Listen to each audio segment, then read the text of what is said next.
Yes, hi, hello everyone. Welcome back to BCCA. I'm Rajesh, your faculty for SPMBV. Okay, this is the epic marathon for CMA final group 4, paper number 20, SPMBV.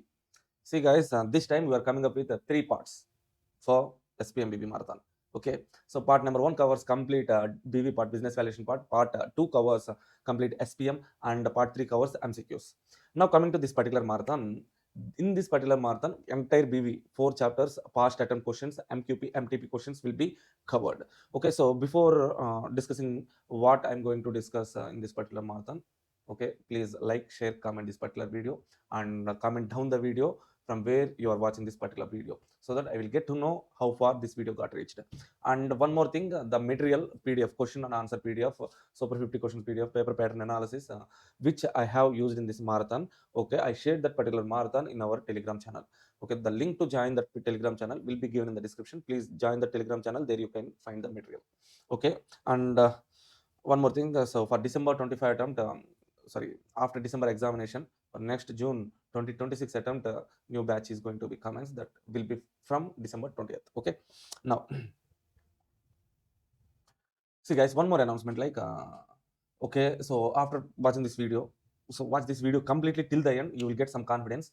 Okay, after the examination, if you get good results, if you get, so definitely you will get pass.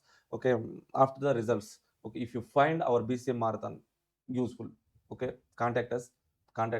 Okay, so then we will invite you to our BCCA Firestone 2. That means after the results, we will conduct some felicitation to qualified students who have qualified as CMA final group 3 or group 4. We'll conduct a felicitation. Okay, we will invite you to that particular fest. Okay, so after getting results, please contact us. Okay, now coming into the this particular marathon, sir. See, first of all, let us try to understand the question paper pattern. Question number 2, 3, 4, 5, 6, 7, 8. Question number 1 is MCQs. 2, 3, 4 will be from SPM. 5, 6, 7, 8 will be from BV part. Yes, okay. Now our target is this 5, 6, 7, 8. For these 4 questions, we have 4 chapters in BV. Chapter number 5 is Introduction to BV. Chapter number 6, Methods and Approaches. Chapter number 7, Valuation of Assets and Liabilities. Chapter number 8 is Mergers and Acquisition. Okay.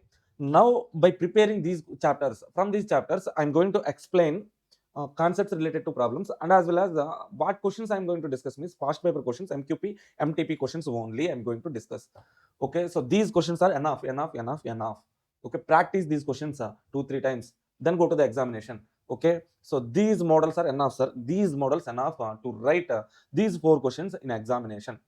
Okay, so question number 5 will be from chapter number 5 or 6, 1, or else sometimes 2 will be from chapter number 6 only. Question number 6 will be from chapter number 7. Question number 7, chapter number 8. Question number 8, B will be from chapter number 8. This question number 8A is there. This is the question, sir. Okay.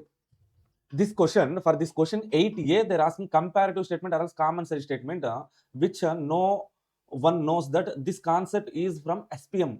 Chapter number 1, financial statement analysis is there. There they have given the concept of comparative statement or else common size statement. From that concept, they have been asking the questions.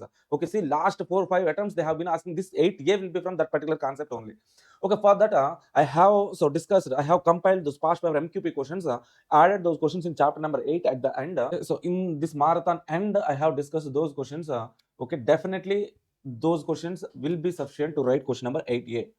Okay, so 2 models only. There's a common size statement, a comparative statement. Okay, see, this is the material I have used in this particular marathon.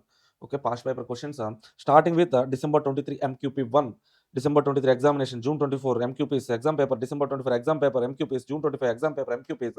Even December 25 MQP 1 is also covered in this particular marathon. Okay, all the questions compiled. Okay, compiling all those questions for SPMBV, I'm going to provide these material. Okay, so this material will be provided in our Telegram channel. Download this particular material. Okay, this material only I have used to explain this particular marathon. Okay. So watch this video till the end. Definitely will get some confidence. Okay, so believe me, guys, prepare these questions. Okay, definitely out of these 8 questions means okay, in each question number 5, 2 questions, question number 6, 2 questions, 7, 2 questions, 8, 2 questions, like that. Total 8 7-mark questions are there now. Okay, prepare whatever the questions I'm going to provide in this marathon. Prepare these questions. I'm sure that definitely you could able to write 6 7-mark questions. 6 7-mark questions definitely you will write. Okay, so if you understand concepts, conceptually if you understand means, definitely 8 out of 8 also you can write. Okay, practice these questions, watch this marathon for 2-3 times. Damn sure you will get good marks, and damn sure at least from this marathon itself you could able to get 40 plus marks. Okay, that's it guys. Let's get started without wasting any time. Let's get started. Let's enter into the marathon. Please like, share, comment. Okay, that's it guys. Yes, one more thing I want to tell you guys. Okay, so if you find this video very fast, okay, please adjust YouTube playback speed. Okay, keep it at 0.75. Okay, or else if you find this video slow, very slow means, okay, increase the playback speed to 1.25. Okay, so that's it. Thank you. Hi.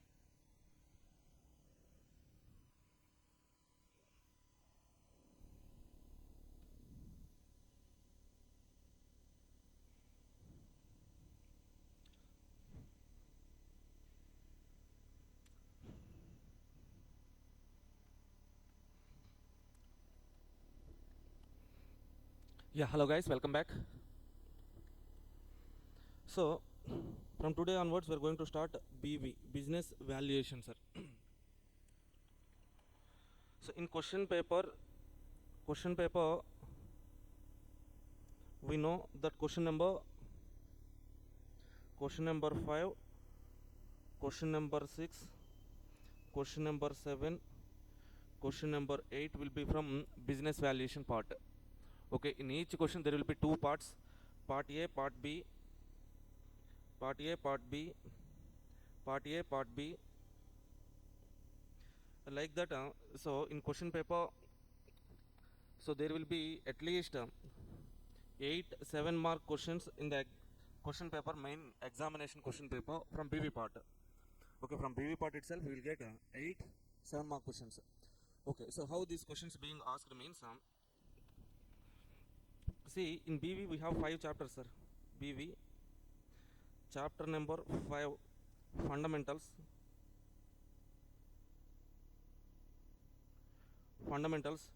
Chapter number 6, business valuation, methods and approaches. Chapter number 7, valuation of assets and liabilities. Chapter number 8, mergers and acquisition. Last chapter, laws and compliances. From these 4 chapters only they will be asking. So these are the 4 chapters, main chapters in BV. From these chapters only they will be asking a problematic question. Okay, so even though here from chapter number 5 maximum 1 7-mark question can be asked. Chapter number 6 also 1 7-mark question. Chapter number 7 2 to 3 7-mark questions. Okay, so chapter number 8 2 to 3 7-mark questions. Okay, so this is the weightage, sir. But so we cannot say from which chapter which question will be asked. Why, sir? Why means from business valuation these 3 chapters, even though 4 chapters are there, 4 chapters are single same concept. Okay, so if you want to divide, so first 3 chapters are same chapter, same concept. Chapter number 8 is different, sir. Okay, 2 chapters, we can categorize this BV into 2 parts. Part 1 5 6 7, 3 chapters. Part 2 chapter number 8. Okay, so even though these 2 chapters are having higher weightage, to solve the problems under this chapter number 7 and chapter number 8, we need some basics of chapter number 5 and chapter number 6, then only we can solve. That means we are not having any choice, we have to learn all these chapters. If you learn all these chapters means definitely you can write out of 4 3 questions, sure shot we can write. But even though we try for these 4 questions. Okay, anyway in SPM we have learned the syllabus for 2 questions. Okay, here we learn the syllabus for 4 questions, so that we can attempt any 5 questions. Okay, so first of all starting with fundamentals. So most probably this question number 8 we can say from mergers and acquisition. Okay, sometimes these 2 questions will be from chapter number 8. Okay, sometimes this will be from chapter number 8 or chapter number 7. Okay, this will be from chapter number 7, this will be from chapter number 6, this will be from chapter number 6, this will be from chapter number 5. Okay, like that. So 1 or 2 questions can be asked from chapter number 6. 1 or 2 questions. Okay, that is the way. So how they are asking the questions. Now let's go to the fundamentals of BV, business valuation fundamentals. Sir, first of all, what is valuation?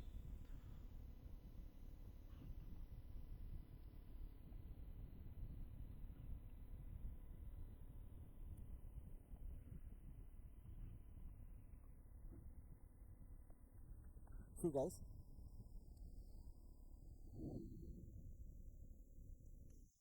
business valuation.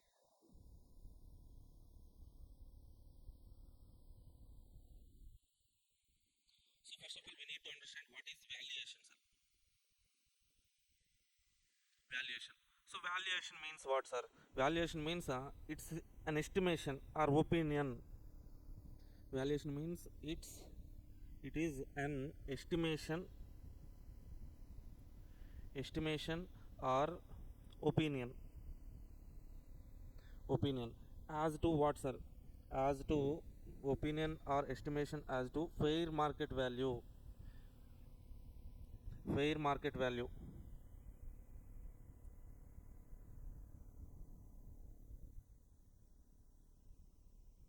Fair market value.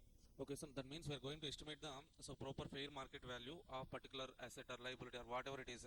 Okay, so in the business elements or business items, okay, we are going to calculate or else estimate or else we are going to give an opinion about the fair market value. So how this fair market value or else valuation of particular business or thing can be calculated means, okay, the key points we need to understand is like, key points for valuation are like, okay, so value is different, valuation is different, sir.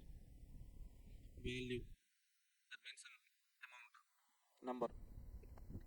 Valuation means it's a process of calculating the value. Okay, so this valuation is subjective concept. This valuation is subjective concept.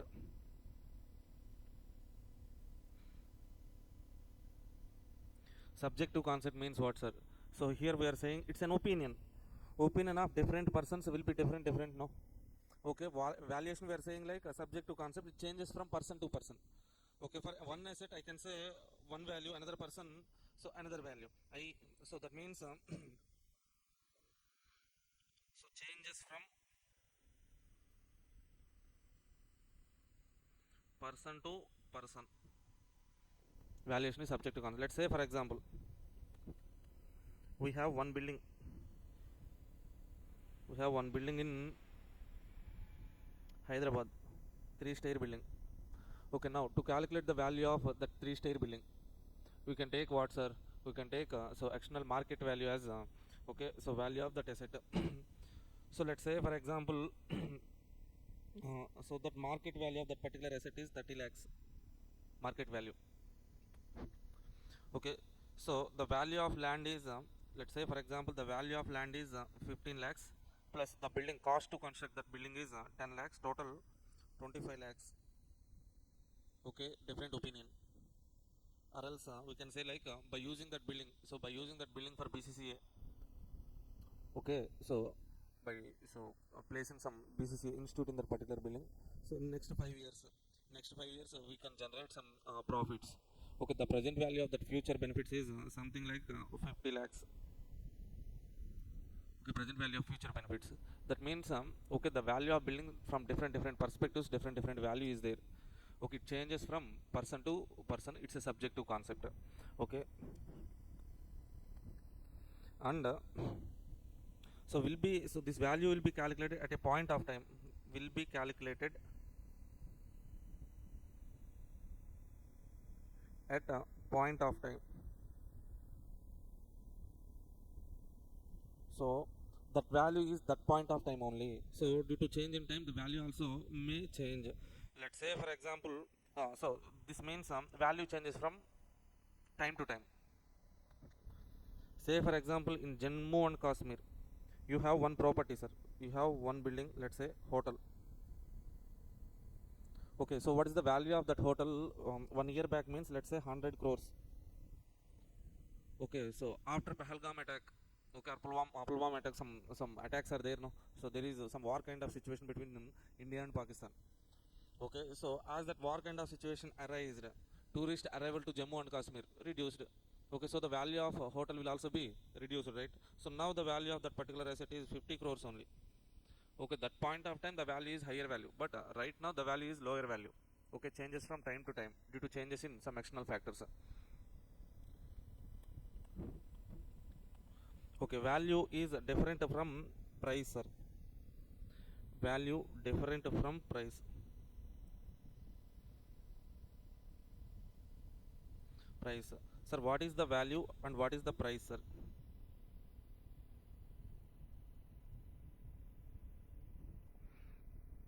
So price is what you pay. Price is what you pay. Value is what you get. So what we pay is price, what we get is value. Let's say for example, mobile, Apple, this is iPhone 13.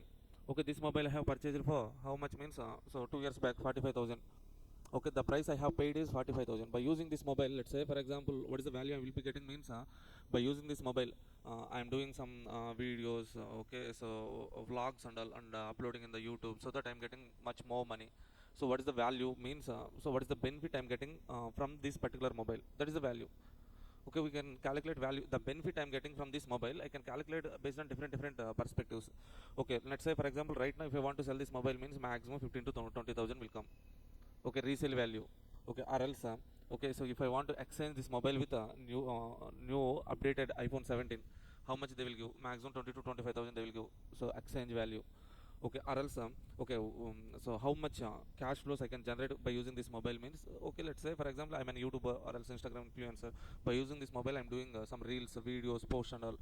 Okay, so whatever the cash flow I'm generating by using this mobile only na, so that we can say like we can calculate present value of future cash flows. So value is what we get, price is what we pay, sir. That's it. This is some key points. Value is subjective concept, it changes from time to time. Value is different from price. Valuation is subjective concept, okay, it changes from time to time. Next one. So we need to understand some basics of some basics of some fundamental we need to know, sir, before entering into the valuation concept. So some basics what we need to know. We need to know some basics of ratio analysis, some basic ratio analysis, some basics of time value of money, some basics of cost of capital, some basics of capital budgeting. Okay, capital budgeting not many concepts, just NPV calculation, ratios. We need to know all these basics, sir, before entering into the subject and all. Okay, let's start our discussion. First of all, to calculate different financial ratios, okay, we need to know the income statement, sir. So please try to write along with me these formulas, very important for us. Income statement,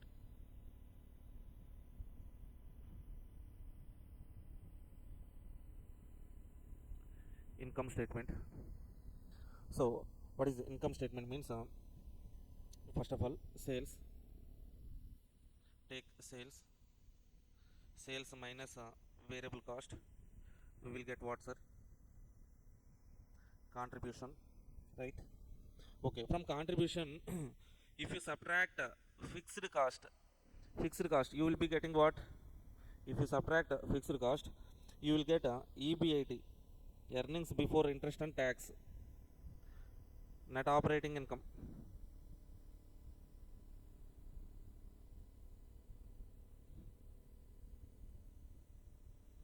Operating income. Okay, from this from non-operating expenditure like subtract interest cost, interest financial cost, that is non-operating cost, interest cost, you will get what, sir? Earnings before tax. From this EBT subtract tax, you will get what, sir? Earnings after tax or profit after tax you will get. From this earnings after tax if you subtract preference dividend,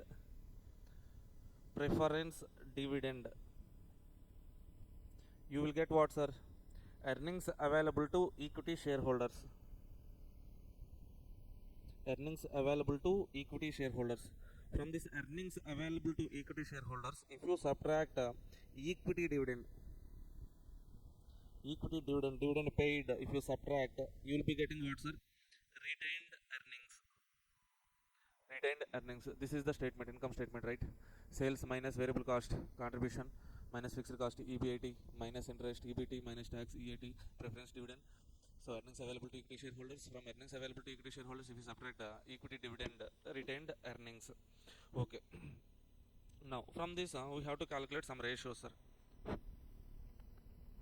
So first one, EPS. EPS means earnings per share available. So earnings per equity share. How to calculate, sir? Earnings available to equity shareholder divided by number of shares.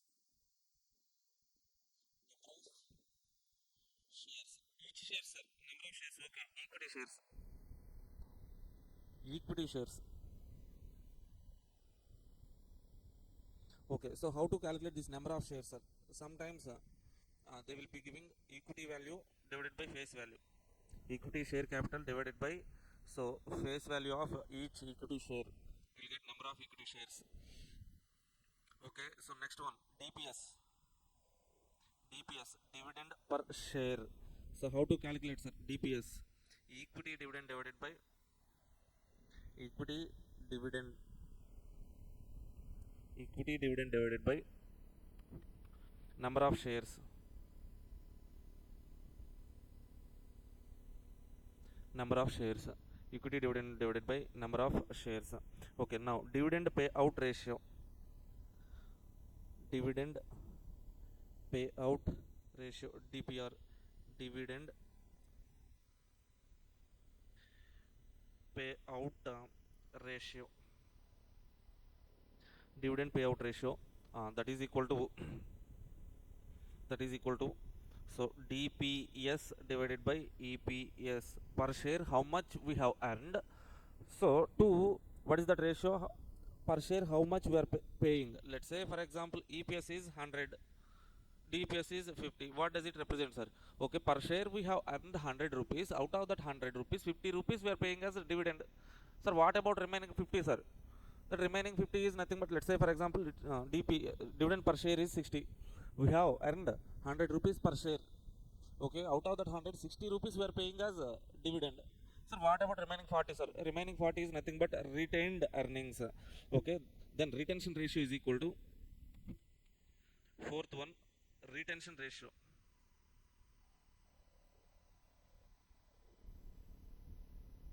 Retention ratio, that is equal to so 1 minus DPS, dividend pay, DPR, dividend payout ratio. Dividend payout ratio, that is nothing but see here. Now we can elaborate this formula. DPS means how to calculate DPS, sir? Okay, so equity dividend divided by number of shares. EPS means what, sir? Earnings available to equity shareholders divided by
yes. Hi guys.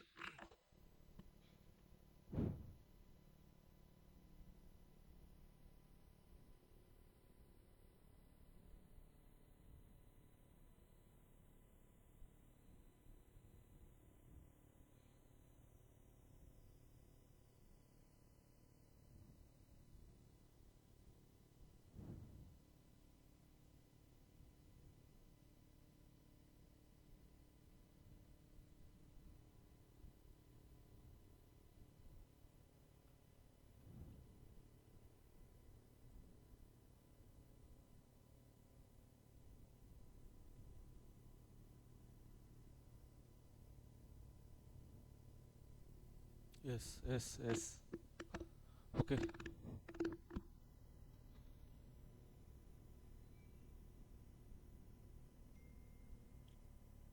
Hi guys. Am I visible now? Am I audible?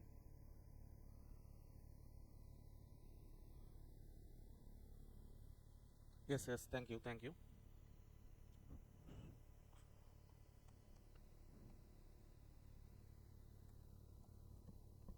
See, we have discussed income statement and EPS, DPS, DPR, dividend payout ratio, retention ratio. So, before writing this retention ratio, we can write the DPR, dividend payout ratio, that is equal to DPS, equity dividend divided by number of shares, earnings available to EPS, earnings available to equity shareholders divided by number of shares. We can cancel this number of shares now. Yes, we can cancel this number of shares. Then we will get equity dividend divided by earnings available to equity shareholders. Okay. Now here,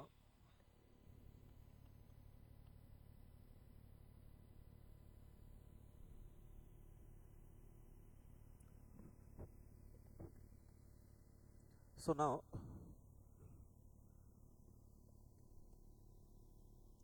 see how to calculate this retention ratio means 1 minus DPR or else 1 minus equity dividend divided by earnings available to equity shareholders. That means nothing but retained earnings divided by earnings available to equity shareholders. Okay. So if earnings available to equity shareholders is 100, dividend is 60, retained earnings is 40 now. Okay, so retention ratio plus DPR, dividend payout ratio, both will be equal to 1. So why we need this basics, sir? Why we need this basics means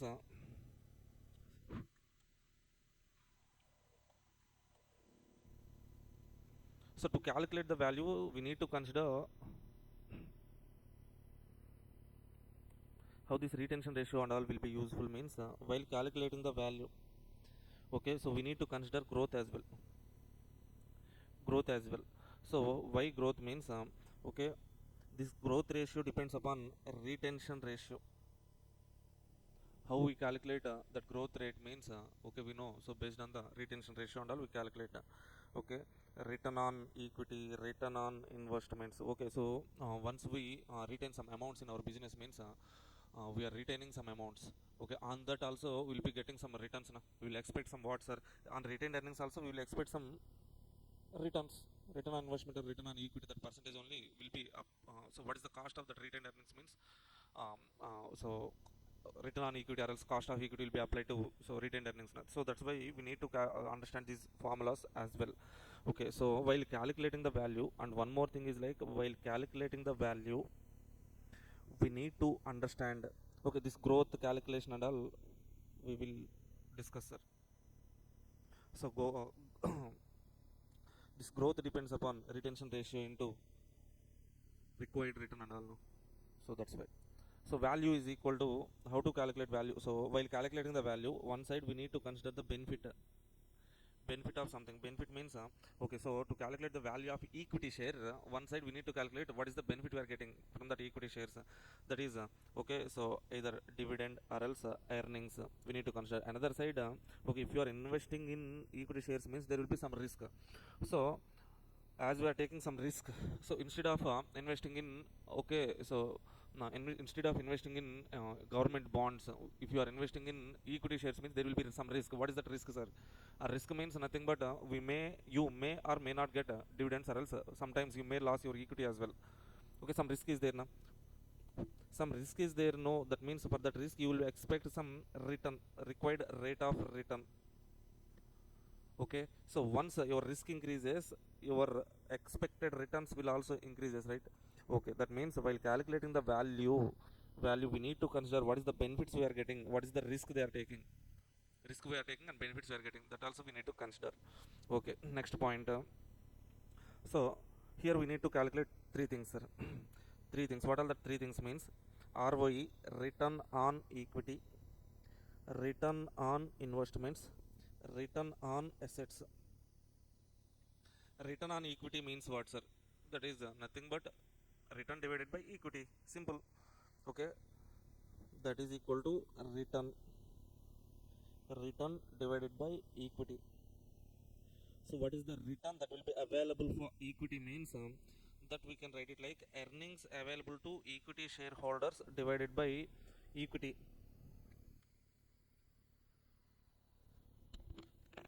One thing, or else okay, or EPS, earnings per share divided by book value of share per share point of view. You can also write it like this, sir.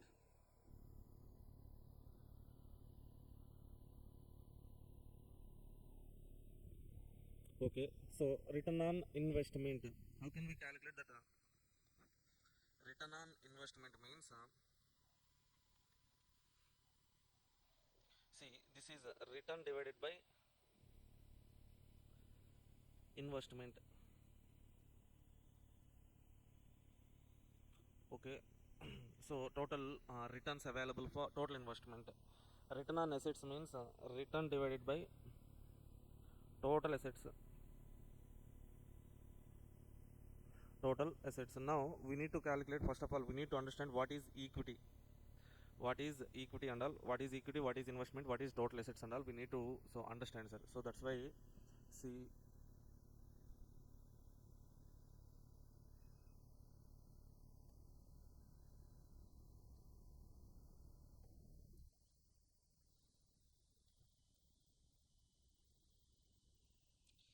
so equity, so this equity or net worth or a proprietary fund or a net worth or proprietary fund,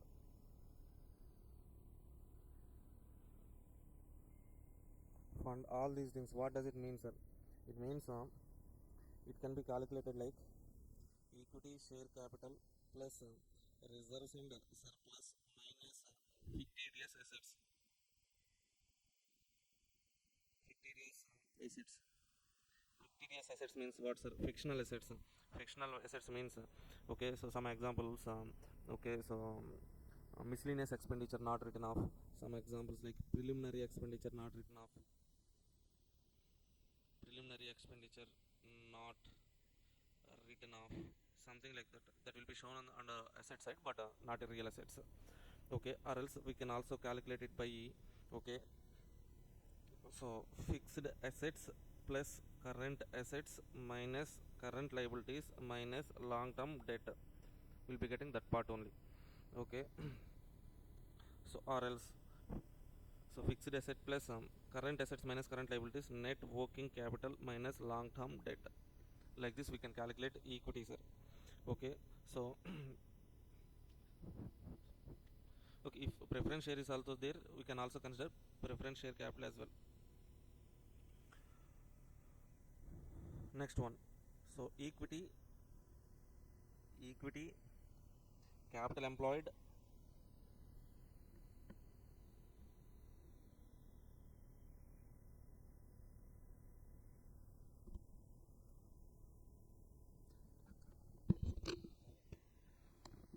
charging better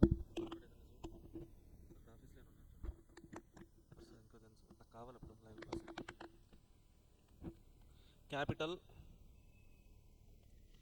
sorry guys, capital employed.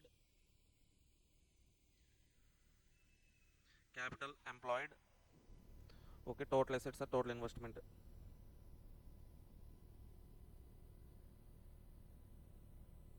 Okay, so what is this equity means? Equity share capital plus preference share capital plus reserves and surplus minus fictitious assets. Capital employed, so what does it mean by capital employed means? That is nothing but or net assets. Okay, so what is this net assets, sir? How to calculate that? Net assets means total assets minus current liabilities. Okay, or else we can call it as equity plus long term debt. Okay, or else, so fixed assets plus net working capital, like that we can calculate. Okay, so different assumptions are there while calculating this capital employed. Some treat like okay, long term debt also our capital only, so we are investing that capital only. So sometimes they treat long term debt also as part of capital employed. Sometimes so this is, they won't consider this long term debt as capital. So different assumptions are there, but here I'm writing long term debt also as a part of capital employed. Okay, total assets means fixed assets plus current assets, that's it. Okay, if you observe in the balance sheet, the balance sheet and the pro forma would be like equity share capital, preference share capital, equity share capital and the retained earnings, preference share capital. Okay, long term debt, current liabilities. So right side okay, non current assets, current assets. Now so what is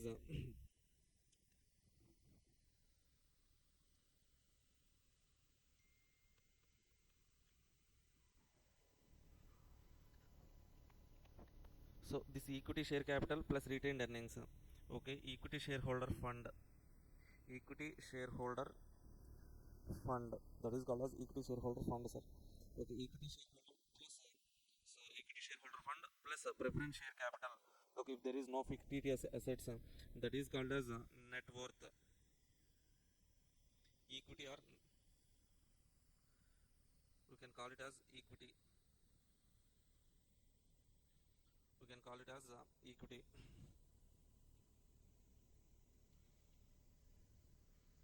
So next one, this we can take it as capital employed.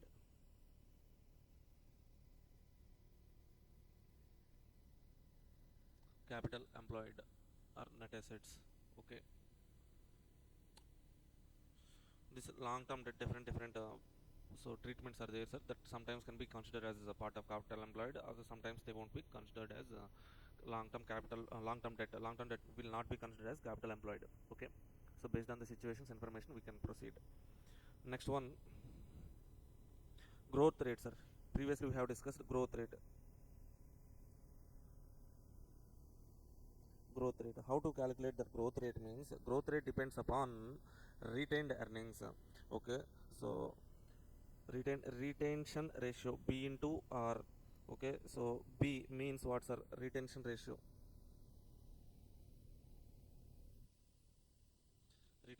ratio and next one are return on equity, ROE. Okay, so growth depends upon two factors, retained earnings. If you want to get, so let's say for example whatever you are earning, okay, so the earnings, total earnings, if you are spending, so not saving anything means you won't get any growth, there won't be any growth. Okay, your wealth will not grow, right? Okay, so from your earnings, if you are retaining, so something keeping aside and saving, that means from that on that savings you will get some returns, that is the growth rate. Okay, what is the growth rate means retention ratio into ROE. Say for example, let's say our B retention ratio is 10 percentage, B is 10 percentage. So return ROE, return on equity, let's say 5 percentage. Simple terms only I'm taking. Okay, now what is the retention ratio, sir? So sorry, growth rate, that is equal to 10 percentage into 5 percentage, you will get something that is called growth. Or else let's say for example, if B is equal to 0, what will happen, sir? G is equal to B into or 0 into or 0. If there is 0 retaining, if you are not retaining anything means there is no growth. Okay, and if your return is also 0 means what will happen, sir? Let's say for example, if R is equal to 0. Okay, so retention ratio B is 100 percentage. Whatever you are earning, you are retaining that, you are not spending anything. But if you don't invest that savings in any outside investment means you won't get any growth, no.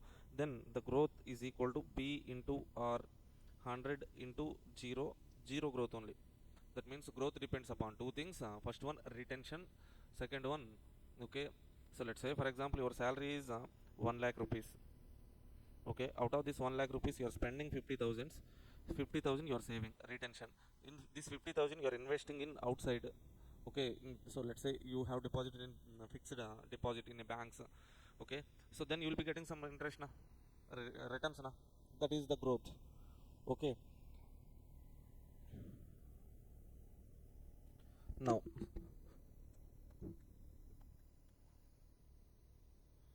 so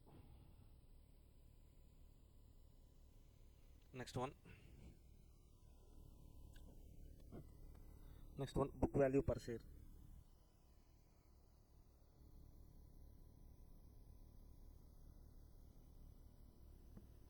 Book value per share, that is equal to net worth divided by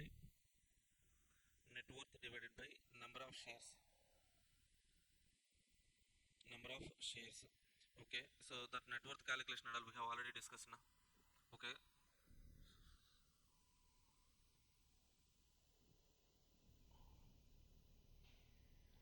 this net worth calculation and all we have already discussed.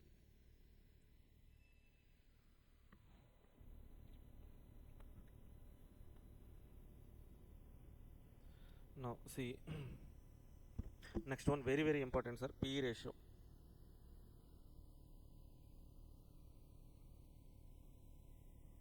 PE ratio, price earning ratio. Sir, what is this PE ratio means? PE ratio is equal to MPS divided by EPS. Okay, EPS means earning per share. MPS means market price per share. Market price per share divided by EPS. What is the earning you are, so how much you are earning per share? So what is the value of that share in the external market? Let's say for example PE ratio is 10 sir. What does it indicate? For every 1 rupee you are earning, you are getting 10 rupees. So value. So the value of that particular share in the external market is 10 rupees. Okay, that is being indicated by PE ratio. Okay. So now from this now if I bring this EPS to the left side, PE ratio into EPS, that is equal to MPS. Now how to calculate the market price of the share means PE into EPS, that is called a PE multiple to calculate the value of share. Okay, PE multiple.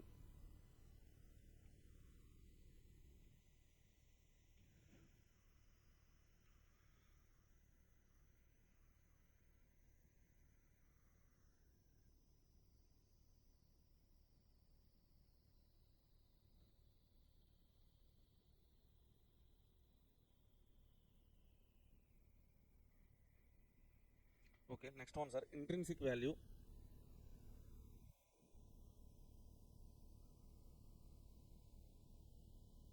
Intrinsic value.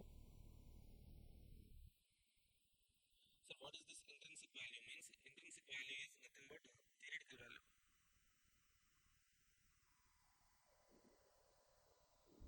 So what is this theoretical value means? Theoretical market price we calculate.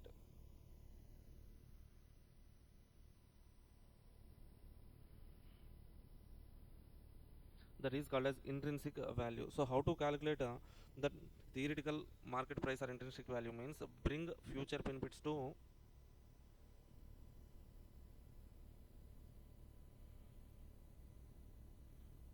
present value. Bring future benefits to present value. Here we have calculated MPS. So for that MPS we should know EPS and PE.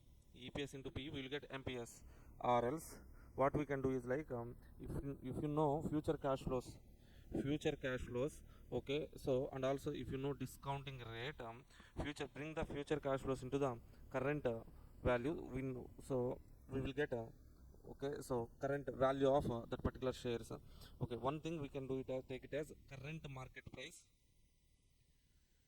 Another thing, bring future benefits, future cash flows to present value. Okay, that is nothing but MPS calculation. We can do two types of calculation. One thing is like PE multiple, bring the future benefits to present value, you will get MPS. Okay, so right now you may not understand about this bring the future benefits to current values and all. For that we need to discuss some time value of money concepts as well as okay, cost of capital concepts, sir. Okay, so as we have learned some ratios and all here, let's go to the next concept, that is time value of money, sir.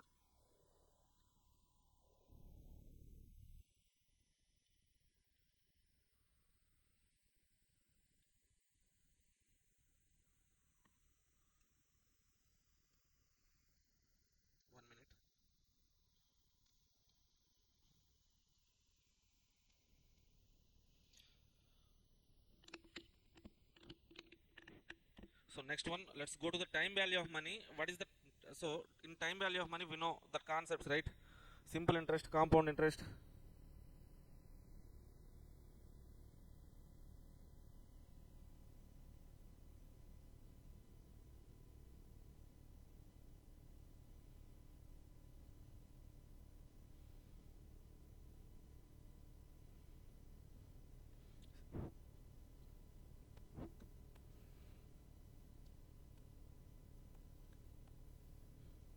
Time value of money, sir. Time value of money. So first one, we know that simple interest concept. If P is the principal, okay, I is interest, principal plus interest, that is called as amount. This principal is nothing but a present value, interest is interest, amount is future value. Okay, so sometimes this interest can be of simple interest, or else sometimes that can be compound interest.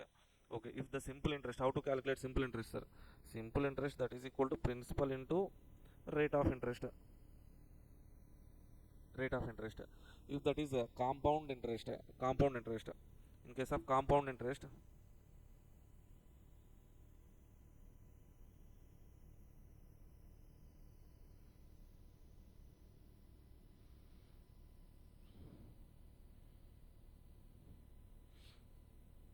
okay, so in case of directly, I'm going into the direct concepts. Principal, amount. From principal to amount, if you want to calculate the future value from present value, if you want to calculate future value, 1 minute.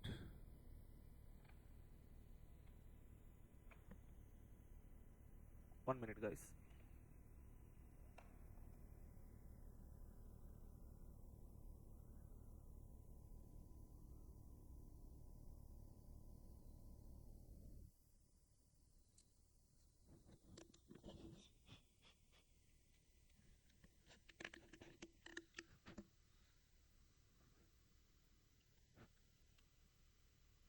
Okay, see, principal nothing but, let's say, present value.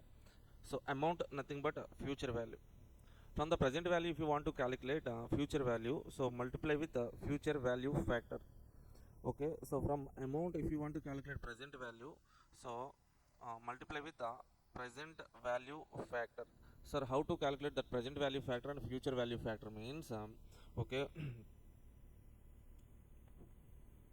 so amount is equal to principal, so future value, that is equal to principal present value into, so 1 plus r whole power n. R is interest rate, n is number of compoundings.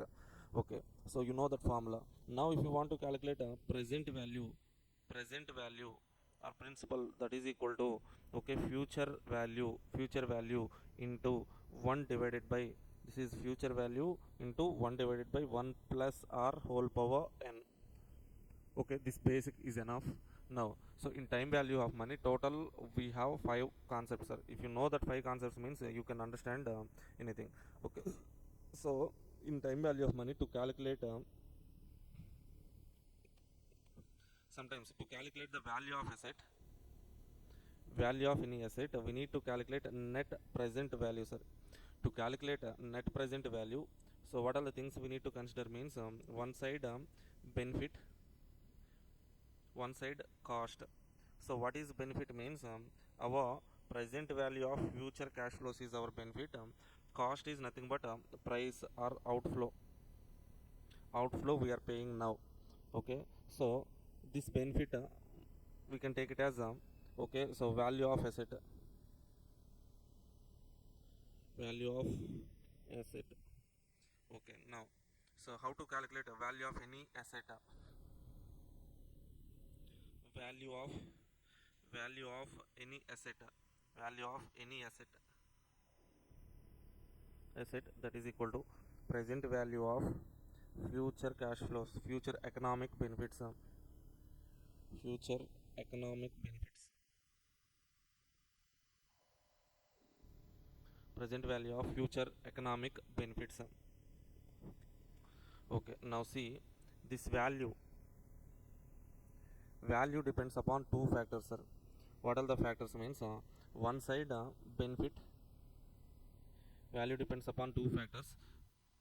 benefit and present value calculation. That means this, for this present value calculation we need to have some discounting factor benefits.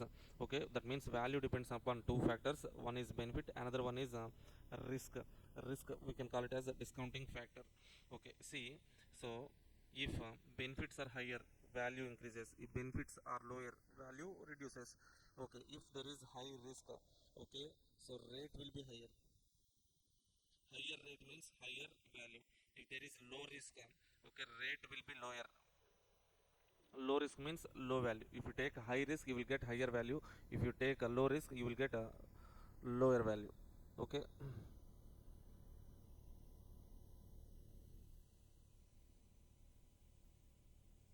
Next one. See guys, in time value of money we have total 5 concepts here. 5 concepts. Okay, 5 types of cash flows and all. If you understand this 5 means time value of money is over. 5 models, sir. So first one here, in time value of money. In time value of money we need to consider 5 types of cash flows. What are the 5 types of cash flows means single cash flow, single cash flow, single cash flow, multiple cash flow, perpetuity.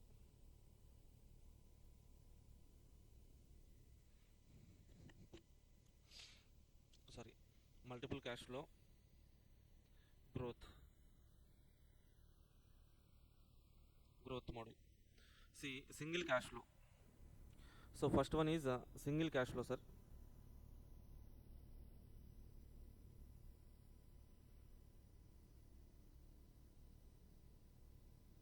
Single cash flow. Say for example, so in year 5, fifth year, so from now, so if you count from now onwards, after 5 years, after 5th year end, I will be getting a cash flow of 10,000. In future, after 5 years, I will be getting a cash flow of 10,000. So what is the value of the 10,000 right now? Means, so we need to take a present value factor at the rate, let's say for example 10%. Now how to calculate that present value factor at the rate 10%, sir? Okay, so I hope you know this calculation, present value factor and future value factor. Okay, how to calculate means we need to calculate how many years? 5 years now. So let's say compounding every year. Okay, 1 divided by 1 plus r whole power n, present value factor. Okay, that is equal to 1 divided by 1 plus okay, so 10% means 0.10 whole power 5. How can we calculate that one, sir? That one means 1 divided by, so take calculators guys, take calculators guys, take your calculators, so 1 divided by 1 plus 10 equal to 1 time present value factor for 1 year, equal to 2 times present value factor for 2 years, equal to 3 times present value factor for 3 years, 3 4 5 plus equal to 5 times. What is the factor? Present value factor 5 years, 1 divided by 1.1 equal to 1 time, 2 time, 3 time, 4 time, 5 time. So after pressing 5 times you will get a present value factor at the rate 10% of discounting rate after 5 years, for 5 years present value factor. So can you guys calculate that one and tell me how much it is?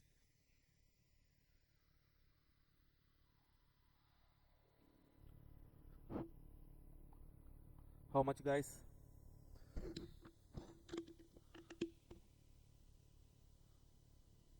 Sir, not annuity factor, sir. Single cash flow, na. We need to take present value factor for 5th year only. So you have taken annuity factor total 3.7908 is total. So not for continuous 5 years, sir. After 5 years 0.621. 0.621. So 0.621 is what, sir? Present value factor for 5 years. So if I am getting some amount after 5 years, okay, what is the value of the 10,000 right now? Means I have to use present value factor at the rate 10 years, 5 years.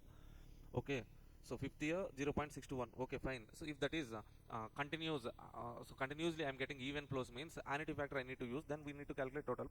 But right now what is the value of 10,000 after 5 years? Right now the value, so present value or else discounted cash flow, DCF. that is equal to 10,000 into 0.624, 6,210. Okay, single cash flows. If that is single cash flow, that is the value, right? Now, second one, sir. Second one, even cash flows.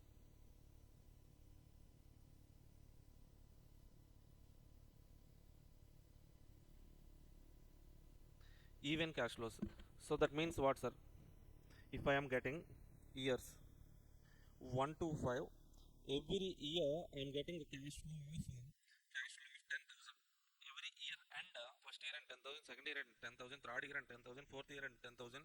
So to calculate so present value of future cash flows, then we have to take present value annuity factor. We need to take, sir, present value annuity factor, let's say at the rate 10%. So now can you guys tell me that present value annuity factor 3.7908, Aniket.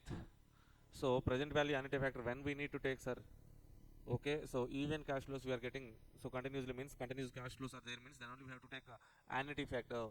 So first year and second year and third year and fourth year and fifth year, and for 5 years we are getting money now.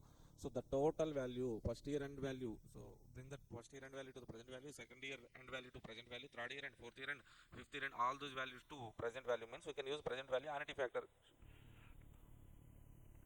when even cash flows are there. So now what is discounted cash flow, sir? Discounted cash flow means the present value of future cash flows is 37,908 or else 900, right? Okay, so how to calculate this present value annuity factor, sir? 1 divided by 1 plus 0.10 whole power 5 equal to press this equal to 5 times. So how to calculate? So 1 divided by 1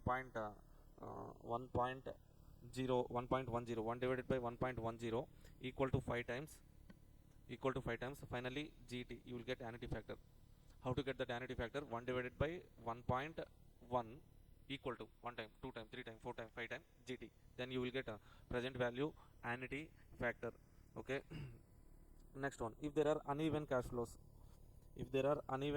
like this third one, uneven cash flows.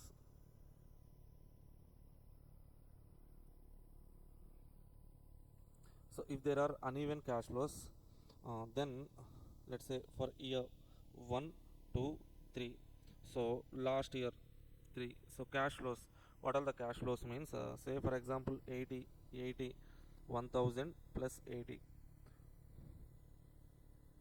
last year. So let's say for example what is that, some kind of okay, so plant and machinery, sir.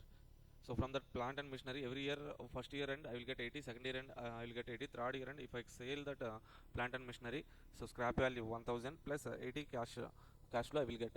Okay, so now to calculate value of that machinery, what I have to do, sir? Present value factor at the rate 10%. Okay, now can you tell me the present value factor for first year and second year and third year? First year, second year, third year. That means okay, see, so how to calculate that present value factor for first year, second year, third year, and means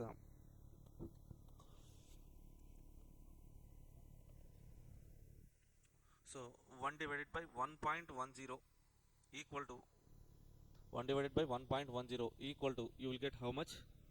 Equal to 1 time 0.909 equal to 2 times, you will get 0.826 equal to third time 0.751. So please tell me whether that is correct or wrong.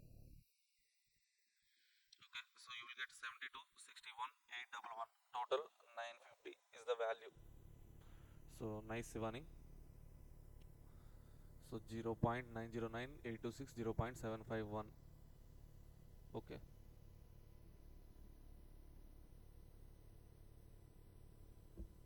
Okay, excellent, Sivani Divyadarshini. Excellent, Pratyaksha, Aniket, Ashkesha. Okay, thank you all for your replies and all. Okay, try to be active. So single cash flow, direct present value factor, even cash flows, present value annuity factor, uneven cash flows, each year present value factor we need to use. Okay, next one. So even cash flows, fourth one, even cash flows.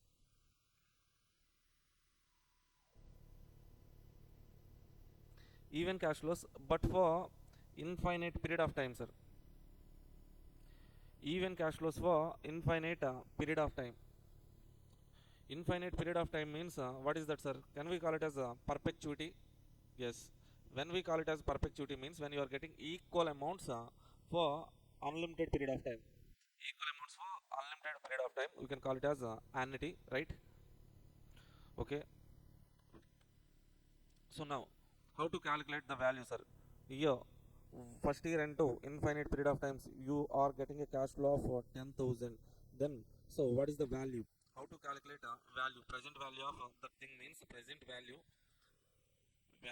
that is equal to cash flows divided by required rate of return. Required rate of return. Required rate of return. So RR, let's write it. R required rate of return, RRR. Simple. RR, required rate of return. Cash flows. So what is the cash flow, sir? Let's say for example our required rate of return is 10 percentage or equal to 10 percentage. Then cash flow 10,000 divided by so 0.10. Okay, so that means how much, sir? 1 lakh. 1 lakh rupees. So if you invest 1 lakh rupees for 10 percentage rate, okay, every year and you will be getting 10,000 till perpetuity. Till perpetuity. Say for example same concept. So if you invest some amount in um, so we know that calculation KE, right? Cost of equity, that is equal to D1 divided by P naught. So dividend at the end of first period divided by, okay, so P naught, value of equity. Now so if you bring that P naught to the left side, P naught is equal to D1 divided by KE. To calculate value of equity, dividend at the first year end divided by KE. Okay, so nothing but this concept only now. Okay, let's say same concept, value of the firm. If you want to calculate value of the firm, EBIT divided by KO. This PO means what, sir? Value of the equity. We can also write it as a value of equity.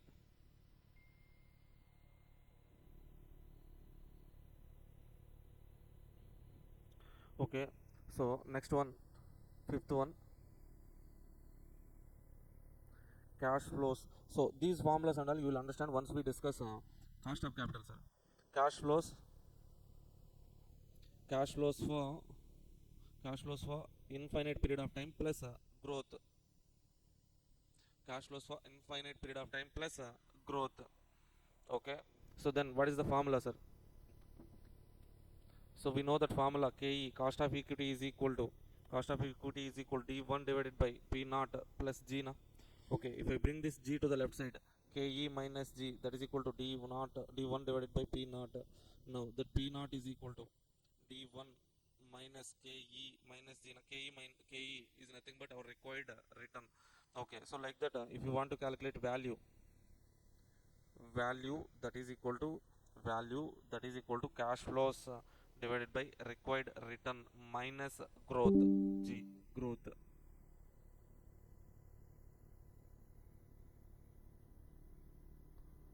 Okay,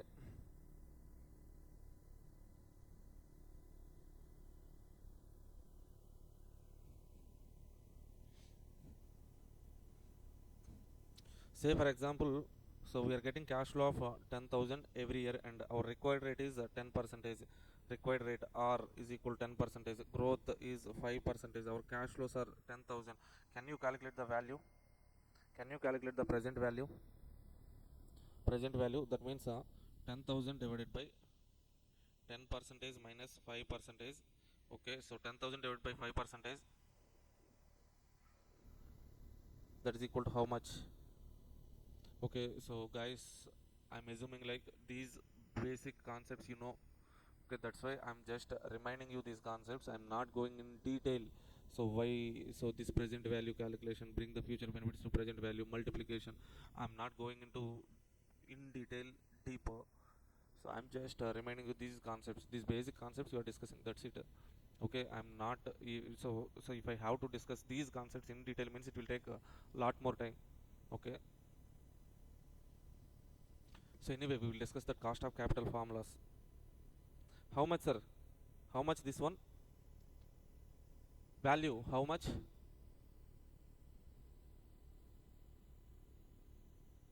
20,000.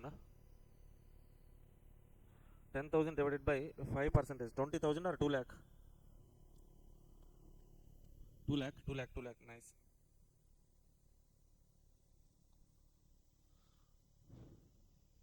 2 lakh, 2 lakh, 2 lakh. Nice, nice, nice.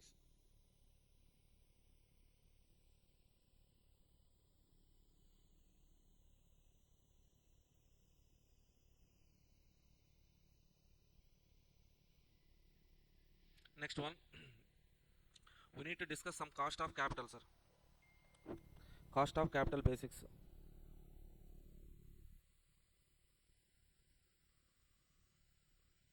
Cost of capital. So how to calculate that cost of capital means, okay, so here we need to calculate cost of KE, cost of equity, cost of preference, cost of K. Let's start with KD. First one KD, KP, KE, K or cost of retained earnings. Okay, so let's calculate cost of debt KD. How to calculate cost of debt, sir? Simple terms. Say for example,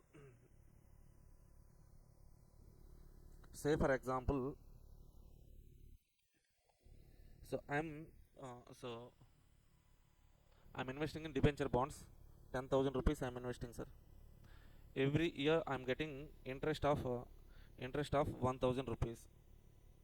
Now what is the interest rate? What is the cost of debt? What is the cost of debt means? Cost of debt, that is equal to 1,000 divided by 10,000. So that is equal to nothing but what, sir? Nothing but what? 10%. Okay, now think from company point of view. Company has taken 10,000 debentures value, and that they have to pay 10% interest, 1,000.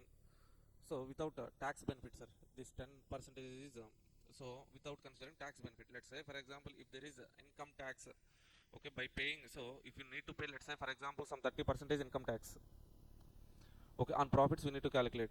So on profit we have to pay some tax, profit before tax, 10%, sorry, 30% tax.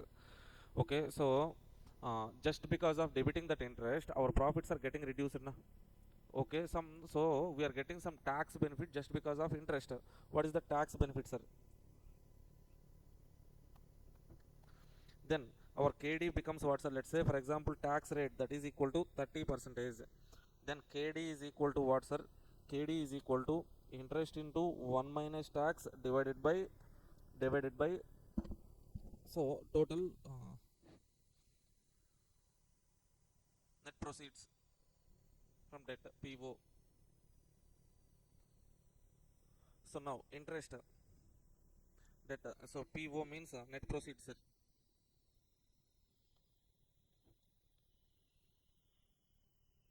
Now see, interest how much, sir? 1,000 into 1 minus tax 0.30 divided by 10,000.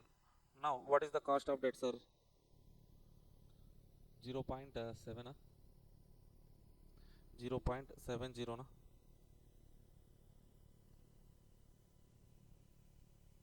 No tax, tax.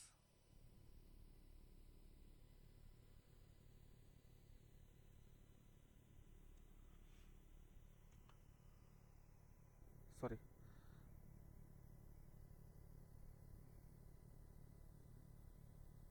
not 0.07, 0.70, na?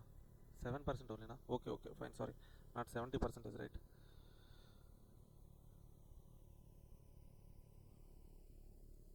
Okay. Next one. Now, so cost of debt, in case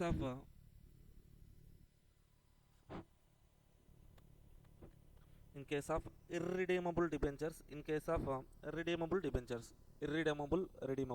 In case of irredeemable debentures, cost of debt that is equal to interest into 1 minus tax divided by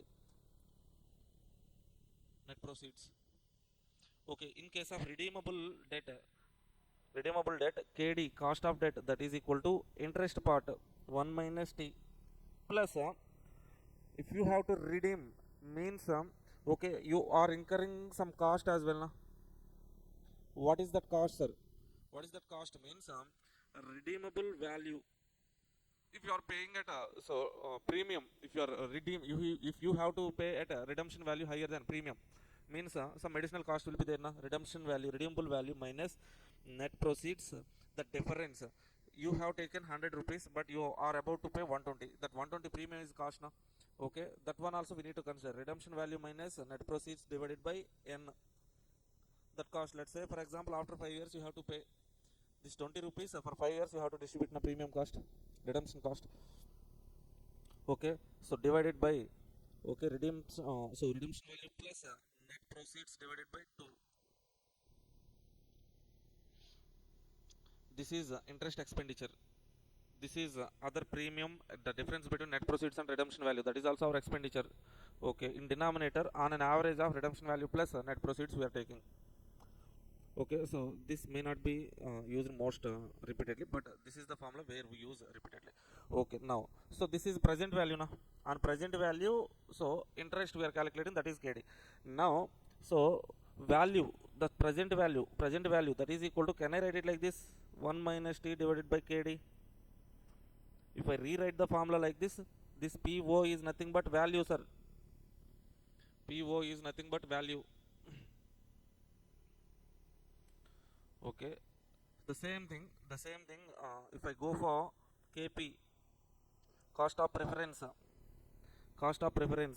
in case of irredeemable preference shares, redeemable preference shares. Okay, in case of irredeemable preference shares, cost of preference, that is equal to, okay, so preference dividend at the end of first period, preference dividend 1 divided by, okay, net proceeds, current net proceeds, that is the formula. So now this PO is there now, this is what's are nothing but present value, value of this is only the value of preference shares. Value is equal to preference dividend 1 divided by KP. Hi guys, are you able to understand or not? Okay, how we calculate this cost of preference shares, sir? Dividend, preference dividend divided by net proceeds.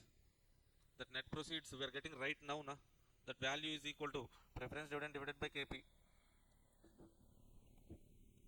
So next one, redeemable, so preference shares, then KP is equal to, so preference dividend plus redemption value minus net proceeds divided by n whole divided by, okay, redemption value plus net proceeds divided by 2.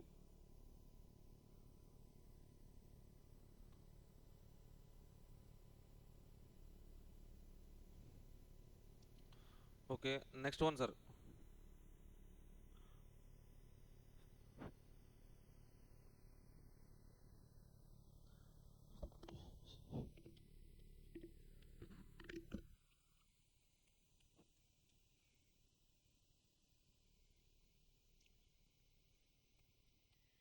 Okay, so next one, cost of equity, KE, very important, cost of equity. Okay, here cost of equity we can calculate from 4 perspectives. Dividend, by considering dividend plus growth. Okay, earnings,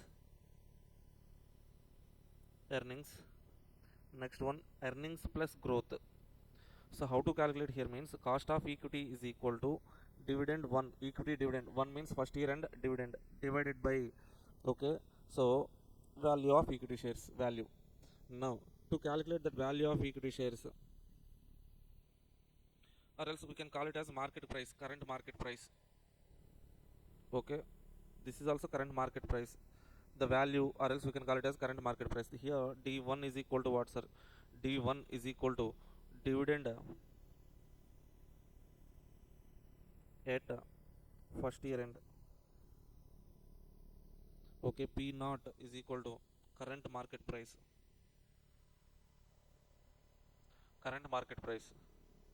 okay, so here net proceeds means nothing but current market price only, no? Current market price. Okay, so from this if you want to calculate current market price or value, P naught, that is equal to D1 divided by KE. This P naught is there now, that is only the current market price or value of equity shares. Okay, so in case of dividend and growth model, dividend growth model, KE is equal to D1 divided by P naught plus G. G means growth. Here to calculate P naught, what we have to do, sir? Bring that G to the right side. KE minus G is equal to D1 by P naught. So if I bring that P naught to the left side, KE minus D to the right side, P naught is equal to D1 divided by KE minus G. This is market price, market value of equity, or else net proceeds. Okay, now from earnings point of view, so earnings is nothing but KE is equal to EPS, earnings at first year, and EPS divided by P naught. P naught is equal to, okay, E1 divided by KE, or else we can calculate earnings growth model. KE is equal to E1 divided by P naught plus G. Okay, so then P naught is equal to E1 divided by KE minus G. So this is how we can calculate value of equity, value of preference, value of debt. So the total value of firm is equal to value of equity plus value of debt plus value of debt, value of equity, value of preference plus value of debt is nothing but value of firm only.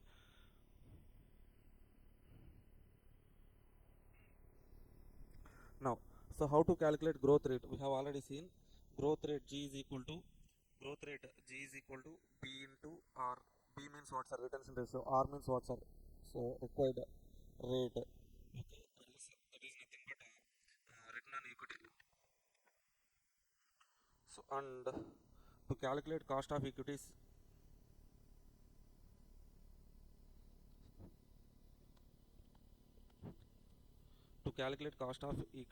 we have one more model, sir, CAPM model.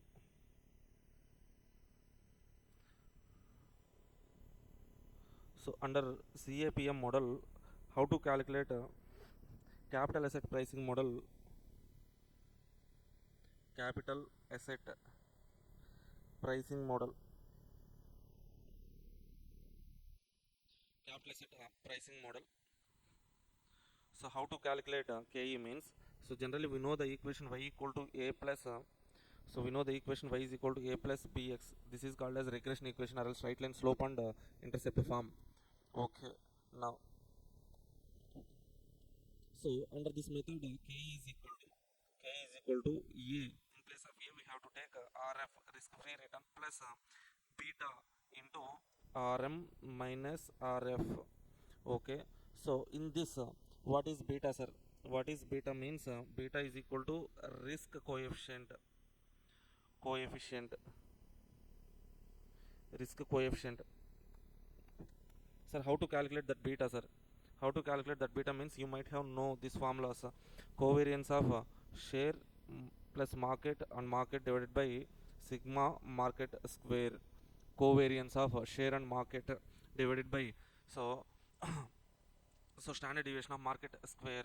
Okay, how to calculate that covariance of share to market, that is equal to, okay, standard deviation.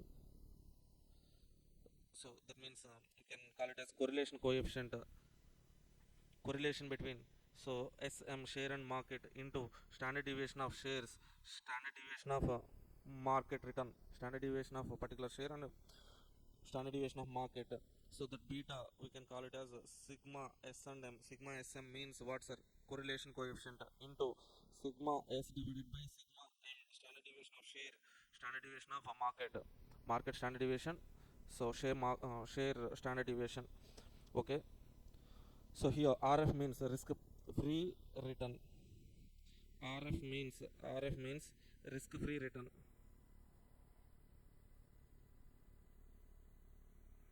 So RM means what, sir? RM means average market return.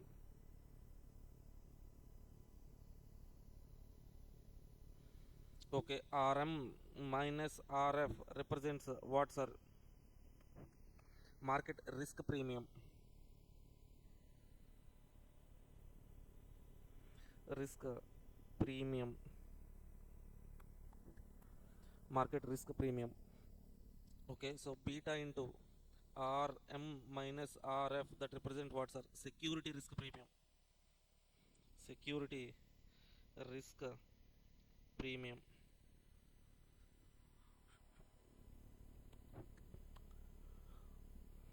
See here, so how to calculate this KE means, okay, so if I have 100 rupees, okay, if I invest in government bonds, I will get definitely risk free. Without any risk, I will be getting certain return. Okay, instead of investing in risk free bonds. Oh, nice, Shivani.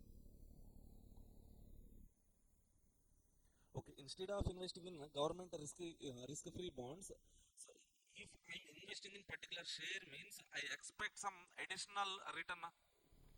So I'm taking some risk. What is that risk means? Instead of investing in government bonds, if I'm investing in some particular particular company shares means I will be having some risk. For that risk, definitely I will expect some additional return. What is that additional return means? Some premium I expect. Now that premium is this one. Okay, more than this returns, risk-free returns, I will expect some premium, that is security risk premium, beta into RM minus RF. Okay, this RM minus RF is market risk premium. Okay, the difference between market return and risk-free return. So market risk premium. Okay, beta security risk premium. If beta equal to 0, if beta equal to 0, what does it mean, sir? If beta is equal to 0 means K is equal to RF, risk-free return. Okay, if beta is equal to 1, what will happen, sir? What will happen means beta is equal to market return. Say for example, if beta is equal to 0, so Ke is equal to Rf plus M into Rm minus Rf na. Sorry, this is not M.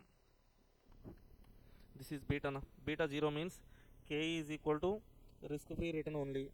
If beta is equal to 1, if beta is equal to 1, what does it indicate, sir? Ke is equal to Rf plus beta 1 into Rm minus Rf. Okay, then Rf cancelled, Rm. If beta is equal to 1, sorry, here beta is equal to 0, K is equal to risk free return. If beta is equal to 1, K is equal to market return.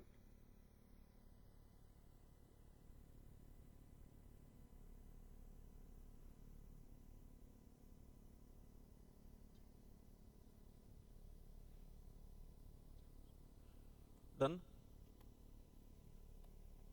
These basics you know from SFM, that's why I'm not going I'm not digging in detail. Okay, so next one, weighted average. So cost of capital, sir, cost of overall capital, KO. So how to calculate this KO means, one way we can calculate weighted average cost of capital, weighted average cost of capital. In another way, we can use this formula, KO is equal to EBIT, or else cash flow, free cash flows to firm divided by, so value of firm. So the value of firm is equal to overall value of firm, that is equal to EBIT, or else sometimes free cash flows to firm divided by KO. So here weighted average cost of capital. How to calculate weighted average cost of capital means, that weighted average cost of capital, that is equal to weight of equity into cost of equity plus weight of preference plus cost of preference plus okay, weight of debt into cost of debt. This cost of debt is after tax cost, after tax cost of debt. Okay, like that. So we can calculate weighted average cost of capital. These weights can be taken as book value weights weights. These weights we can take it as book value as weights, book values as weights, or else market values as weights, market values as weights, or else book values as weights.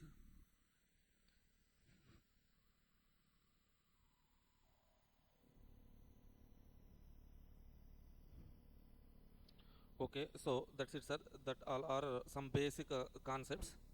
Okay, so if you understand these concepts means we can do some problems as well. Okay, so just let's take some small break. Okay, after that, so in that meantime, please try to revise all these concepts once again. Okay, then we do some basic problems in chapter number 5. So then after that we can go to the concepts of chapter number 6, methods and approaches. Okay,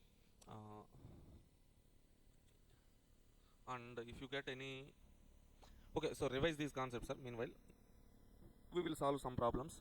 Thank you all. So if any other concepts are there to discuss, means okay, while solving the problems I will explain. Thank you all. Yeah, hi guys, this question number 2. Sorry guys, some power issue, power went off and came, so that's why this issue. See, question number 2, sir. Current dividend D naught, discount rate R, growth rate G. So we know this from cost of capital KE is equal to what, sir? D1 divided by R. If there is growth, R minus G. Sorry, R minus G. This formula we know, right? Yes. Yes. Now, so R plus G, sorry. So if you bring this growth to the right side, KE minus G, that is equal to, this is plus, sorry, by mistake I said minus. This is plus. If this G comes to the right side, KE minus G. Okay, now D1 by R is equal to, oh, sorry, I mixed two formulas. KE is equal to D1 by, okay, P naught minus G, right? If I bring that G to the left side, KE minus G, that is equal to D naught by P naught, nothing but value. Value is equal to D naught by, sorry, D1 by KE minus G. Okay, I mixed some two formulas, sir. Sorry. This is the original formula. KE is equal to D naught by D naught mean D1 means what, sir? So dividend at the end of first period divided by P naught. P naught means what, sir? Market price or current value of that equity or net proceeds from that equity plus G, growth rate. Okay, if you bring that growth rate to the left side, KE minus G. So this KE is nothing but required return R. So now this P naught is nothing but MPS. How to calculate MPS? Market price of share, that is equal to D1 divided by R. R means nothing but K, required return, minus growth G. This is the formula we need to use. So we have D naught, sir. D naught is equal to, given in the question, 2.50. So how to calculate D1? D1 is equal to 2.50 into or else we can, so there will be some growth na. How to calculate D1? D1 is equal to, okay, D naught plus growth. How to calculate that one, sir? D naught 2.50 plus growth percentage, how much? 5%, growth 2% only. Add that 2%.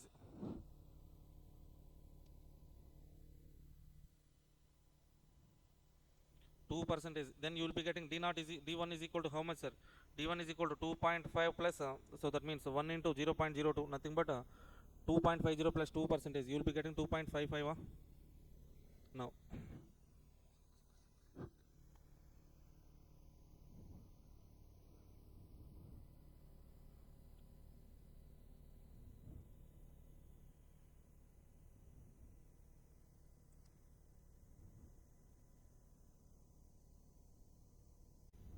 yes, for this question number 2, first of all, what they have given, sir? Current dividend D naught is given, discount rate R 10.5 is given, growth rate G is given. From this information, if I have to calculate present value of stock, okay, present value of stock from the formula K is equal to D1 divided by P naught plus G, we can so write it like P naught is equal to D1 divided by KE minus G. Okay, that D1 is divided at the end of first period. P naught is nothing but current value of share, market price of the share. Okay, now so take this formula P naught or else value of equity. This is nothing but MPS only.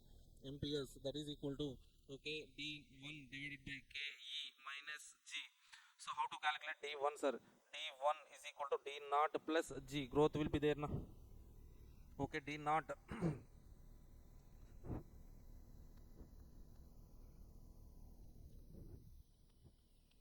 Okay, so D naught how much? 2.50. 2.50 plus 2%, that is 2.55. Okay, now D1 2.55 divided by KE, how much? KE is given required return 10.5 percentage, 10.5 percentage minus G 2 percentage. Okay, 2.55 divided by 8.5 percentage. Finally, how much it is? Can you guys please calculate and tell me this value?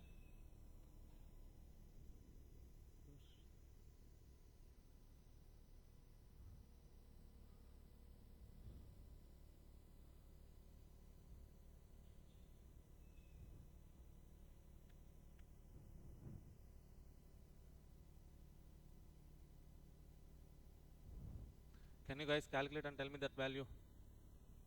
How much? 30. Okay. So present value of share is equal to 30 rupees. Okay.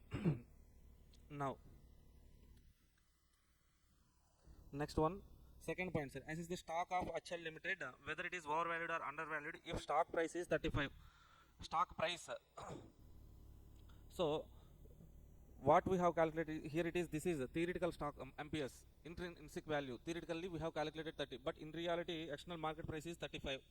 Okay, if ROE is 9% and EPS is 2.25, support your answer with complete workings. Okay, whether the stock is overvalued or undervalued, we have to calculate, sir. Some 2 points are missing. What are the 2 point means? Point 1 under PE multiple approach and under earnings growth model approach. Okay, so point 2,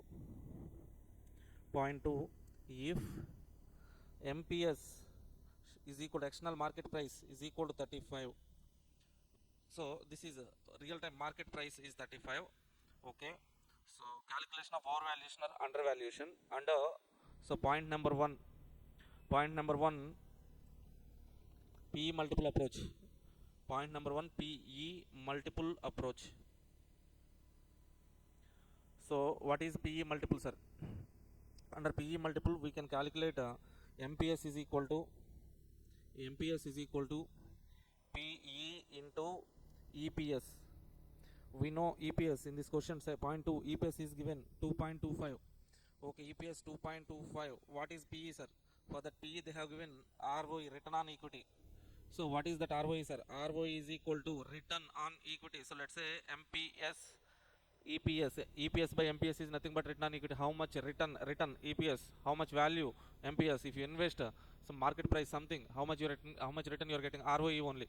So if that ROE is 9%, what is PE means? PE is equal to MPS divided by EPS, now reverse, 1 divided by ROE. Okay, so that means 1 divided by 9%, that is equal to 11.11%, right? Okay, now this PE is equal to 11.11% into 2.25. Okay, sorry, not percentage, this will be in PE. 11.11, 1 divided by 9%, you will be getting 11.11, or else 9% means 0.09. 1 divided by 0.09, 11.11. So if you multiply these two, you will be getting 25 rupees. Okay, MPS is 25 rupees. What is this MPS, sir? This is theoretical MPS. Theoretically we have calculated 25. What is the actual external market price? 35. Overvalued or undervalued? Okay, theoretical MPS is 25. MPS is equal to 35. Theoretical MPS 25. Stock, whether it is overvalued or undervalued? Yes, in the external market stock is overvalued in market. As per theoretically the value should be 25 only, but they are purchasing it in the external market price is 35, means overvalued in the market, right? Okay, point 22, calculation of MPS under earnings growth model. Okay, so MPS under earnings growth model, growth model. Under this earnings growth model,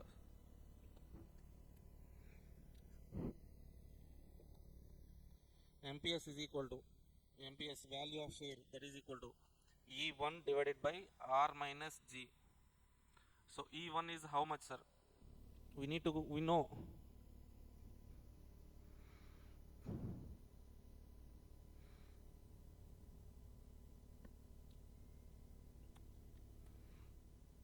and this R we should take it as ROE given in the question, that is 9%.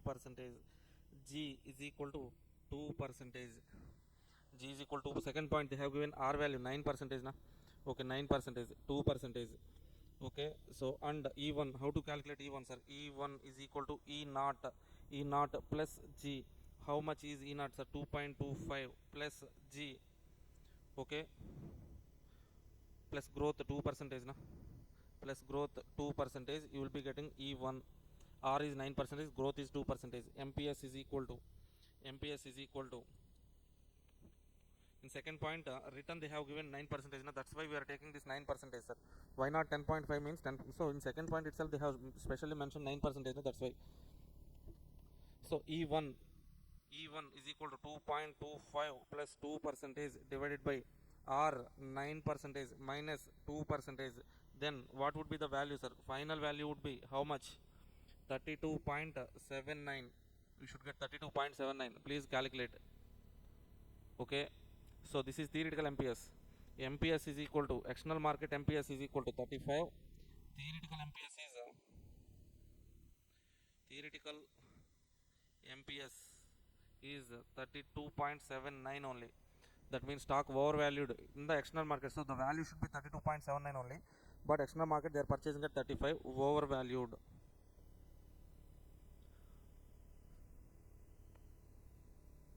Okay, are you guys able to understand or not? Please let me know if you get any doubt here. Same formula, given information I am substituting in the formula. If we know the formula, we can calculate. So if you get any doubts means please let me know. Are you clear with this problem? In point number 1, as they have given dividend information, discount rate or growth rate given. So dividend growth rate, Gordon's growth model will be there na. Okay, by using that formula I have calculated the MPS value. Second point 2, so in the external market 35 is the market price they have given. Okay, so now, so theoretically what should be the price that we are calculating with the given information? First one, PE multiple approach. PE multiple means EPS into PE. EPS given in the question. PE, for that PE ROE is given. 1 divided by ROE is PE. Okay, PE into EPS 25. So theoretical price is 25, external market 35, 10 rupees overvalued. Okay, second one, MPS under earnings growth model. In that earnings growth model, so same form, MPS is equal to E1 divided by R minus G. R value here, R value is nothing but ROE. G is 2%. Okay, how to calculate E1, sir? We know E naught, current EPS we know, but we need EPS at the end of the first period. No, E1 is equal to E naught plus G. Some growth will be there na. Okay, 2.25 plus G. MPS is equal to E1 divided by R minus G. We are getting 32.79. Theoretical MPS value is 32.79, but in the external market that is 35. Means so in the external market, okay, 32.79 value product they are purchasing at 35 rupees, overvalued na. Okay, so next one, guys. Next one. You guys are showing next level dedication. Nice. Okay, guys, shall we go to the next question? Okay, read this question. MQP June 25, December 24 attempt question, December 24 attempt question, direct question 5A.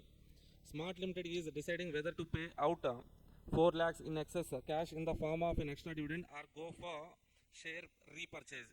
Okay.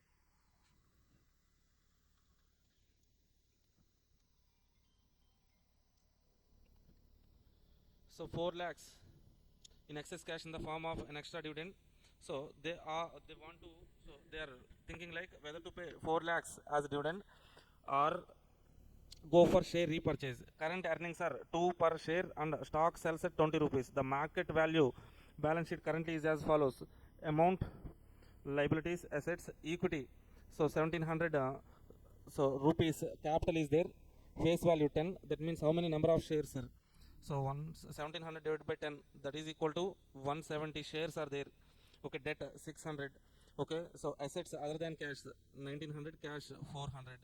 Okay, evaluate the two alternatives in terms of effect on price per share of the stock, price MPS per share of the stock, and the EPS and PE ratio. Two alternatives. what are the two alternatives, sir?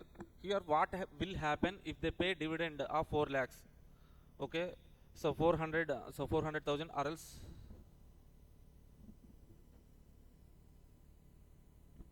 okay, these numbers are in thousands, sir. We have to take these numbers, some mistake is there, so thousands. Okay, so whether they have to pay a dividend of 4 lakhs or else by using that 4 lakhs they need to repurchase the shares. Okay, which alternative is better? Okay, so if they give dividend, what would be the MPS? If they repurchase, what would be the MPS? That is what they are asking, sir. Now see, two alternatives are there. Let us evaluate the two alternatives.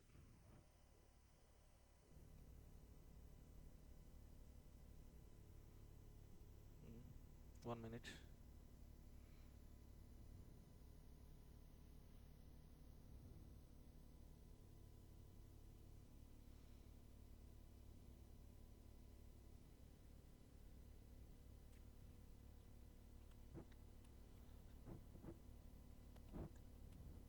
Okay, see, first one, what is our first alternative? Paying dividend of 4 lakh rupees. 4 lakh means 400,000 rupees as a dividend. Okay, so second alternative is what, sir? Repurchasing the shares. Okay, let's say for example now, so what will be the PE ratio?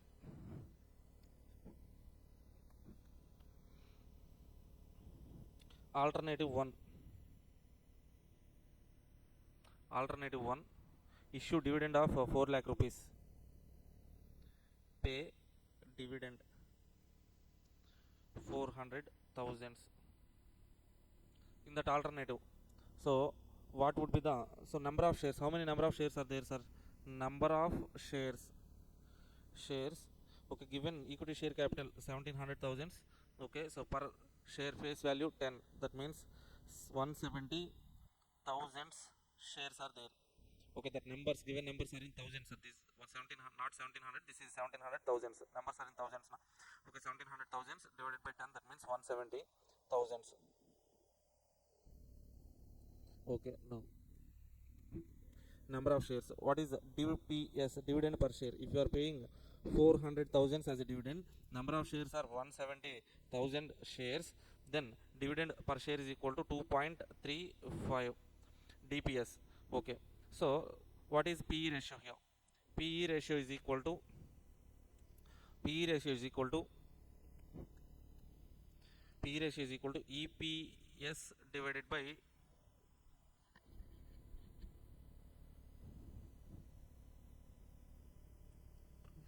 sorry, MPS divided by EPS. Okay, MPS. So what is the market price of the share? So previously it is 20. Now what is current earnings? 2. Okay, 20 divided by 2. PE ratio is equal to 10. Market price 20, 10. Okay. See, if you pay the dividend, your market price, okay, 20. So PE is 10. Okay, so let's take an assumption like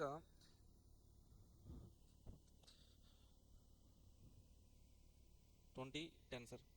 Now let's assume PE is constant in two alternatives.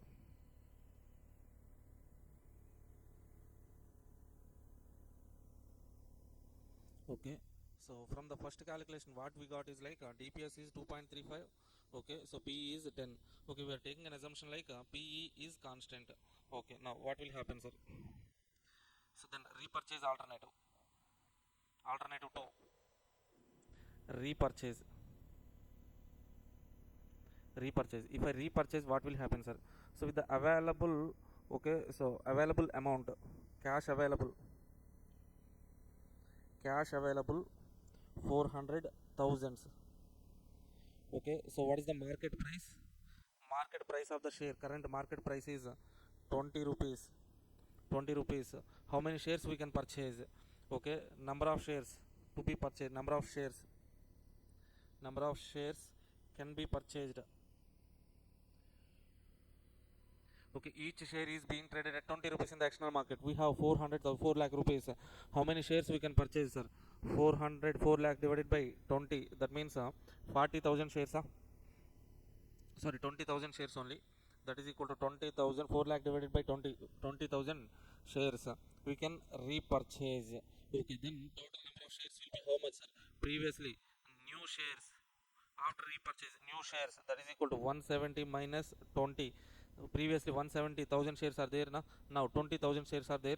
20,000 shares we have repurchased, that means remaining shares are 150 shares only, 150,000 shares, 150,000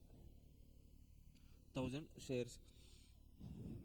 Okay, so will it changes any EPS? Okay, so previously our EPS is equal to 2 rupees per share. Okay, so previously we had how many shares are earning available to equity shareholders. Then earnings available to equity shareholders, that is equal to 170 into 2, that means 340. Now if our shares number reduced from 170 to 150 reduced now, so then EPS per share will increase now. Okay, so new EPS is equal to 2 divided by, sorry, new EPS is equal to 340, earnings available to equity shareholders, so 340 divided by, okay, so new number of shares 150, that is equal to how much, sir? New EPS is equal to 2.27, 2.27. So we have already taken assumption like PE is equal to, so constant, that is 10 only na. Previously we have calculated na. Now what is the MPS? MPS is equal to EPS into PE. What is EPS, sir? New EPS 2.27, but our PE is constant only 10. Then how much is the value? 22.7. Okay, so if you repurchase, so your market price in alternative 2 is better. Why market price is getting increased in alternative 1? Okay, just because of paying dividend. Okay, so market price will not change, market price is 20 only. We are assuming like PE is 10, that is only, that is constant over the two alternatives. Okay, if I repurchase, what is happening means there will be change in EPS per share na. Previously 170 shares, okay, now 150 shares means okay, total earnings will be distributed to 150,000 of shares only. Previously it was distributed to 170,000 shares. Okay, total, so previously what is the total earnings available to equity shareholders means per share we are earning 2 rupees, previous number of shares 170, that means 330 is the earnings available to equity shareholders. New EPS 340 divided by 152.27. Now how to calculate MPS, sir? EPS into PE, EPS 2.27 into 10, 22.7. So previously market price is 20 rupees, now the market price is 22.7. Okay, so which alternative is better, sir? Alternative 2 is better. Why means MPS is getting increased. Now once again go through this question, sir. If you get any doubts means let me know.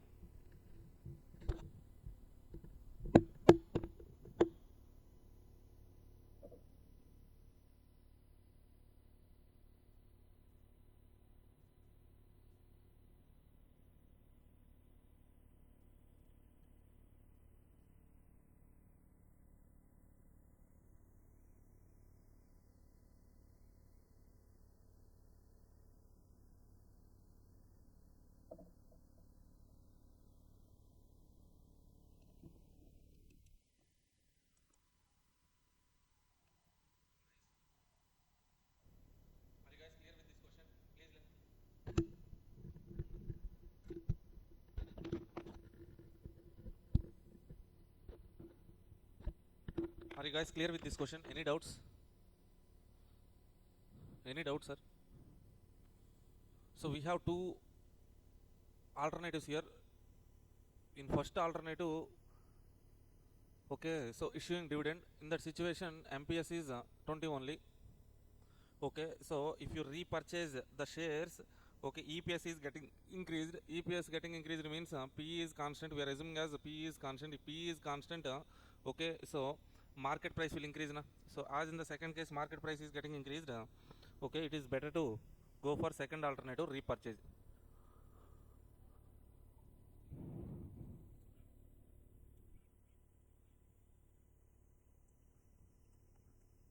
Next one, question number 4, sir. Question number 4, read this question once.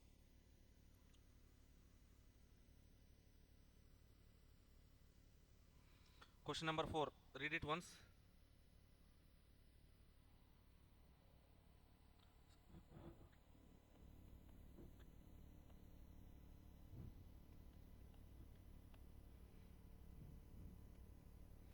Okay, so question number 4, from the following income statement, they have given some income statement, illustrate common size statement and also interpret the results. So here for particular company, they have given information for 2 periods, sir.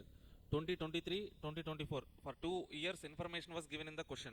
What is the data given in the question? Net sales 10 lakh 50,000, 13 lakh 50,000, less cost of goods sold, gross profit, less other operating expenditure, operating profit.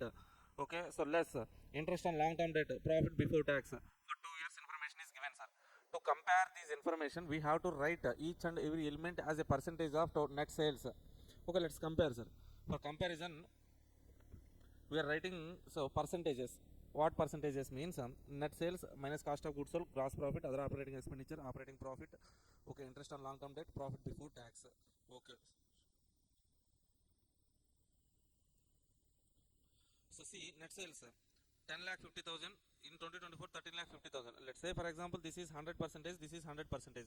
If this is 100, 10 lakh 50,000 is 100. What is cost of goods sold? 5 lakh 70,000 divided by 10 lakh 50. So what is the percentage of cost of goods sold in total sales? That is what we are calculating, sir.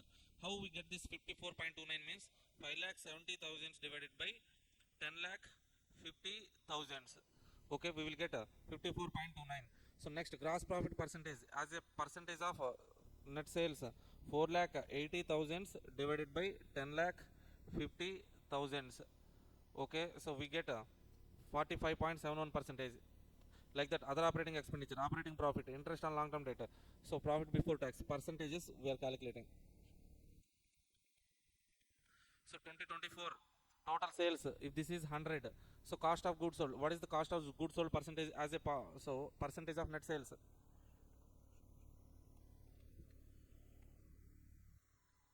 Next one, what is the percentage of gross profit on total sales? What is the percentage of other operating expenditure on so total sales? Okay, like that. So check this ratio, sir. Please take your calculators and check these ratios. So please calculate that ratios whether that is right or wrong.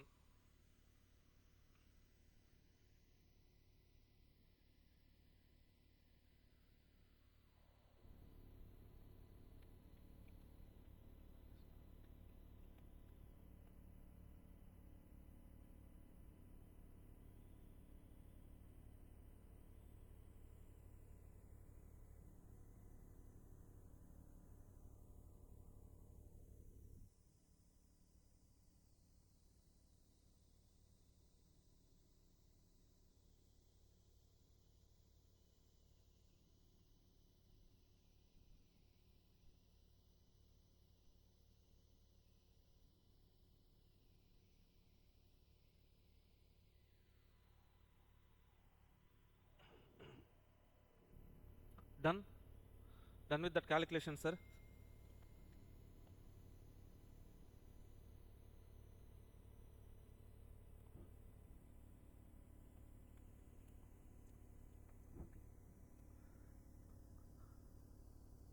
See, now. So now let's do some analysis, sir. Okay, what is that analysis means? If you observe, when compared with the 2023, when compared with 2023, profitability percentage has increased from 25.71 to 32.44. Yes, increased. Why this was increased, sir? Why this was increased means first and foremost reason is like okay, cost of goods sold value reduced from 50, cost of goods sold, that cost reduced from 54.29 to 47.78 percentage. Cost of goods sold reduced. Okay, so gross profit got increased. Okay, next one, other operating expenditure, so little bit increased. Operating profit increased. Okay, interest, long term debt, interest percentage reduced.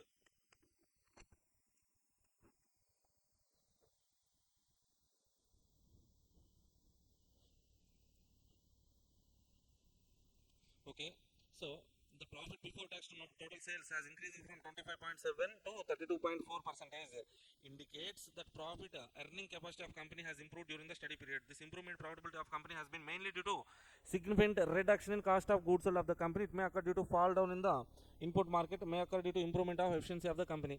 Okay, that means the cost of goods sold. Why that cost of goods sold reduced means because of efficiency in the labor or company, or else input raw material cost might have reduced. Other operating expenditure has higher, so it is clear that company has operated with tight supervision, tight inventory control, reduction for reduction of cost of goods sold. First one.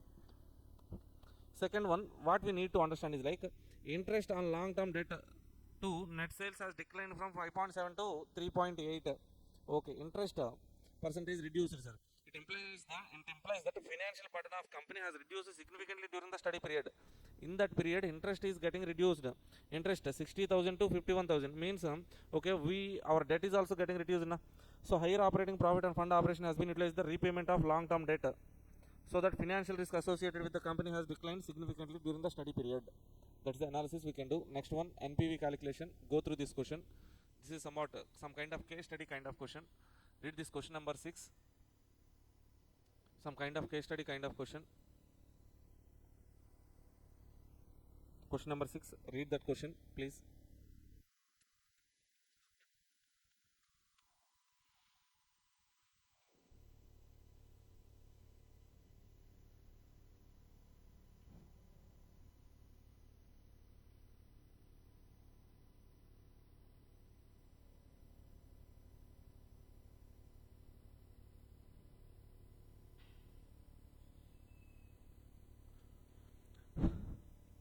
Mr. Jagdish owns a drugstore located in Maliwara, Gazibad.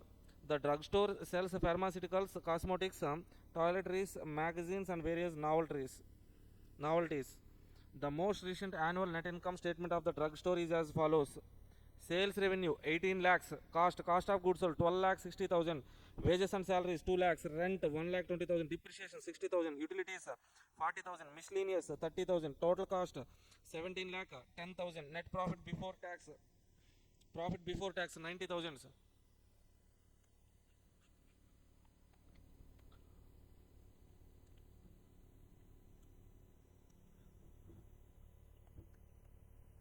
Profit before tax 90,000. Drugstore sales and expenditure have remained relatively constant over the past few years, are expected to continue unchanged in the near future. Sales and expenses, they are expecting to be no change in future. Okay, to increase the sales, drugstore is considering using the some floor space for small soda fountain. They're having some space there. In that space they are planning to keep some soda fountain. Okay,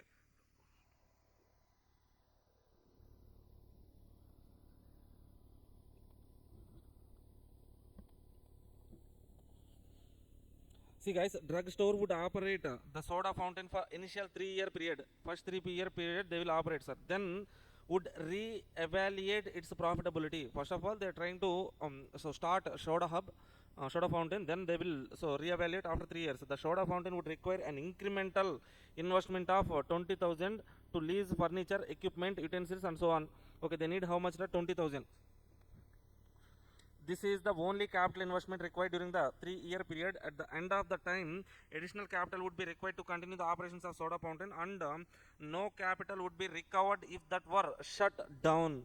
The soda fountain is expected to have annual sales of 1 lakh rupees, food and material expenditure of 20,000 per year.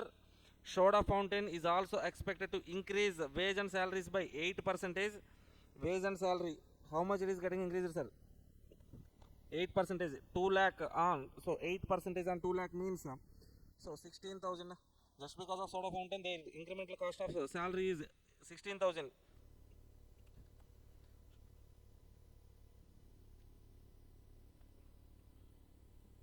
One minute.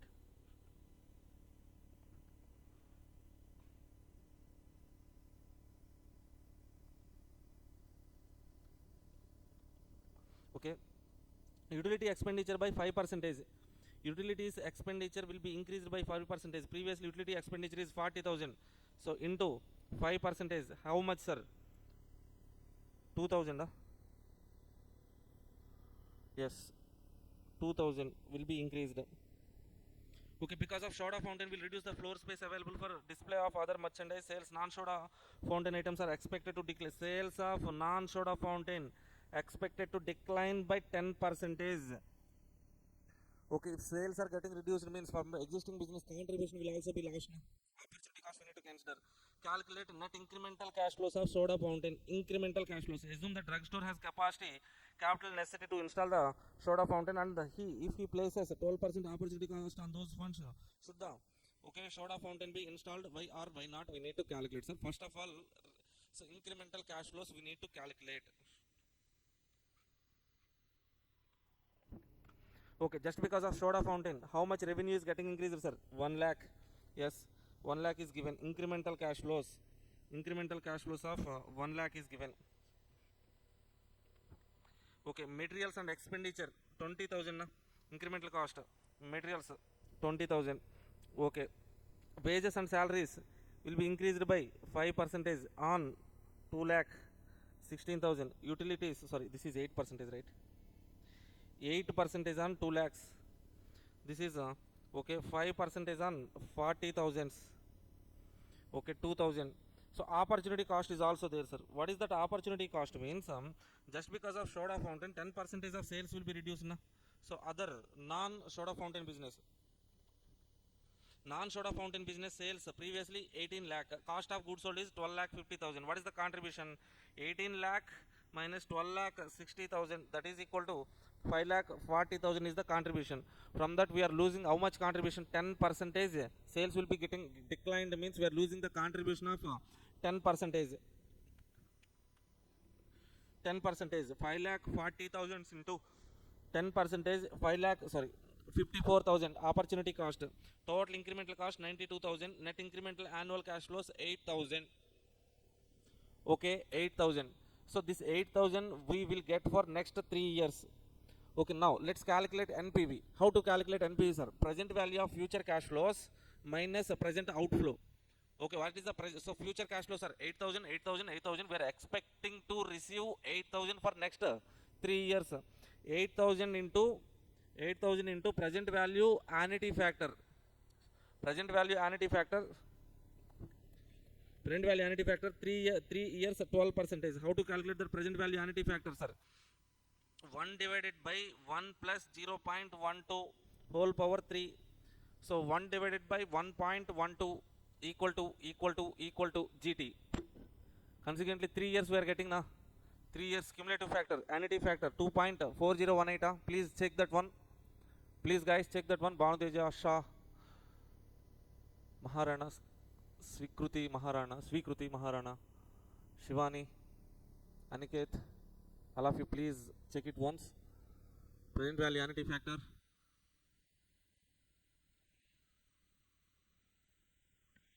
Present value annuity factor. Please calculate, guys. Right? Yeah. Excellent, Aniket. 2.4018. Now, so this is not D, sir. D in place of rupee symbol. Okay, by mistake that was D came in that PDF, not D. That is rupee symbol. Rupee symbol. Okay, so 8,000 next 3 years. 8,000 into present value annuity factor minus 20,000 is current outflow. So we are getting negative NPV. Negative NPV 785.60. So for each year you are getting what, sir? So in total for 3 years project of soda fountain we are getting negative NPV. So that means what is our decision? Okay, so assume that the store has capital necessary to install that 12% of soda. Should the soda fountain be installed? Why or why not? Soda fountain should be installed. We have calculated NPV na. Okay, by taking that so discount rate 12% and all, NPV is negative, no, we should not install. That's it, simple point. So done with past certain questions. Yes, okay, remaining questions will be covered under the chapter number 6 and 7, sir. Okay, so anyway the problem here is like we cannot so distinguish some questions whether it is chapter number 5 or 6. Okay, 5, 6, 7 we cannot distinguish some of the questions, so that's why. Okay, so we are learning some basics here. Okay, and in our workbook, in our BV workbook, some questions are there, sir. Two questions. Some basic questions are there. Basic questions means so here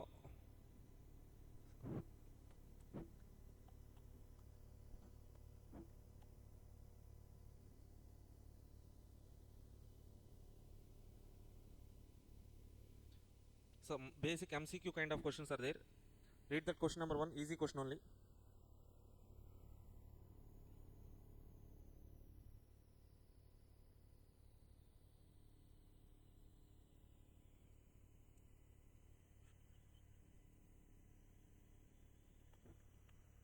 If the rate at which company can borrow funds from financial institutions is 11 percentage, okay, and tax rate applicable to the company 30 percentage, post tax debt would be how much they're asking. Okay, how much, sir? How much means see, we can calculate now.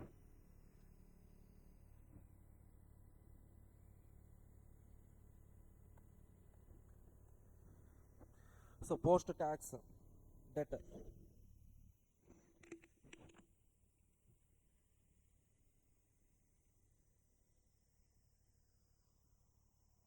KD is equal to interest rate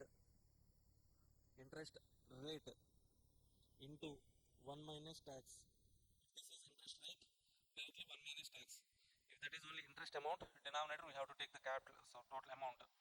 That is equal to interest rate 11 percentage into 1 minus tax 0.30. Okay, so we will be getting how much, sir? 7.7 percentage. That's it. Second question. Okay, second question.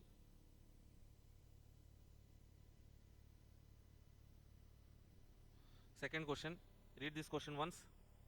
If 10-year government bond yields 7.5 percentage, government bond, 10-year government bond,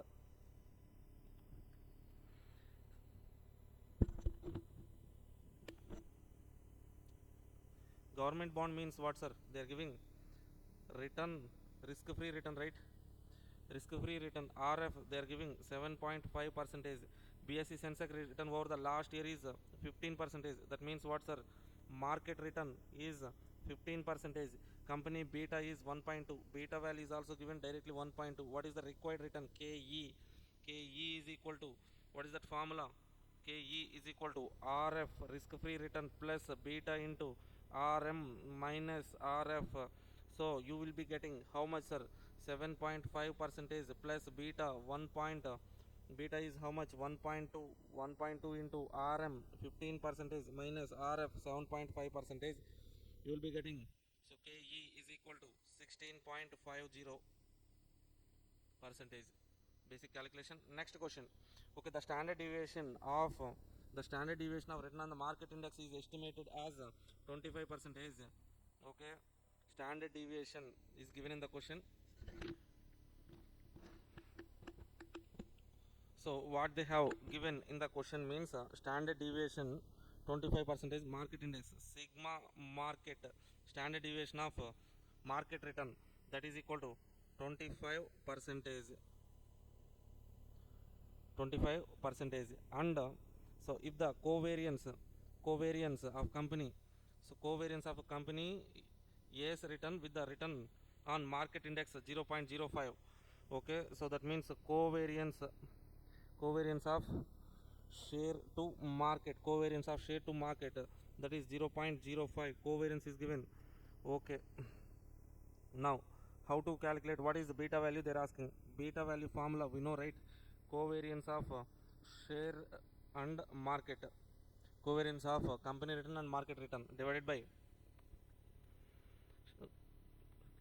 covariance of company share return plus market and market return divided by what is that? Standard deviation of market square, that is equal to covariance of SNM. Okay, how much it is, sir? 0.05 divided by market standard deviation square 0.25 whole square. Finally you should get a 0.80, right? Next one, fourth one. Suppose Alpha Limited has a capital structure composed of a debt 30 millions, equity 45 millions. If before tax cost of debt is pre-tax 11 percentage, then post tax how much, sir? We should calculate the required rate of return of equity. KE is given, marginal tax rate 30 percentage, weighted average cost of capital. So they're asking us to calculate weighted average cost of capital. Okay, so amounts given, equity, debt. Given amounts are 45 millions, 30 millions. Okay. Okay, so source equity, KE, KD. Okay, cost of KE 16.5 percentage given in the question. KD 11 percentage, pre-tax, post-tax 1 minus 0.30, that means 7.7 percentage. So what are the weights? What are the weights? Weights means 45, total amount is 70. Out of 70, 45 is equity. 45 by 70, 30 by 70. Calculate that weights.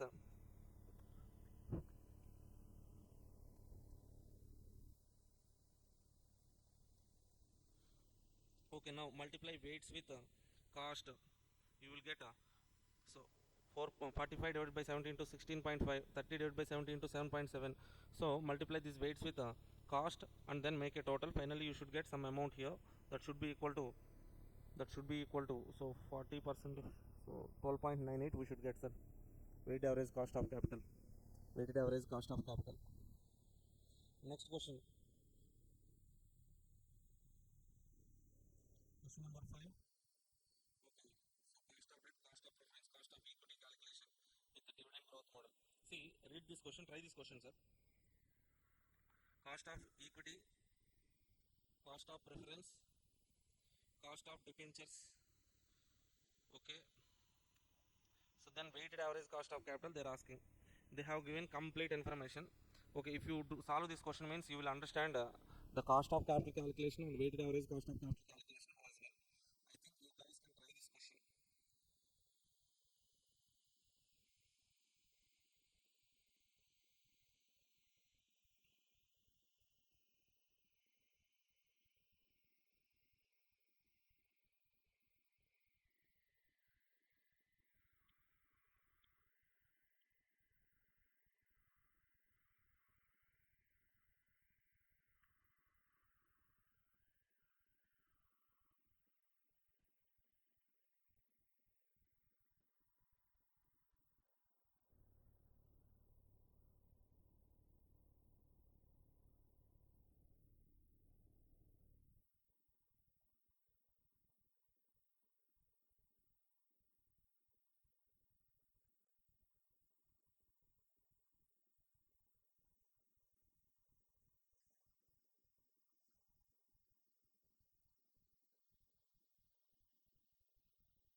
Read this question, guys.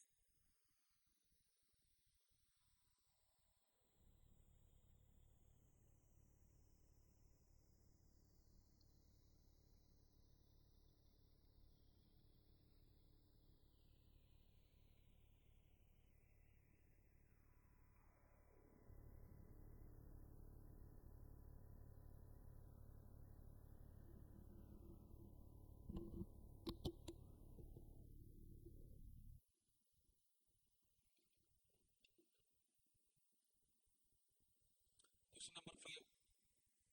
Read that question. Mahavir Limited has the following capital structure based on the market values.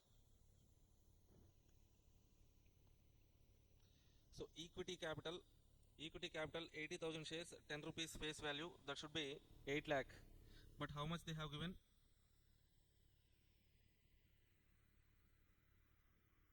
80,000 into 10, 8 lakh. Okay, following capital structure, market values. That means equity share capital, total market value of equity shares. Okay, how much? 1 crore rupees. Okay, 15% preference share capital, 6,000 shares, 100 rupees par value, 6,21,000 market value. Okay, so 4%, 14% debentures face value 1,000. Okay, so then 9,70,000. Term loan 16% term loan 80 lakhs 8 lakhs, sorry. The dividend per share expected for the next year is 3.50 and expected to grow at 12 percentage. Preference shares are redeemable after 5 years at a premium of 5 percentage and debentures are redeemable after 10 years at face value. The applicable tax rate of the company is 40 percentage. You are required to calculate a weighted average cost of capital using market values as weights.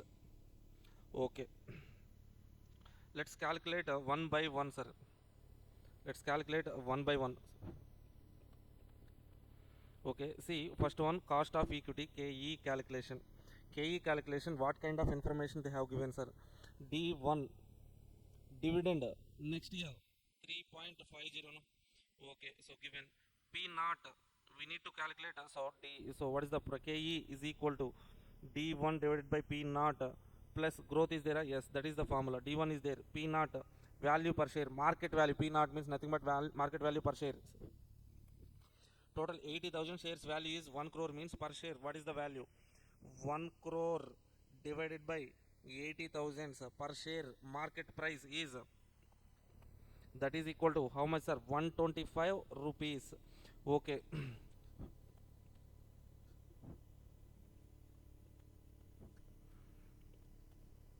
Growth rate, we know that growth rate, right? Growth rate given in the question, what is that rate? Growth rate 12 percentage. Take that growth rate 12 percentage. Now KE, calculate, substitute these values in KE, you will get KE is equal to this much. Cost of preference shares, okay, so if there are redemption, okay, redeemable preference shares, how to calculate cost of preference shares, sir? Okay, let's calculate that value as well.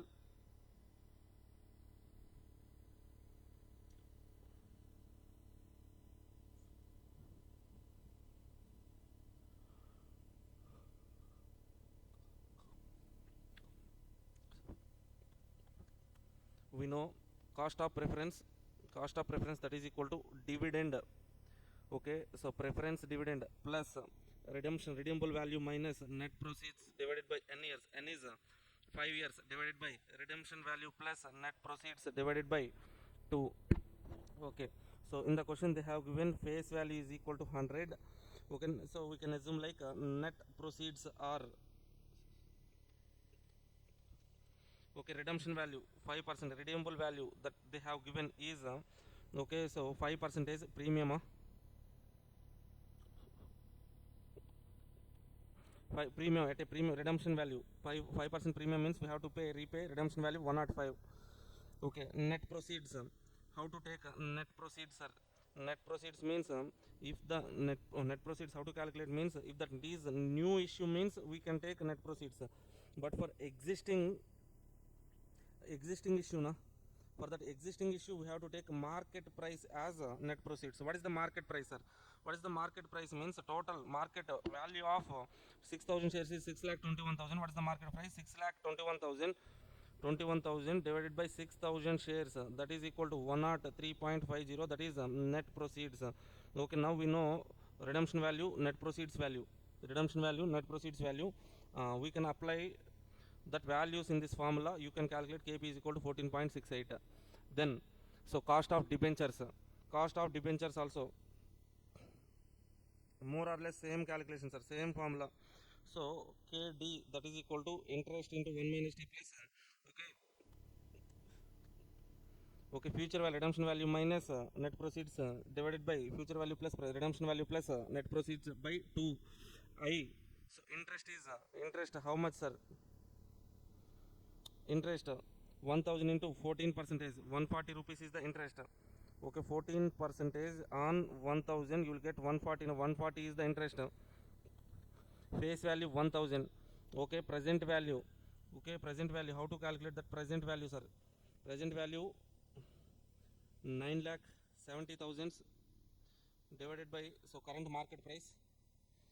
See how can we calculate it means, so what is the redemption value? Redemption value they're saying like redeemed at 1000. Fine. After how many years? 10 years. Okay, n equal to 10, that is also fine.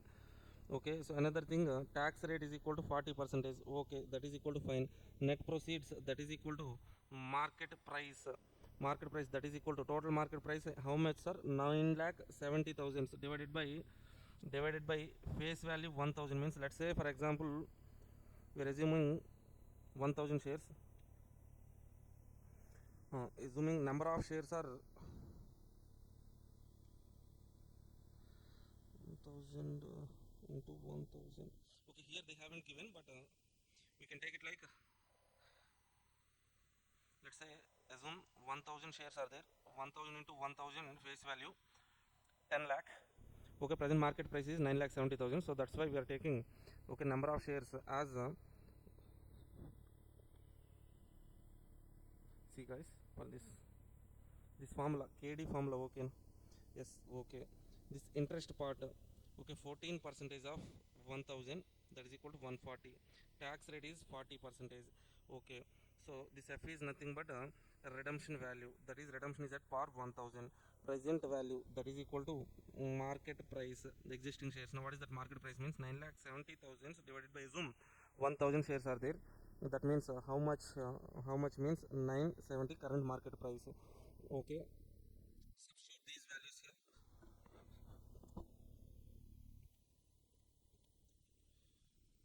Okay, so then we will get what, sir? We will get KD is equal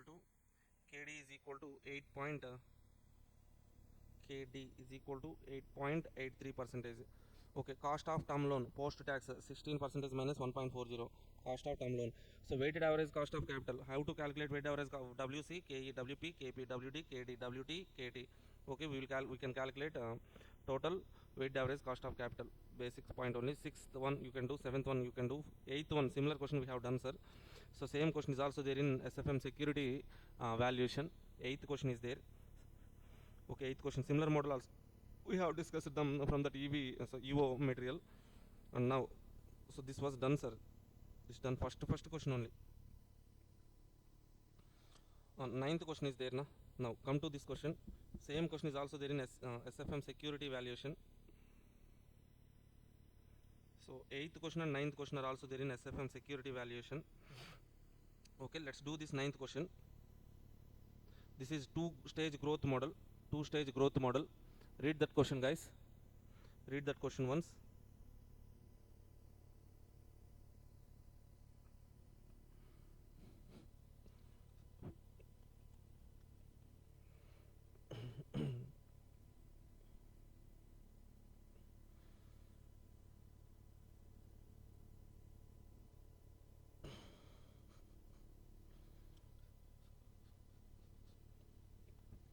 So from this formula point of view, we won't understand, but I will try to solve this in table-wise, tabular format.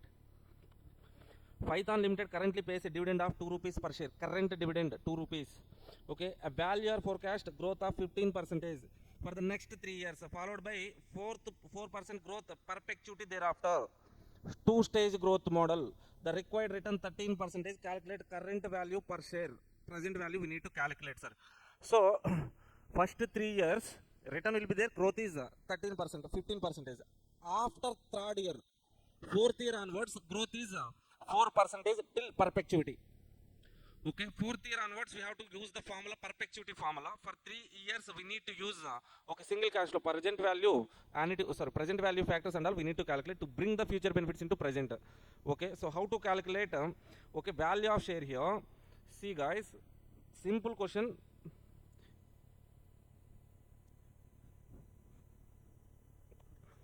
Simple question.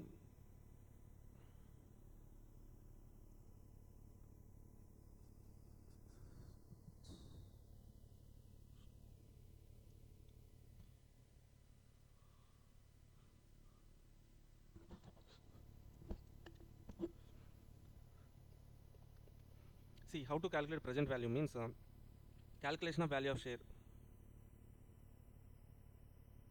Calculation of value of share.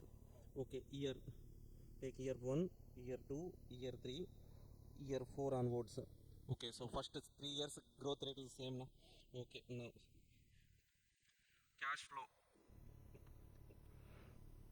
cash flow nothing but dividend. So dividend at the end of first year, dividend D1 is equal to, how to calculate D1 here? Okay, D naught plus growth, short term growth, how much, sir? 15%. D naught how much, sir? 2%, 2 plus 15%, 2 plus 15%, that is equal to how much? How much? 2.30 na. Yes, here. So cash flows. Next one, present value factor at the rate, how much, sir? Present value factor, required rate of return 13%. Okay, 13%, 1 divided by 1.13 equal to how much? Present value factor for first year end. First year end value 0.884. Next, second year end dividend D2 is equal to D1 plus growth. Okay, so 2.30 plus growth 15%.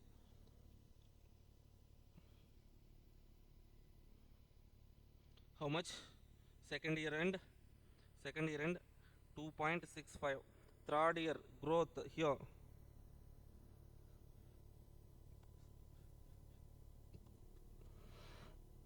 Third year growth. So dividend D3 that is equal to D2 plus growth D2 2.65 plus 15%. That will be how much? How much? 3.042. 042. Next D4. So after 3 years growth will be what, sir? Growth will be so after 3 years growth will be what? 4% growth till perpetuity. So here how can we calculate means, so period, so third period end value 3.042 na. So now, so next 5, 5th year, 6th year, 7th year till perpetuity. So let's calculate present value here. Okay, fourth year present value of fourth year to infinite period of cash flows. Present value of fourth period to infinite period of period cash flows. How to calculate that one, sir? So that is the formula is what, sir? The formula is we can calculate that one like that is equal to D4 divided by R minus G. So how to calculate the D4, sir? D3 into 3.042 plus 15% divided by. Sir, are you able to understand why I am taking this formula here? Directly I am calculating present value of fourth year end cash flows to infinite period cash flows. Why, sir? Here they have given so 4% growth perpetuity after 3 years. That's why for fourth year end dividend taking that one, I am calculating present value. Present value means fourth year beginning value. Present value of fourth year end to infinite period of time cash flows. Okay. What is that rate? Rate is given in the question. Nothing but so 13% minus growth rate is how much, sir? Growth rate is 4%. Finally you should get it like 35.152. Okay, here fourth year beginning value is here fourth year beginning value, sir. As I have calculated present value by taking fourth year end value, I have calculated present value means I got so fourth year beginning value. That means third year end only. Okay, this present value factor, see this one, first period present value factor, you can calculate what? Discounted cash flows 2.30 into 0.881. Okay, so then you will be getting 2.0355. Second period, so 0.783 present value factor, you can calculate, sir. Please try 2.65 into 0.783, 2.0710. Okay, third period 3.042. What is the present value factor? 0.693 multiply, you will get 2.108. Okay, so this is the third year end value. Here we have fourth year beginning value, present value. Fourth year beginning value is 35. That means third year end or fourth year beginning both are same now.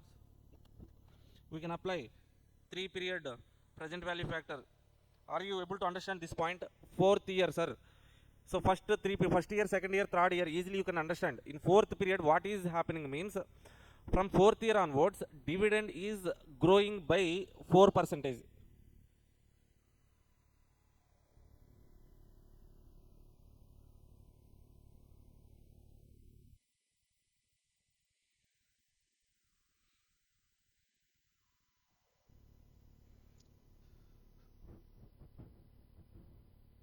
Sorry, here we have to take not 15%.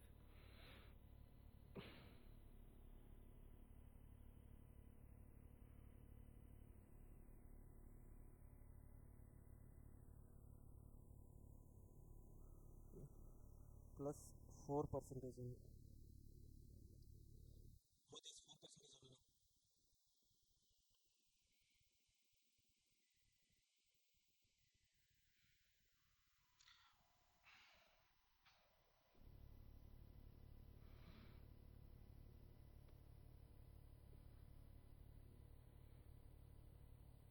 Okay, so please do that calculation whether it is 35.152 or not. Let me know.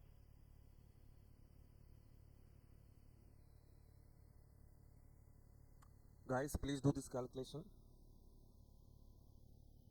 Okay, see, after 3 periods, from fourth year end onwards, after 3 periods ending, from fourth period onwards, we are so getting dividend. What is the growth percentage of the dividend? Is 4% till perpetuity. Okay, so with the growth, perpetuity, annuity till the perpetuity. So with growth, so to calculate present value, what is the formula? Cash flow divided by rate minus G na. Okay, so for that we need cash flow at the end of first period. That means so cash flow at the end of fourth period, cash flow dividend at the end of fourth period divided by D4 divided by R minus G. We are applying R minus G so that we are getting present value of perpetuity period cash flows 35.152. Are you guys okay with this point? Please let me know. Sir, one second, sir. So, are you guys okay with first year, second year, third year cash flows and all? First year, second year, third period. Discounted cash flows, we know, right? Okay, from fourth period, what is happening, sir? Fourth period, fourth period, so cash flow, dividend growth rate is 4%, two-stage growth model, sir. So then here we are calculating what? So till the growth percentage till the perpetuity, no? That's why we are calculating present value of cash flows from fourth year to infinite period. So that is equal to D4 divided by R minus G. How to get the D4 means 3.042 plus growth, long term growth 4% only na. R is 13% minus 4%, you will be getting 35.152.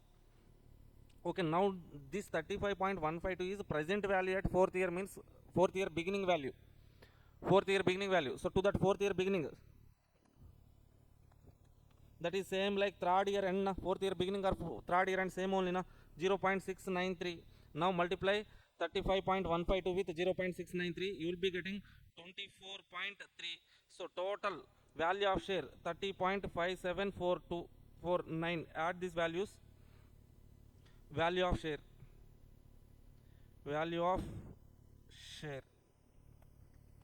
Okay, this calculation only in the workbook they have done in formula wise, sir. Formula base. Okay, but we have done under tabular approach. That's it, sir. Remaining some arbitrage process and all there. So capital structure theories that are not relevant for our PV. So for conceptual purpose only, so that concepts are needed. That concepts arbitrage process and all not needed for us. Okay, they are not asking any kind of questions from that arbitrage process. That is inter-level concepts, inter-firm level concepts. Okay, so this is enough. These basics are enough. Okay, so once again, what I'm expecting from you is like go through that basics and all. So solve these problems once again. Okay, from tomorrow onwards, we go to the in tomorrow's class we go to chapter number 6, valuation methods and approaches. So we will discuss about all the methods. Then for each method we will solve the problems. Okay, if you understand that chapter number 5 and 6 means 7th chapter, 8th chapter, easily we can solve some basic formulas. So these concepts only repeated in chapter number 7 and 8. Thank you all guys. We'll meet you in the next class. Until then, bye bye. Yeah, as many students have asked me to take class from tomorrow as well. Okay, I will be taking the class tomorrow as well. Thank you all. Yes, hi, hello everyone, welcome back. So in previous class we have done with chapter number 5, sir. Chapter number 5, so fundamentals of business valuation. Okay, now our next discussion is chapter number 6. Chapter number 6, business valuation methods and approach. BV methods and approaches.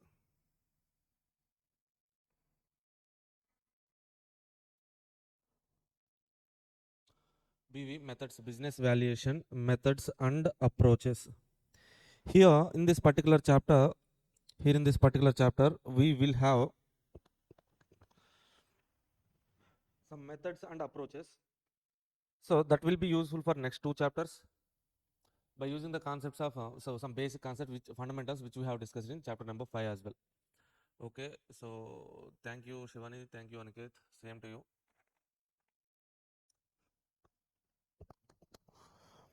See now, so what all the methods or approaches we have in this particular chapter means, okay, so for calculation of business value or else calculation of something value, some value, we have some methods here. What all the methods means? First one, discounted cash flow method. First one is discounted cash flow method.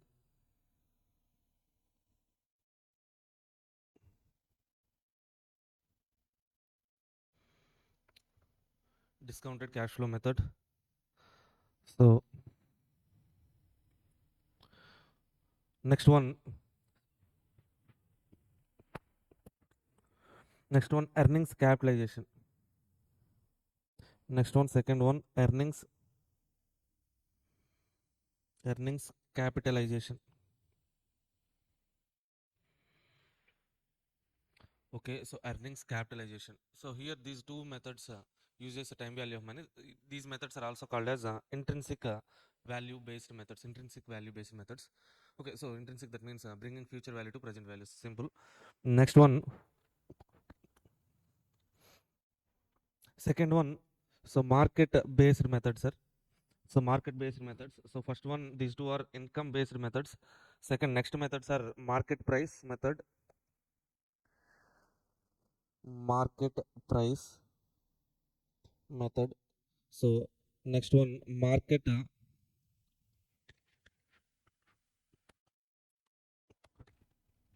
market company comparable multiple. Company comparable multiple method, comparable multiples, PE multiples and all we have seen in the yesterday's class now. Okay, next extension will be there. Market, third one, market company comparable transaction methods. Transaction method. Company comparable transaction. Okay. So next methods are, see 1 minute. First two methods, next three methods. Next method are book value method, book value method, book value method, net assets method.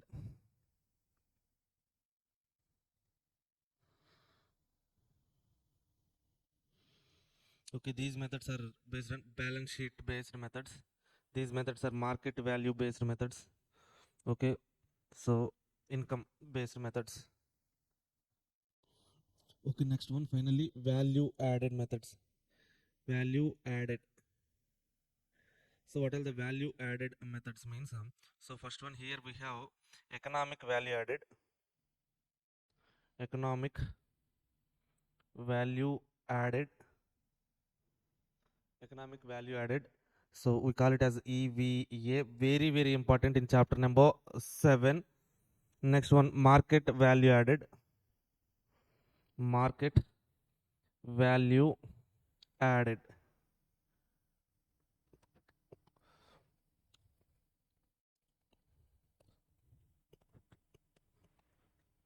Okay, these all are the methods we have in this particular chapter number 6. Okay, this discounted cash flow, we know earnings capitalization. So some of the methods, some basics needed, all the basics needed were discussed in previous chapter itself. Now let's start with discounted cash flow method, sir. Okay, so let's discuss one by one each and every method, then we solve the problems. Okay, so our first method is discounted cash flow method. Take heading discounted cash flow method. Discounted cash flow method. Here we need to calculate what's our, here in this method, first method, if you observe, discounted cash flow method means nothing future economic benefits to bringing future economic benefits to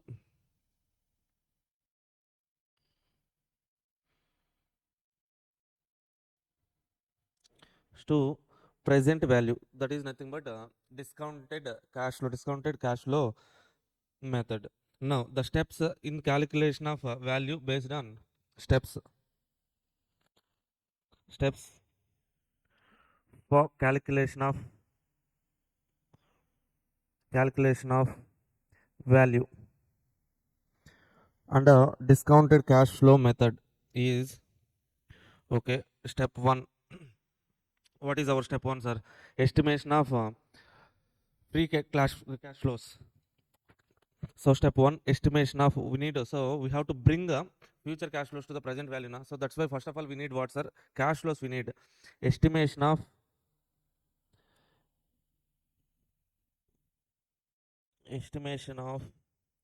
free cash flows,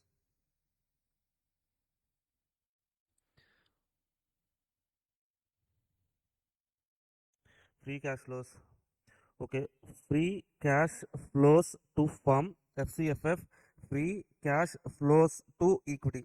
These two things we have to so understand and calculate, sir. Step 1. Okay, next step 2.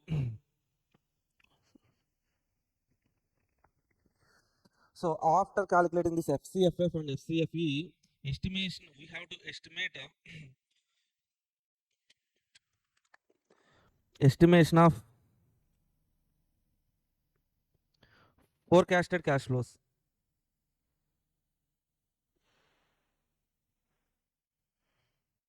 Forecasted cash flows. We calculate this FCFF, FCFE. Okay. Now, step 1. First of all, we need to calculate. Okay. So first method, sir. What is that first method? Discounted cash flows method. In this method, first of all, so discounted cash flows means what, sir? Future cash flows we have to bring to the present value. Okay, first of all, we need future cash flows now. So future cash flows means here we have to calculate free cash flows to firm, free cash flows to equity. Sir, what is that FCFF, FCFE? We will so discuss about that. Okay, so after, so how we calculate this FCFF, FCFE means based on past information. Okay, based on past information, we calculate free cash flows. Now, based on that one, so we calculate future estimated cash flows. We calculate. Okay. After calculating this future estimated cash flows, step 3, we need to calculate so terminal cash flows. Terminal cash flows. Okay, terminal cash flows means what, sir? End period cash flows. How to calculate that end period cash flows means for a machinery, they will be giving cash flows for year 1 to year 3, year 4, year 4. So till 5 years, let's say, if the machinery life is 5 years, they will give some constant cash flows till 5 years. At the end of 5th year, along with the cash flows, they will give what's our scrap value or else some machine resale value, something will be there now. That is called terminal cash flows. Okay, actually also we have done one problem. What is that problem means? Okay, so if you remember this problem in 4th year, problem number 9, chapter number 5. Okay, so in 4th year, from 4th year onwards, their growth is 4% till perpetuity. They have given the question. Okay, that's why. So we have calculated what, sir, at the 4th year beginning, what would be the, so 4th year, what would be the present value of future cash flows with 4% growth till the perpetuity. The cash flows are there. So what is the present value that we have calculated by using different approach now? Okay, this end year cash flows is called as terminal cash flows. Okay, that is what we have to calculate. So first one, free cash flows, forecasted cash flows, terminal cash flows. Okay, after calculating this terminal cash flows and all, okay, so we need we also need step 4.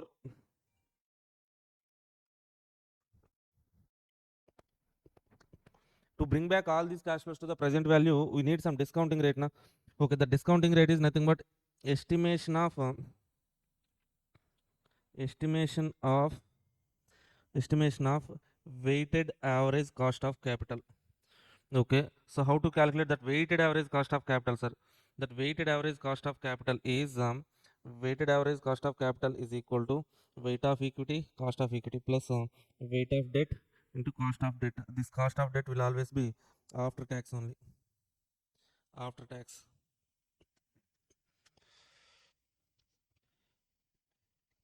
Then in step 5, calculate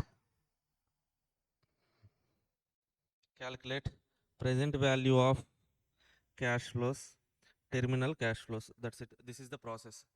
Okay. Step 1, calculation of free cash flows. Free cash flows to the firm or else free cash flows to equity. So future cash flows. So if you look at this problem, we have discussed one problem, sir. Here, year number 1, 2, 3, we have estimated what, sir? Okay, that is nothing but step 1 and step 2. Okay, so we calculate free cash flows, we estimate for the future. If any growth is there means, okay, adjusting that growth, we forecast for the future cash flows. Okay, so once we forecast for the future cash flows, okay, so next thing is like also calculate terminal cash flows. So fourth year, we are calculating terminal cash flows. Okay, so if growth is 4% till the perpetuity, what would be the present value of perpetuity cash flows? Okay, that we have calculated. Okay, after that we need some discounting rate. Now here in this question, discounting rate directly given, but sometimes we need to calculate. After taking that, we need to calculate discounting cash flows. This problem is nothing but discounted cash flows method only. Now, let's discuss each and every point by point. This one is very important, sir. Now, I'm going to write one chart that is very important. Cash flows after tax. Calculation of step 1 is our step 1 is cash flows after tax. Now, let's try to learn how to calculate the cash flows after tax. Cash flows after tax. CFET. Sir, how to calculate this cash flows? Operating cash flows. Operating cash flows after tax. Calculation of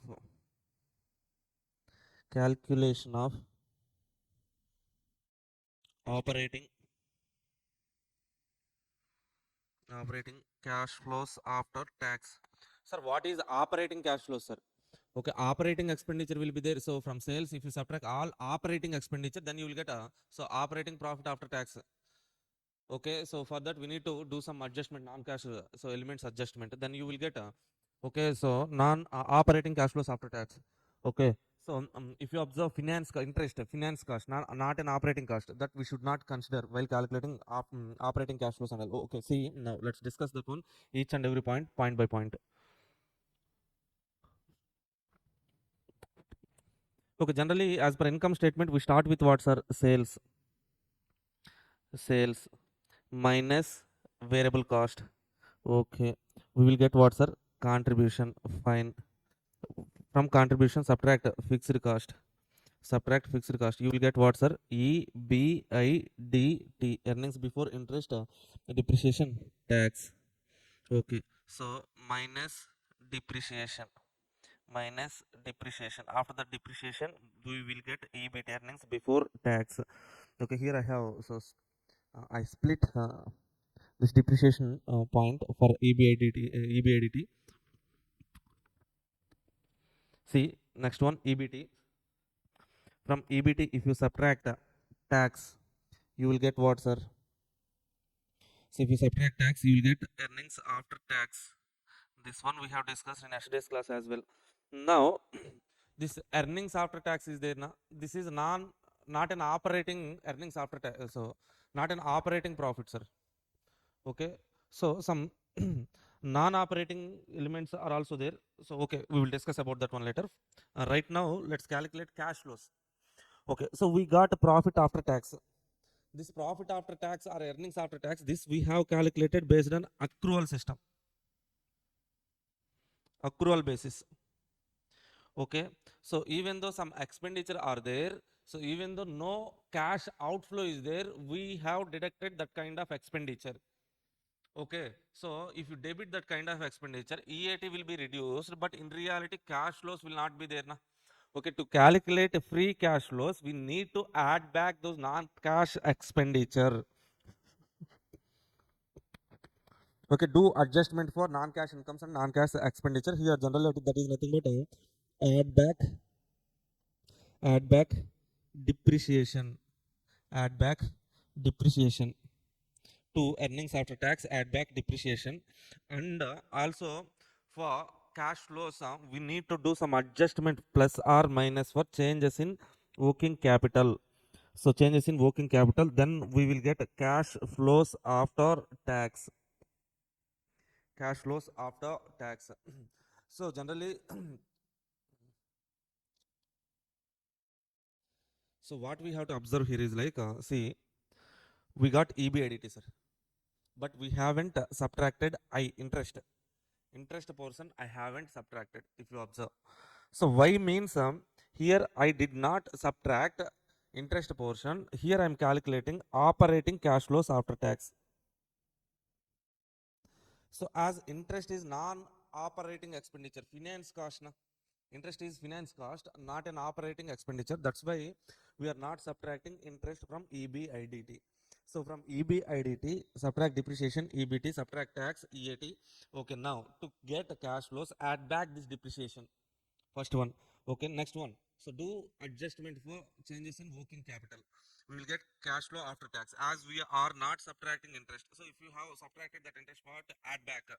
Okay, so then you will get operating cash flows after tax. Okay. Now, sir, why we have to adjust this changes in working capital, sir? Here we are calculating what, sir? Cash flows. Okay. So EAT will be calculated based on accrual system. In accrual system, even though so real cash outflows are there, if you incur expenditure, you have to debit na. Okay, that means we have to do some adjustment for cash flows. Some adjustment for accrual system, non-cash expenditures and all to get cash flows. Okay, that is the point. One point. But why these changes in working capital should be adjusted, sir? Say for example, let's say debtor value increased, sir. Debtors balance increased. Debtors balance increased. What does it indicate, sir? Debtors balance increased means so that represents we made sales which are credit sales. Credit sales from which so we won't get any cash now, but sales were recorded here now. Okay, sales were recorded as it is. So as per accrual basis, we have recorded sales, but from all that sales, we won't get money now. Okay, so for credit sales, debtor balance will increase. Okay, so whatever the debtors balance increases, for that we won't get any cash now. Okay, that means from this accrual basis of profit, we have to subtract what's our increase in debtors balance so that we will get real cash flows. Okay, so generally we write the formula like this only, but we use minus only. Minus for changes in current assets. For increase in current assets, minus for increase in current liabilities, add back. Add back to the profit after tax. Okay, now once again, I will try to write one more chart here. One more chart here. Say for example, say once again, sir. Sales minus variable cost contribution minus fixed cost EBIT. So after getting this EBIDT, from this EBIDT, I'm subtracting depreciation, subtracting tax, but I'm not subtracting interest. Why means here we are calculating after, so operating cash flows after tax. That is first point. Okay, second point is we have to do some adjustments here. What are the adjustment? Depreciation. So non-cash expenditure, non-cash incomes adjustment we are doing. Most of the situation we get the depreciation only. Why we are adding back the depreciation means depreciation is non-cash expenditure. So if you have debited that one means so profit will be reduced, but in reality, so cash flows will not get reduced. That's why adding back the depreciation.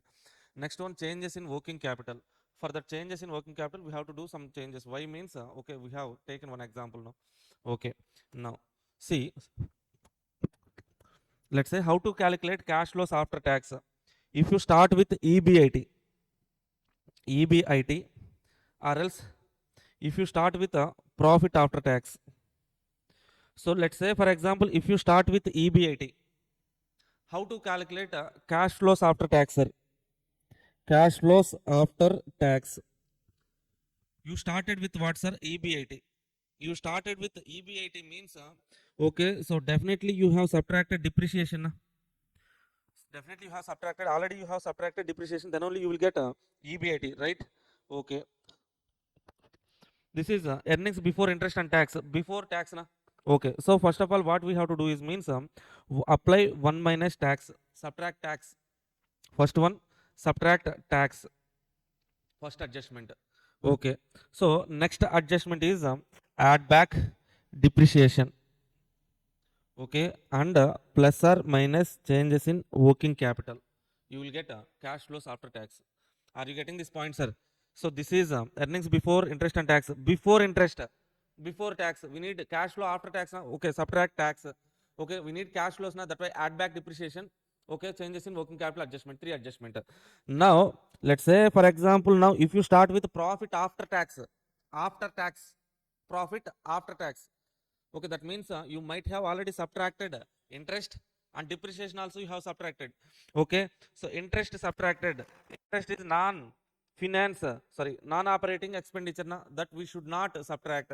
For that, what we have to do, sir? Okay, so add back interest. Add back interest. Okay, already tax subtracted now. So if you have already subtracted some interest, just because of that interest, some tax benefit they have got now. Okay, that's why what here we have to do is like add back interest. Okay, already tax subtracted now, tax effect will be there. That's why not just interest, sir, net of tax. Interest net of tax, you should add back. Okay, so that means this is a profit after tax, but before interest. If you add back interest before interest, okay. Uh, Next one, why this before interest, sir? So interest is we have to check operating condition, cash flows after tax. We have to check what condition, whether that is operating or not. Operating. Operating cash flows after tax we are going to calculate, sir. For operating condition, we are adding back that finance cost, interest cost. Okay. So next condition we have to check whether it is after tax or not. After tax or not. Yes. First one is after tax only. We have subtracted tax after tax. Here also this is after tax. After tax in interest adjustment we are doing after tax. And as we are adding back interest operating. Okay. Next condition we have to check is cash flows. Whether it is cash flows or not. Whether it is cash flows or not. So to check this condition, we have to do what, sir? Add back depreciation. Okay, so do adjustment for changes in working capital. Generally, minus when we have to use minus, when we have to use a plus, sir. Okay, majority of the situations we use minus working capital, changes in working capital. When, sir, if change in, so for change in, sir, for increase in current assets minus, okay, for increase in current liabilities plus. Okay, if current change in current assets is greater than change in current liabilities, overall change in working capital negative only we take. Okay, okay, so subtract changes in working capital when, sir, when change in current assets is greater than change in current liabilities. Okay, if change in current liabilities is greater than current assets, then add back, add. Okay, now we got cash flows after tax, sir. Okay, we got some cash flows after tax. Now, so what is the uh, cash flows available? So this is total free cash flows. From the free cash flows, how much cash is available to the firm for use? Okay, means so to calculate free cash flows to the firm, we have to do one adjustment, sir. Okay, from the cash flows, if you have done any capital expenditure less capex, so capex means capital expenditure. If you have done any capital expenditure, that too cash capital expenditure. Okay, so you got some 1 lakh of cash flow after tax. But from that 1 lakh, by using 40,000, you have purchased one machine by cash. Okay, so then how much cash available for the firm to use it freely? Free cash available for the firm to the firm is 1 lakh minus 40,000 cash capital expenditure, 60,000 only now. Okay, so do this adjustment. Okay, so next one, from this free cash flows to the firm, we have to do free cash flows to equity. Okay, so this is the total cash available for firm to use. 60,000, let's say 1 lakh capital expenditure 40,000, 60,000 total free cash available to total firm. Okay, so firm means there will be equity shareholders will be there, equity part will be there, debt part will be there, debt holders, equity holders, two holders will be there firm point of view. But here equity point of view, free cash flows to equity, what is the cash flow available for equity shareholders? Okay,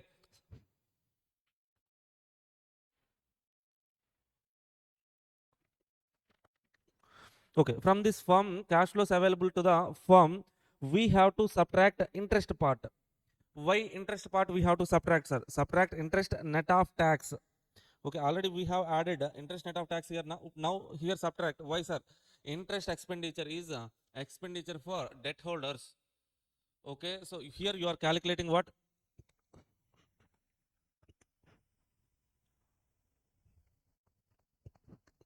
Here we are calculating free cash flows to equity.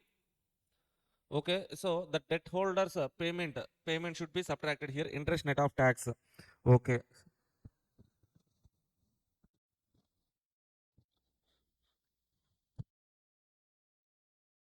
next one, add back if any net borrowings.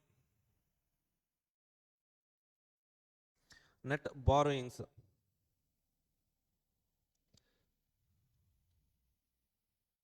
Net borrowings means what, sir? Okay, free cash flows available to equity. So if any, so new shares are issued. Okay, so from that issue we will get some money now. That is the cash available for equity shareholder now. That's why free cash flows to equity. Okay, now just look at this chart, sir. Look at this chart for 2 minutes. Okay, if you get any doubts, means once again I will try to explain. Okay, so very important this understanding.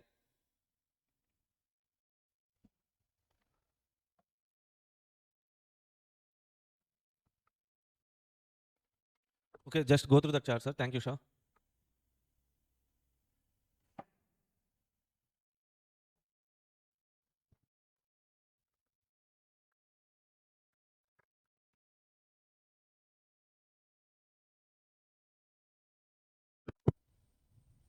Just go through the chart and all.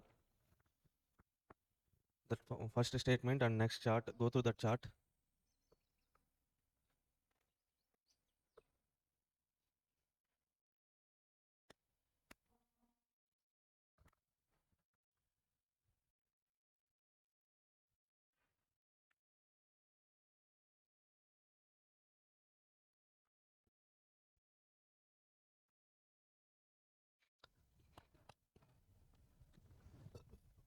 Okay, so here we need to check three conditions. What are the three conditions? Operating or not, after tax or not, cash flows or not. Okay, so for operating condition, what we have to do, sir? So if any interest part is subtracted, add back. That should be before interest. That cash flow should be before interest. So that's why EBIT, earnings before interest, no need to subtract interest. PAT, already subtracted interest, add back. Okay. Next one, after tax or not. So after tax, earnings, EBIT, if you start with EBIT before tax, subtract tax. PAT, after tax, no need to. So tax, do tax adjustment. Cash flows, okay, check whether that is cash flows or not. For that cash flow adjustment, two adjustment only, sir. One is depreciation adjustment, another one is the working capital adjustment. Okay, generally, if any non-cash expenditure, non-cash income adjustments are there, we have to do generally. Okay, but so most of the problems they won't give that kind of adjustments. Okay, this one. Okay, so cash flows after tax. From the cash flows after tax, if you get that cash flows after tax, then we need to calculate cash flows, free cash flows available to the firm. Okay, so how much cash is available for the firm to freely use it for any so decision making situations? How much cash available for the firm? Firm means so firm here means that is cash available for equity shareholders, debt holders. Okay, so how much cash available to distribute to debt holders? Okay, so that cash is so first one from cash flows after tax, subtract cap expenditure, cash cap expenditure, then you will get the cash available in the for firm. Firm means for debt holders and equity holders. Okay, so free cash flows to equity. So whatever the payment made to equity shareholders, subtract, sorry, debt holders, subtract interest portion, subtract. Okay, if you get any, if you issue any shares, that is free cash, add back free cash flows to equity. That's it, sir. uh, if you are okay with that, means we shall move to the next part.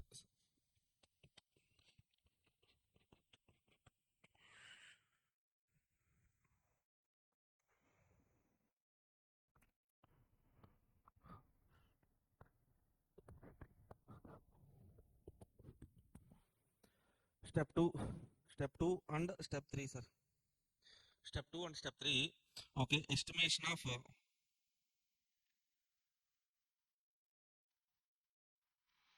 estimation of cash flows, terminal cash flows.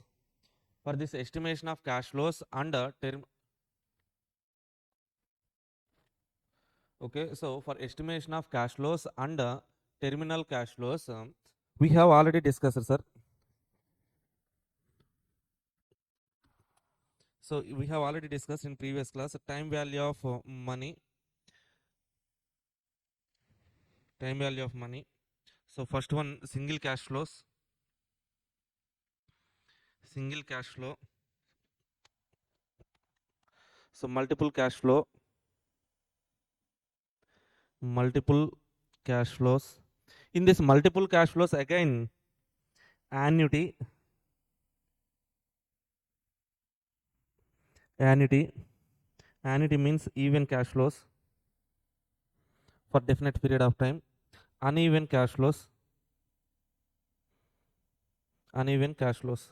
Next one, perpetuity, perpetuity, that means infinite period, infinite period with growth, without growth,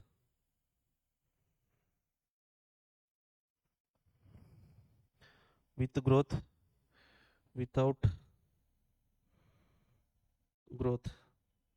Okay, these five kind of adjustments we have discussed in previous class.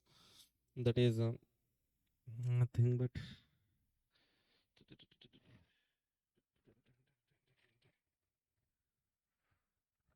see this one. First one, single cash flow, single cash flow. So if at the end of fifth year, if you are getting 10,000, we need to calculate a present value or discounting cash flow. So for that, we need to calculate what's our present value factor. If even cash flows are there, even cash flows for definite period of time, then we can use what's our annuity factor. What is annuity means? Getting same cash flows for definite period of time. Okay, so in that situation, we can use annuity factor. Okay, discounting cash flow, we can discounted cash flows we can get. Uneven cash flows, for uneven cash flows we have to apply present value factor individually. Okay, so in case even cash flows, okay, so for infinite period of time, perpetuity, even cash flows. Okay, so perpetuity without growth. So I think this one is without growth, even cash flows without growth. Okay, so yeah, 1 to infinity cash flows 10,000. So then how to apply that one means value is equal to, so cash flows divided by required rate of return. Okay, K is equal to D1 by P naught P, value of equity equal to D1 by K. This one we have already discussed. When there is growth, value is equal to cash flows for infinite period of time with growth. With growth means value is equal to cash flows divided by required rate minus value is equal to cash flows divided by required rate minus growth. Okay, so this is how we can use this five cash flows in time value of money to calculate future cash flows and terminal cash flows. Okay, so after step 1 and step 2 and step 3, step 1 done, step 2, step 3 also done. Okay,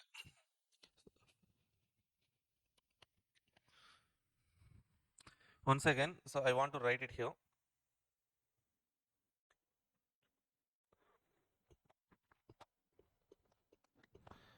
So first one, single cash flow, sir.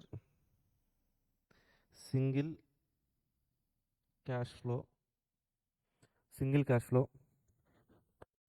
year 10, let's say in year 10 I am getting a cash flow of 10,000 rupees. Okay, so how to calculate present value, sir? Present value or discounted cash flows, discounted cash flows, that means we have to use present value factor. Okay, 10 years at the rate some 10 percentage, let's say. Then what would be the factor means? 0.385, you will get a 3860 simple. Okay, second one, multiple even cash flows, multiple even cash flows, multiple even cash flows means from year 1 to 10, from let's say from year 1 to 5 you are getting cash flows of 10,000 rupees for every year. Then we have to use present value annuity factor for 5 years, 10 percentage, that means nothing but 3.791. Okay, you will be getting 37,910 as a present value of cash flows. Okay, so next one, third one, multiple uneven cash flows, multiple uneven cash flows. Multiple uneven cash flows. So in this situation, how to calculate, sir? Let's say year 1 you're getting 10, year 1, year 2, year 3. The cash flows you're getting is 10k, 20k, 30k you're getting. Okay, so now, so we have to use what, sir? Present value factor. So at the rate, let's say 10 percentage for first year, present value factor. Calculate the cash flows into present value factor. You'll get present value or else discounted cash flows. Okay, next one. So this one is very, very important, sir. Fourth one, annuity, infinite period. Annuity means what, sir? Okay, so even cash flows, same cash flows for infinite period of time without growth. Without growth. Without growth. How to calculate that one means then value. Principal value is equal to cash flow divided by required rate. Okay, so present value of future free cash flows to firm, that is equal to free cash flows to firm at the end of first period divided by cost of capital. Okay, this is formula we need, sir. Present value of free cash flows to equity. Okay, so you will be getting for next, so for infinite period of time, you will be getting free cash flows to equity. So how to calculate present value of future cash flows to equity means to calculate present value of future free cash flows to equity. Free cash flows to equity at the end of period 1 divided by KE. Okay, next one. Next one, period 5, sir. Fifth period. Fifth year, we need to calculate annuity. We need to calculate annuity for infinite period. Annuity for infinite period with growth.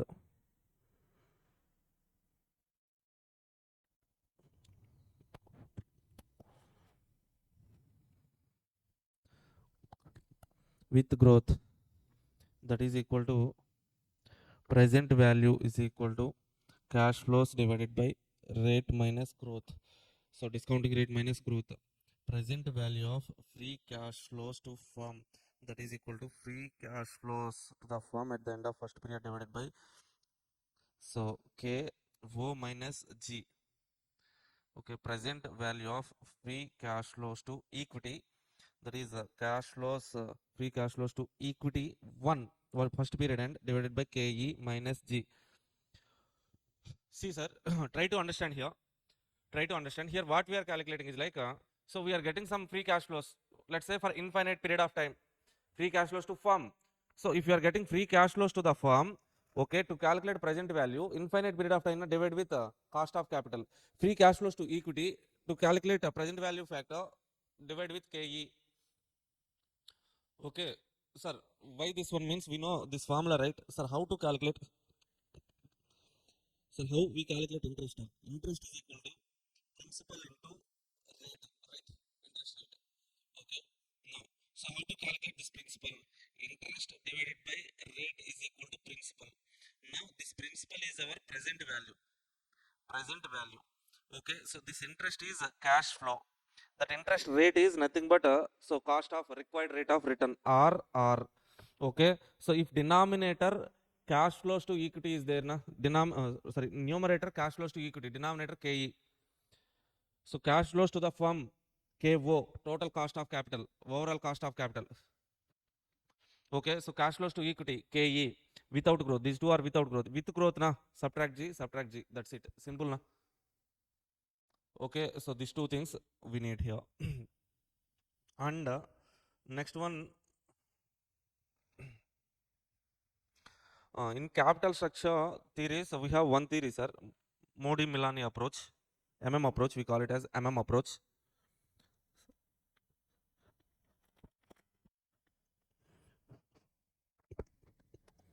As per approach,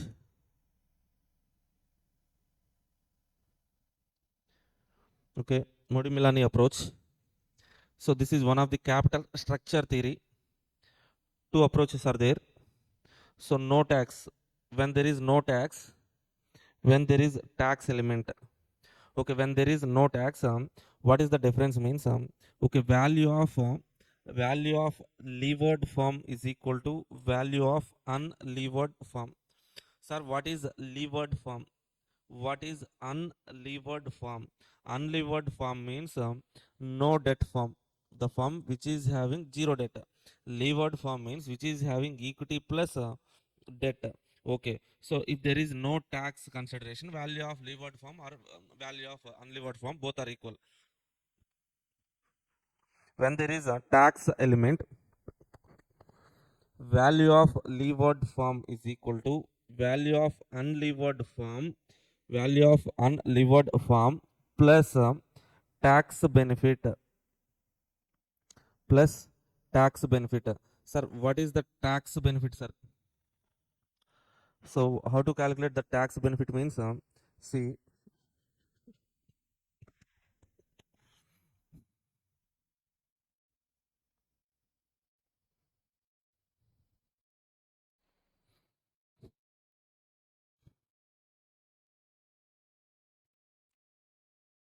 so how to calculate the tax benefit is nothing but debt into, how to calculate the tax benefit means debt into tax, debt into tax effect we need to consider. Okay, so next one, so here sometimes, so value of levered firm means which is having equity plus debt. Value of unlevered firm means which is having only debt portion, which is having only debt part only. Okay, debt, sorry, which is not having any debt, reverse I told you, sir. Unlevered firm means which is not having any debt, no debt, that means which is having only equity in its capital structure. Okay, and also for calculation of KE we can use this formula as well. Cost of unlevered firm plus cost of unlevered firm minus cost of debt multiplied with debt by equity, debt equity ratio into 1 minus tax, that we need to calculate. So but this structure is there, but only one problem is there in our BCCA book. That's why I told you this concept, otherwise this is not that much needed. Okay, this is one of the capital structure theory you might have learnt in intermediate level, but if you don't know this one means you can leave this one. Okay, not that much important, only one problem is there. Okay, so that's why I have discussed. Next one, so we have done with so our methods, sir, methods, first one discounted cash flow method, next one earnings capitalization. So now let's learn about earnings capitalization. So method 2,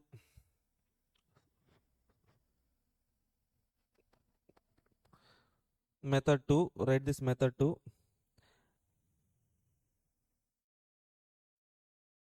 method 2, earnings capitalization,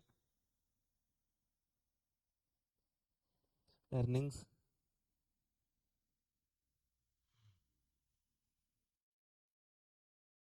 earnings capitalization.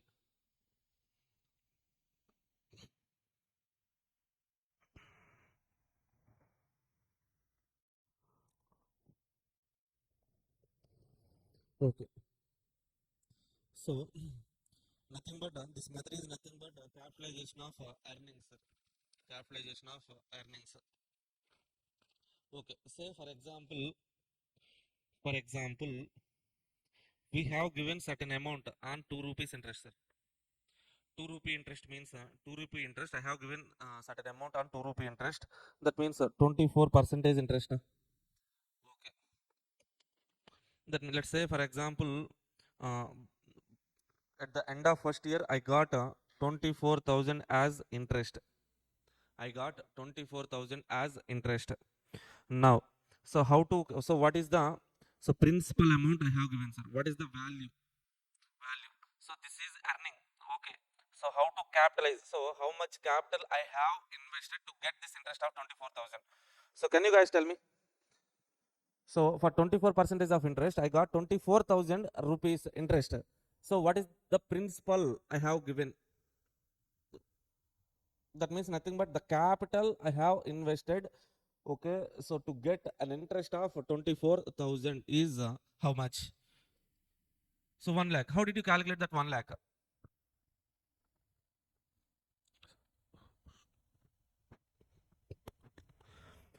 So we know that interest is equal to principal into rate. Okay, now bring this r to the left side. Okay, so interest divided by interest rate, that is equal to principal. Okay, here principal is our present value or else value. Okay, that interest is nothing but income. Interest is nothing but income.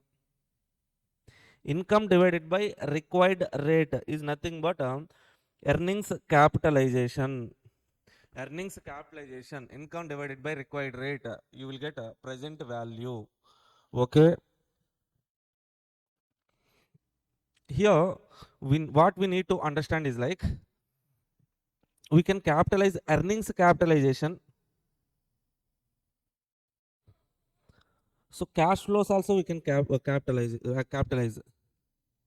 cash flows. We can capitalize earnings as well as cash flows. Okay, to calculate value of the firm, value of firm.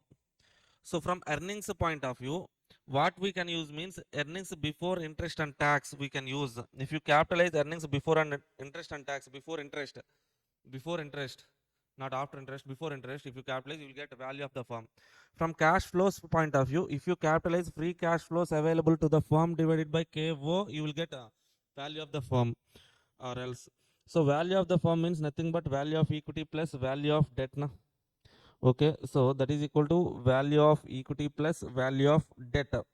Okay, now so value of equity, how to calculate value of equity, sir? Earnings available to equity shareholders divided by KE. Value of debt, how to calculate value of debt, sir? Interest divided by KD, you will get so value of debt. So here from cash flows point of view, how to calculate value of the firm means VE. Value of equity is free cash flows to equity divided by KE plus value of debt will always be interest divided by KD. Okay, so now just look at these formulas and all. Let me know, are you guys okay with these formulas? So if you capitalize, capitalization means what, sir? So what is capitalization? Capitalization means so earnings or cash flows divided by interest rate. We will get capital amount. That's it, na? Okay, so here to calculate value of something, so incomes, earnings or cash flow should be capitalized. How can we capitalize, sir? Divide with required rate of return. Value of the firm EBIT divided by KO or else free cash flows to firm divided by KO. VE plus VD, VE plus sorry VD. VE means value of equity, VD means value of debt.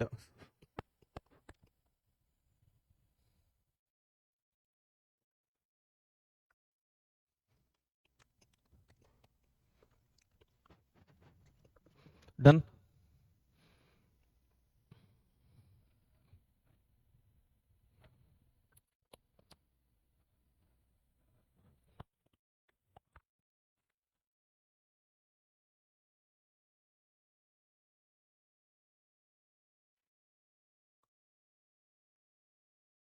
So are you guys okay with this?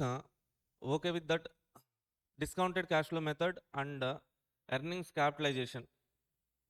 Earnings capitalization. Okay, right now try to understand this one, sir. With these methods, once we start doing problems, you will easily understand everything. Okay, now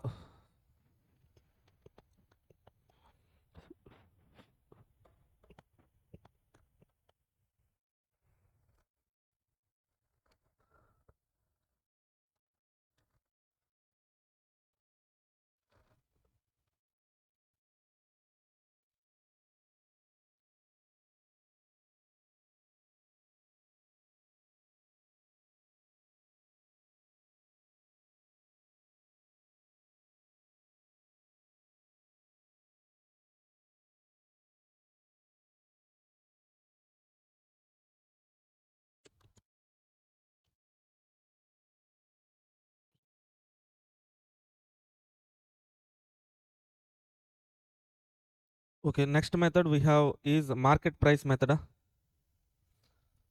Market price, market comparable multiple, comparable transaction. Okay, nice. Now, market price method, sir.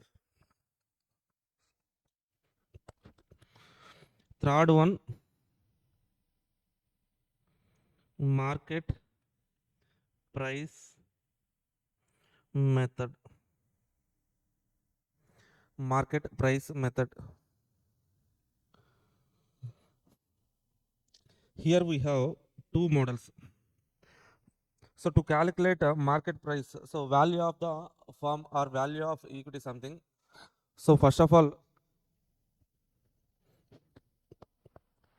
we can take a closing price method. Closing price method.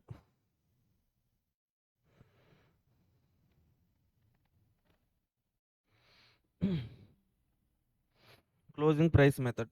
Sir, what is that closing price method, sir? So shares will be traded in the open market now. In open market, so for that particular day or else for that particular period of time, what is the closing price? That closing price is nothing but a closing price is nothing but a okay. So our market value. Okay, based so let's say 10 shares are being traded in the open market.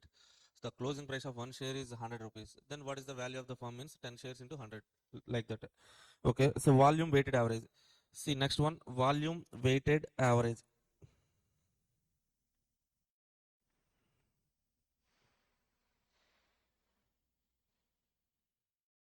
Volume weighted average. Sir, how to calculate volume weighted average, sir? See, for example, so day 1, day 2, day 3, like that. So first one, day 1. On day 1, okay, so A limited, for A limited, 50 shares traded at 50,000 rupees, sir. 50 shares at 50,000 rupees. Day 2, 100 shares at 100 shares at 1 lakh rupees. Day 3, 200 shares traded at 2 lakh rupees. Okay, now in this situation, how to calculate? Okay, volume weighted average price. Price is nothing but sum of total traded turnover. So nothing but sum of total traded turnover divided by sum of total traded turnover divided by sum of shares traded. Nothing but here we are going to calculate what's our average. How to calculate that average means okay. So this is nothing but volume. This is nothing but volume. This is value rupees. Now this volume into rupees total. So here sigma of volume you will be getting, so sigma v into rupees divided by sigma v, you will get this amount, sir. Here what is the total? 50 into 50,000. Okay, so like that, if you calculate you will get some, sorry, not this one, sir.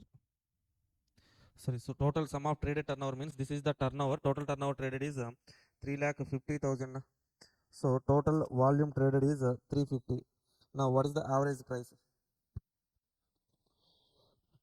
Sum of total traded turnover is nothing but 3,50,000 divided by 350. That is equal to market price of the share is equal to 1,000 rupees. So nothing but calculation of average. So if average information is available, you can calculate average. Okay, so if average information is not available, take closing price. Okay, so when we can take closing price, sir? Closing price method. If open market information is not available, no open market information. If no open market information, then use CPM. So in place of VPM.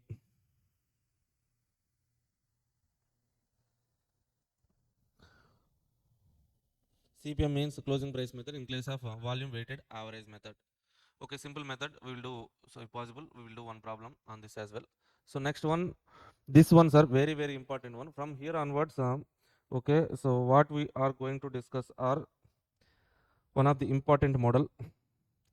One of the important model. What is that model means? Comparable multiples approach.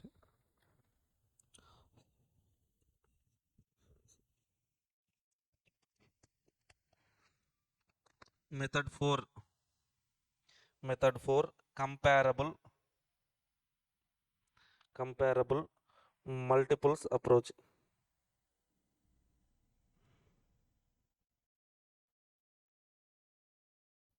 Comparable multiples approach. Okay. So here comparable multiples approach. Here we need two forms to compare, sir. Let's say for example, so we are going to start a new college, new so coaching institute for CMA. Let's say so already BCCA. Our college is BCCA, na?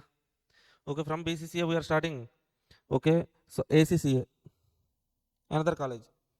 Okay, now to calculate value of ACCA, how can we calculate, sir? See, for example, earning per share EPS of ACCA is 10, EPS of okay BCCA is 100. Okay, let's say both the institutes are in same CMA coaching, so market only na. In that case, how can we calculate market price of share means? Say for example, for ACCA PE information is not available. PE means a price earning ratio, but BCCA PE ratio is available. PE that is equal to, let's say, 10. That means what, sir? For every 1 rupee or, of earning, their so their market value is 10 rupees. PE is 10. Now, how to calculate so MPS of ACCA, sir? MPS of ACCA means EPS. Generally, to calculate MPS, can we use EPS into PE? Already we have discussed. Now, PE is equal to MPS divided by EPS. So PE into EPS is equal to MPS. Okay, here to calculate. 1 minute. See, guys, here to calculate MPS, EPS into PE. Can I use this formula? Yes. I know this EPS 10. I don't know about this PE. Okay, this multiple. This is the multiple, PE multiple. This multiple we can take it from comparable company. That is PE of BCCA is 10. 10 into 10. 100 is the MPS. Okay, that multiple we can take from comparable multiple we can take from comparable company, other company which is in the same industry. Are you getting this point, sir? Okay, to calculate market price when we are using multiple approach, EPS into PE multiple approach, this is okay. So in PE multiple approach, I know the ACCA EPS, but I don't know PE of ACCA. That PE value from where I can take means I can take that PE value from BCCA. Why that BCCA, sir? Comparable company. Okay, now like this we have many multiples, sir. Many multiples. What all that multiples means? See, ACCA is another coaching institute. BCCA is main coaching institute. Yes, let's say for example, we know BCCA EPS. Sorry, ACCA EPS. If I know BCCA PE ratio, EPS into PE, we can get MPS of ACCA. For calculation of MPS, if I know ACCA EPS, PE of BCA, we can calculate that one, sir. Let's say for example, I know the sales of ACCA. If I know sales, so price sales ratio, PS, price sales ratio means MPS divided by selling price per share. I can calculate MPS of ACCA. Okay, if I know cash flows, okay, price cash flows. Okay, if I know EBITDA, EV divided by EBITDA, these things are there, sir. Okay, so if I know the ACCA EPS, if I know BCAPE multiply, you will get MPS. Okay, we will discuss point by point. So our first multiple is PE multiple, sir.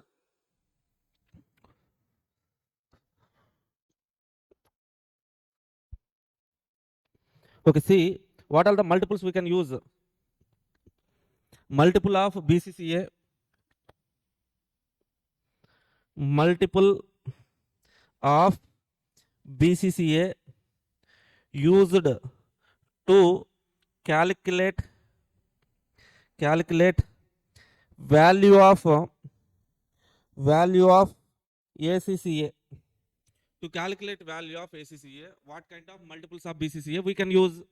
Okay, so here along with PE multiple, many multiples are there, sir. First one is our PE multiple. PE multiple is one of the multiple only.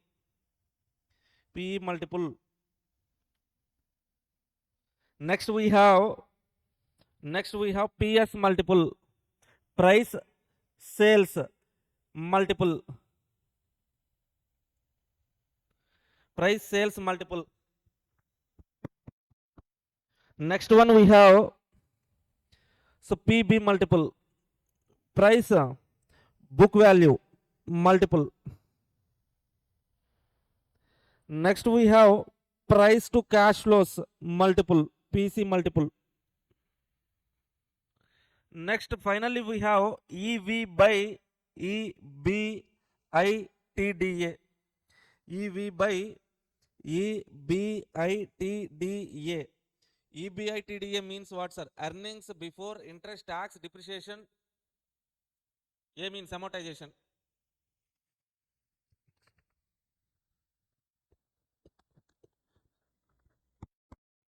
Okay, let us discuss each and every multiple in detail now.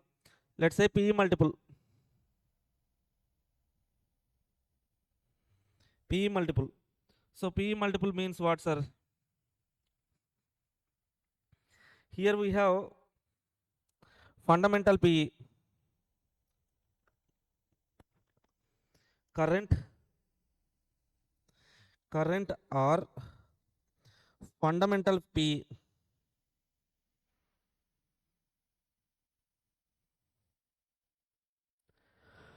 Current or fundamental PE. How to calculate PE, sir? Per unit basis, per share basis. Per share basis, PE is equal to price MPS divided by EPS, or else in total point of view, PE is equal to MPS means total market value of firm divided by total earnings available to equity shareholders, right? Total earnings available to equity shareholders. This is basic formula, we know PE multiples. Okay, sometimes we can calculate forward PE. So what is that forward PE, sir? Forward PE.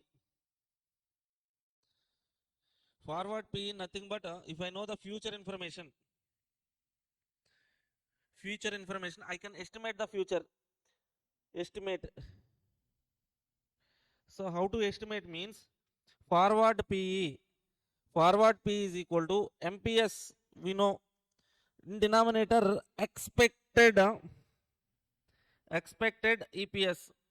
Okay, so you will estimate for the future EPS, expected EPS, MPS divided by expected EPS, forward PE. Okay, so next one, PE based on dividend. So PE based on dividend. Gordon's growth model.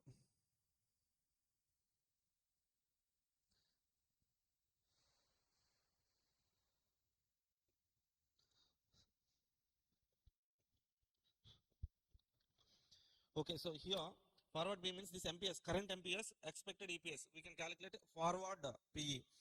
Okay, Gordon's growth model. Under Gordon's growth model, we can calculate PE is equal to MPS divided by EPS plus G. Okay, that is R, that is equal to MPS divided by DPS into MPS divided by DPS, dividend per share plus growth. Okay, here in denominator sometimes we can use EPS, sometimes we can use DPS. Okay, these formulas are there, but all these formulas are not required for us. These two formulas are more than enough. First, current fundamental PE calculation is enough for us. Current or fundamental PE enough. Okay, so next one, sir. Next one is calculation of PB multiple. Sir, how to calculate that PB multiple, sir? Okay, PB multiple, PS multiple. Let's say first one PS multiple. PS multiple. So P means price. Here we can calculate this one in 2 point of views. First one, per share point of view, per share point of view, per unit point of view, total point of view. Okay, per share point of view, PS multiple. PS is equal to price. Price means what, sir? MPS divided by S means selling price per share. Selling price per share. Okay, total. So how to get the selling price per share, sir? Selling price per share, SPPS, selling price per share is equal to total sales turnover. Sales turnover divided by sales turnover divided by number of shares. So that we can calculate sales per share, na? Or else we can calculate here PS multiple is equal to MPS in total market value of firm. Market value of firm divided by sales. Sales, total sales. We can use this one. Next one, PB multiple. PB multiple. PB multiple. Sir, what is this PB multiple means? Here also this PB multiple can be calculated per share point of view, total point of view. PB, price to book value. So PB ratio, that is equal to price means MPS, B means book value per share. Okay, in total PB multiple, that is equal to market value of firm divided by total book value of firm. Total book value of firm. Book value of firm. Next one. So how to calculate this book value per share, sir? Book value per share we can calculate by using net worth divided by number of shares.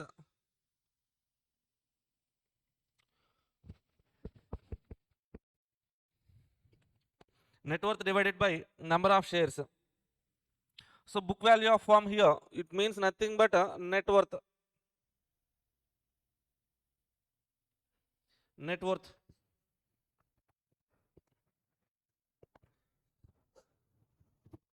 Okay, next one. PC multiple. PC multiple, sir. Sir, what is this PC multiple? Here we have, so here also PC means price divided by cash flow, sir. Price divided by cash flow, or else price to cash flow. Price to cash flow. So here we can calculate per unit point of view, total point of view. Total point of view, price means okay, PC multiple. Price means total market value of firm. Market value of firm divided by C means cash flows. Cash flows. Market value of firm divided by cash flows. Here, per unit point of view, per share point of view. Per share point of view. PC multiple is equal to price MPS divided by cash flows per share. Okay. So, how to calculate this cash flows per share, sir? That is equal to cash flow divided by cash flow divided by cash flow per share. Cash flow divided by number of shares. Okay. Say for example, now I know this PC multiple, sir, of comparable multiple companies. So say for example, I know BCCA PC multiple, that is 10. I know ACCA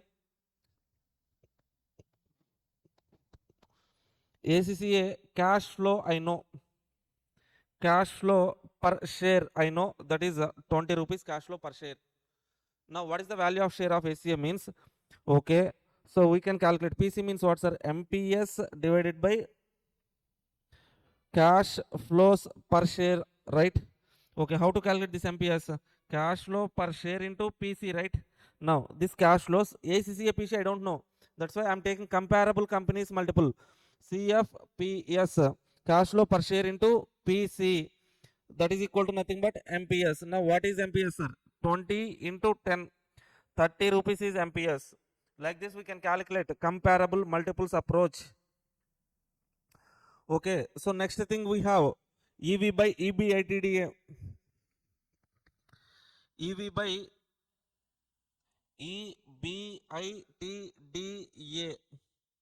So multiple EV by EBITDA multiple. Okay, here the formula is nothing but EV divided by, okay, enterprise value divided by EBITDA, or else EBITDA. Anyone we can take. EV is equal to what, sir? EV is equal to enterprise value. Enterprise value. Okay, how to calculate this enterprise value, sir? Enterprise value is equal to VE plus. So enterprise value means total firm value is equity value plus preference value plus value of debt. Okay, plus minority interest. Minority interest. If any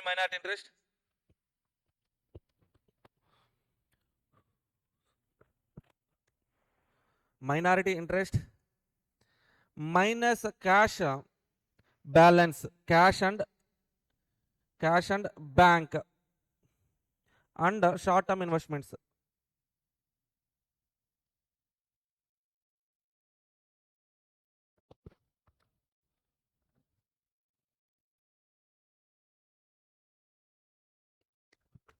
See here what we are, how we are calculating enterprise value means total firm value.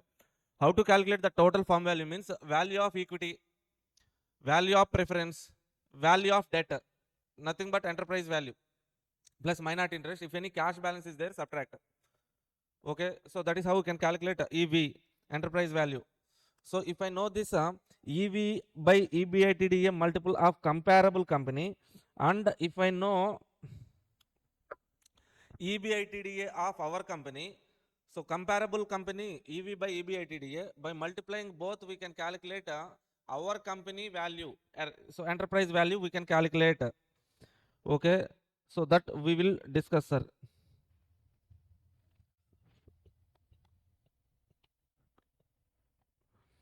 Okay, next one, comparable transaction method. Next one, method 5, comparable transaction method.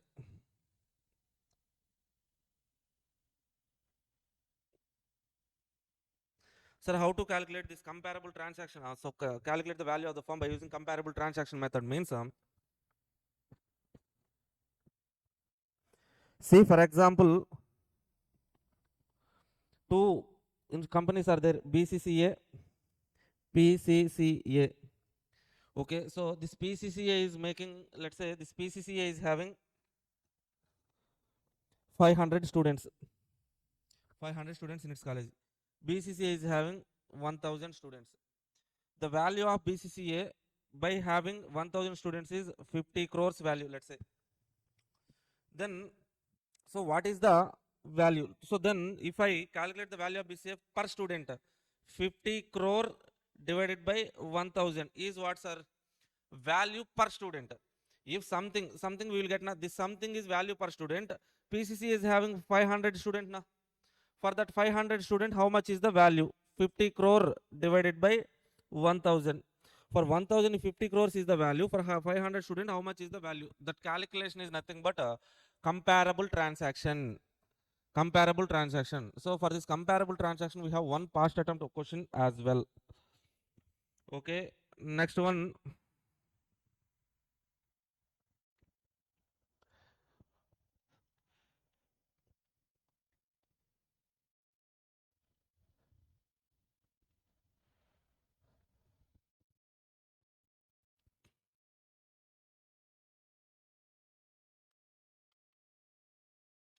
Next one, net assets method is there, sir. Okay, let's take a break, sir. After the break, we will discuss some two more concepts. Small concepts are there. Only one concept. So finally, so in this chapter number 6, we have EV and economic value added. Okay, so that economic value added is the main concept in chapter number 7. That we will discuss in next chapter.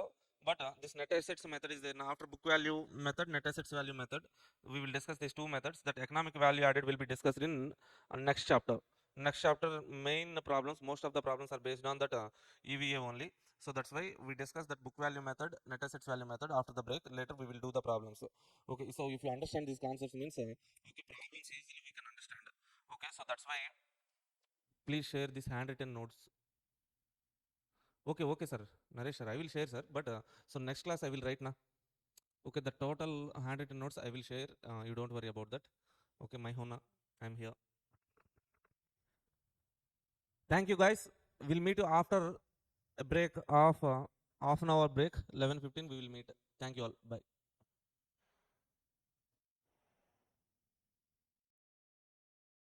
Yes. Hello all. Welcome back. Welcome back to BCCA. See, guys, in this chapter number 6.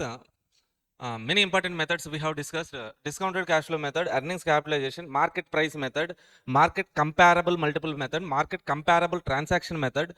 Okay, so book value method and net assets method we have to discuss. Now let's go for the concepts: book value methods and net assets method.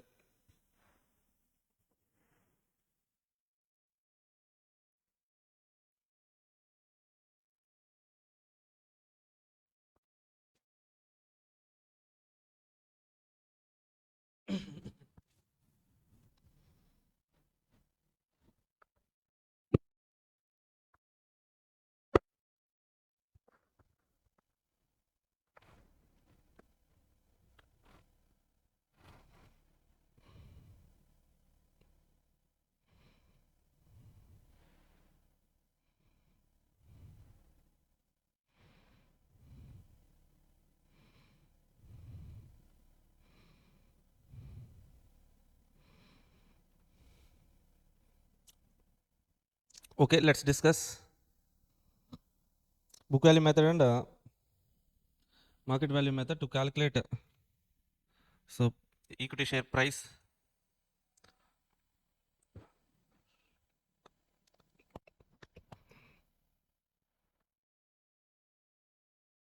Yes. See, guys, our next target is learning book value method and fair value method.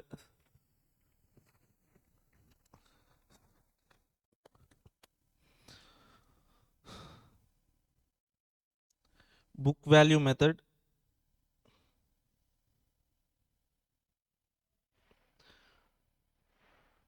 fair value method. See here chart, I did some mistakes, sir.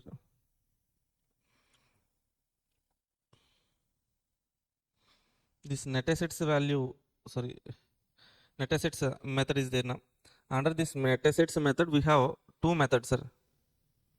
Under this net assets, this net assets can be calculated by using two methods. One book value method, another one is fair value method.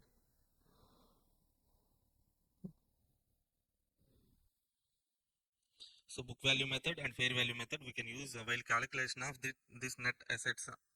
Okay. See now. So book value method and fair value method for calculation of net assets. See, let's say for example, for calculation of value of share, one share value, how can we calculate, sir? if I know total value divided by number of shares, I will get a value per share, right? So now this total value is there now. This total value is nothing but net assets. Net assets. This net assets divided by number of shares, we will get what, sir? Value per share. Okay. Now, how to calculate this net assets or total value, sir? So, this net assets or total value, we can calculate based on two methods. So, first one is book value method. Book value method. Book values. Book values. Second one is fair values. Book values, fair value. So, how to calculate that book values, sir? Book values. Book values are nothing but historical values. Historical values. We don't need to calculate. These values will be given in the question. Balance sheet values. Fair values means nothing but market values. Market values. Okay. From this historical value, we can calculate net assets. From this market value also, we can calculate net assets. Okay, this calculation of net assets, this net assets is nothing but we can call it as a, okay, sometimes net assets, or else sometimes it is also calculated as equity. Okay, so intrinsic value,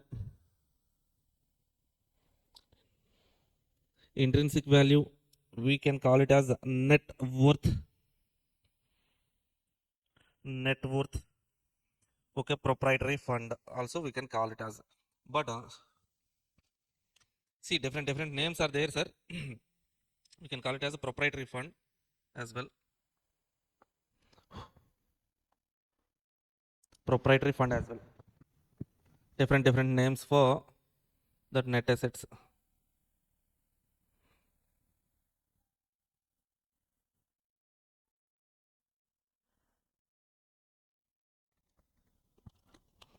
Different names for net assets. Okay, now we know. So we have to understand the difference between equity share capital, equity shareholder fund, and equity. This equity share capital is nothing but equity share capital only. Okay, that equity share capital is nothing but what we invest. What we invest is nothing but equity share capital. What is equity shareholder fund, sir? Fund means equity share capital plus reserves and surplus minus fictitious assets. This is nothing but what we get. What we get. What we get. So this equity, how to calculate that? Equity means equity shareholder fund plus preference share capital. That means nothing but equity share capital plus reserves and surplus plus preference share capital minus fictitious assets. Okay, so that is equity. Now, so how to calculate this net assets means net assets nothing but equity. Net assets equal to net assets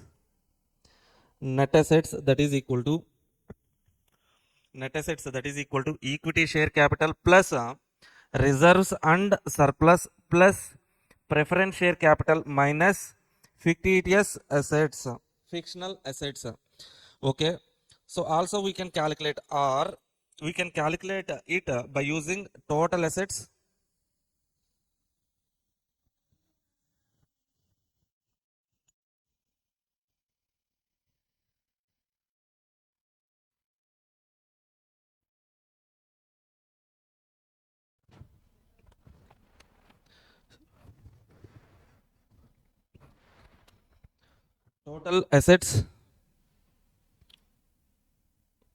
Total assets minus external liabilities. Total assets minus external liabilities. Total assets means except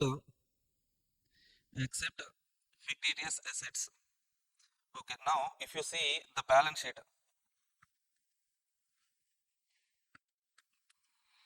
if you see the balance sheet, if you look at that balance sheet,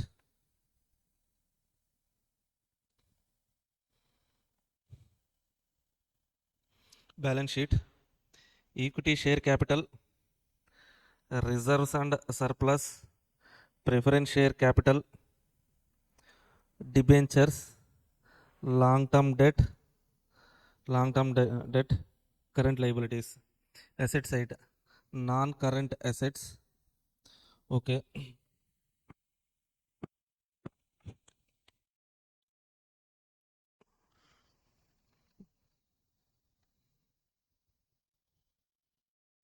okay, next one, fictitious assets, let's say, current assets, some investment part will be there. Okay, now see, now how to calculate this net assets means net assets, take this total, total equity share capital, reserves and surplus, preference share capital minus fictitious assets.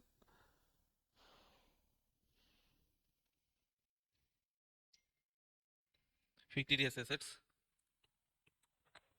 or else we can calculate it by using total assets, minus outside liabilities,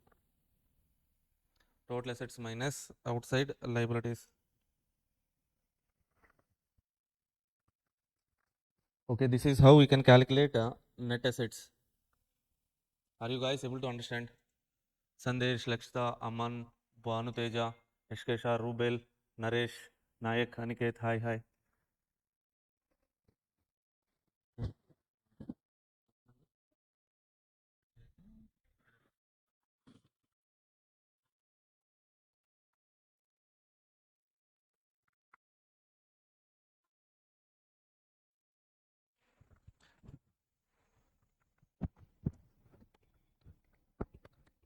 See guys, this is how we can calculate net assets. Okay, now these net assets we can calculate by using two approaches. What is the two approaches means? Okay, for any asset or liability values, fair market values are given means if you take that fair market value, that is fair value approach, net assets value calculation, fair value approach. Fair value approach means for these terms, if you take for net assets, assets values or liability values, current fair values or market values are given. If you calculate net assets by taking market values means that is nothing but fair value method. If you calculate net assets by taking book values, that means whatever the values presented in balance sheet, if you take those book values and calculate the net assets value, that means that is nothing but book value method for calculation of net assets value. Okay, so that's it, sir. This is how we can calculate net assets. So for this net assets, for this net assets for this net assets you can take,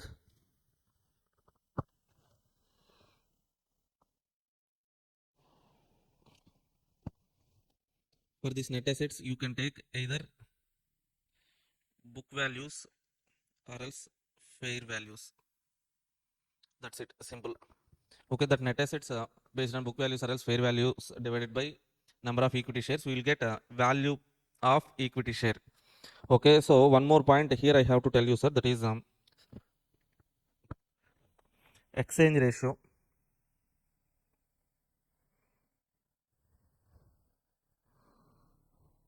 This exchange ratio we will discuss in mergers and acquisition. Though once again I would like to explain this one. Exchange ratio in case of merger or acquisition. Merger or acquisition.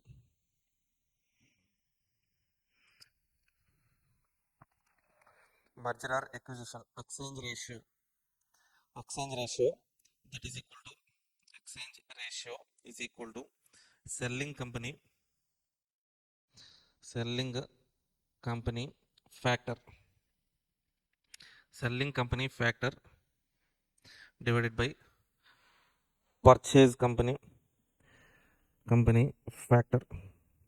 Sir, what is that factor, sir? This factor can be selling company MPS, or else book values, or else EPS. Say for example, purchasing company is there, some selling company is there, purchasing company is there, sir. Okay, so A is a purchasing company, B is selling company, B is being acquired by A. So what is exchange ratio? Share exchange ratio means MPS based. Let's say if market price per share of A is 20, per share of B is 10, what is the exchange ratio? So selling company, so let's make it 40 for easy calculation. 40. So selling company MPS is 40, purchasing company market MPS is equal to 20. Then what we have to do is like exchange ratio 40 selling company factor divided by purchasing company factor equal to 2. That means for every one share in selling company, we have to give 2 shares in purchasing company, sir. That represents what? For every one share in selling company, for every one share in selling company, we have to give 2 shares in purchasing company. Okay, exchange ratio is selling company factor divided by purchasing company factor. Okay, we will discuss this kind of exchange ratio calculation and all in detail in mergers and acquisition, but right now this is enough. Okay, so till now what we have discussed means some concepts. Okay, very very important concepts, sir. These concepts will be repeated in chapter number 7 as well as chapter number 8. Okay, these value added methods are there. Economic value added and market value added, these methods, these economic value added method, very very important. In chapter number 7 we will discuss that economic value added in next chapter. Okay, meanwhile let's do some problems on this particular concepts. Okay, now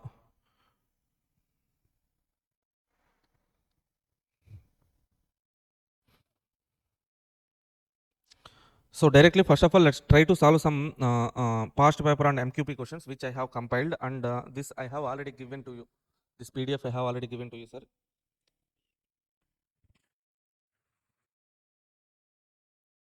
So please read this question. Okay, in this model, so in this chapter number 6, model of problems.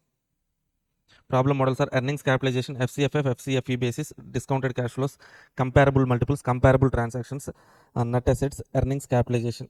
So earnings capitalization repeated. So these problems are there, sir. Let us try to learn these problems. Okay. So read this question number 1, guys.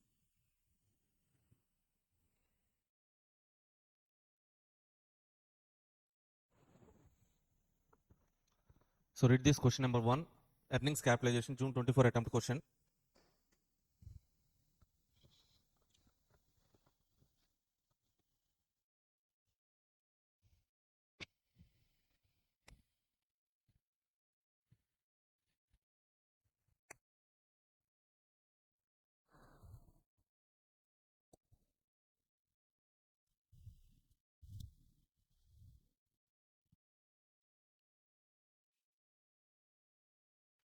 Okay, please read that question number 1. See, guys. Yes, Ashkisha. So complete BV paper analysis I will give you. So what is that problem means? We cannot so assign particular problem to particular chapter here. Why means chapter number 5 concept, chapter number 6 concept, chapter number 7 concepts. All these 3 chapter concepts are more or less same. Okay, so dividing these problems into 3 chapters is somewhat difficult. Okay, so I will do 2 types of classification: mergers and acquisition. Other 3 chapters as one part, part 1, part 2. Like that, I will do that classification and give out that so PDF to you.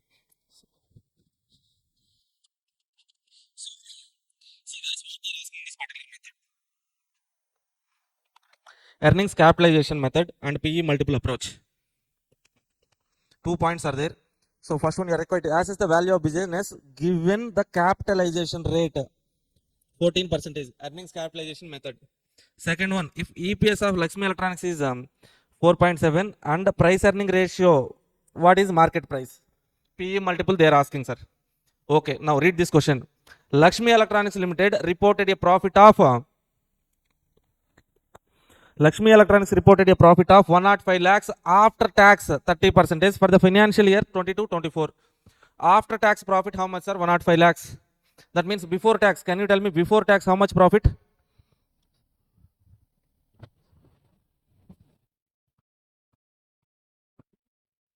Okay, so this 105 after tax means this is equal to 70%, right? 70%. Tax is 30% now. This will be equal to 70%. That means what is the total value? 100% value means 105 divided by 70%. You will get before tax profit. Analysis of accounts revealed that income included in extraordinary items of 42 lakhs and extraordinary loss 4 lakhs. Okay, some non-recurring extraordinary items of 42 lakhs income is there, sir. Okay, so and 4 lakhs loss is there, non-recurring nature. Now, so we have to do that adjustment as well. Okay, what we need to calculate is like so whenever you are doing so earnings capitalization, future maintainable profit, future maintainable earnings we need to calculate, that we will adjust. The existing operations except extraordinary items are expected to continue in the future. Okay, existing operations except that extraordinary items will be continued in the future. Okay, in addition, the results of launch of new product Raghu TV are expected to be as follows: sales 70 lakhs, material and labor cost, variable cost 25, and fixed cost 17 lakhs, sir. Now, now, so we can calculate profit from that new business as well. So first one is the capitalization rate is given. How to calculate the value? Means here they have given two methods. Clearly, we have two methods here. What are the two methods? Are earnings capitalization, PE multiple. Okay, let's do that calculation.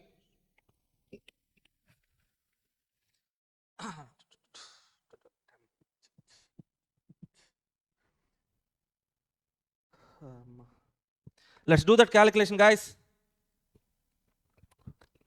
So first method is first method, earnings capitalization method. Earnings capitalization. Under this earnings capitalization,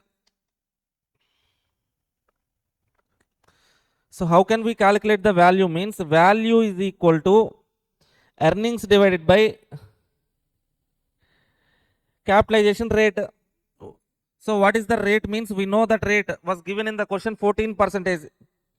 14%. So what is the earnings? Earnings we need to calculate future maintainable profits. Okay, so after tax we need to calculate tax 30% is also there in the question. Okay, consider the tax as well, 30%.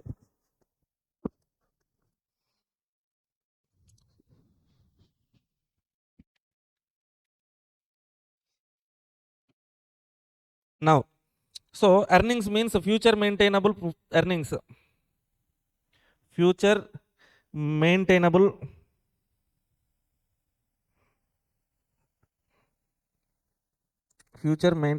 earnings.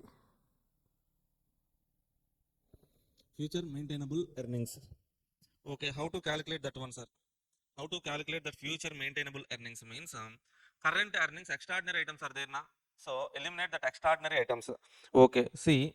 So profit after tax is given, sir. Profit after tax. What is the profit after tax? Okay, so given in the question, that is 105 lakhs. 105 lakhs.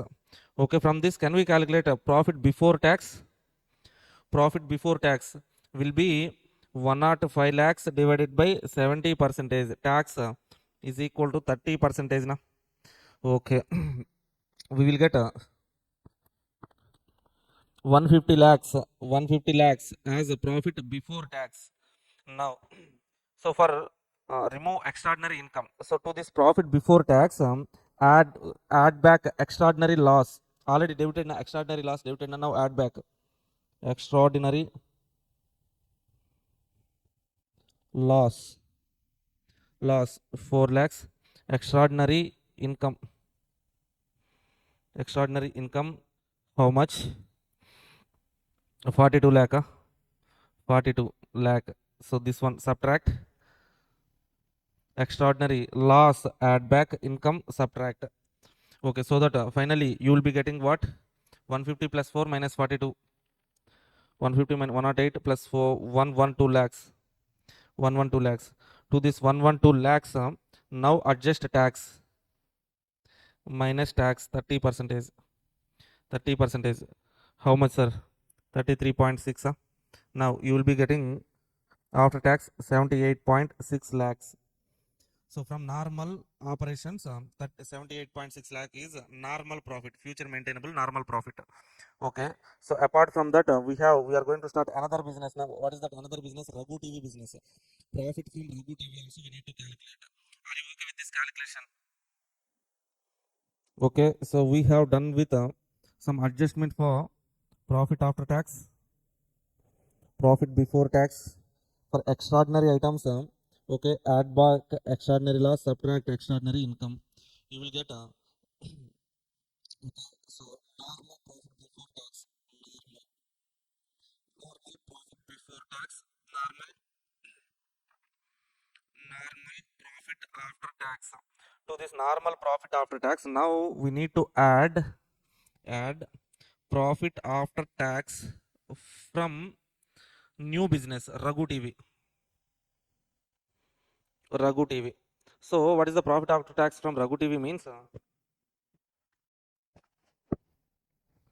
Okay, they are generating a sales of 70 lakhs is the sales, sir. Okay, so minus material and labor cost 25, fixed cost 17. In total, how much? 70 minus 25, 55 minus 70, minus 30 percentage tax rate. So can you tell me that value? So can you tell me that value? Sales 70 minus 25 minus 17 fixed cost, total minus 30 percentage. You will get how much? How much? 19.6. Yes, thank you, Sean. 19.6. So total future maintainable profits. Total future maintainable profits. Future maintainable profits. That is equal to 78.6 plus 19.6. Total, sorry, to 78.4. This one 78.4 lakhs. This is 19.6 lakh. 19.6 lakh. We should get total 98 lakhs. We should get, sir. Total 98 lakhs. Okay, under earnings capitalization, value of the business. Value of business. Earnings 98 lakhs divided by value of business. 98 lakhs divided by 14 percentage. Divided by 14 percentage. That is equal to how much? Can you tell me? 700 lakhs. 700 lakhs, sir. Are you okay with this one? Okay. So or else directly calculate business value here. Here we have taken some heading now. Okay, directly you can write it there.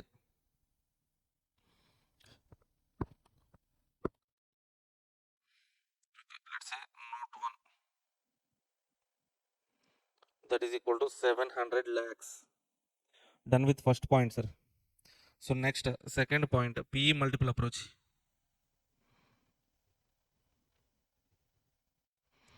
PE multiple. PE multiple. So PE ratio, that is equal to MPS divided by EPS. MPS is equal to PE into EPS. In the second point, they have given Lakshmi Electron 4.7 is the EPS 10 times. 4.7 is the EPS into 10 times is PE. Actually written reverse. PE is 10 into EPS 4.7. That is equal to 47 lakhs. Okay, under earnings capitalization, we got 100 lakhs. Sorry, 700 lakhs. Under PE multiple approach, we got 47 lakhs only. Okay, there is a difference. Okay, future maintainable profit calculation is the adjustment here. If you understand that one, means everything is fine. Okay, are you guys okay with this question? Any doubts? If you are okay with this one, next go to the next question.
Please read this question.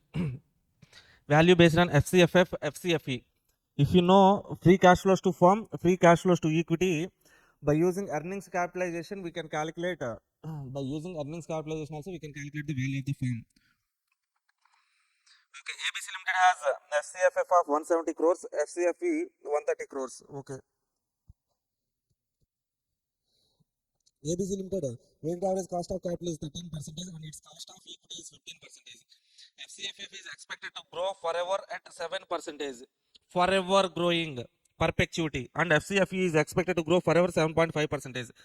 ABC Limited has debt outstanding at 1500 crores. Calculate the value of A Limited using FCFF approach, FCFE approach. Okay, now. And so first one, let's consider FCFF approach, sir.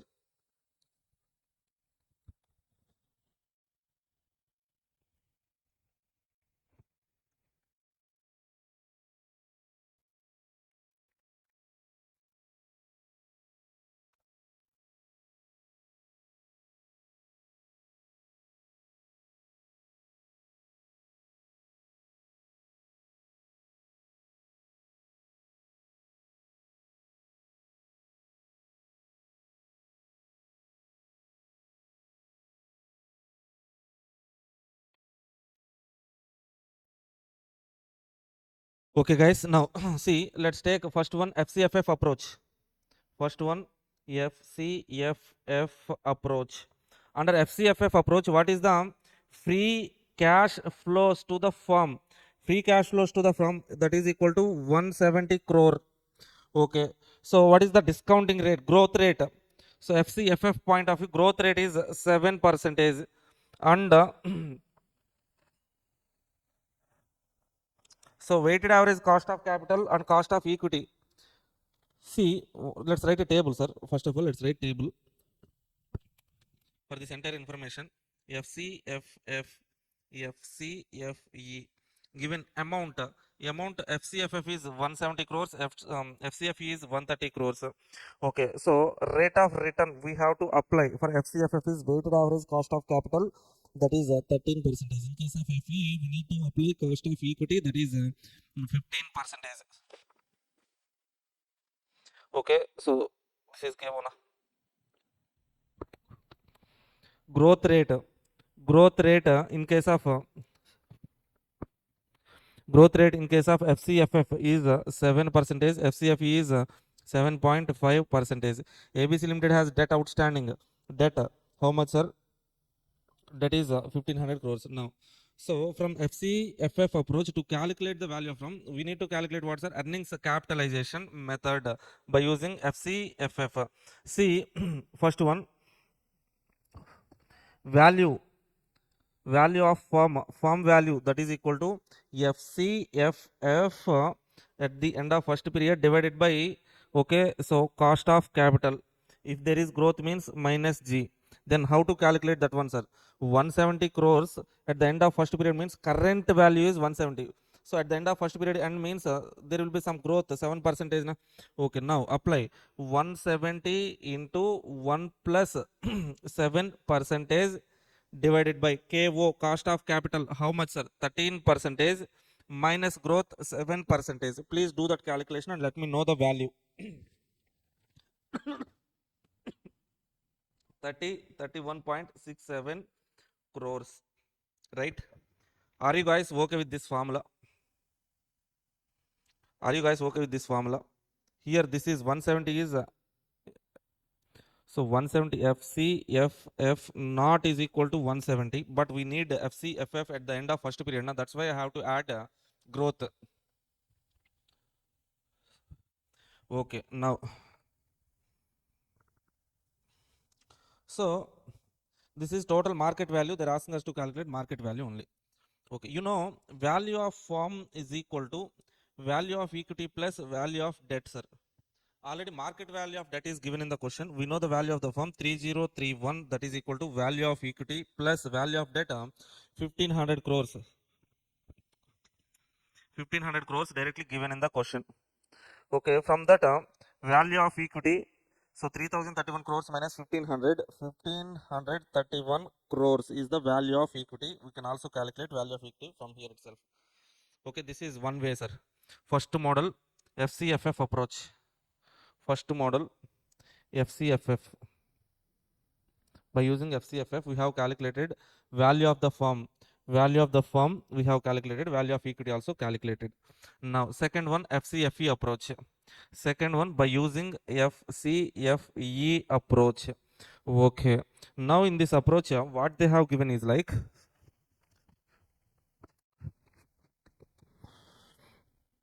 so what kind of information they have given? Okay, so value of equity, we know the formula, value of equity is equal to FCFE1 divided by, so cost of equity minus growth.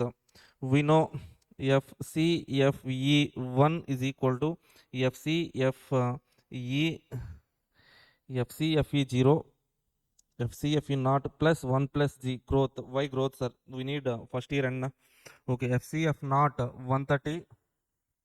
So directly we can take that one. 130 into 1 plus growth 7.5 percentage divided, so that one we can take, sir. Okay, now 130 into 1 plus 7.5 percentage divided by KE, cost of equity. Cost of equity 15%, growth 7.5 percentage. Cost of equity 15 percentage, 15 percentage minus 7.5 percentage. Do that calculation and let me know the value. 1863.33 crores is the value.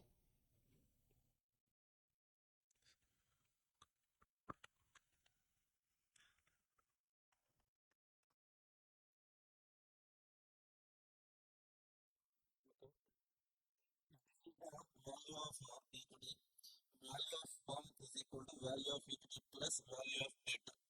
1863.33 plus 1500. Okay, 3363.33 crores is the value of firm. In these two approaches, we can calculate. So here, if you know firm value, we can calculate equity value. If you know the value of equity, so we can calculate value of firm. That calculation we have done, sir. Two calculations, easy calculations.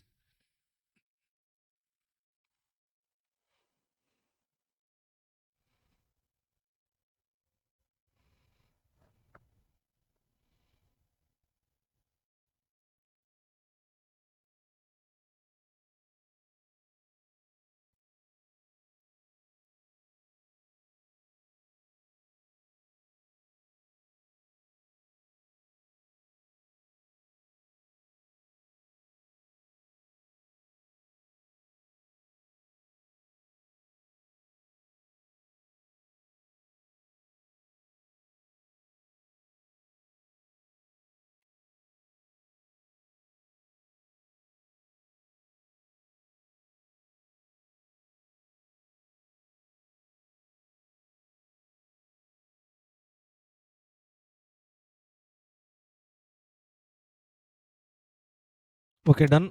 Any doubts? Let's go to the next problem. DCF method and P multiples method. Multiples method. Third question. Please read this question, sir.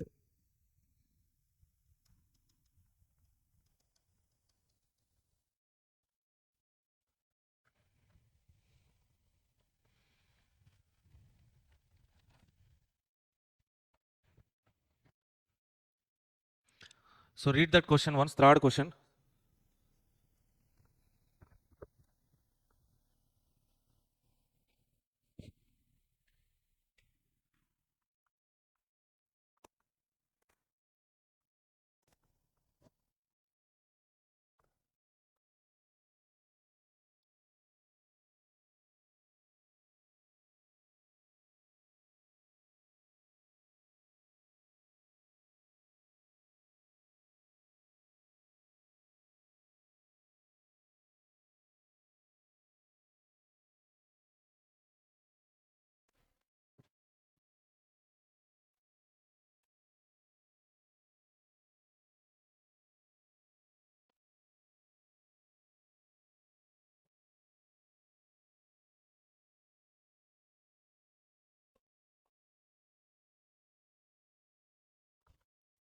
Please read that question, guys. Question number 3.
See, done. Here they're asking two methods, sir. Here they're asking two methods. What are the methods means? First one is multiple EBITDA multiple method. One is EBITDA multiple method. Clearly they will be giving discounted cash flow method, sir. Okay. Now see, let's read the question. There is a privately held company XYZ Limited, private limited, that is operating into retail space and now is scouting for angel investors. Angel investors means who is angel investor, sir? Anyone?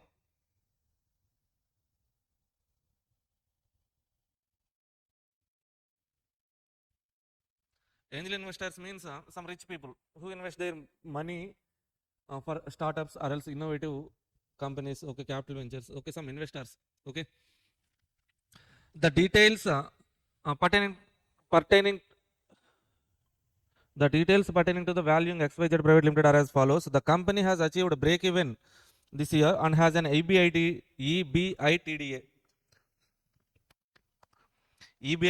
of 90 crores. Beta based on the industry, which is beta based on the industry in which it operates is 1.8 beta. Average debt equity ratio 40/60. The rate of return provided by liquid bonds, government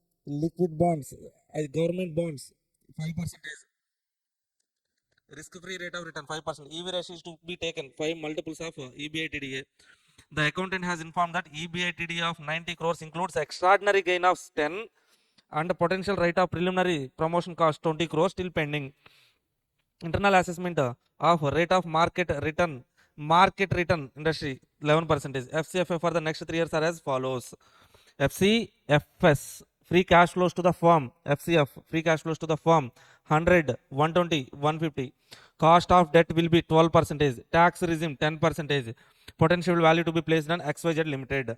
Okay, here we have two approaches to calculate the value of XYZ Limited. So, what are the methods given in the question means? What kind of methods given in the question means? Two methods.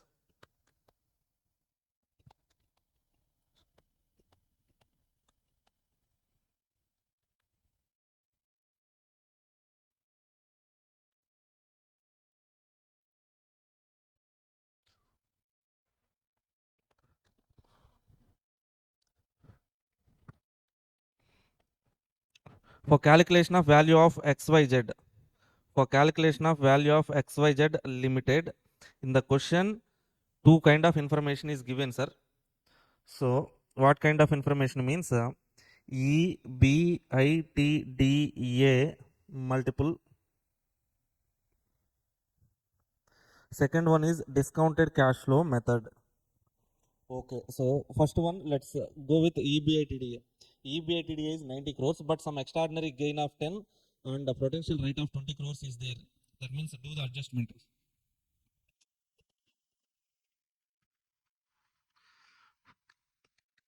Okay, future maintainable EBITDA. EBITDA.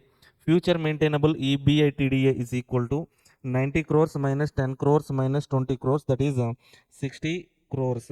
Okay, so EV, enterprise value, in the question they are saying like, so EV is to be taken multiple of 5 on EBITDA, 5 times of EBITDA. EV is equal to 5 into EBITDA. 5 into EBITDA, 5 into 60 crores, that is 300 crores is the value based on EBITDA multiple. Okay, so clearly they said, okay, EBITDA 5 times, no, so that's why I have taken that calculation. Next one, discounted cash flow. Okay,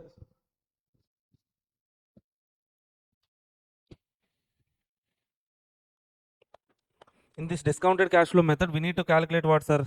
Bring the future cash flows into the present value. Here they have given 3 years information: year 1, year 2, year 3. Okay, so year 1 cash flows 100, year 2 120, 150 is the cash flows. Next one we have to take what's our present value factor at the rate how much? That is the question.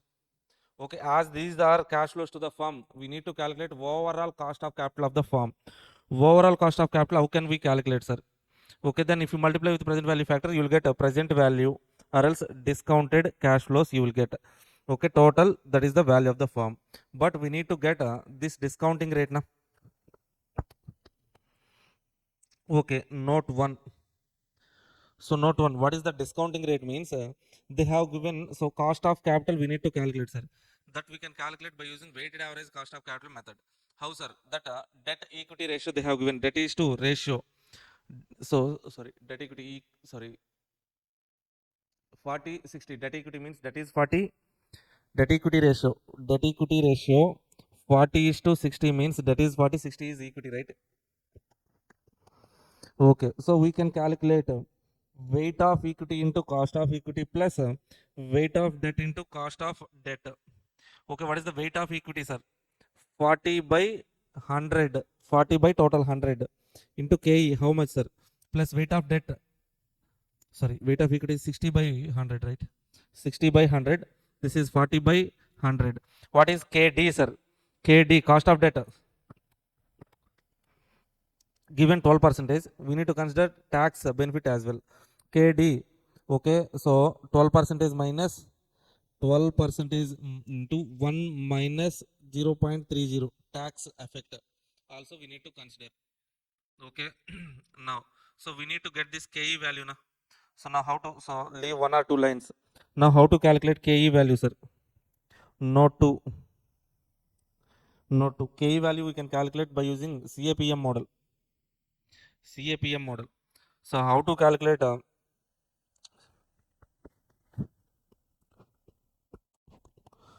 So KE under CAPM model means they have given. So we know this formula: risk-free return plus beta into RM minus RF.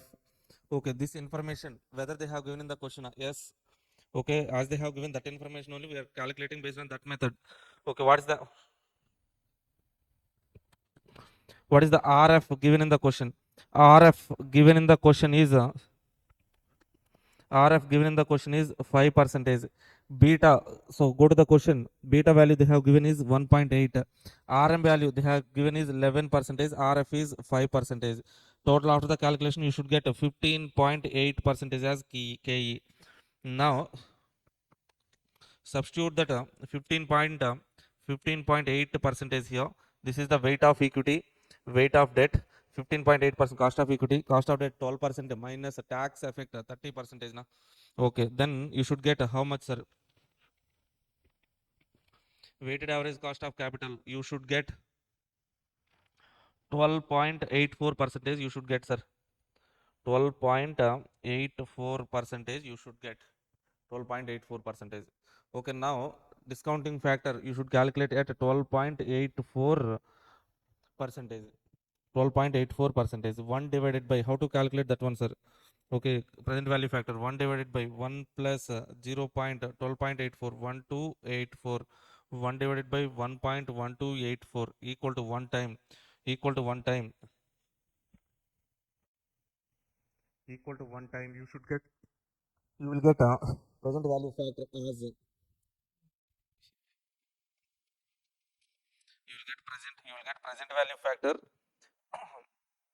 present value factor as 0.89, next 0.79, 0.70, 3 periods.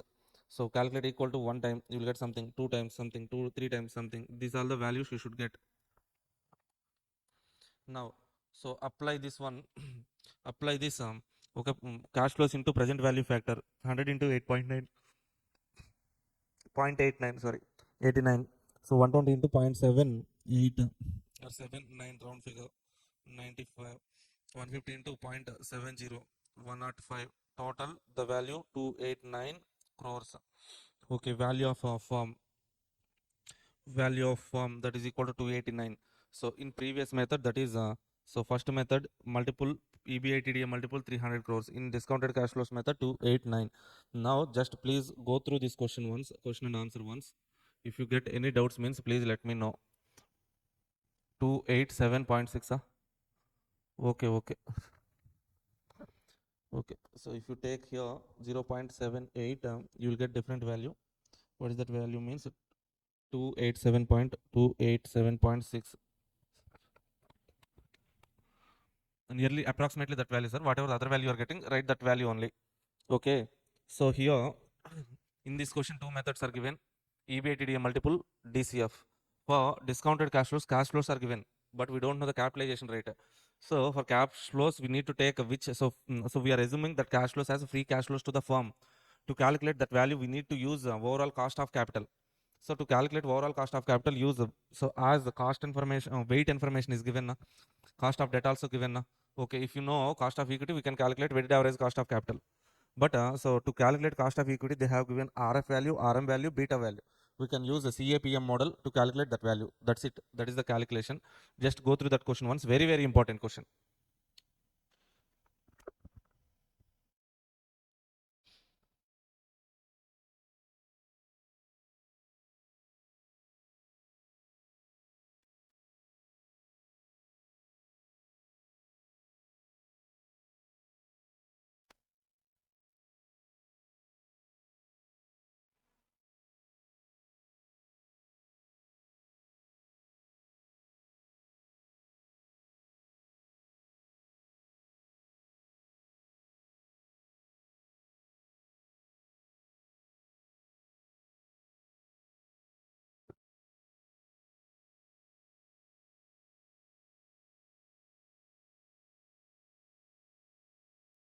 So if you guys are okay with that question means let's move to the next question. Let's move to the next question. Question number 4, sir. Comparable firms, multiple approach. December 24 attempt, direct question. December 24 attempt, direct question.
Okay, see this comparable forms multiple approach.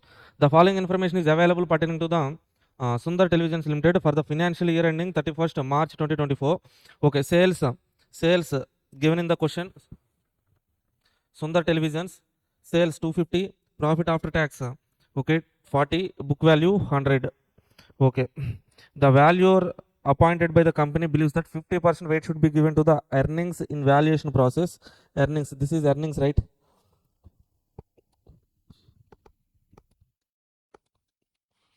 So for this we have to give 50% of weightage. We also believe that equal weightage may be given to sales and book values. Remaining equal weightage means 25 out of 100%, 25 we should give, sir, equal weightage.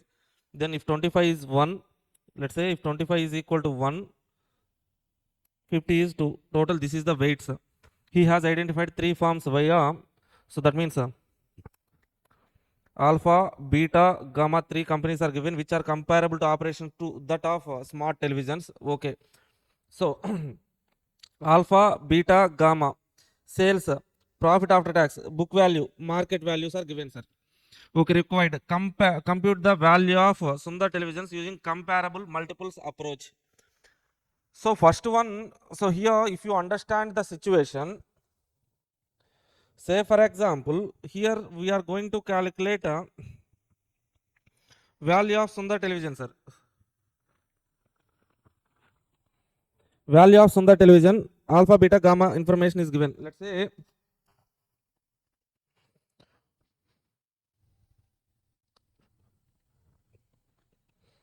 for example,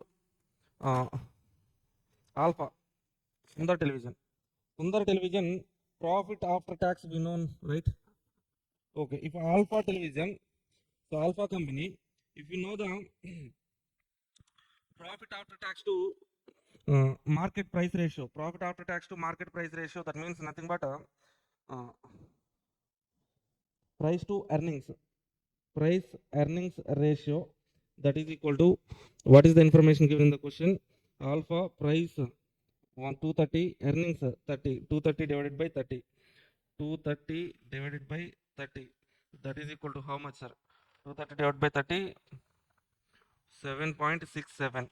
Okay, alpha PE multiple is 7.67. Okay, so for S limited, what is the so for S limited, what is the profit after tax means? See, that was given in the question. 40. Take this 40. Now S limited MPS is equal to this profit earnings into, okay, let's say this profit after tax means nothing but earnings available to equity shareholders na per share. Okay, that 40 into, we can calculate by using 7.67, we will get that value. Okay, so we know this multiple na. So MPS is equal to EPS, earnings into PE ratio. Okay, so in the question they have given,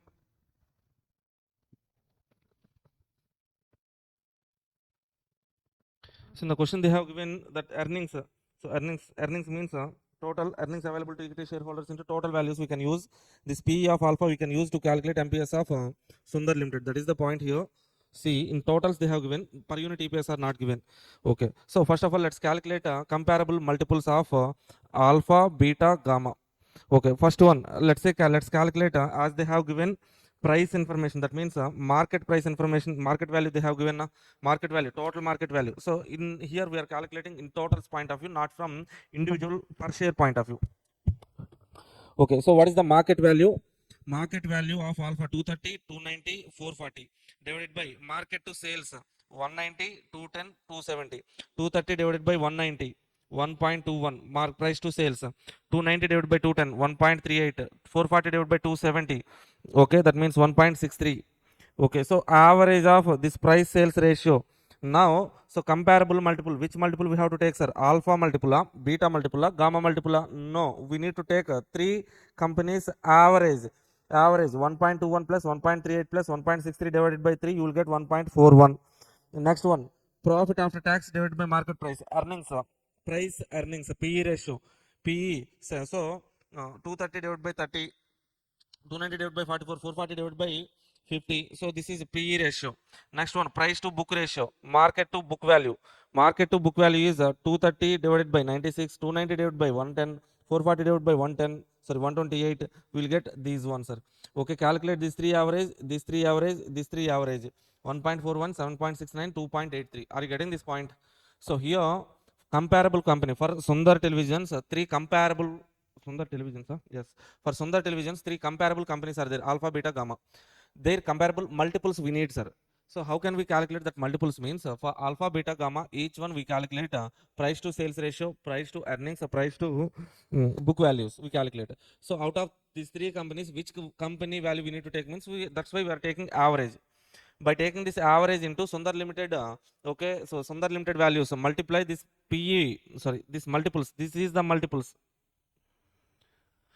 this multiple, this is what multiples are: price, price sales multiple. If you multiply with sales of Sundar Limited, you will get value of Sundar Limited. If you multiply this multiple with earnings of Sundar Limited, you will get total value of Sundar Limited. Likewise we can calculate. Let's calculate, sir. See, so price sales ratio 1.41, price earning ratio 7.69, price to book value ratio 2.83. We are taking average values here. Okay, so parameter, what is Sundar Television? Sundar Television's sales 250. Yes, Sundar Television sales 250.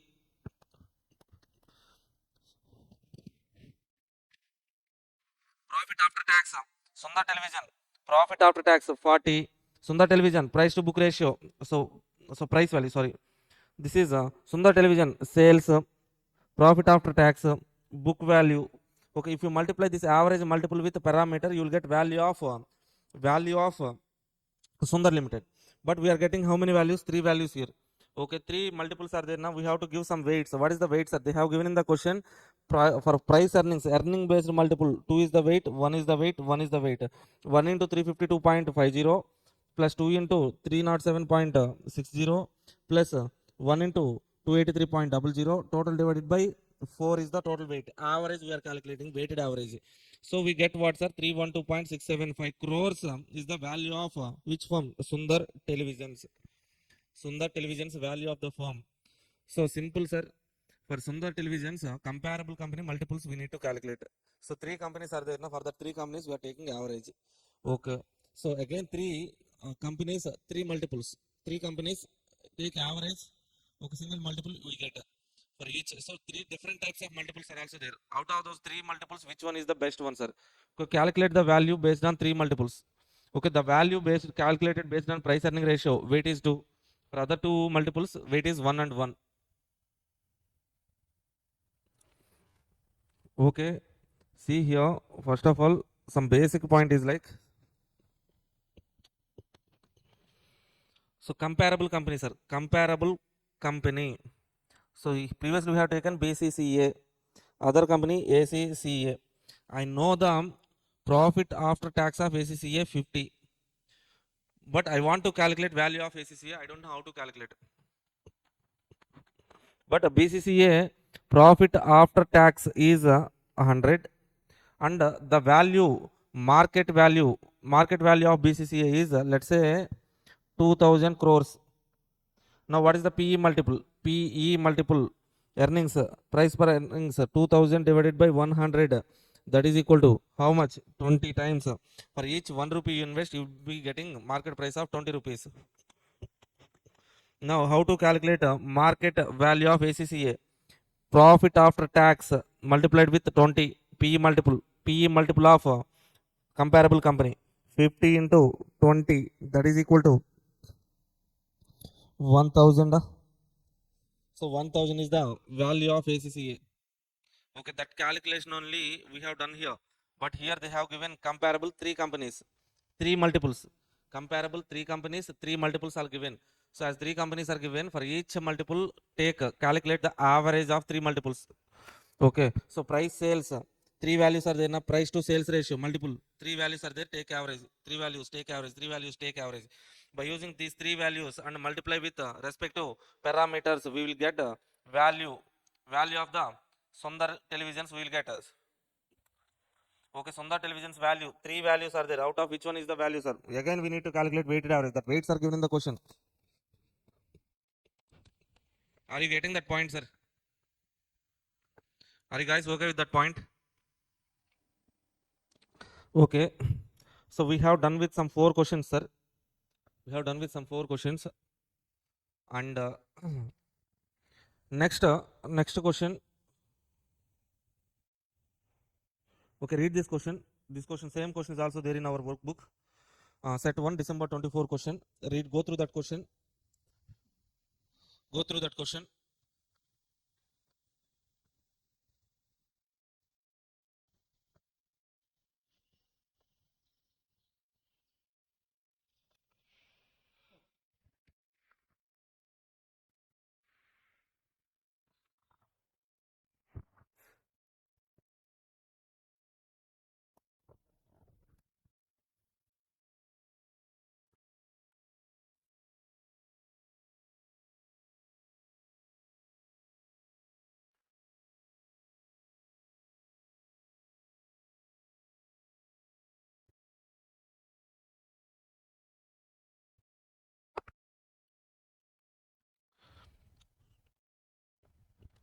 Comparable multiple again. The value, so which multiple? Calculate EV by EBITDA ratio. Reported EBITDA of 20 crores and it is so comparable multiple approach. See, the valuer has obtained the following information regarding Infotech Limited. Okay, Infolink Limited. Number of equity shares outstanding, market price per share. Okay, so market value of preference shares, market value of debt. Okay, short term investments, revenues, depreciation, interest expense, tax, net profit. This information is not needed. Okay, let's calculate EV of Info Limited. So cash information is needed, sir. Sorry. How to calculate EV, sir? EV value is equal to value of equity plus value of preference plus value of debt minus cash and investments. Na? Okay, value of equity. What is the value? 3 lakh shares into 20 rupees. That means how much, sir? 60 lakhs. Okay, value of equity 60 lakhs plus value of preference 15 lakhs plus value of debt. Okay, 35 lakhs given in the question minus cash and short term investments 8 lakhs. What is the total EV? So EV is equal to 60 plus 15 plus 35 minus 8. Minus 8. 1 or 2 na? 1 or 2 lakhs crores. Okay, 1 or 2 lakhs, sorry. 1 or 2 lakhs is the EV. EV of which company, sir? Info Limited. Okay, Infolink Limited. Now calculate EV by EBITDA. Now calculate EV by EBITDA. Now we need what, sir? So EBITDA. So we can calculate. So we got EV value. Now we need to calculate EBITDA. How to calculate EBITDA, sir? Okay, we have net profit. That means profit after tax. Okay, to that profit after tax, add back tax, add back interest, add back depreciation and amortization. Okay, then we will get what, sir? EBITDA, net profit 14 lakhs plus tax plus interest plus depreciation and amortization. EBITDA we got. Okay, so enterprise value is 1 or 2 lakhs. Okay, EBITDA value is 24.5 lakhs. EV by EBITDA ratio is 4.16. Okay, so in second point, so some company is there, E-Link Limited. E-Link Limited. So our company is Infolink Limited. Some other company, E-Link Limited, has reported EBITDA of 27 lakhs. Comparable company to Infolink Limited. So calculate the E-Link Limited value. Okay, so we can multiply with the EBITDA. So we have now, if you observe, for Infolink Limited, EV by EBITDA value is there, that is 4 point something. 4.16, sir. 4.16. Some now E-Link Limited is there. E-Link Limited, so EBITDA value is EBITDA value. So EBITDA value is how much, sir? 27 lakhs. Okay, now if I multiply this multiple with EBITDA of E-Link Limited, I will get enterprise value now. So enterprise value divided by EBITDA. This is comparable multiple. If I multiply with EBITDA of comparable company, this will be cancelled. We will get EV value. Okay, what is that EV value means?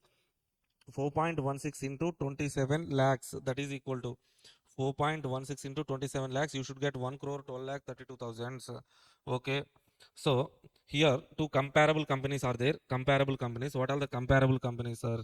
First one is okay, so IL Info Limited. For that comparable multiple is EV by EBITDA. Another company is there, E-Link. For that E-Link EBITDA value is there. That EBITDA with the comparable company EV by EBITDA multiple, we will get value of okay, E-Link Limited. That's it. That is the point, sir. Okay, so value of E-Link Limited is equal to EV by EBITDA of comparable company, comparable multiple into okay, so respective factor EBITDA of okay, so the target company. Now, are you okay with this concept? If you are okay with this means, okay, for today let's okay, wind up this session, sir. In next class, three questions are there, four questions. Okay, those questions, in that questions, one question, seventh question, okay, links with other next chapter, mergers and acquisition. Okay, whatever we will in next class, we will solve other questions. Plus, we go to the chapter number 7, then chapter number 8, sir. Okay, so for today, I'm winding up this session. I have done with how many questions? 5 questions. Remaining questions are there now. If you want to try, you can try that questions. Okay, just go through the basics which we have discussed in yesterday class and solve the problems. Today's class basics plus solve the problems. Okay, revise the concepts. Thank you all. We'll meet you in the next class. Until then, bye bye.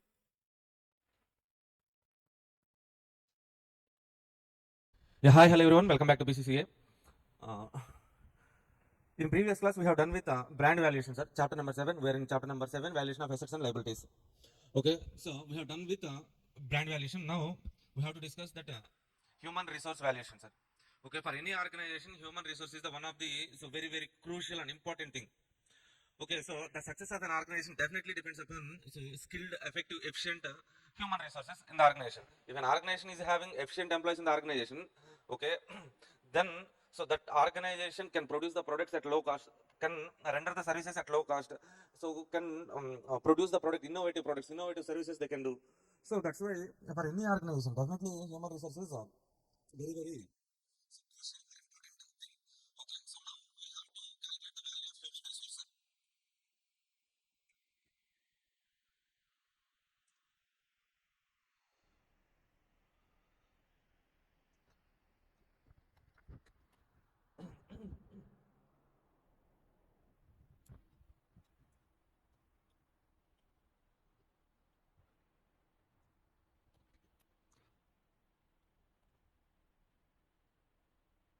valuation of valuation of human resource.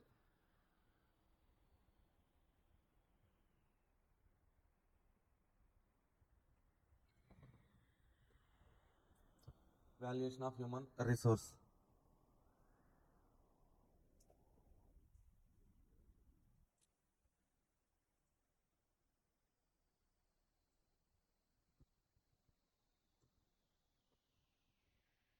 So how to calculate a value of human resource, sir?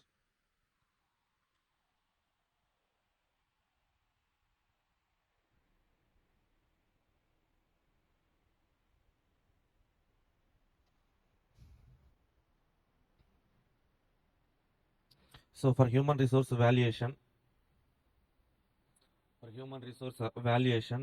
we have different methods here. What are the different methods means? So first one, market based valuation, market value based valuation, income based valuation, cost based valuation. Out of these three, so the most important thing for us is the most important thing for us. Okay, so income based valuation, that is discounted cash flow method or else earnings capitalization method. So third one is leave Stewart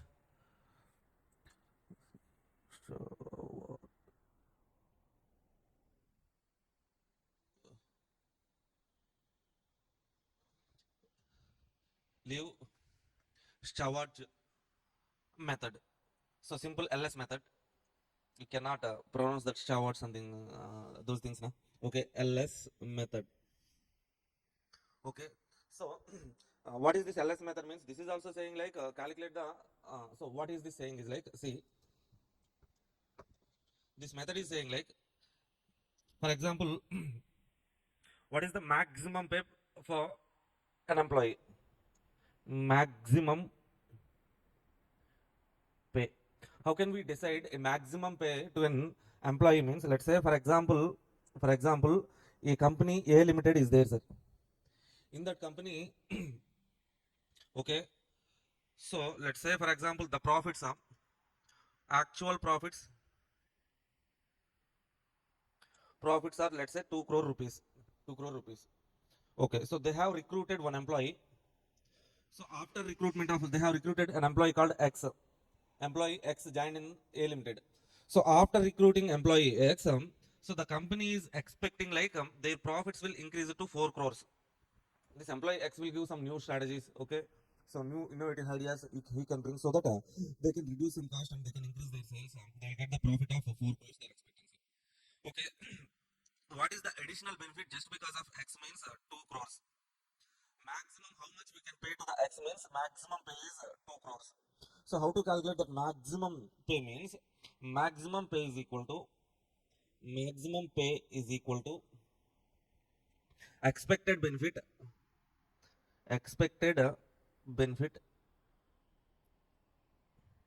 minus actual benefit. Expected benefit minus actual benefit is nothing but so maximum pay to an employee. Now see next one, sir. So how can we calculate this expected benefit, sir? This expected benefit we can calculate by using capital base multiplied with expected rate.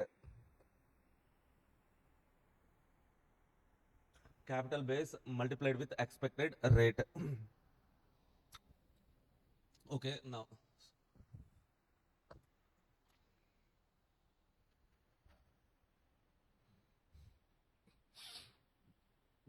and so how to calculate the value? So how to calculate the value of human resource means the thing we have to do is like bring future benefits, bring future benefits to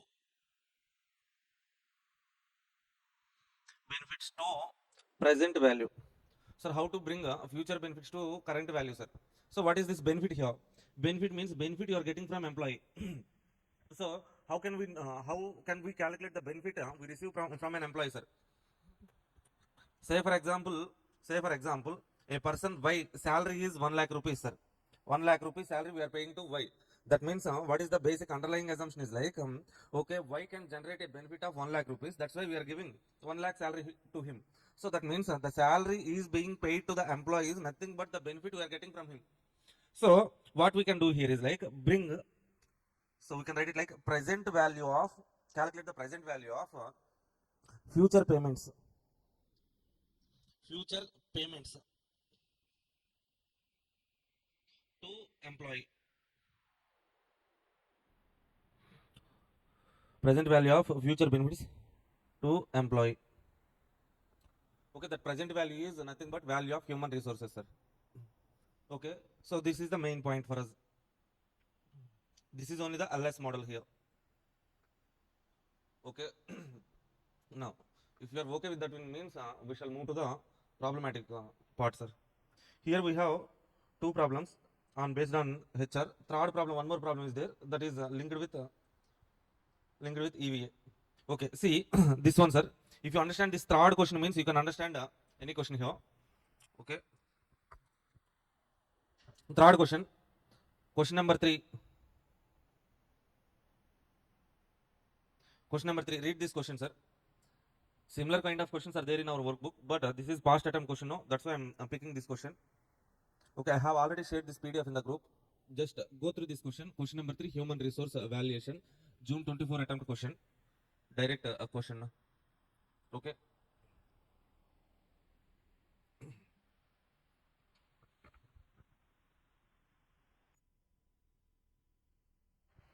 See, I'm reading this question. Just follow, sir. From the following information in respect of Rajan Limited, compute the value of employees. age 30 to 39, number of employees 100 employees are in between the age group of 30 to 39, 50 employees are age group of 40 to 49, 30 employees are age group of 50 to 59. Okay, so for age group 30 to 39 age group, they are paying annual salary, annual package of 3 lakhs. If the age is 40 to 49, their salary will be 4 lakh. Okay, if age group 50 to 59, 5 lakh. Okay, what is the assumption we can take is like, here they have given age 30 to 39, but we can take an assumption is like on an average, all the employees age is 30 years. 30 39 means their age 30 years. You can take an assumption, sir. Okay, 40 to 49 means all the employees, 50 employees age is 40 years, 30 employees age is 50 years, like that lower limit we can take. Okay. The retirement age is 60 years. The future earnings have been discounted at 10%. For the computing total value of human factor, lowest age value of each range is to be taken. Okay, in each range, lowest age 30 to 39 range, we can take lowest age 30. Okay. Annuity factor 10% discounting rate are as follows. See, now, so how to calculate the value of employees, sir? 100 employees are there, 30 to 39 age. We can assume like their age is 30 years. 100 employees, 30 years age. 50 employees, 40 years age. 30 employees, 50 years age. So how to calculate the value, sir? Okay, so we have to calculate their future salaries. Bring that future salaries to the present value. That's it, sir. See, let's say for example, first one let us take 30, 39 age group, sir. So 30 to 39 age group, we are assuming their age as 30 years, sir. 30 years, sir. Okay, the retirement age is what, sir? 60 years, sir. That means they will be having so service years of next 30 years. They will work for next 30 years. So 30 to 39 age group. Okay, so we are assuming as their age is 30 years. Retirement age is 60 years. That means their service life is 30 years life. Okay. That means first 10 years in this okay, so first 30 years, that means first year to 10th year, what is their age, sir? Currently 30 to 39 age, 30th year to 39th year, 11th year to 19th 20th year, 21 to 30. Three groups I am taking, sir. Okay, as their current age is 30 years, for next 10 years, sir, for next 10 years, 30 to 39 years, sir, how much salary they will get, sir? What is the salary of age group 30 to 39? In the question, they have given what? 3 lakh rupees, sir. 3 lakh rupees. Okay. They will get 3 lakh rupees salary. After 10 years, their age will be 42, 49, 42, 49. During this period of time, their salary will be 4 lakhs, sir. Okay. So the same, this 30 to 39 age group, first 10 years, their salary 3 lakhs. So next 10 years, 4 lakhs. Next 10 years, their age becomes 52, 59. At that period of time, their salary will be 5,000. Now, this is future cash flow, sir. Future cash flows. Year 1 to 10 cash flows. So cash flows. Okay, we are salary we are paying. Now that salary we have to take, bring that salary to the present value. Present value. So for that we need to use present value annuity factor. How can we calculate present value annuity factor, sir? If you see in the question, they have given present value annuity factors. Discounting rate 10. Okay. For first 5 years annuity factor, 10 years annuity factor. Here 10 years annuity factor 6.145 na. Take that 6.145. First 10 years annuity factor. Okay, 11 to 20. We have to calculate annuity factor for 11 to 20. How can we calculate, sir? Here in the question, first 10 years, first 15 years, first 20 years. 20 years annuity factor is 8.514. But we should not take this 8.514. Why, sir? Okay, first 20 years annuity factor. First 10 years annuity factor. For this first 10 years, annuity factor is 6.145. First 20 years annuity factor is 8.514. 8.514. Now, so we need here the cash flows is from 11th year to 20th year. That means so annuity factor for 20 years minus annuity factor for 10 years. How much? 2.369. This factor we need to take, sir. 2.369. Like that, can you tell me the annuity factor for 21th year to 30th year? 30 years annuity factor 9.427 minus 20 years annuity factor 8.514. How much? 0.913. Okay, 913. Now we can calculate first 10 years cash flow annuity factor, discounted cash flow. We can multiply 3 lakhs into 6, 18 lakh 50. Okay, nice, sir. So 18 lakh 43,500. Yes, sir. Okay. See, so 30 to 39 age group, sir. Age group first 10 years here 1 to 10, 11 to 20, 21 to 30. So years 10 years 10 years 10 years. They salary 3 lakh 4 lakh 5 lakh. Discounted factor annuity factor 6.145, 2.369, 0.913. Okay, this 3 lakhs into 6.15145, 18 lakh 43,500. 4 lakhs into this factor 9 lakh. 5 lakhs into this factor this much, sir. What is the total?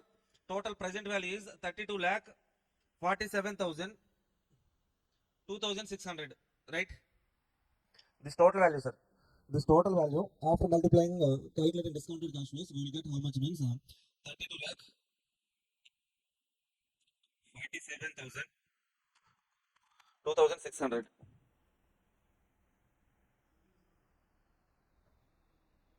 Wrong calculation, huh? Please check this calculation then once.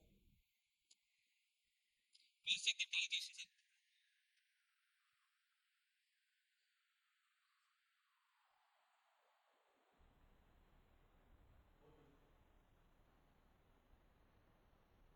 Okay, sir.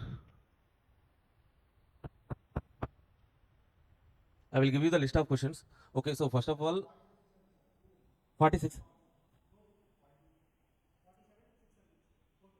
total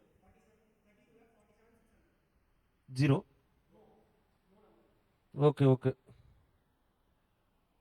Okay, 32 lakh 47,600.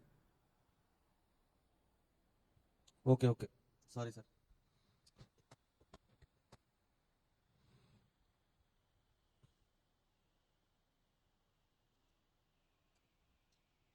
Okay, guys, now.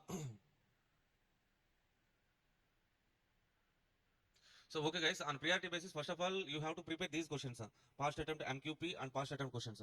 After completing these questions, which questions you need to refer from workbook and all. So, I will give you that questions. You can prepare those questions enough. Okay.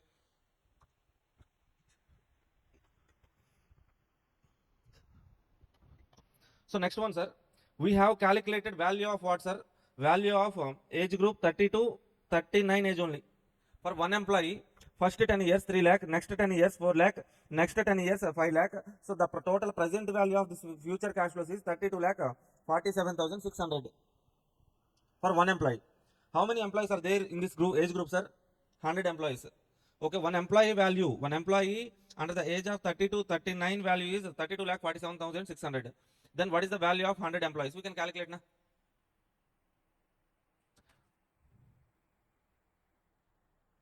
Okay, next, are you okay with that calculation, sir? Now second age group, sir, we have done for calculation, we have done the calculation for 30 to 39 age group only. Now let's take the age group of 40 to 49. So 40 to 49 age group, 40 to 49 age group, for their first 10 years, 1 to 10 years, that means 40 years to 49 years. During that period of time, their salary will be 4 lakh annually, annual salary. Next 10 years, 11th year to 20th year, that means their age will be 50 to 59 years. During that, they will be getting 5 lakhs annually. After that, they will get retired now. Okay, they won't get any salaries, let's say. Now, so this is future cash flow, sir. We have to calculate the present value of future cash flows. Present value annuity factor. First 10 years present value annuity factor. From the question, we can see 6.145. 6.145. So this one 2.369. 11th year to 20th year. 20 years, first 20 years annuity factor minus first 10 years annuity factor. Are you guys okay with this annuity factor calculation, sir? Annuity factor 11th year to 20th year. How to calculate that one means this is the calculation. First 20 years annuity factor 8.514. First 10 years annuity factor 6.145. The difference is 2.369. Okay, so we can calculate the value of age group 40 to 49. See here, age group 40 to 49, 40 to 49, first 10 years, 4 lakh into 6.145, 24 lakh 58,000.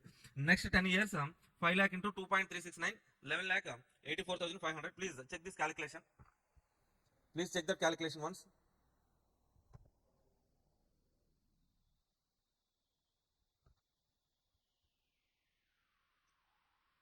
Correct? Okay, okay, nice. Next, third age group is there, na? 50 to 59.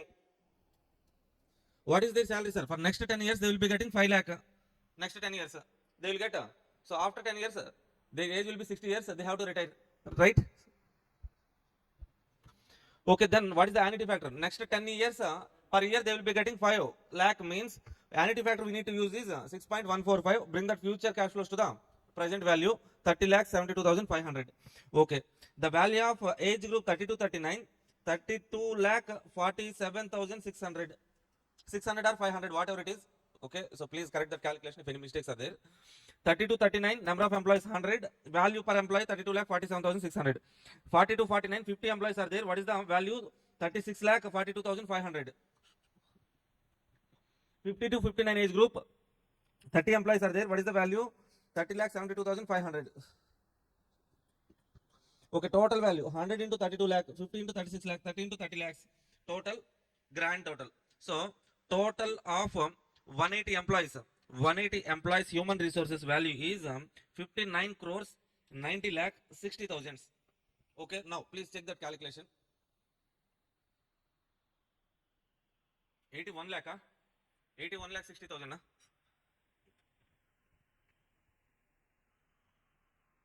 Please check this one whether it is 90 lakh or else 81 lakh.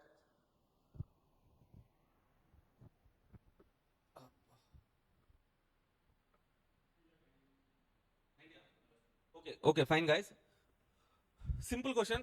The problem is with okay, for each age group we have to take different levels of cash flows. Okay, so 30 to 39 age group is there. We have to assume like their age is 30 years only. This service age is so as their retirement age is 60 years, how many years they can be in service means 30 years. First 10 years 3 lakh, next 10 years 4 lakh, next 10 years 5 lakh. Okay, bring that future cash flows to the present value by using anti factors given in the question. 40 to 49 age group, currently their age is 40. Next, their service age will be 20 years till 60th year. That means first 10 years 4 lakh, next 10 years 5 lakh. 50 to 59 age group, next 10 years they will be getting 5 lakhs. After attaining age of 60, they have to retire. Okay, like that, future benefits bring to the present value. That's it. That is the problem, sir. Next one, human resource valuation. Question number 3, set to December 24 attempt question paper. Easy question, sir. Easily you can answer this question. Just go through that question once.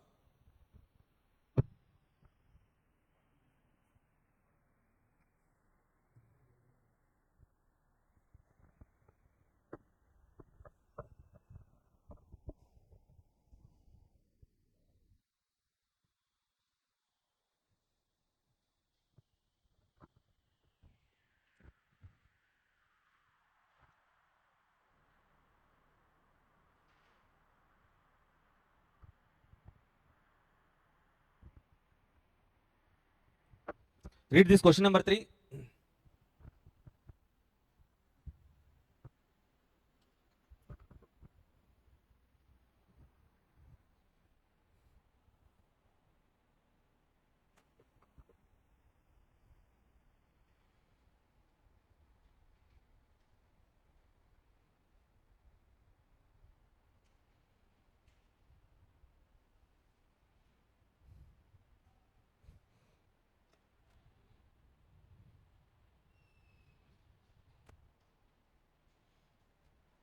Simple question. I think you guys can try this question as well. Okay, from the following details, evaluate the total value of human resources for employee groups skilled and unskilled as per live squad model. Okay, live squad model, LS model, simple. Particulars, skilled employees, unskilled employees. Okay, for skilled employees, annual average earnings of an employee till the age of retirement. For skilled employee till the age of retirement, they will be getting 1 lakh rupees. Unskilled employee till the age of retirement, they will be getting 60,000. Age of retirement, 65 years. 1 minute. See guys, 1,60,000 salary. Age, retirement age for skilled 65, unskilled 62. What is their current age, sir? On an average, their current age is 62 years. 62 means their retirement age is 65 years. They can work for next 3 years. Each year they will be getting 1 lakh salary. Okay, unskilled employees current age is 60 years. Their retirement age is 62 years. That means they are having 2 years of service. Each year they will be getting 60,000 salary. Okay, discount rate 20%, 20%. Number of employees in the group 25, 20. Okay, now, so how to calculate the value, sir? For skilled employee,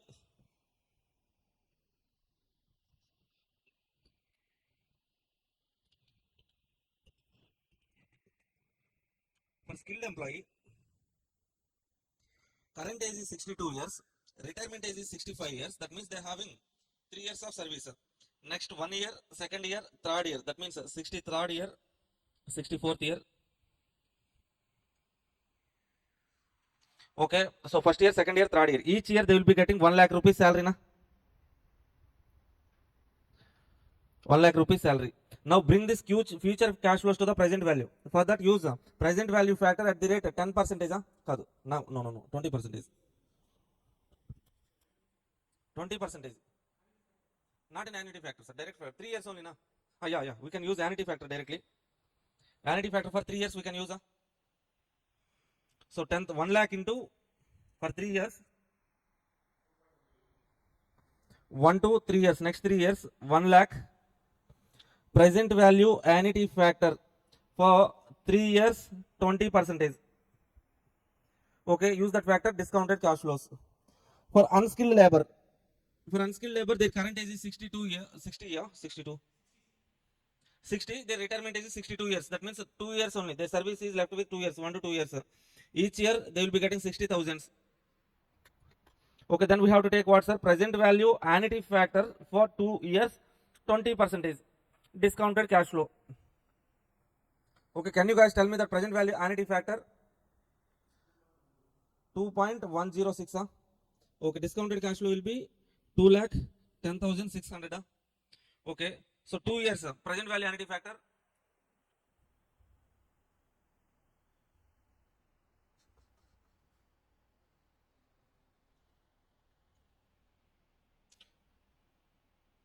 One divided by 1.2 equal to GT. Present value annuity factor 2 years 20%. 1.527 into 60,000.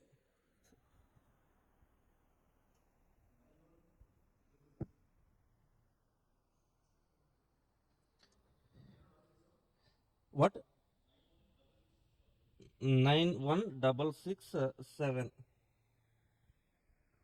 Okay, that's it. It's a simple calculation. But if you see look at the answer, they have brought individually each year cash flows. They have calculated to the present value. Okay, so present value of first year earning, second year earning, third year earning. So total present value 2,10,000. How much we got? 600 we got. But here they have taken 6. Okay, some round figures we have taken, sir. 91,666. Number of employees later. Okay, so how many employees are there, sir? One skilled employee value. Skilled employee value is 2,10,600. Unskilled employee, one employee value is 91,667. Now, so what is the number of employees, sir? How many number of employees are there? Skilled 25, unskilled 20. Skilled 25 employees are there, unskilled employees 20 employees are there, sir. 25, 20. We can calculate total value of 25 employees, 20 employees. Total value. Here you can see in the answer 25 into one employee value into 25, 20. Total value of the group we can calculate. Simple. In total value of all human resources, you should get 70 lakhs something. Okay. Please check the calculations. Some round figures are there. In our answer, round figures are there. Here some, even they have taken some decimal parts as well. 70 lakh 98,340. 98. Okay, some small 700 difference is there, sir. Okay, that is due to decimal part calculations.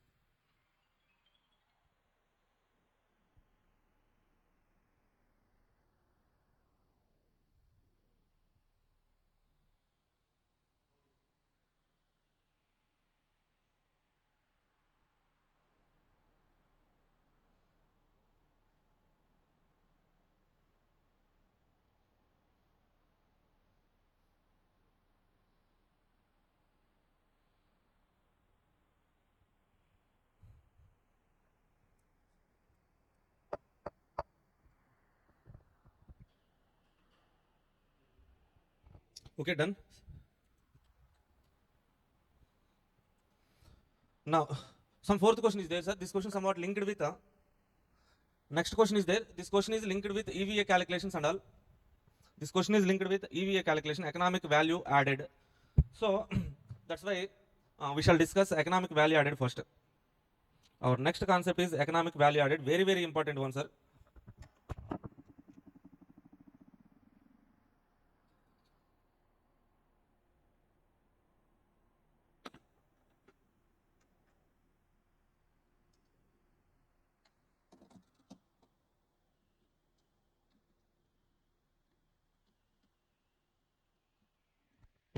For every attempt, out of two attempts, out of two questions from this chapter number 7, definitely one question will be from economic value added, sir. Okay, so from chapter number 7, valuation of assets and liabilities, we will get two questions in the examination, right? Out of the two questions, definitely one question will be from EVA calculation. EVA calculation, sir, you can check any attempt. Okay, 1 minute.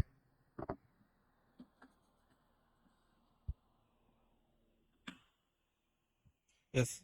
Okay. Now, EVA calculation, one of the important calculation.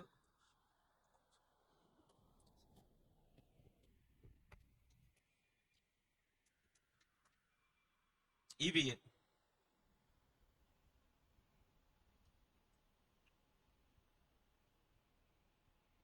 Economic value added. So how to calculate this economic value added, sir? Means nothing but we need to calculate economic profit, sir. Sir, what is the economic profit? Means see, 1 minute. Say for example, in my hands I am having 10 lakh rupees, sir. How much I am having means 10 lakh rupees are there in my hands. Now, so I am investing this 10 lakhs in one company. Let's say I am investing in BCCA. Okay, so assuming like if I invest 10 lakhs in BCCA, I will get at least 12% return. This is my expectation. Okay, while investing 10 lakhs in BCCA, what I am expecting is like I am expecting 12% return. 12% return, sir. Okay, 12% return means what is my expectation? 10 lakhs into 12% means 1 lakh 20,000 is my expectations. Expected return.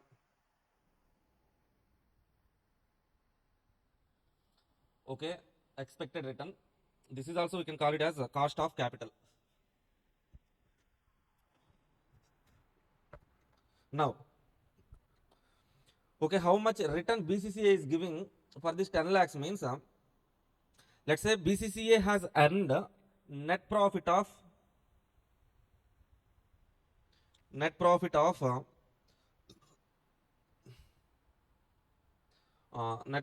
say 2 lakh they're earning, sir. 2 lakh rupees net profit. Net operating profit actually. Net operating profit after tax. They're earning how much means 2 lakhs. What is that net operating profit and all we will discuss. Okay. They have earned 2 lakhs, sir. Now, so what is my expectation? 1,20,000. So what is the cost of capital means 1,20,000. If you subtract from net operating profit after tax, if you subtract this 1,20,000 cost of capital, okay, you will be having 80,000 surplus. That surplus is nothing but we call it as EVA, economic value added. The surplus profits after paying cost of capital is called as the surplus profit of organization after paying even cost of capital is called as economic value added. Okay, so what is economic value added means? Okay, so the additional surplus profit an organization is generating even after paying what? Cost of capital. Okay, so generally in income statement how we calculate, sir? Sales, cost, all those. After that EBIT. Okay, EBT, profit after tax. Okay, profit after tax means from the preference capital. Okay, subtract what? This one, preference capital. After that equity dividend. Finally we will get retained earnings. Retained earnings. Some kind of retained earnings is nothing but EVA, sir. But in retained earnings after paying interest, but this is okay, in this calculation we have to calculate net profit after tax. Net operating profit after tax, but we should not subtract interest here. Okay. Now, see, what is the calculation of economic value added? Nothing but this 80,000 we can call it as economic profit, sir.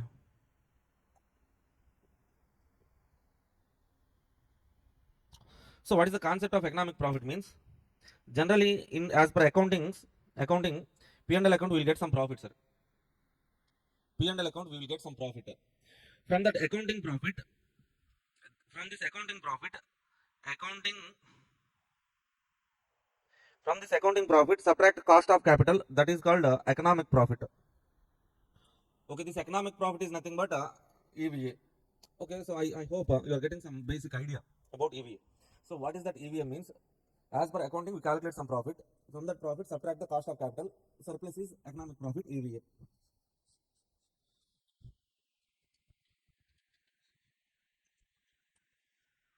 See now, how to calculate EVA? Calculation of economic value added, EVA. How can we calculate this EVA means? EVA is equal to EVA calculation actual profit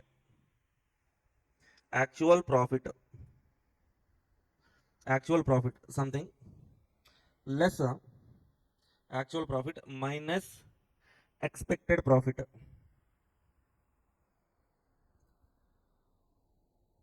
Actual profit minus expected profit.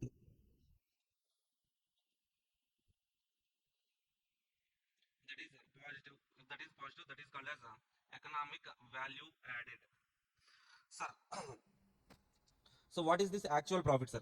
Actual profit we have to calculate is return on investment, or else this is also we need to calculate is return on operating capital. Sir, what is this expected profit, sir? Expected profit is nothing but cost of capital. Cost of capital. Total cost of capital. Okay. So first one, actual profit means we need to calculate net operating profit after tax. Note one. Note one. Actual profit means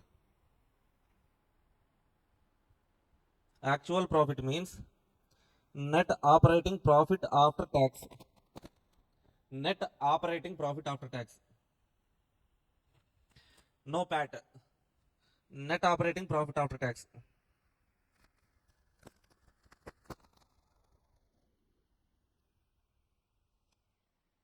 So operating profit after tax means what, sir? How to calculate that operating profit after tax? How to calculate means let's say for example you are starting with EBIT, sir. Earnings before interest and tax. Okay. So we are saying as operating profit. Operating profit means generally what we do, sir. What we do means first of all we subtract interest. Interest is operating expenditure or finance expenditure. That is finance cost. But we are calculating operating profit now. This finance cost we should not subtract. Leave it. Then what we get means generally we get EBT, earnings before tax, not after one. So before interest and tax. Okay, we won't subtract interest here. Then from this subtract tax value, sir. EBIT minus tax, directly subtract tax. You will get what, sir? Profit after tax. This name. So as we are not subtracting interest here now, so that's why this is called as net operating profit after tax. Are you getting this point? Net operating profit after tax means generally as per the pro forma we calculate EBIT minus interest minus tax, profit after tax.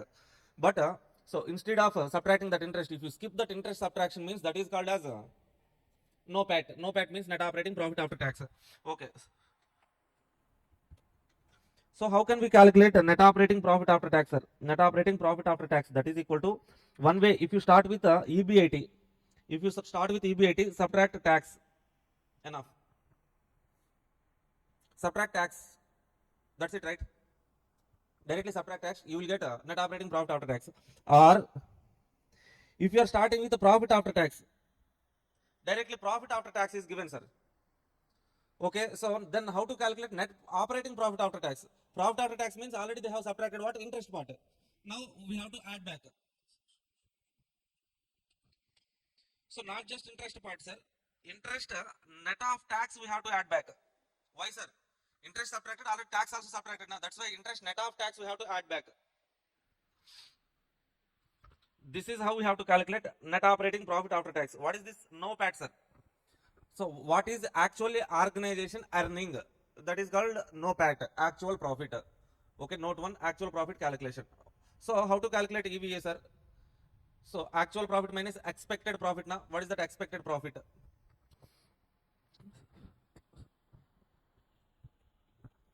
Second one, note 2, note 2, expected profit. Calculation of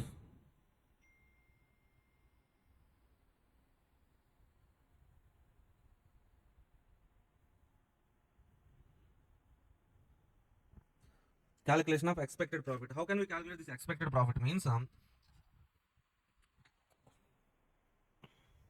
here expected profit is equal to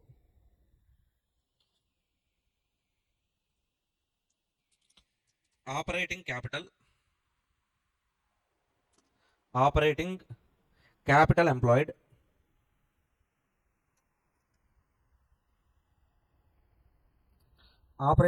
employed into weighted average cost of capital. This weighted average cost of capital we know, right? Okay, so weighted average cost of capital we have to apply, sir. Operating capital employed into weighted average cost of capital. So here clearly we have 2 points, sir. What are the 2 points? Operating capital employed. What is this operating capital employed? What is this weighted average cost of capital? Okay, what is this operating capital employed? Means first point, operating capital employed. Operating capital employed. How can we calculate this operating capital employed? Means 2 ways we can calculate, sir. Capital employed. Capital employed means that is simple total assets minus current liabilities, or else equity share capital plus reserves and surplus plus preference share capital plus long term debt. That is nothing but capital employed. If you see what is the capital employed here, means equity share capital, reserves and surplus, preference share capital, long term debt, current liabilities, okay, long term assets, current assets. Okay, in this this total assets minus current liabilities is capital employed. Okay, or else this total capital employed. So total capital employed includes equity capital, preference, even long term debt also somewhat capital employed only. Okay, that is how we can calculate, sir. Okay, so operating capital employed, we know that one. So here one of the important note point is like, from this calculation, after this calculation, if any non-operating investments are there, non-operating investments,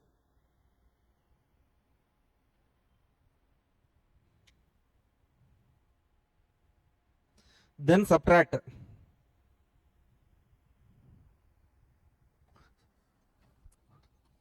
Okay, okay. Here we are saying operating capital employed. How much capital you have invested for operations?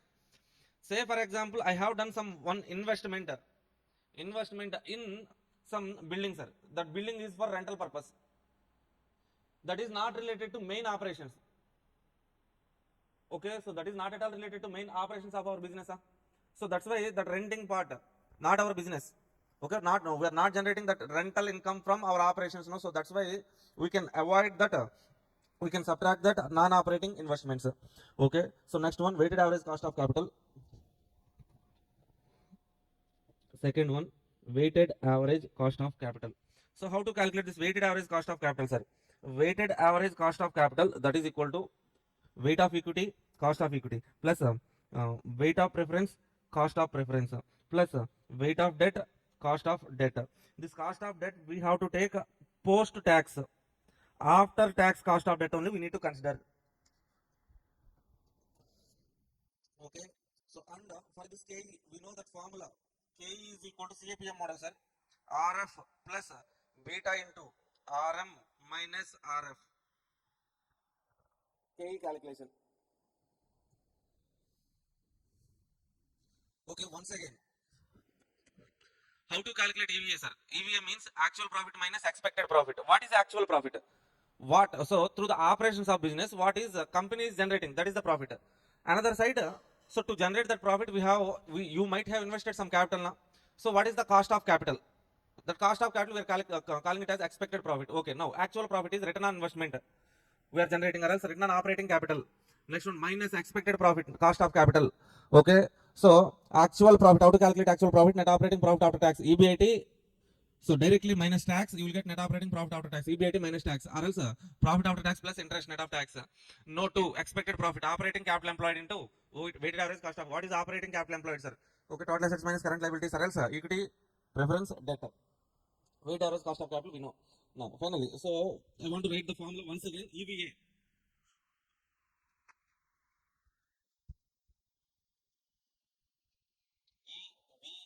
economic value added. How to calculate this economic value added, sir?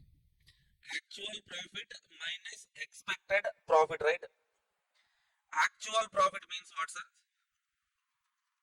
No bad. Net operating profit after tax minus expected profit. Operating capital employed into weighted average cost of capital. Some amount we will get here. EVA amount. Or else, or else,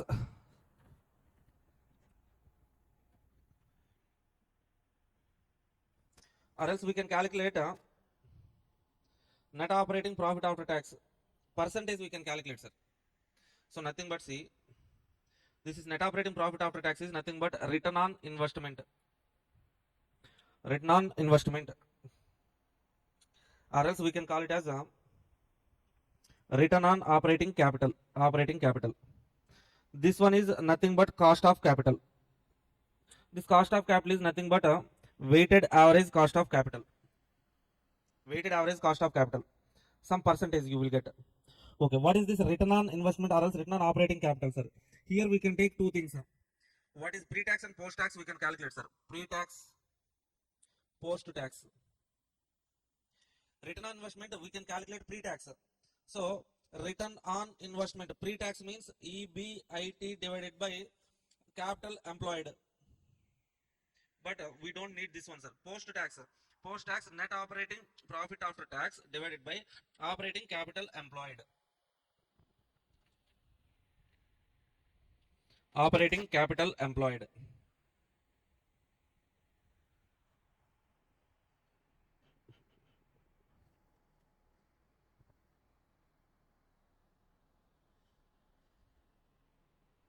Then this will be in percentage point of view, na?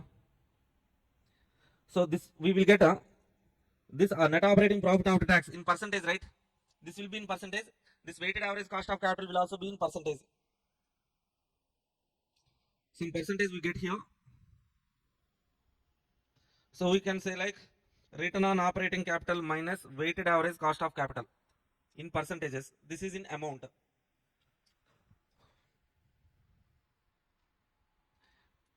EVA, some rupees we will get here. This is also called as EVA, but this is something but some percentages. Actual profit minus expected profit. Actual profit is net operating profit after tax minus okay, operating capital. So what is that? Expected profit is nothing but operating capital employed into weighted average cost of capital. Net operating profit after tax means we can call it as return on operating capital. How to calculate that one means okay, that percentages if you want to calculate net operating profit after tax divided by operating capital employed. Okay. So this one cost of capital, weighted average cost of capital. That's it, simple. Are you okay with this concept, sir? Any doubts? Any doubts? Clear?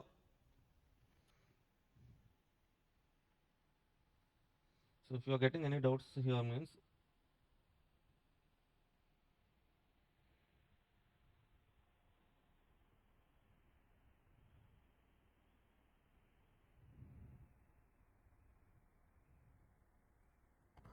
then this will be in percentage, that also will be in percentage.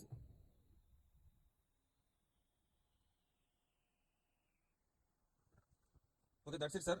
We will do one or two problems. So some problems we try to solve, then you will get some clarity. Now read this question. EVA. Question number 1, MQP June 24 attempt 6B. Read this question, sir. Basic question for understanding of concept. Leda.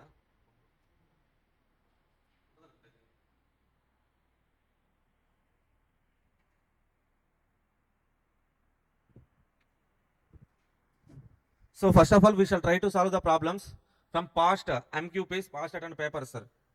After solving these questions, if any questions, okay, so needed to solve from some of these questions are there in our workbook.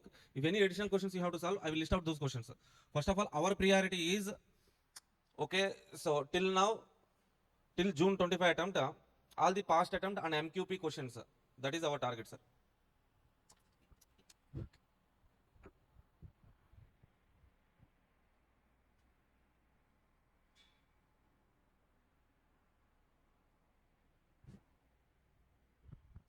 Okay, so what they have given, sir?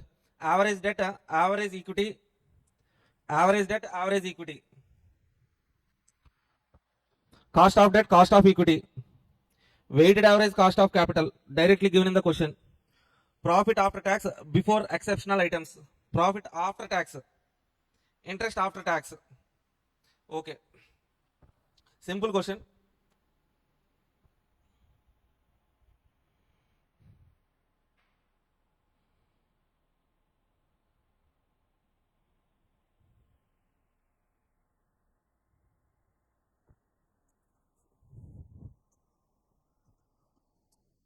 See here we need to calculate EVA, sir. EVA. EVA is what, sir? Difference between actual profit and expected profit, right? So what is actual profit, sir? Net operating profit after tax. So expected profit is nothing but operating capital employed into weighted average cost of capital. Okay, first thing, let's calculate net operating profit after tax, sir. Net operating profit after tax, actual profit. For that, what information they have given, sir? Profit after tax they have given. Profit after tax, how much? 1541. Profit after tax, 1541. If you are starting with profit after tax, how to calculate net operating profit after tax, sir? Net operating, add back interest, net of tax, right? Add back interest, net of tax. That is given in the question. Direct interest after tax is given. Add back this 1549, right? That is net operating profit after tax.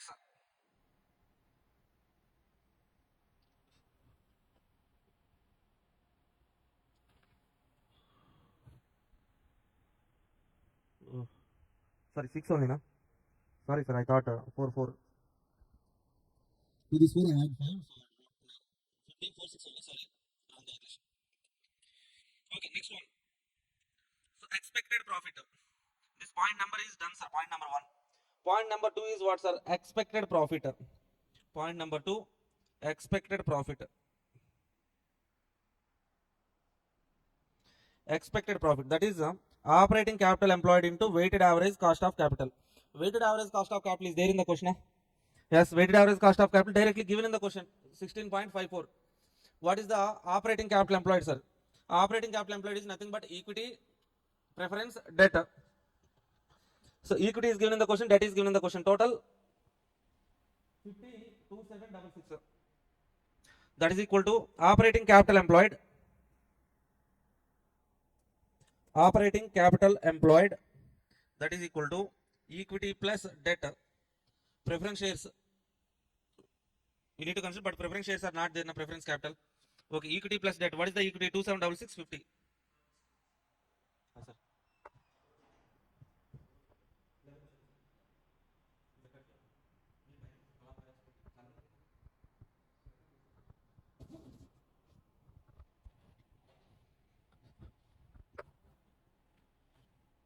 Okay, so what is the equity, sir? 2766.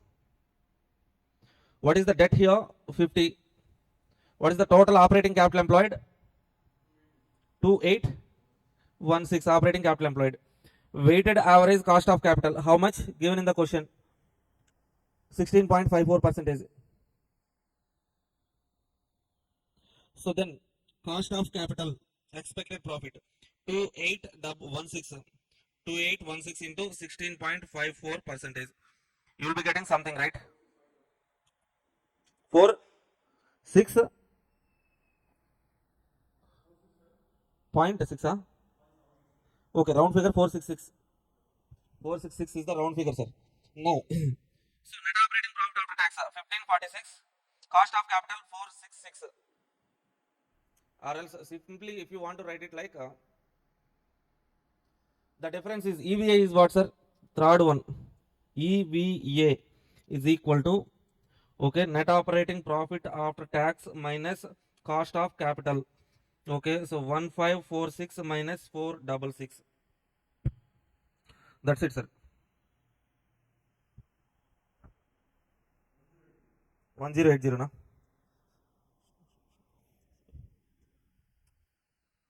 1080. Simple, sir.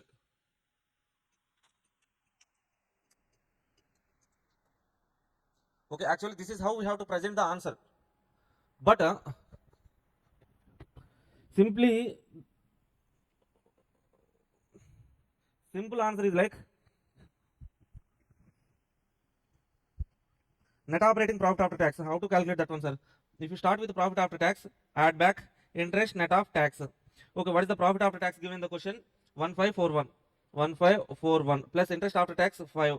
Okay, 1546. Simple. Okay, here operating capital into weighted average cost of capital. What is the operating capital? Debt plus equity 50 plus 2766. 50 plus 2766. Okay, into weighted average cost of capital 16.54. Okay, that is equal to 466 you will be getting. This difference is nothing but EVA. Simple, sir. Simple calculation.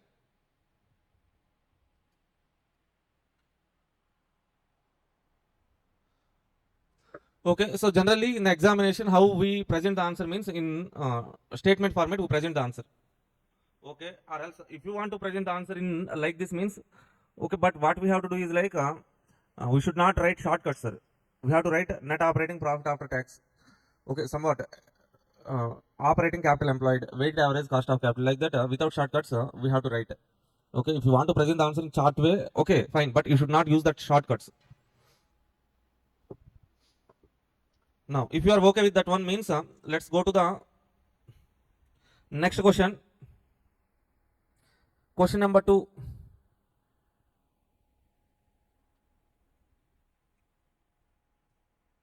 Question number 2. Read this question, sir.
Then see question number 2. You are given the following information about Sandeep Limited. Beta for the year 1.05 beta. If they are giving beta information means that means they are expecting us to calculate. Okay, so cost of equity based on CAPM model, sir. Okay, risk-free rate RF 12%, long range market rate, that means RM 15.14%, extracts from the liability side of balance sheet as at 31st March 2024. Equity, reserves and surplus, shareholder fund, okay, loan fund, total funds. Wow, nice, sir. Equity, reserves and surplus, loan funds, total 81,000. Okay, this 2 is 72,000. That is 81,100. 8,100. Profit after tax 20,394.16 lakhs. Interest deducted from profit. Interest given in the question. Effective tax rate 24.45%.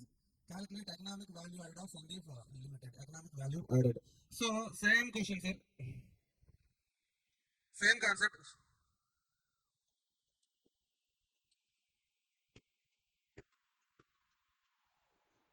What you have to keep in mind is same question. If you understand that formulas, concept and all, easy one. Again,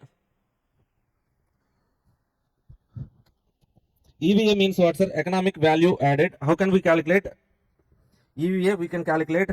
So first one, net operating profit after tax. Second side, okay, operating capital employed into weighted average cost of capital. So first of all, first thing we shall try to calculate, sir. What was given in the question? In the question they have given profit after tax is given. Profit after tax is given. Interest deducted is given. Okay, so profit after tax, how much, sir? Profit after tax, that is equal to 20,394. 394.16 lakhs. 16. Okay, if you are starting with the profit after tax, you have to add back what, sir? Interest net of tax, right? Okay, direct interest was given. Direct interest was given. From this net of tax, 487.00. 487 into net of tax 1 minus tax rate is 24.45 percentage. 1 minus 24.45 percentage. That is how much, sir? 300 something you should get.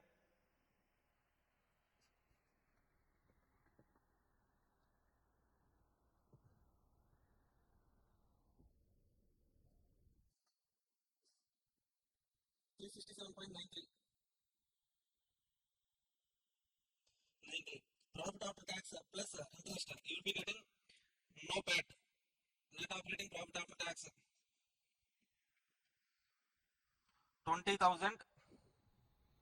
20,762.09 lakhs. Are you guys okay with this calculation? Net operating profit after tax calculation. Please let me know.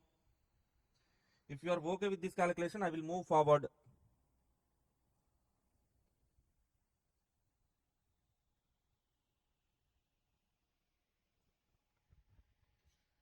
Net operating profit after tax.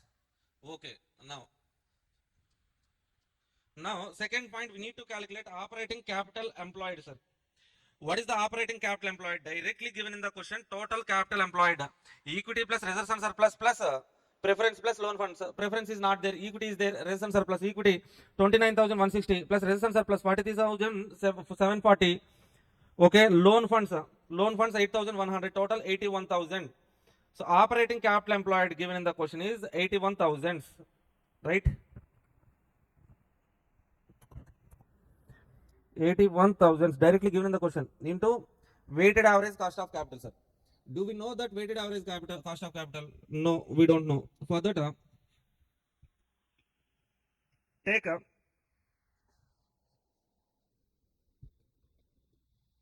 working note one. Working note one. Weighted average cost of capital is equal to weight of equity, cost of equity plus weight of debt, cost of debt. Okay, what is the weight of equity, sir? So how can we calculate that? Weight of equity means total equity is 81,000. In that, okay, equity is 72,900. Okay, weight of equity is 72,900 divided by 81,000. Total capital employed. Okay, so 72,900 is equity, sir. Plus debt is 8,100. Total 81,000. Cost of equity. Do we know that cost of equity? No, we don't know. Okay, weight of debt 8,100 divided by 81,000 into cost of debt. We don't know. That we need to calculate, sir. Cost of debt and cost of equity. Okay, now, so leave some two line space and take a working note to cost of equity. How to calculate cost of equity, sir? In the question, they have given beta and all that information. That means they are expecting us to calculate. So, cost of equity based on CAPM model.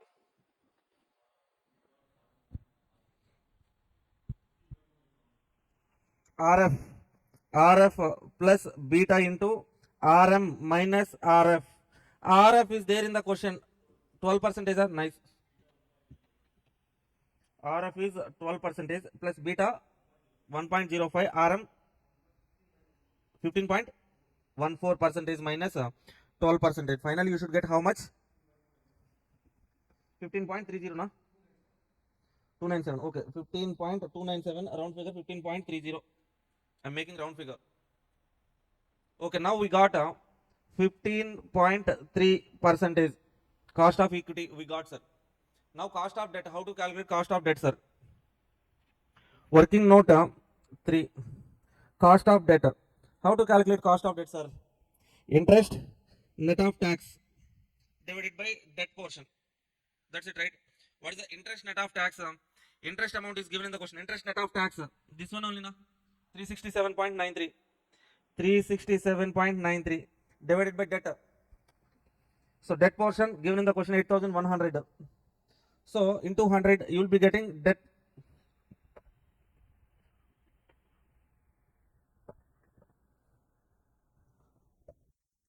What is that? 4.54%. 4.54%. Now if you calculate weighted average cost of capital, you should get it as 14.22%. Now we got weighted average cost of capital. Now come to this chart, 14.22%. You will be getting. So cost of capital employed is 11,518.20. Okay, now this difference is nothing but this operating profit after tax, this one, cost of capital employed. Difference is EVA. Are you okay with this problem, sir?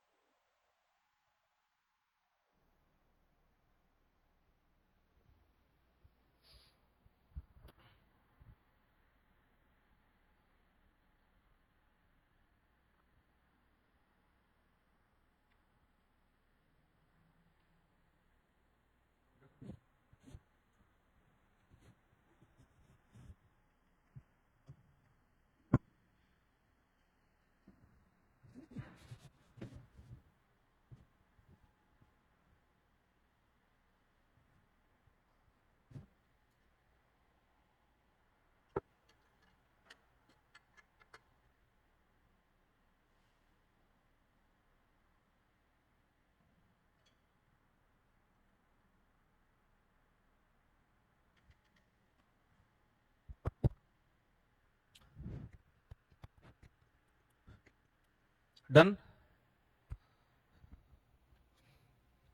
So definitely 1 7 mark question will come from this EVA calculation, sir. For any attempt, any MQP, any so question paper you can take. Okay, definitely somewhere this concept will be there in the question paper.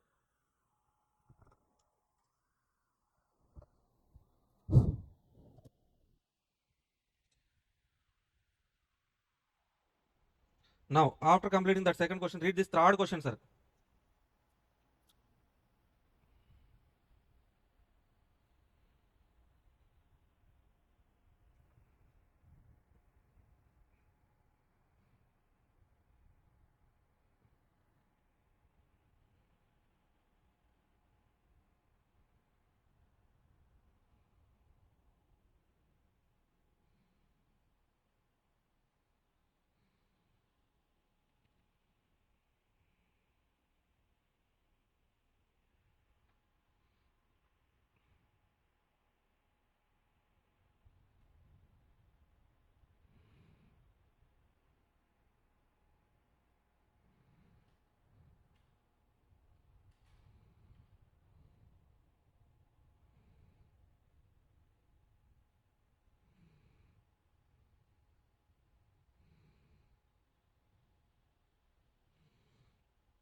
Easy question.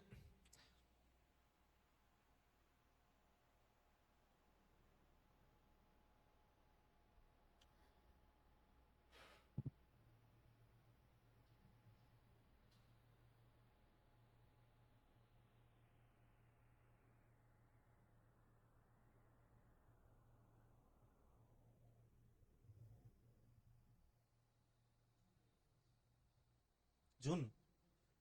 attempt. This question only came.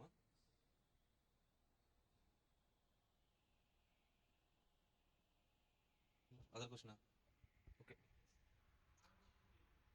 Okay. Okay. So by giving entire information, they will be asking us to calculate EVA. Okay, in June 25 attempt question, you can skip those questions, sir. Why means, so immediately next December attempt, they won't ask the June 25 attempt question. Okay. Yeah. Okay, they say limited current financial year income statement reports its net income as 15 lakhs. Income statement, net income, sir. Net income means what, sir? Profit after tax, sir? 15 lakhs. Net income. They say marginal tax 40%, interest expenditure 15 lakhs. The company has 1 crore of invested capital, 60% is debt. Okay, in addition, they say tries to maintain weighted average cost of capital 12.6%. Compute EBIT. In the question, they have given what, sir? They have given PAT how much? 15 lakhs. Profit after tax 15 lakhs. Yes. Is it right? Yes. Okay. So as per the income statement, what is the income statement, sir? EBIT minus interest. Okay, you will get EBT. EBT minus tax, you will get profit after tax. What is the tax percentage, sir? 40%. If tax is 40%, means this profit after tax is equal to 60%. Okay, can we calculate that missing figure, sir? So profit after tax, tax is 40%, means the profit after tax is 60%.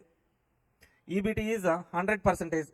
Okay, if 15 lakhs is equal to 60%, 15 lakh divided by 60 into 100 is equal to EBT. 15 divided by 60 into 40, that is equal to tax. Okay, so EBT is equal to 25 lakhs. 15 divided by 60 into 100, 25 lakhs. Okay, EBT is 25 lakhs. Add back interest. Interest given in the question 15 lakhs. Interest 15 lakhs. 25 plus 15. 40 lakhs is EBIT. First point answer done. Okay, so taking EBIT. Here they have calculated first of all EBT. Profit after tax, tax adjustment EBT. From EBT, from EBT, if you add interest, you will be getting EBIT. Okay, if you know the calculation, point number 1 is done.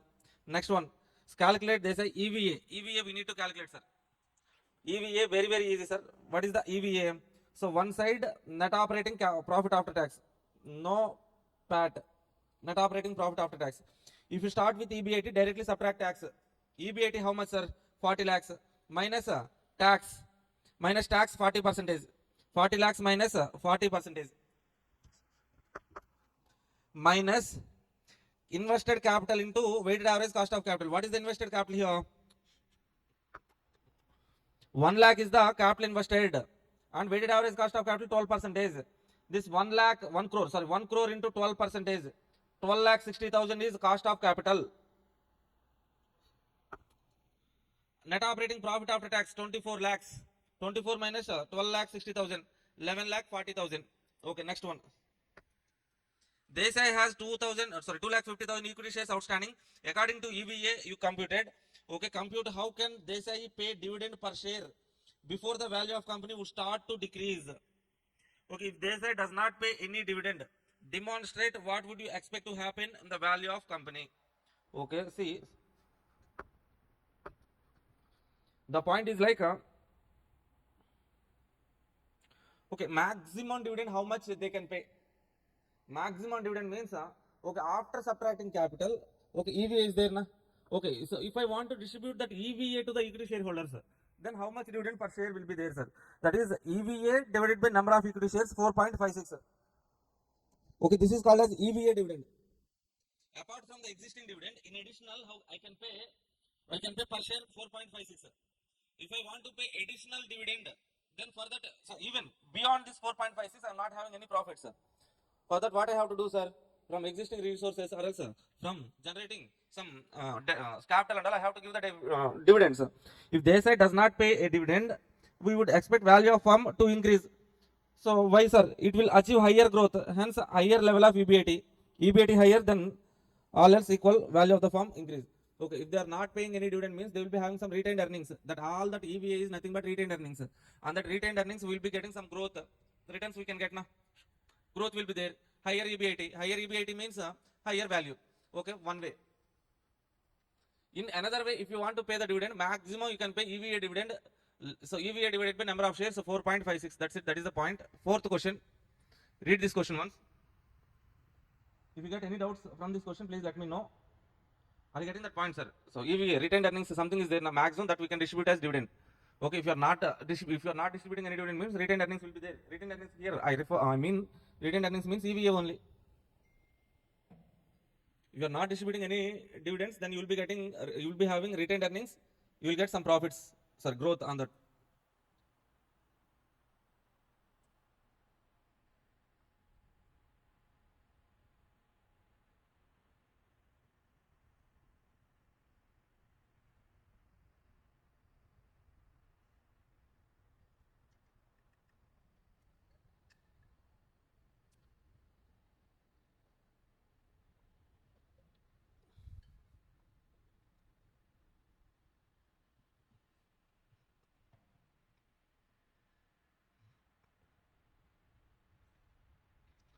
Done.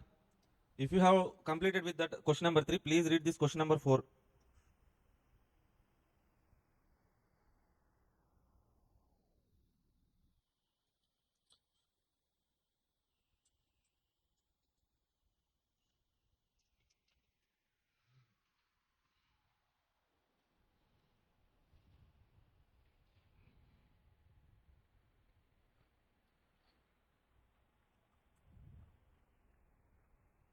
Okay, read this question, sir. Small information, but many points they're asking in the question.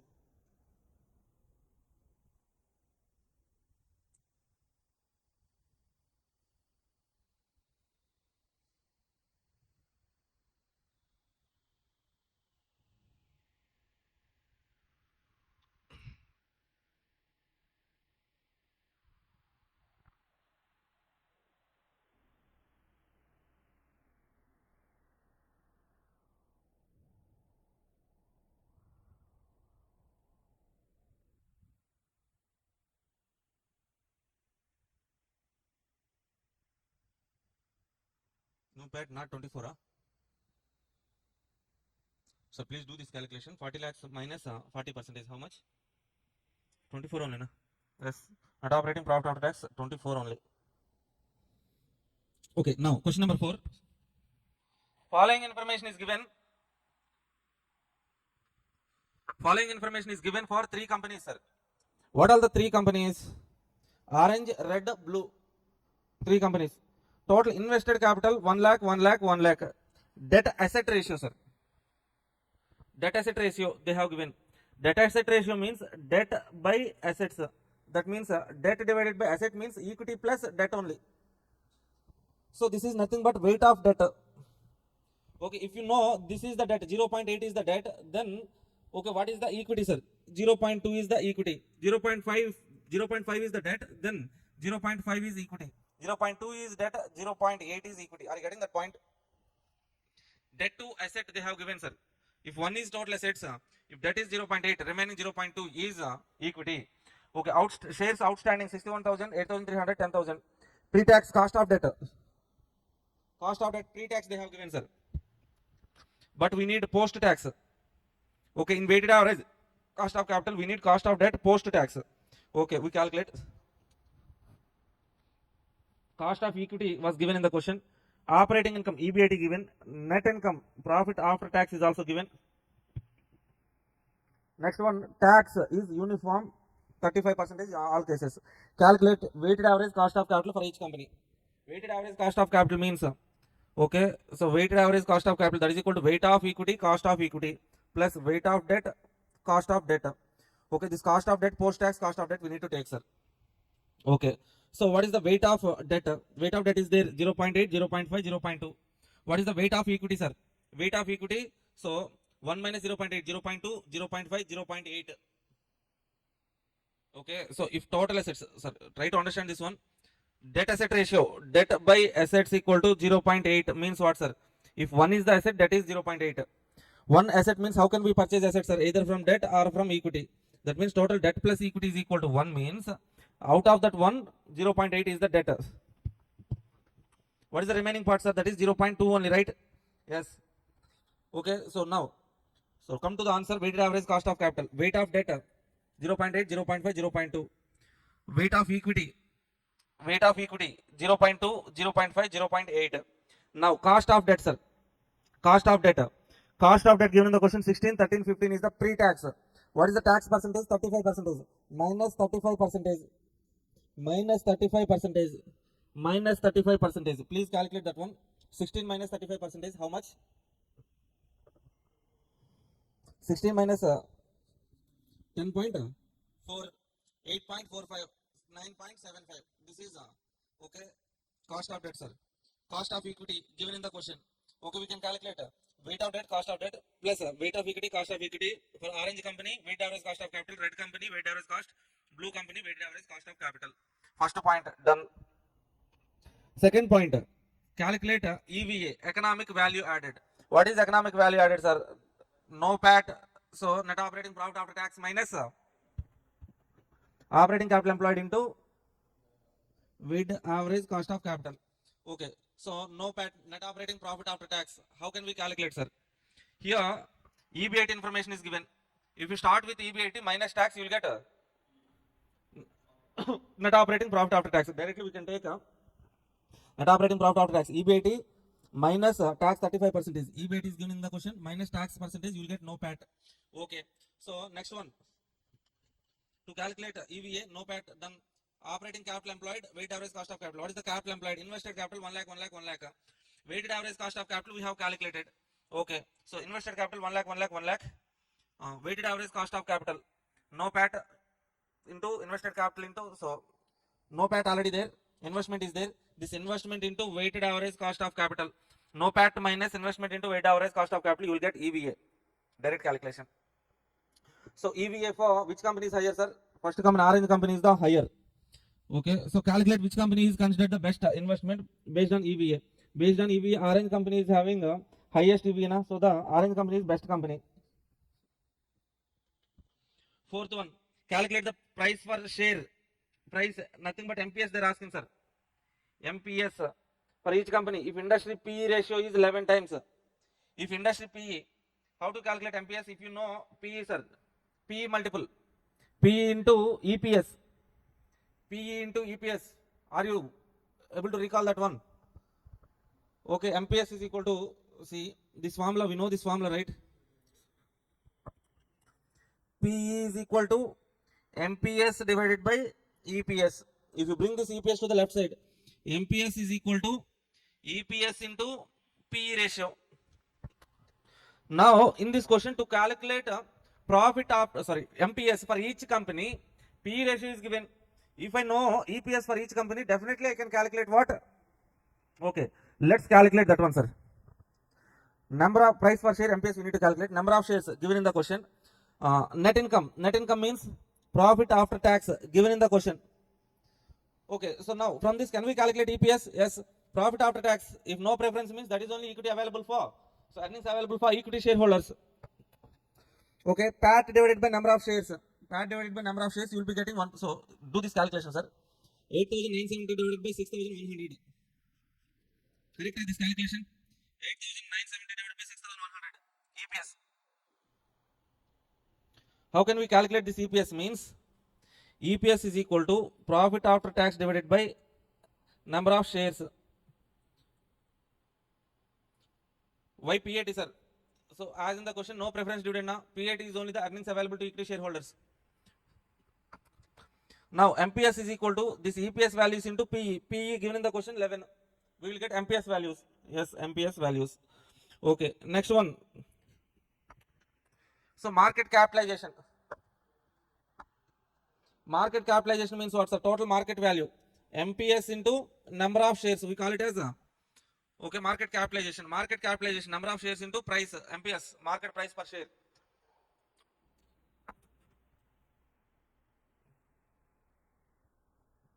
That's it. Simple. So many 5 points they have asked in the question. Now, question number 5, sir. Read this question once. Lengthy information is given in this particular question. Similar to this question only, they have given in somewhat more or less similar question was given in June 25 attempt. June 25 MQP2, sir. Similar kind of question was given in the June 25 attempt. This is June 25 MQP2. Similar with some numbers change, I think. Question was given in the June attempt. That means we have to solve MQPs as well. Visranti ledu, viramam ledu. That means no break, no rest. Okay, I will be closing the session at 11:30, sir. Today, so 11:30. By 11:30, I will close the session. Okay, next session. So as today is Sunday, I'm having some work, so that's why I'm not taking next session.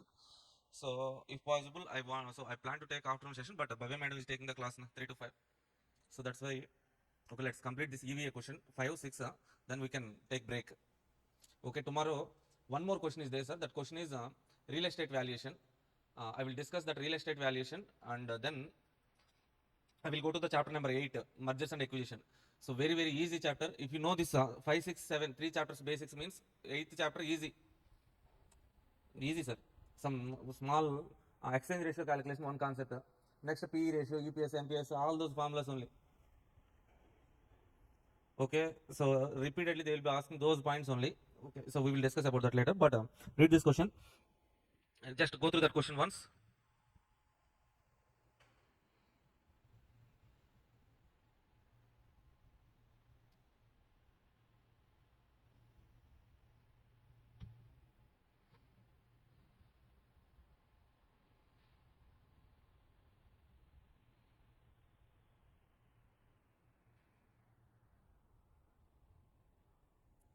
Okay guys, from the following information concerning Nebula Limited, compute EVA for the year ending 31st March 2023. Summarized P&L account. So just by looking at this big question, students get scared like this much big question. They think like that, but okay, so too much unnecessary information there in this question, sir. We have to skip that unnecessary information, and so we have to pick the information needed for us. Okay, in CMA final level, so what they will do is like they will give unnecessary information. Okay, that is somewhat like trap for me, trap for what, sir? To trap you. Okay, so you have to avoid that unnecessary information, pick the relevant information. Okay, what is the point they're asking? EVA calculation. At the first line itself, they have compute. They have given like compute EVA for year ended 31st March 2023. Now,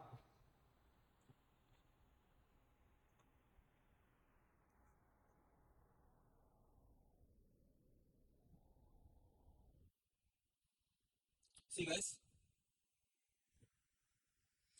EVA. How to calculate EVA, sir? First point, how to calculate EVA?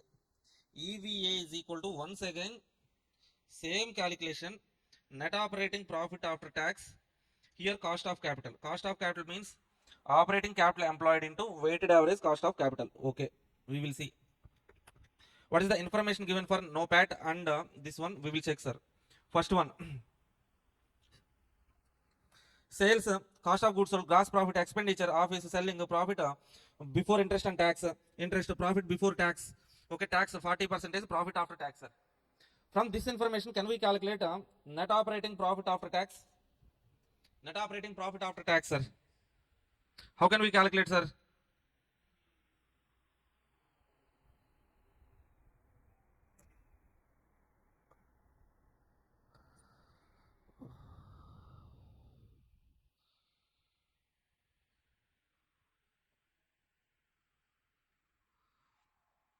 Okay.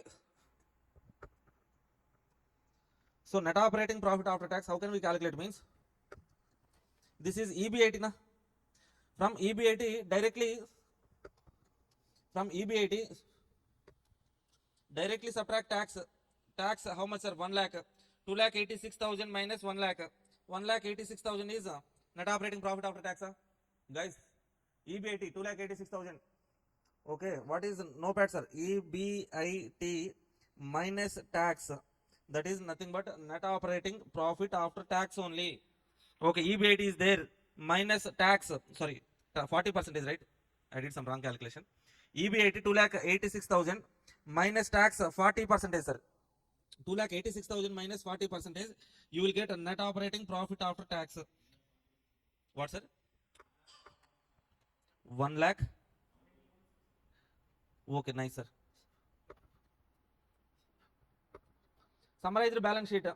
They have given balance sheet, sir. From this balance sheet, what we can identify means operating capital employed, equity, shareholder fund, share capital 2 lakh 40, reserve surplus 1 lakh 60, total shareholder fund 4 lakh, non-current liabilities, long-term borrowings 2 lakh 40, total 4 lakh plus 2 lakh 40, 6 lakh 40,000 is what, sir? Equity plus debt. Total capital employed, operating capital employed is 6 lakh 40,000. Assets, non-current assets, fixed tangible assets were given, inventories, trade, cash at bank. Other particulars, cost of goods includes depreciation expenditure 60,000. Why they have given this depreciation information, sir? Okay, do we need to adjust depreciation now? Do we need to add back depreciation now? That means cost of goods sold includes depreciation, sir. That means depreciation already subtracted. While calculating no PAT, net operating profit after tax, do we need to add back the depreciation now? Anyone? Yes or no? Bhanuteja, Shivani, SK Shah, Aniket, Nayak, Rubel, Naresh Kumar, Suchitra. Okay, while calculating net operating profit after tax, depreciation already through cost of goods sold, they have separated depreciation. Now, do we need to add back the depreciation? No. Yes, excellent, sir. Okay, this depreciation is some kind of trap to catch the rat, somewhat like that kind of trap, sir. What that kind of trap means? Just by looking at this depreciation, in previous chapter, while calculating cash flows after tax, after tax, okay, to EBITDA or PAT, we have added back the depreciation. Why we have added back depreciation means that is cash flow calculation. Here we are not calculating any cash flow, sir. We are calculating profit, that operating profit only. We should not consider finance expenditure. That's it. So that means no adjustment for depreciation. Expectation, shareholders, expectation 12%. Weighted average cost of capital 12%. Okay, no PAT. How much, sir? We have calculated here. No PAT, EBIT minus tax. Okay, that is EBIT minus tax. No PAT 1,71,600. Operating capital employed 6,40,000. Equity, share capital, reserves and surplus, debt 6,40,000 into weighted average cost of capital. How much? 12% weighted average cost of capital. 12%, yes. No, sir.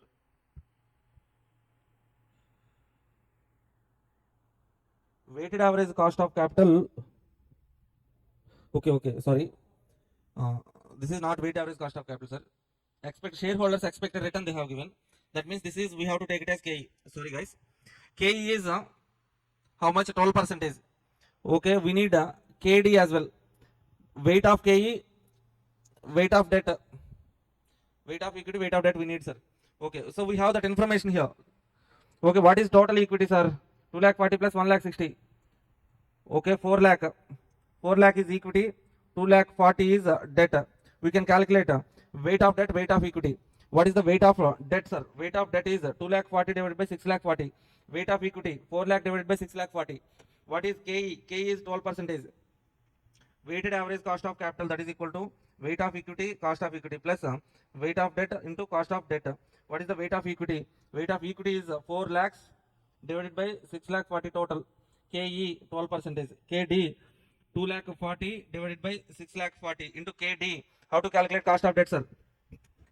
In the question they have given interest information. What is the interest information? Interest is 36,000 divided by debt 2 lakh 40,000. Okay, KD is interest into 1 minus tax. Tax percentage is 40%. Net of tax, no? 36,000 divided by 2 lakh 40,000. Okay, we will get net operating cost of capital. See this calculation, sir. Interest net of tax divided by debt. Okay, total cost of weighted average cost of capital 10.88. 10.88%. Now calculate cost of capital. 6,40,000 into 10.88. 10.88. Okay, so this net operating profit after tax 1,71,600. This cost of capital is how much? 6,40,000 into 10.88. So please calculate that one, sir. 6,40,000 into 10.88. 69630 na? Oh, 632 okay. From this 10101,968 something. That is EVA, sir. So weighted average cost of capital calculation is the main point here. Another one, so for no PAT direct information is there. For cost of capital, so operating capital employed is directly given. Weighted average cost of capital only we need to calculate. That's it. That is the point. Okay. Any doubts?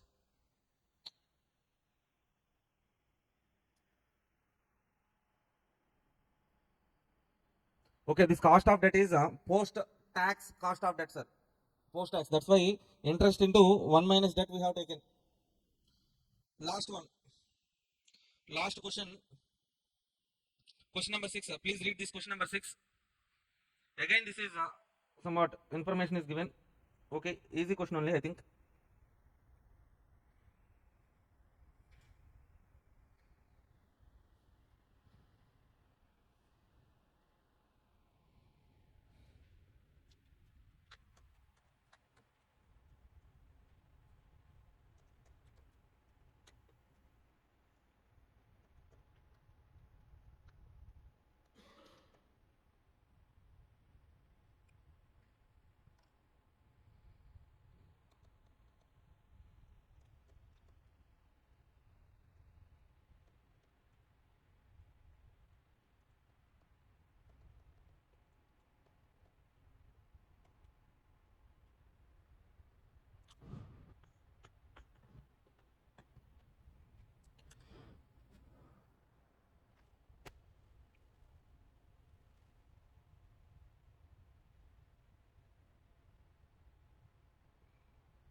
Okay, guys. Now, question number 6. The following is the profit and loss account and balance sheet for MS Henry Limited.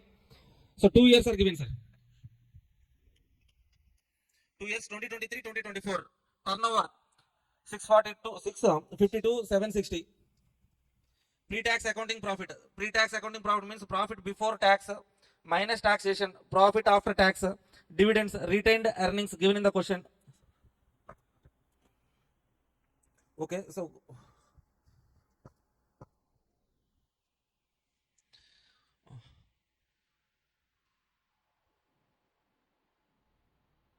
now fixed assets, net current assets, total equity shareholder funds, medium long range bank loan. The company performance in regard to turnover had increased by 17% along with increase in pre-tax profit 25%, but shareholders are not satisfied by the company's performance in last 2 years. Okay, so 23-24 sales are increased and pre-tax profit also increased, but shareholders are not happy with that, sir. Why, sir? Why means we have to tell our decision based on EVA.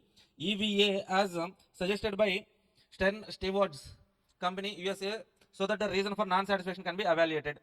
Pre-tax cost of debt, pre-tax cost of debt, cost of equity, tax rate 35%, interest expenditure 8, sir. Now we need to calculate what? EVA, economic value added. So one side we need to calculate net operating profit after tax. How can we calculate, sir? Okay, so go to here we have profit after tax, profit before tax. Profit before tax. To profit before tax, add back interest. Then we get what, sir? Earnings before interest and tax. Okay. From earnings before interest and tax minus tax percentage, you will get net profit after tax, net operating profit after tax. Are you getting this point, sir? Okay. Profit before tax, profit after tax. So from these two, already interest subtracted. Okay. So what we can do is like one thing, to profit after tax, add back interest net of tax. Interest, what is interest part, sir? Interest part is given in the question 8, 12. Tax 35%. 8 into, so net of tax 8 minus 35. That interest add back to profit after tax. See,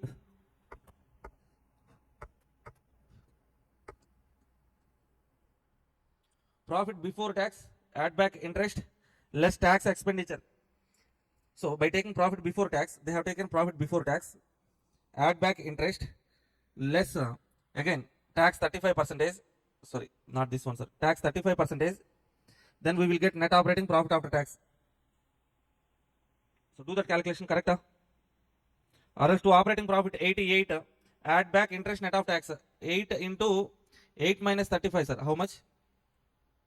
8 minus 35%. How much? 8 minus 35% how much?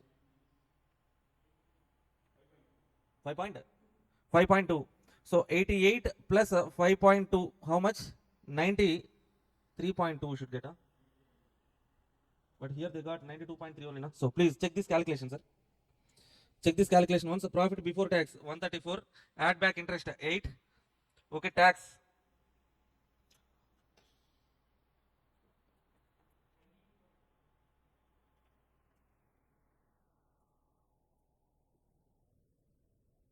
Less. So this profit before tax, add back interest. This is EBIT, sir. From EBIT now subtract tax. 142 minus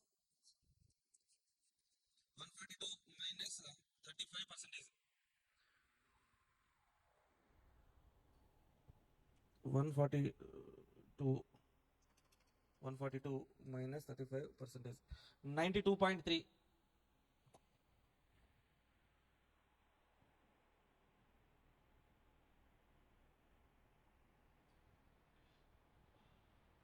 Okay, so as we have PBT information, add back the interest from EBIT. Okay, subtract the tax. We are getting what, sir? Net operating profit after tax. Okay.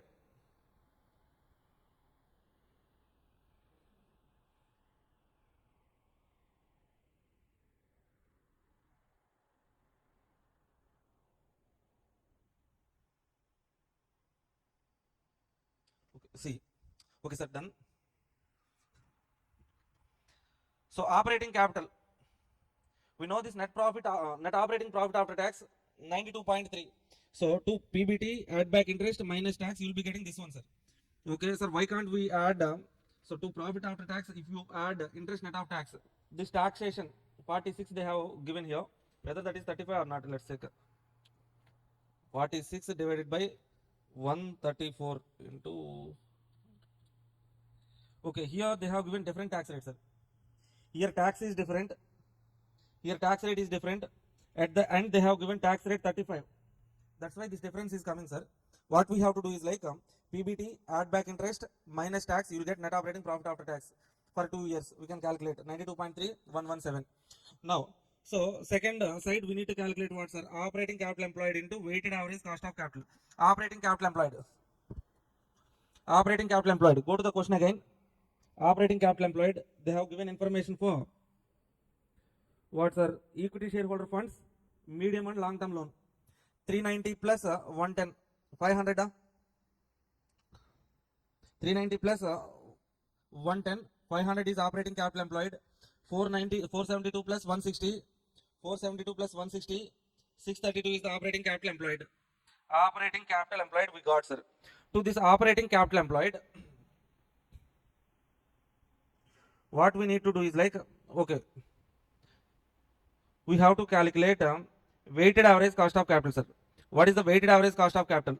So for weighted average cost of capital, in the question they have given pre-tax debt, but we need post-tax debt. Post-tax debt, cost of debt.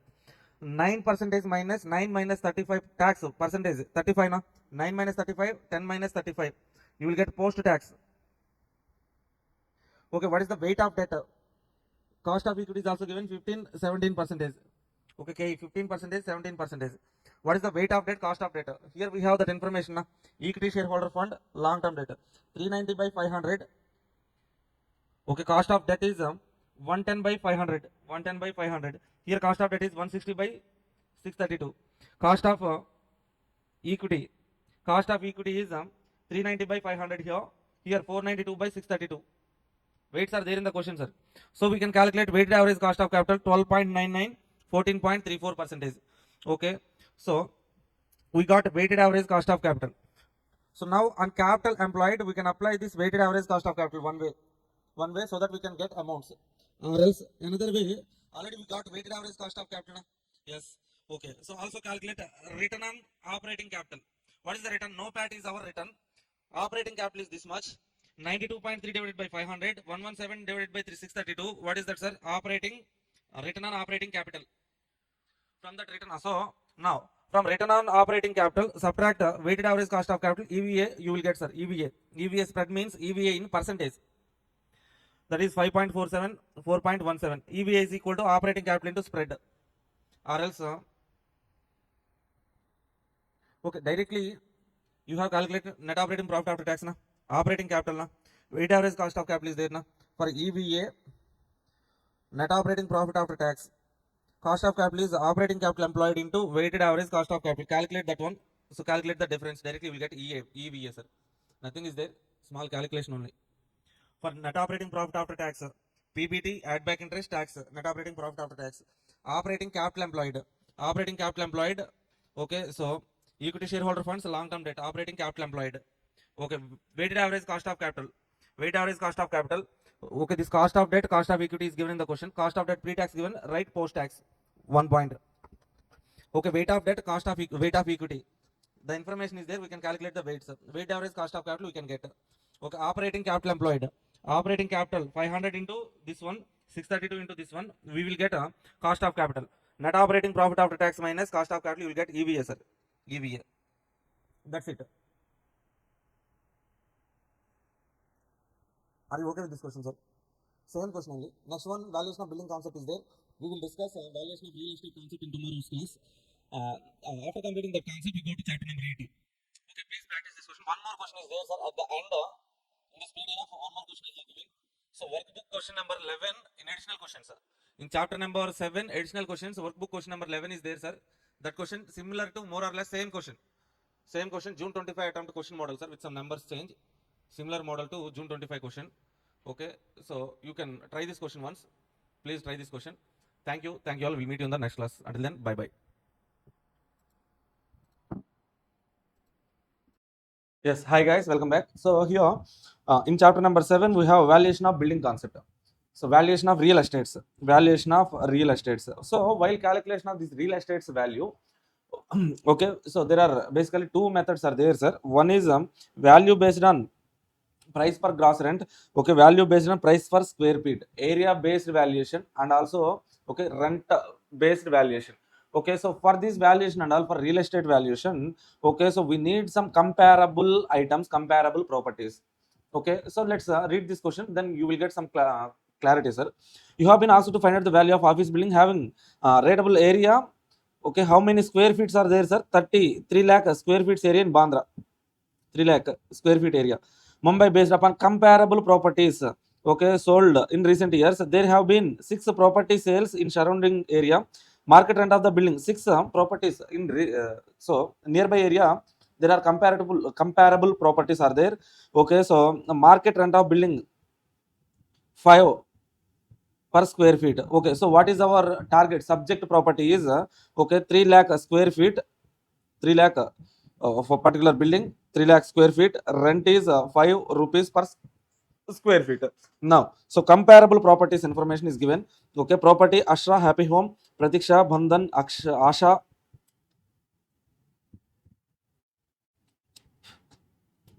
okay, Jeevan, Deep. See, sale price is given, sir. Sale price is given. Ashra 2 crore, 1.8 crore, 2.2 crore, 2.5 crore, 1.5 crore, 1.20 crore. Occupancy rate 99, 95, 97, 96%, 92%, 93% occupancy rate or percentage. Size square feet in lakhs. Okay, 4 lakh square feet, 4.25, 4.5, 4, 3.5, 3.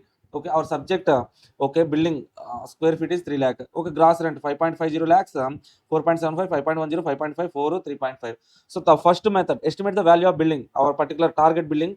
Okay, so upon price per square feet, sir. Price per square feet. Price per square feet. Okay, that means this is the selling price per square feet. We need to calculate per square feet. Price per square feet, that means price divided by square feet. Square feet we need to consider. Okay, so let's calculate price per square feet. Okay, here also they have given occupancy rate. Okay, even though they're having 4 lakh square feet in area, but they 99% of area is only occupied. So that's why let's calculate effective size or effective square feet that was effectively being used. Okay, let's calculate effective area, sir. Valuation, first model. Okay, so selling price is there, square feet are there, occupancy rate is given. Now let's calculate effective area. 4 lakh square feet into 99 percentage, that means 3 lakh 96,000 area only occupied. For effective 3 lakh 96,000 area occupied, what is the price? Means 2 crores.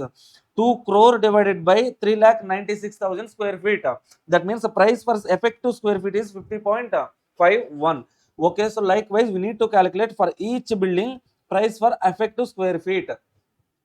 Okay, comparable building selling price for effective square feet. 6 numbers we got. Okay, out of these 6 numbers, which one we need to take for valuation of our subject property, sir? Okay, average, take an average, 50.03.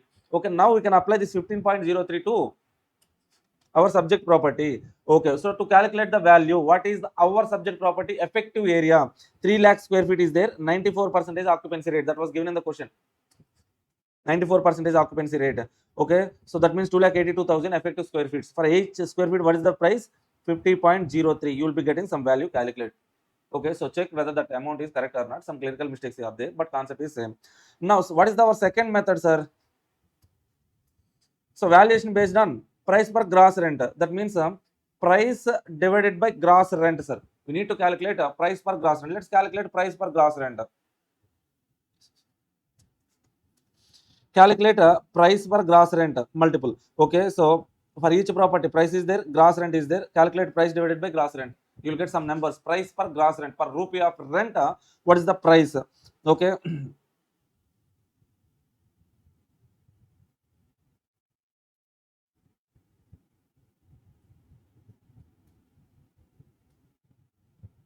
Actually some little bit mistake is there, sir. Here some calculation.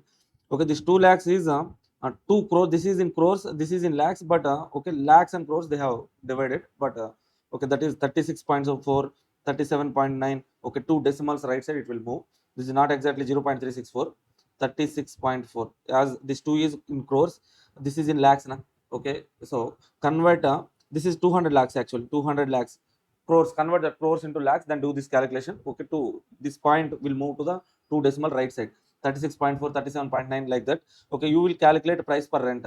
Okay, so out of these the price per rental values, which one we need to take? Calculate average. Yes, if you calculate average, you will get 40.6 or something like that. Okay, so take this 40.6, something like that. And gross rent, our subject to the subject property gross rent, how much, sir? Gross rent is okay, 3 lakh square feet area. For each square feet 5 rupees is the rent, then we are getting 15 lakh is the rent. Okay, for 15 lakh rent, what is the price you should get? Means this gross rent multiple. Okay, multiply with gross rent multiple, you will be getting that value. Okay, some numbers clerical mistake might be there, so please do the correction. The concept is same. Okay, thank you all. Yeah. Hi, hello everyone. Welcome back to BCCA. I'm Rajesh, your faculty for SPMBV. See guys, our next most important chapter from SPMBV is from BV part. We have chapter number 8, that is mergers and acquisition. So one of the important chapter. From this particular chapter, we may get 2 to 3 7-mark questions, 7-mark problematic questions only. Okay, so most probably this question can be asked from. So from question number 7, question number 8, question number 7B, question number 8A, 8B. These questions most probably, so in previous attempts they are asking from mergers and acquisition only. Okay, see. So first of all, we need to understand, sir, what does it mean by merger and what does it mean by acquisition, sir? Okay, so in accounting, in CMA inter-level accounting or else in final level CF for corporate financial reporting, we have some specified chapters in accounting, that is nothing but amalgamation or else business combinations and all. Okay, see, there are different business combinations, different business combinations. If certain conditions, certain specified conditions are getting satisfied, there are different types of combinations. Okay, so here the meaning is not at all important for us. For our BB part, here we are going to calculate the value. Okay, valuation we are going to do. For that, whether it is merger, whether it is acquisition, or else it is amalgamation. Amalgamation, which kind of amalgamation? Okay, so whether the conditions are getting satisfied or not. So that is not at all important for us. Okay, basically let us try to understand what does it mean by merger. Merger means what, sir? Let's say merger, two or more companies combined together is known as a merger. Two or more companies coming together. Okay, so combining together, forming a company, or else continuing as an existing acquirer with the name of, if they are continuing as with the name of acquirer, or else with the name of new company. Okay, so that is called as the merger, sir. After merger, selling company no more in existence. Let's say for example, A and B coming together forming a new company, AB. Okay, so selling company B is not in existence, purchasing company A is not in existence. Okay, so both the companies forming with the new name AB. See here, A plus B, A and B coming together, A purchasing B, so continue with a new company name AB. Okay, here A is no more in existence, B is no more in existence, only with the name of new company they are continuing their business, sir. Okay, Vodafone plus India Idea, Vodafone VI. Okay, so next one, A plus B. Okay, company A, company B coming together, and okay, they are forming, they are continuing their business with the name of A. That means what, sir? A is purchasing company, B is selling company. Okay, so after the merger, they are continuing as with the existing, so purchasing company name A. Okay, so Disney plus Pixar, Disney. Okay, these two types is called as a merger. Generally, what is acquisition? Acquisition means if A acquire B. Okay, so A is continuing as A. Okay, B also being continued as B. So it's continuing its business. Okay, so this is called as an acquisition. Tata Motors acquiring Jaguar Land Rover. So Jaguar is there continuing its business with the name of Jaguar only. Okay, Tata Motors is also there, they are doing their business. Okay, but what they will do, sir? They will purchase a certain shareholding of other company. Okay, so acquisition. Okay, this is not at all important for us, sir. Whether that is merger or acquisition doesn't matter for us. What is the thing here is like the thing here is like, okay, so whether that is merger or else acquisition. Okay, so post merger, pre merger individual companies will be there, post merger some new company will be there. So how to calculate the value of post merger company, that is the thing here. Okay, let's go to the valuation part. Before going for the valuation part, so first of all, pre merger, before any merger takes place, okay, uh, let's see some basic formulas. We know these formulas from chapter number 5 itself.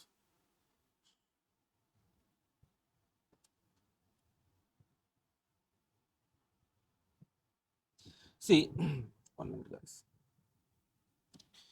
Income statement, we know this income statement, right?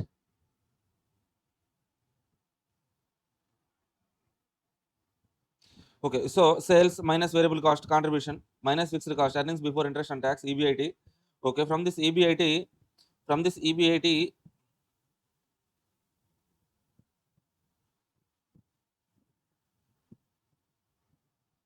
from this EBIT, if you subtract from this EBIT, if you subtract interest, you will be getting earnings before tax, EBT. So from that EBT, if you subtract tax, you will be getting EAT, earnings after tax. Okay, so subtract a preference dividend, you will be getting earnings available to equity shareholders. You get what? Earnings available to equity shareholders. Okay, next one. Okay, so first one here we need to understand earnings per share, EPS. How to calculate EPS, sir? Earnings available to equity shareholders divided by number of equity shares. Okay, this earnings available to equity shareholders divided by number of equity shares, you will be getting what? Okay, so this one EPS.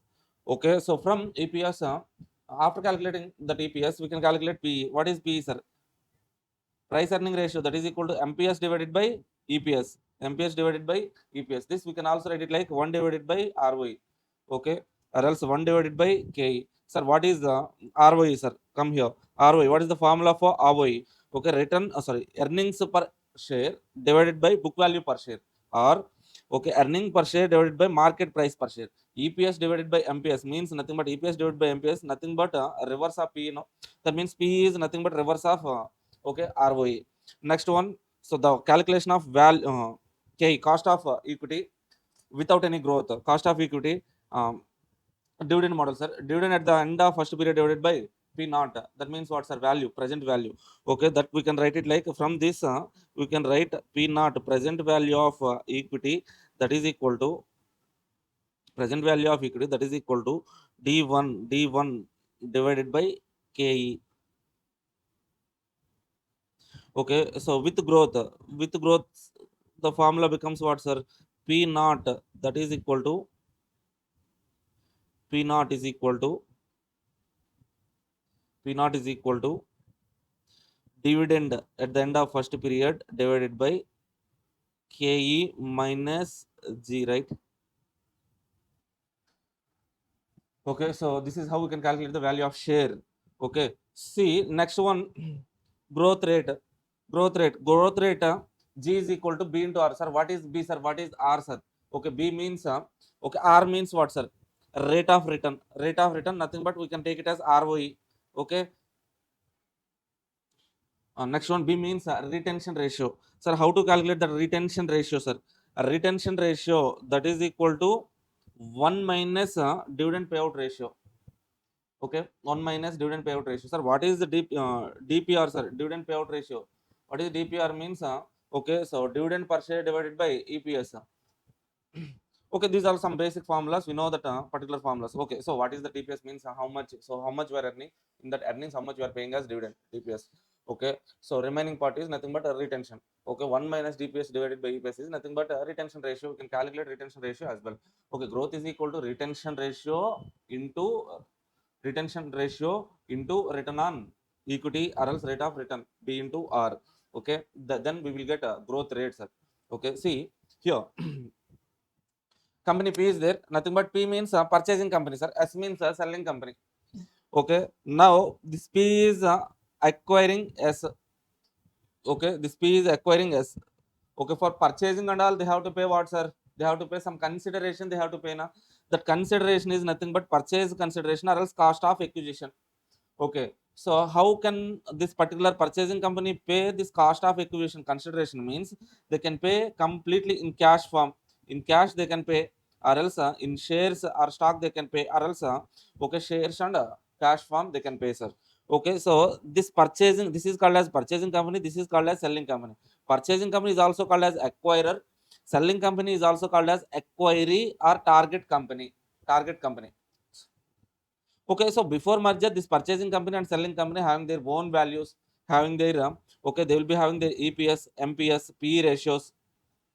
Okay, so they will have oh, earning per share, market value per share, market price per share, price earning ratios. Okay, so different factors will be there before merger. Before merger, okay. Okay, see.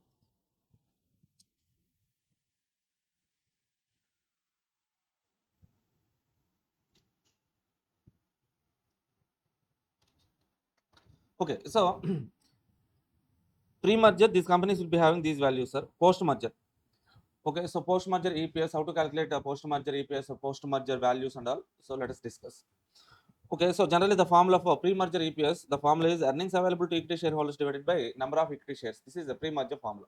Okay, how to calculate EPS post-merger? Okay, if two companies are getting combined and forming a new company, or else after merger, how to calculate EPS, sir? EPS, total earnings, combined earnings. Let's say A and B, two companies are getting merger. A plus B. After merger, they are forming a new company, AB. Okay, this AB combined earnings. Okay, that AB new company combined shares. Combined shares. Okay, so total combined earnings divided by combined number of equity shares, we will get post merger EPS. Sir, how to calculate this combined earnings, sir? Combined earnings means acquiree earnings available to acquiree, earnings of acquirer plus any synergy gain. Okay, so earnings available to equity shareholders of acquiree. Okay, earnings available to equity shareholders of acquirer plus synergy gain. Synergy gain. That means okay. So post merger, they will be getting. So let's say, for example, company A, sir, plus company B becoming a new company AB. Pre-merger, company A earnings available to equity shareholders are 500. Pre-merger, company B earnings available to equity shareholders is 700. Okay, generally post-merger, so how much it will become, sir? Post-merger, combining together, both the companies' earnings should be how much? 500 plus 700, it should be 1200. But they will earn how much, sir? 1500. Sir, what is this 1500, sir? Before merger, they used to earn okay 500 and 700 only. After merger, how it becomes 1500 means as 1200 only. Okay, earnings available to shareholders. Okay, so previously like 5, 7, 12 only. But okay, due to that merger, they will get additional benefit synergy. That synergy is 300 total earnings after merger. Okay, so pre-merger earnings available to equity shareholders plus that one synergy gains, sir. Okay, so in denominator, combined number of shares. Combined number of shares means what, sir? Let's say A is acquirer. Number of shares of acquirer company already, so existing shares. While purchasing B, they will issue some shares, no? Okay, as a purchase consideration to the acquiring company or target company, they will issue some new shares. That new shares, number of shares of acquirer, purchasing company number of shares plus new shares issued to selling company. Okay, what is synergy benefits, are extra benefit due to merger. Okay, so we call it as 1 plus 1 not equal to 2, that is more than 2, no? That is called synergy benefit. Okay, sir, how to calculate? Here we got a number of new shares issued by target selling company to purchasing company. Sir, how to calculate that number of new shares issued? Okay, now number of new shares issued, that is equal to, okay, so number of shares of acquiring company. So pre-merger number of shares will be there, na? Pre-merger number of equity shares of acquiree multiplied with swap ratio or else exchange ratio. Okay, so let's say for example company A, company B are there, sir. So number of shares of company A before merger, that is 100 shares they are having. Company B shares are 200 shares, sir. Okay, so what is the swap ratio, sir? So swap ratio, let's say swap ratio or else exchange ratio equal to 0.5. Sir, what does it indicated by 0.5, sir? 0.5 means for every one share of selling company, for every swap ratio. Understand, sir? This is very much important. For every one share of selling company, how many shares has to be issued in purchasing company? Okay, so for every one share in selling company, they have to issue 0.5 shares in purchasing company. Okay, so how many shares, new shares has to be issued? Total shares of B Limited is 200 into 0.5 for every share, 0.5 share, no, that means 100 shares they have to issue. New shares has to be issued is okay 100 shares. Okay, now see,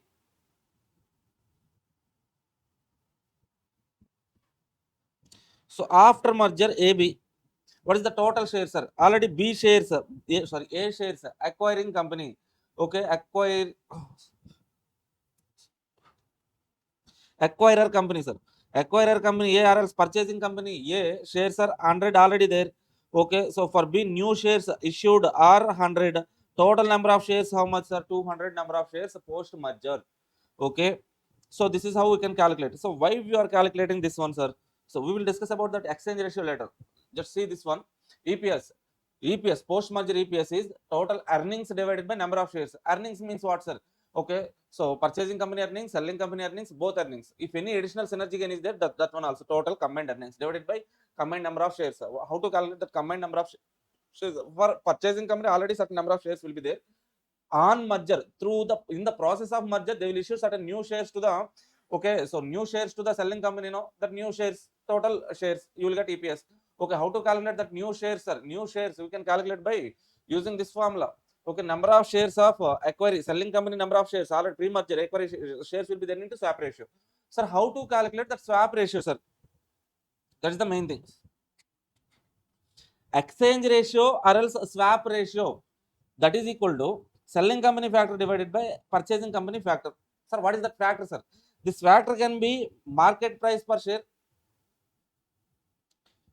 earnings per share, book value per share, P, price earning ratio. Okay, so that factor can be any of this. Sir, how to write that formula, sir? Exchange ratio or swap ratio is equal to selling company MPS divided by purchasing company MPS, or else selling company EPS divided by purchasing company EPS, or else book value of selling company divided by book value of selling company divided by book value of purchasing company, or else okay, so PE of selling company divided by PE of purchasing company. Okay, so whatever the factor is, to calculate exchange ratio, we need to take selling company factor divided by purchasing company factor. Okay, let's say we got exchange ratio is equal to 0.5. What does it mean, sir? For every one share of selling company, for every one share in selling company, they will get 0.5 shares in, for every one share in selling company, in purchasing company they will get 0.5 shares. Let's say this one is the 1.5, exchange ratio is 1.5. Okay, for selling company, for every one share in selling company, they will get in purchasing company 1.5 shares. Let's say this one is 5, sir. Exchange ratio is 5. What does it mean, sir? For every one share in selling company, they will be getting in purchasing company 5 shares they will get, sir. Okay, so this is how we have to understand exchange ratio. Now, next one, valuation of firm after merger. So, post merger value. How to calculate post merger value, sir?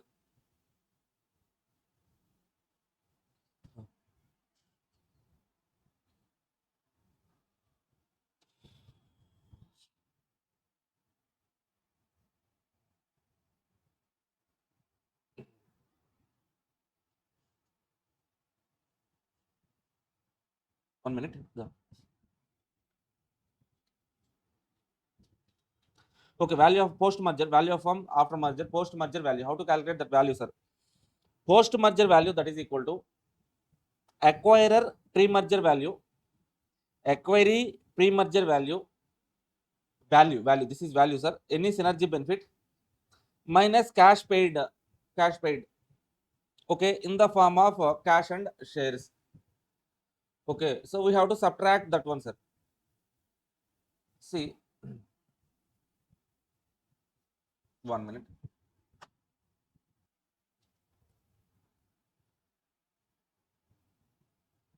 1 minute, guys. Yes.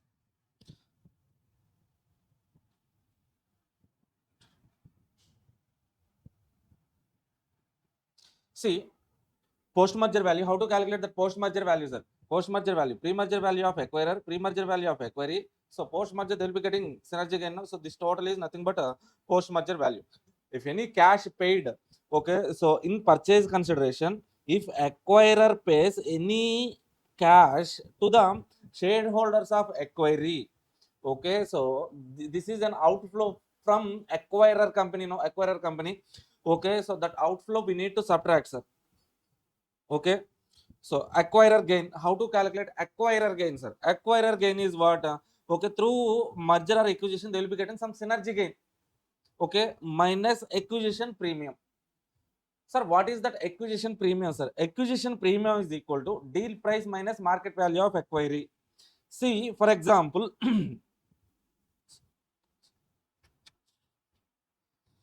company P, company S, purchasing company, selling company. Purchasing company value is 1000 rupees. Let's say, for example, value of purchasing company 1000 rupees. Value of selling company 500 rupees. Okay, so what is the purchase consideration? Purchase consideration is 600. Okay, so purchasing company acquiring the selling company by paying purchase consideration of 600 rupees. But what is the value of the selling company? 500 only. Okay, this 500 value they are purchasing with 600 rupees. This is what, sir? Nothing but Okay, the value of selling company 500 only. For that they are paying 600. The 600 in the form of 550 shares, 50 cash. Okay, now what is the acquisition premium, sir? Okay, acquisition premium. Acquisition premium, that is equal to deal price, purchase consideration 600 minus 500. 600 minus 500, 100 rupees is 100 rupees is acquisition premium. This is the acquiry gain. So acquiry value is 500 only. Additional they are getting 100 rupees acquiry gain or acquisition premium. Both are same. Okay. Now what is the acquirer gain, sir? Acquirer gain, any synergy minus acquisition premium. Say for example, synergy is 300. Okay, post merger value. Post merger value. So see, acquirer gain, synergy 300 minus acquisition premium 100, that is 200. What is the post merger value? Okay, value, pre merger value of acquirer, pre merger value of acquiry, so 1500 plus synergy gain 300, so 1500, 300 minus cash paid 50, total 1750. Yes, that's it. Okay, so this is some basics, sir. With this basic formulas we can so we can attack the problems. Okay, so apart from this basic formulas, okay, we may see that basics of valuation. Okay, so share value calculation by using capitalization method, or else earnings, uh, so that particular models will be then earnings capitalization or discounting cash flows. Okay, so those methods, different methods we may see. So multiplier, so PE multiple methods, comparable multiple different methods are there now. So all these methods we may encounter in different problems. That is some basics of B that will be useful in calculation of value of mergers and acquisition. But specifically for mergers and acquisitions, these only the concepts. Okay, other concepts of some valuation we may see in some problems. Okay, now let's do some problems, sir. We know, so I have already compiled past paper MQP and past attempt questions. Okay, past attempt questions, and MQP questions, compiling. Okay, now these questions I am discussing, sir. So first of all, what is our question number one? Question number one, December 25 MQP. This December 25 MQP itself they have given this question. Okay, December 24 December 24 attempt question, and set 2 of December 24. 3 times this question was asked, sir. See, Highland Company is considering acquisition of Lowland Company.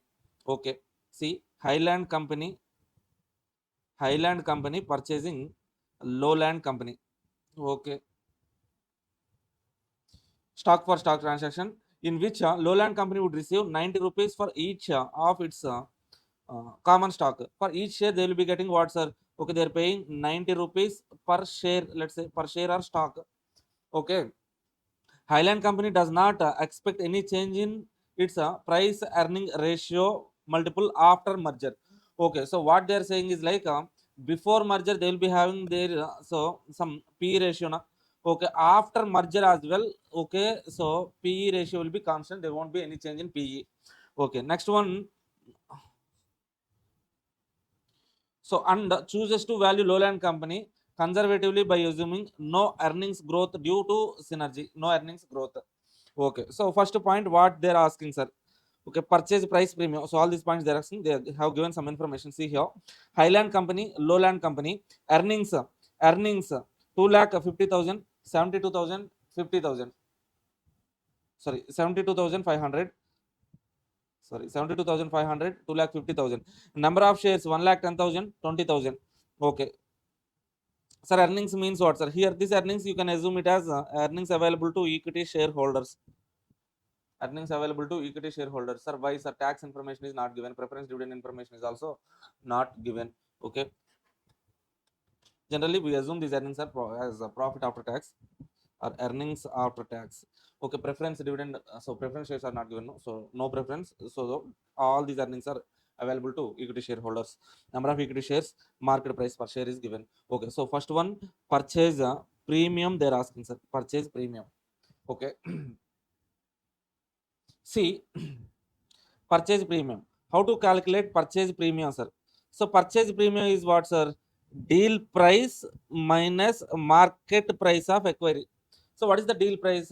Per share they are so they are giving 90 rupees. 90 rupees is the deal price per share. 90 rupees per share deal price. Okay, what is the market price per share? Market price per share is 60 rupees of Lowland. Lowland is equity company, no? Okay, Lowland 60 rupees. 90 rupees minus 60 rupees. For 60 rupees share, they are purchasing at 90. 30 rupees is the purchase premium. Exchange ratio. What is the exchange ratio they're asking? Generally, here the different formula we need to use. Okay.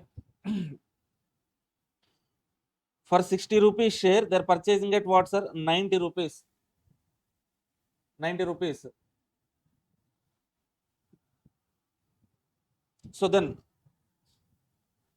what is exchange ratio, sir? Exchange ratio.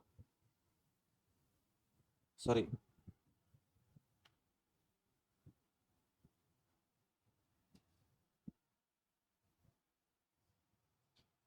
Sorry.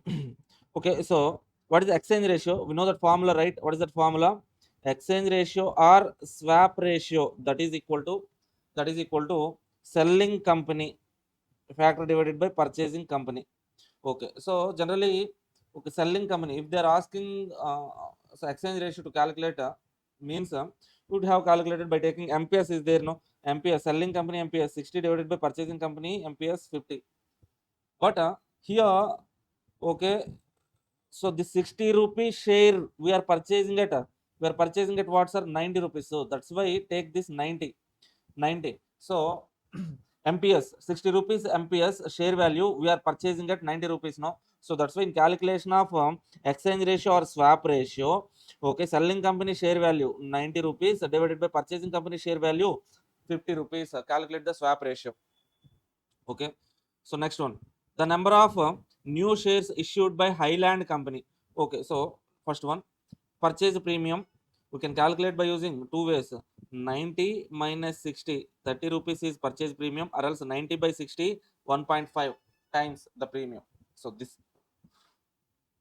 0.5, 1.5 is the purchase premium, 150 percentage. Okay, exchange ratio, exchange ratio exchange ratio is 90 divided by 50, 1.8. 1.8. Next one, new shares to be issued by Highland company. So this new shares, how can we calculate this new shares, sir? Lowland company already existing shares are 20,000 shares are there. Okay, exchange ratio is what, sir? 90 by 50, that means 1.8. Okay, so what does it mean by 1.8, sir? For every one share in selling company, they will be getting 1.8 shares in selling company, sorry, purchasing company. Selling company shares are 20,000 into 1.8. Total new shares 20,000 into 1.8. So for every one share in selling company, they will get 1.8 shares in purchasing company. Okay, selling company number of shares are 20,000. How many shares they will get in purchasing company? 20,000 into 1.8.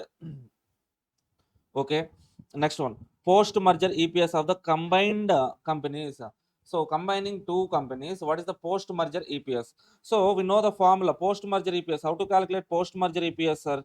Post merger EPS, that is equal to combined earnings divided by combined number of shares. Okay, so what is combined earnings, sir? Combined earnings, total earnings. See,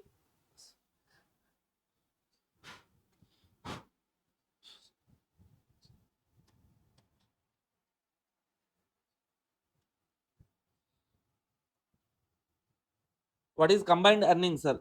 Combined earnings are 2,50,000 plus 72,500. Okay, so already no growth due to synergy they have given. Okay, so assume like no synergy. Okay, total earnings are 2,50,000, 72,500. Okay, this is pre-merger earnings. Okay, we assume like post-merger also they will be getting same earnings. Okay, no synergy gain. So total earnings, post-merger earnings, combined earnings are 3,22,500. Total number of shares. Pre-merger, how many shares are there, sir? Purchasing company, number of shares, 1,10,000. In merger, how many shares we have issued? Okay, so 36,000 shares we have issued. 1,10,000 plus 36,000, 1,46,000. Okay, now what is the post merger EPS? Post merger EPS is equal to 3,22,500 divided by 1,46, 2.21. Next one, fifth point, pre merger EPS of Highland company. EPS, how to calculate EPS, sir? Okay, EPS is equal to earnings available to equity shareholders divided by number of shares. That information already given in the question. Earnings available to equity shareholders are 2,50,000. 2,50,000. Number of shares, how many shares, sir? 1,10,000 shares. Okay, so that was given in the question itself. 2,50,000 divided by 1,10,000. We will be getting what? Pre-merger EPS. Pre-merger EPS is 2.27. Post-merger EPS is 2.21. That means our post-merger, their EPS is getting reduced. Pre-merger PE. Pre-merger PE. So how to calculate PE, sir? MPS divided by EPS. Pre-merger EPS is, we know the pre-merger EPS of Highland Company 2.27. Okay, market price per share of Highland Company, I think 50 rupees. 50 by 2.27, 22.00 P ratio. Okay, seventh point, post-merger share price, post-merger MPS they're asking, sir. Yes, how to calculate? This is the point. How to calculate MPS? Post-merger MPS, sir. Post-merger MPS. This is the point, very, very important. Post-merger MPS. So this post-merger, generally, how can we calculate MPS, sir? If you know EPS and if you know PE ratio, okay, so EPS into PE will be getting MPS, right? Okay, so P is nothing but MPS by EPS. If you write this MPS by EPS, EPS will be cancelled, MPS. That is the market price per share. Okay. Now to get post-merger MPS, we need a post-merger EPS into post-merger PE. In the question they have clearly given like, okay, so pre-merger EPS will be continued. There won't be any change in PE. Okay, that means okay, so pre-merger EPS PE ratio 22 we can take 22. Post-merger EPS we have calculated. What is that one, sir? Post-merger EPS 2.21. 2.21 into 22. Nothing but 48.60 is our MPS, post-merger MPS.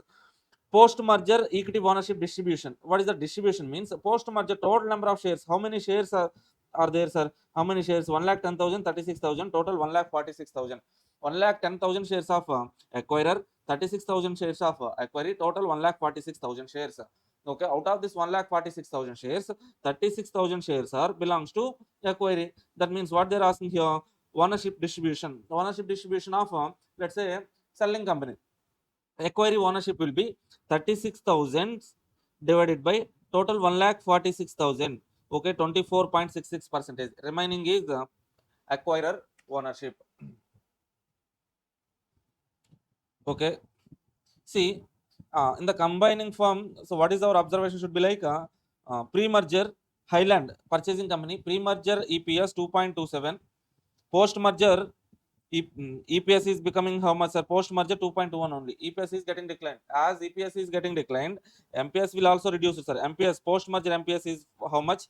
48.60 post-merger. What is the pre-merger MPS? Pre-merger MPS is 50. After merger, it is becoming how much? 48.60. That means 1.40 value market price is getting declined. Why this reduction means? Post-merger EPS is getting declined. That's why.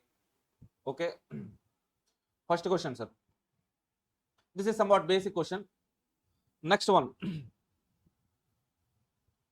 Please read this question once.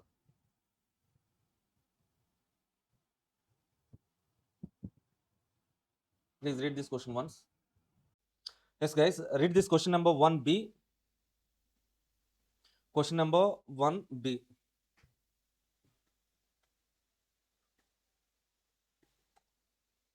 Okay, those who are watching this video, YouTube or else in our Class Plus app, wherever you are watching this video, please pause the video and read this question, then resume the video. See, Aruna has been assigned the task of estimating fair acquisition price. Fair acquisition price. That means they're asking to calculate deal price. Deal price. Okay, for Money Limited. Okay, she decides to use comparable company analysis to determine the fair acquisition. So that means a comparable company analysis they are going to use to calculate deal price. Okay, and gathers the following information regarding three comparable companies. For Money Limited, our target company is Money. For that Money Limited, you need to calculate a deal price. To calculate the deal price, we have three comparable companies: company A, company B, company C. Company A, price per share, okay, nothing but MPS 240, 150, 300. EPS 50, 14.50, 9.57, 19. Okay, so from this, what we can calculate, sir? From this, definitely, so we can calculate PE ratio. P ratio of three companies, MPS divided by EPS, 240 divided by 14.50, like that, we can calculate P ratio. Okay, so as we don't know the, so okay, I will explain after reading complete question. She has also gathered the following information related to recent acquisitions of companies that are like money. Okay, another three comparable companies are there: P, Q, R. Okay, market price. For market price, deal price is this much. Okay, company P, market price 92.45. Okay, recently that company was acquired by another company at 117.00. That means for this much of MPS, they are getting deal price. This much MPS deal price. MPS deal price. Okay. The expected EPS of money limited is 15 rupees. Okay. For our money limited, EPS is equal to 15 rupees. Okay. Calculate the expected deal price that should be offered to the offered for an acquisition. Okay, so now in this particular question, we need to calculate, as we are going to acquire.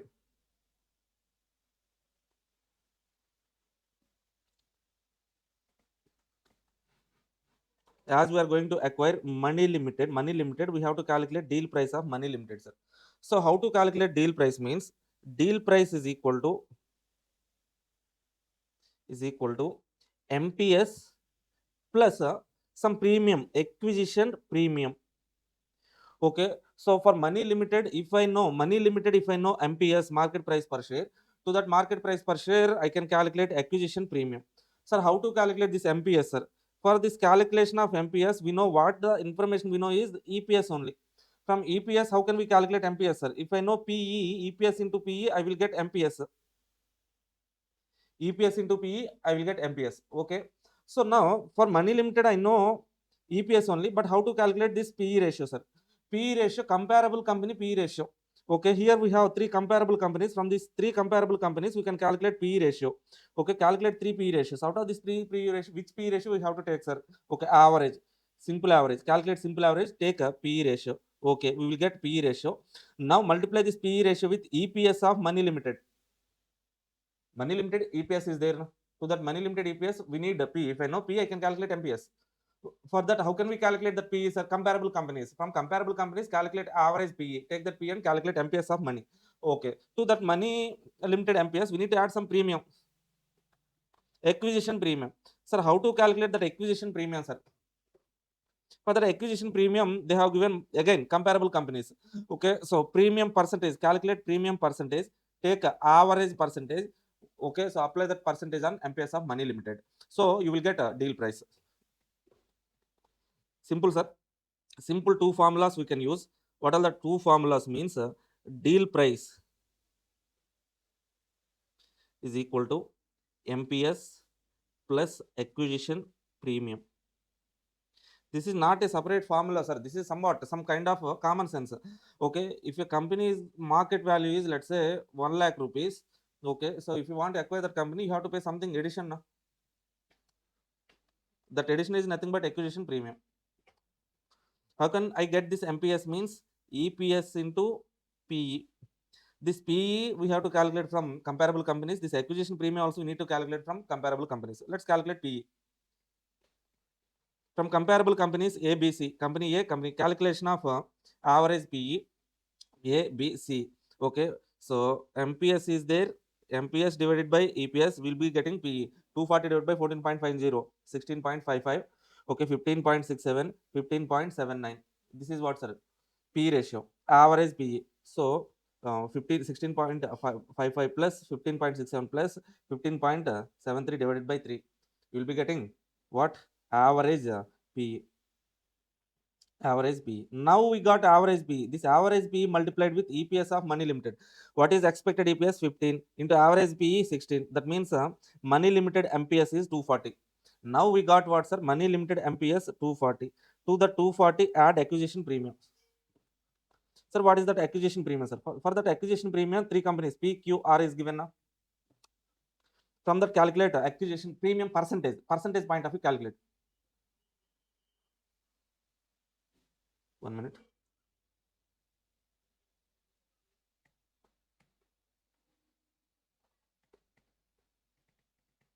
Okay. See, for company P, company Q, company R. For company P, market price is 92.45. Okay. For company Q, 357.50. Company R, 224.00. Okay. This is what, sir? MPS. To this MPS, how much deal price they are paying, sir? Okay, so if 92.45 is our MPS, how much they are paying? How much addition percentage they are paying means, okay, so 117 minus 92.45 additional amount premium they are paying into 100. Okay, so 26.6 percentage they are paying, sir. Okay, so for this company P, acquisition premium is 26.6, company Q 18.9, okay, company R, okay, 29.5 percentage. Total on an average premium they're paying is 25 percentage. Okay, so now our company MPS is 240 plus 25 percentage, you will be getting 300. 300 is what's the deal price of money limited. Simple question. Okay, so the simple formula, this one, sir.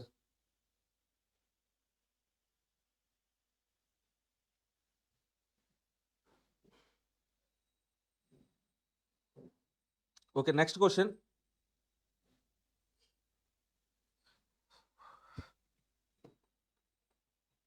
Present value of growth opportunities. ABC Limited. So read this question once. Read this question once. ABC Limited run and managed by an efficient team that insists on reinvesting 60% of its earnings in a project that provide return on equity of 10%. Okay, so 60% of their earnings means what, sir? EPS.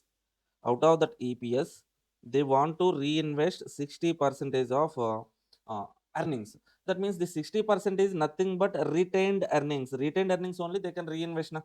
Okay, so then what is the dividend they are paying, sir? 40% dividend they are paying. Okay, despite the fact that firm capitalization rate is 15%, firm itself can earn 15% capitalization rate is there. From present year, current year earning is 10 per share. Current year earning 10 per share.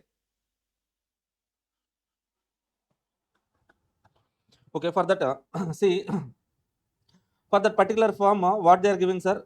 Year earning per share is 100 rupees. Okay, sorry, 10 rupees. EPS is 10 rupees. Out of the 10, they are retained earnings is 60%. Sir, how do you know that 60%, sir? Okay, they have given here now. Planning to reinvest. Which amount they will reinvest means retained earnings only they can reinvest. Okay, 10 into 60% is 6 rupees. Okay. Okay, what is the dividend, sir? Dividend DPS that is equal to 40%. 40% means 10 into 40% is 4 rupees. Okay. Now calculate what price the stock of ABC Limited sell advise. At which price okay, ABC Limited can be sold. Advise what will be the present value of growth opportunities. Suggest why the firm would be a takeover target. Why the firm would be take present value of growth opportunities, we need to calculate, sir. Present value of growth opportunities. Okay, see, let's say for example, if they are having, so if they are having some retained earnings, they, so if they reinvest this amount, there will be some growth na. So how much growth will be there, sir? So growth is equal to, okay, so B into R. What is that B, sir? Retention ratio 60% into R return on equity or required rate. So what is that required required so return on equity, how much, sir? They want to invest on return on equity 10%. 60% into 10%, that means how much, sir? 6% growth will be there. Okay, so if they invest, if they are having some retained earnings, they can invest, and growth will be 6%. Now, so present value of growth opportunities and all, if you want to calculate, okay, so whether the firm should be a takeover target or not, we need to calculate the value of the firm. Okay, if they are having retained earnings, complete retained earnings of 16%, what is the value? Value of firm with growth, without growth. With growth means what, sir? With growth means if they pay dividend, DPS, dividend of 4 rupees, dividend of 4 rupees, what will be the value? If they don't pay any dividend, sorry, if they pay complete amount EPS, so out of 10 rupees, if they pay 4 rupees only as dividend, then there will be growth. What will be the value of the firm? Okay, if they pay so complete EPS 10 rupees, 10 rupees as a dividend without any retention. Okay, 10 rupees as a dividend, 0% growth will be there. Then what would be the value of the firm? That is what we need to calculate, sir. Say for example, if they pay dividend of 4 rupees, what is the growth, sir? What is the growth? 6% is growth. Value of the firm, what is the value of the firm? Value of the firm, that is equal to DPS 1 divided by KE minus G, right? Here growth is there now. Without growth, what is the formula, sir? DPS divided by KE. Okay, here so if they pay dividend of, so if they are having growth means they have to pay, they have to have some retention 60%, then the dividend is 4 only. Then what is the what is the value of the firm? Means DPS 1 at the end of first period, that means present DPS is 4 plus growth 6% divided by,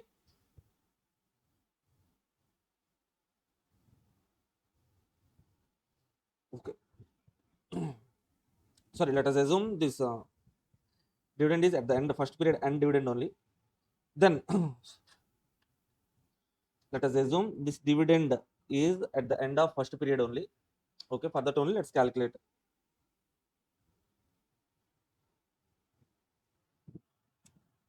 Current year earning is 10. Okay, so current year at the end of the period DPS is 4 only, no? Okay, so 4 is the DPS, KE is 15%, growth is 6%. Okay, then 4 divided by 9%, 44.44. 44.44 is the value of the firm. If they are not paying, so if they are not having any retention, if they pay complete EPS as a dividend, then no growth. Then what will be the value? Value will be DPS 10 rupees divided by capitalization rate 15%, 10 divided by 15, that is nothing but 66.66. Okay, so if they pay a dividend of 4 rupees only, if they are having retention of 60%, then their, okay, so value will be 44.44 only per share. Okay, per share value will be 66.66 if they pay complete earnings as a dividend. Okay, what is the present value of growth opportunities, sir? Present value 44, present value 66.66. If they are not investing any outside, they are not having any retention ratio, then okay, present value of growth opportunities is minus 22.22. Okay, so growth opportunities means by having retention, retained earnings, they will be losing 22.22 per share. Are you getting this point, sir? So try to understand this one. Okay, if they pay dividend of 4 rupees, that means retention 60, growth will be there. Okay, so what is the value? If they don't have any retention, that means complete EPS as DPS, what will be the value? Okay, no retention, value is 66.66. Retention, okay, 60%, value will be 44.44. Okay, so then what is the difference? So just because of okay, so having retention of 60%, they are losing 22.22 per share. Okay, this company will be the grow, so this company will be the target takeover target, sir. Why, sir? Why? Okay, if they are presently they are following what? 60% of retention. Okay, if new company identify this one, and let's say you as a company CEO, okay, so wants to take over that company. If you take over that company, okay, so which is following 60% of retention, that means the value is 44.44 only. Okay, you will acquire that firm at 44.44. Immediate next year what will you do is like, you will pay complete EPS as DPS, then firm value will be increased to 66.66. Okay, so After increasing that value, so your value will be increasing. You can sell that company at 66.66. That's it. That is the point, sir. What is the growth opportunity means? Present value of growth opportunities. What is the value of firm with growth, value of firm without growth? The difference is nothing but okay. So present value of growth opportunities. If the present value of growth opportunity is positive, okay, so having that retention ratio is good.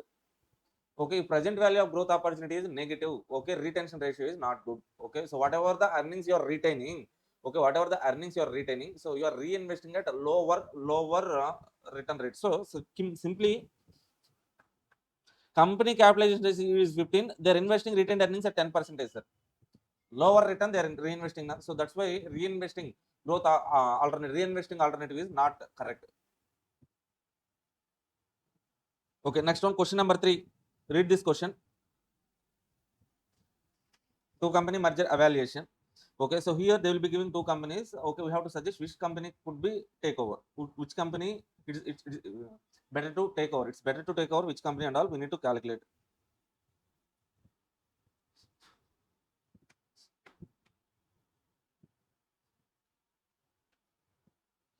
See guys,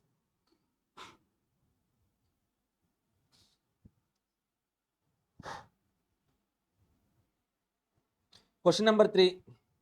Tarun Limited is considering takeover of Arun Limited and Barun Limited. The financial data of three companies are as follows: Tarun Limited, Arun Limited, Barun Limited. Tarun can take over Arun as well as Barun. Equity share capital of 10 rupees each in millions rupees. Okay, so 450, 180, 90. The number of equity shares will be 45 million. So 450 divided by 10, number of equity shares. 180 divided by 10, number of equity shares will be 18 million. Okay, so 90 divided by 10, number of equity shares will be 9 million. Okay, this is number of equity shares. Earnings is 90, 18, 18. Market price MPS. MPS 60, 37, 46.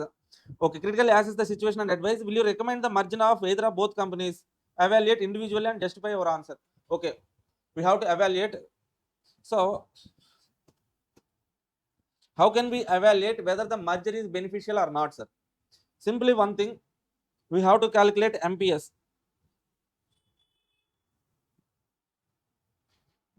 So, if they take over, if Tarun Limited take over Arun Limited, what would be the post pre-merger EPS? So, sorry, MPS.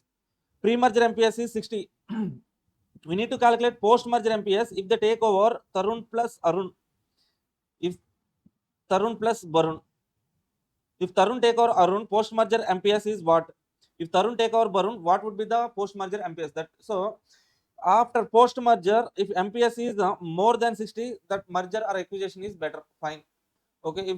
If post-merger MPS is less than 60, not fine.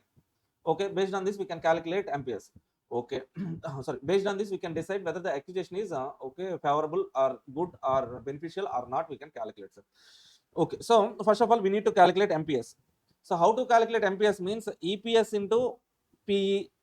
So generally, we can assume like pre-merger PE will be continued after post-merger as well. Okay, so we can calculate pre-merger PE, but post-merger PE we don't know. Okay, we can assume like this PE is constant pre-merger and post-merger. In that situation, without so if PE is constant pre-merger and post-merger, we can compare EPS. Okay, simple. If you are not able to understand this one, means simple one, sir. So present Tarun, sir. Tarun. Let's calculate EPS. EPS of Tarun. If Tarun take over Arun, what would be the EPS? Post-merger EPS. If Tarun take over Barun, what would be the EPS? Post-merger EPS. Let's calculate that EPS. Okay, this is post-merger EPS. So, if after merger, post-merger EPS is greater than this pre-merger EPS, means takeover is beneficial. Otherwise, it's not beneficial. Simple. Okay, decision rule. Post-merger EPS greater than pre-merger EPS. Accept, reject. Simple rule. No? Now the question is how to calculate EPS. Pre-merger EPS, simple. We can calculate earnings divided by number of equity shares. What is the earnings here? 90. Okay, what is the number of equity shares? Each share value 10 rupees. That means 450 divided by 10, 45 millions. Okay, 90 divided by 90 millions is the earnings, 45 millions is the number of shares. 90 divided by 45, 2 rupees is the pre-merger EPS of Tarun Limited, 2 rupees. Okay, post-merger EPS, how to calculate, sir? Post-merger EPS is equal to combined earnings divided by combined number of shares. Combined earnings means nothing but acquirer earnings, acquiree earnings plus synergy. Synergy is not given in the question. Okay, so acquirer earnings plus acquiree earnings.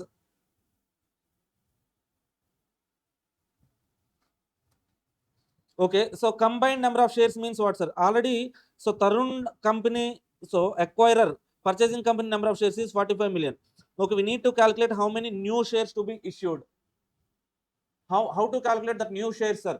Based on what? Nothing but exchange ratio. Okay, exchange ratio we can calculate based on, okay, MPS we can calculate, EPS we can calculate, PE we can calculate. Okay, directly we can take this MPS and calculate MPS basis PE, MPS basis exchange ratio we can calculate, sir. Okay, so first of all, let's calculate pre-merger EPS, as well as we need what? Number of new shares to be issued. That means exchange ratio we need to calculate. See, first one, sir. Number of equity shares.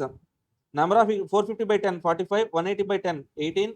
Okay, 90 by 10, 9 millions. Number of equity shares. Tarun Limited, Arun, Barun. Okay, so calculation of EPS, pre-merger EPS, PE ratio.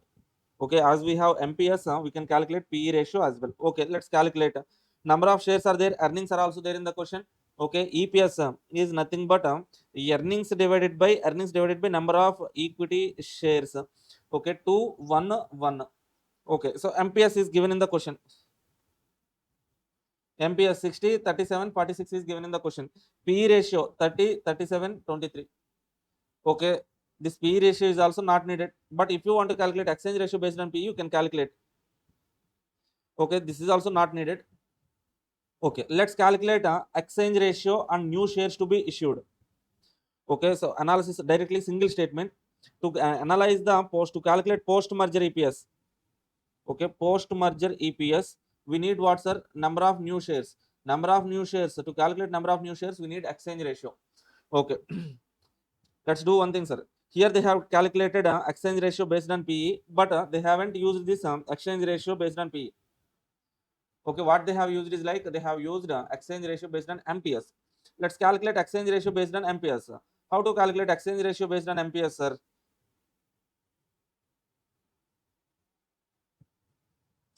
Okay, so this is also correct, but this approach somewhat difficult, sir. Let's calculate in different way.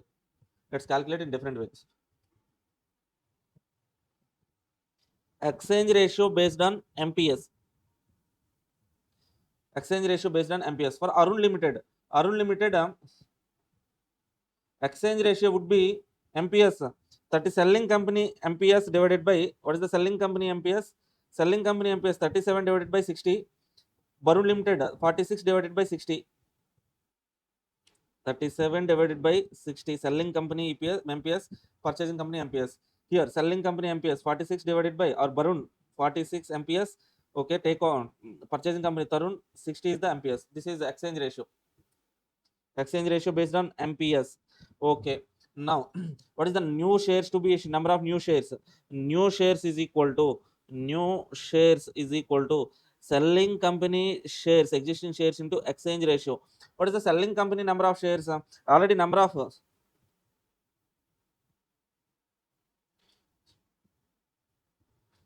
of shares in Arun Limited is 18, Barun Limited is 9.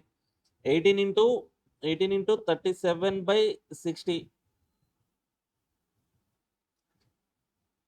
Okay, new shares. Okay, 18 into 37 by 60, 11.10 now, same.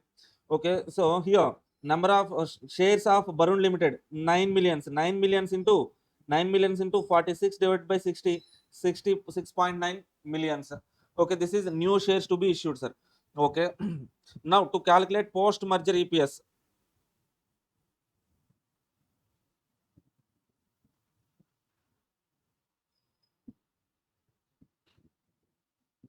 post merger EPS. Post merger EPS. Okay, so here see, look at Arun. If they take over Tarun plus Arun, Tarun plus Barun. Okay, so what is the earnings? What is the post merger EPS, sir? Combined earnings divided by combined number of shares. Combined earnings means Tarun earnings 90. Okay, so target earnings, Arun earnings 18, Barun earnings also 18. Total earnings, combined earnings, post merger earnings 108. Okay, in two cases. Okay, so total number of shares 45. Tarun already is having 45 million plus new shares issued. New shares here 11.10. 45 plus 11.10, 56.10. 45 plus new shares issued to Barun 6.9. 6.9, nothing but 51.9. Okay, so earnings divided by number of shares, EPS 1.93, 2.08. Okay, let's compare, sir. Tarun plus Arun, Tarun plus Barun. So post merger EPS. So what is the pre-merger EPS of Tarun? Tarun pre-merger EPS, purchase company pre-merger EPS is 2 rupees. After merger,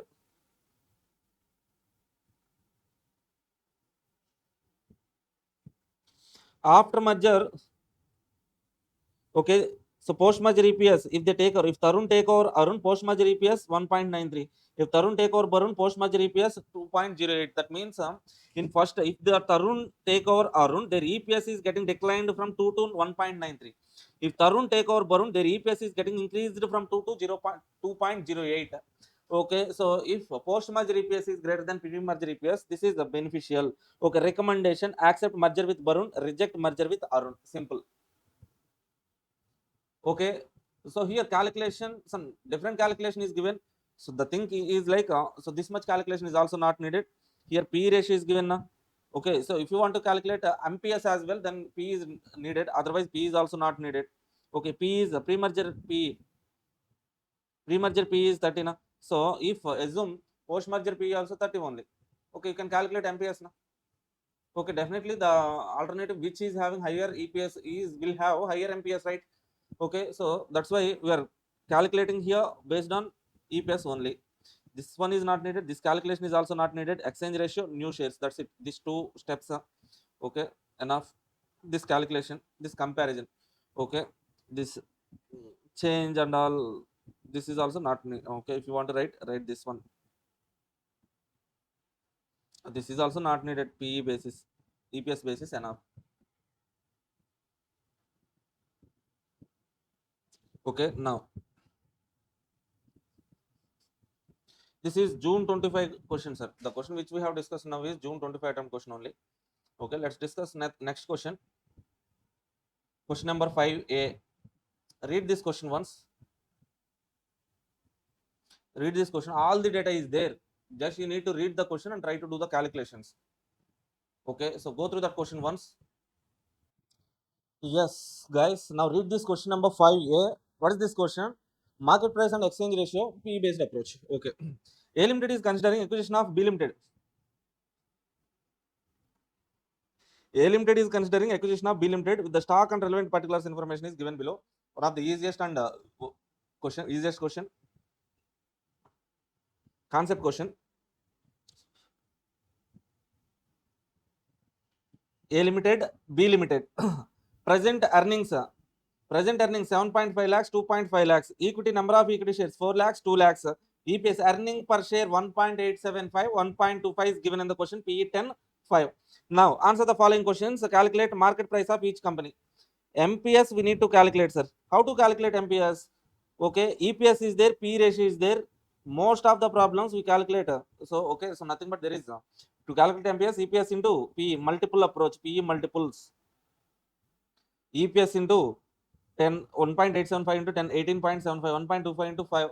Okay, 7.5 something. Okay, 18.75, 6.25. Okay, 6.25. Next one. Calculate the market capitalization of each company. So market capitalization means what, sir? Total market value of total number of shares. Nothing but market capitalization, that is equal to total number of shares multiplied with 1 minute. Yeah, number of shares multiplied with MPS. Total number of shares into MPS, you will be getting market capitalization. What is the number of shares? 4 lakh shares into MPS is how much? Sorry, for first company. So two different MPS is there now. For first company, number of shares 4 lakh into MPS 18.75 MPS. Okay, so here 6.25, 2 lakh into 6.25, 4 lakh into 18.75, 2 lakh into 6.25. Next one, third point, if P of A limited changes to 7.5, calculate the market price of A limited. How to calculate market price? We know EPS into P. Previously, we have taken EPS as 1.875. 1.875 multiplied with P. Previous P is 10. Now we have new P 7.5. We need to take. Okay, take that 7.5 and calculate MPS. 1.875 into 7.5. Totally we are getting what? 14.0625. Okay, previously, what is the market price of A limited? Market price of A limited 18.75. Now it is getting declined to 14.0625. Why, sir? PE ratio is getting reduced from 10 to 8. Okay, as PE ratio declined from 10 to 7.5, MPS is also declined. Okay.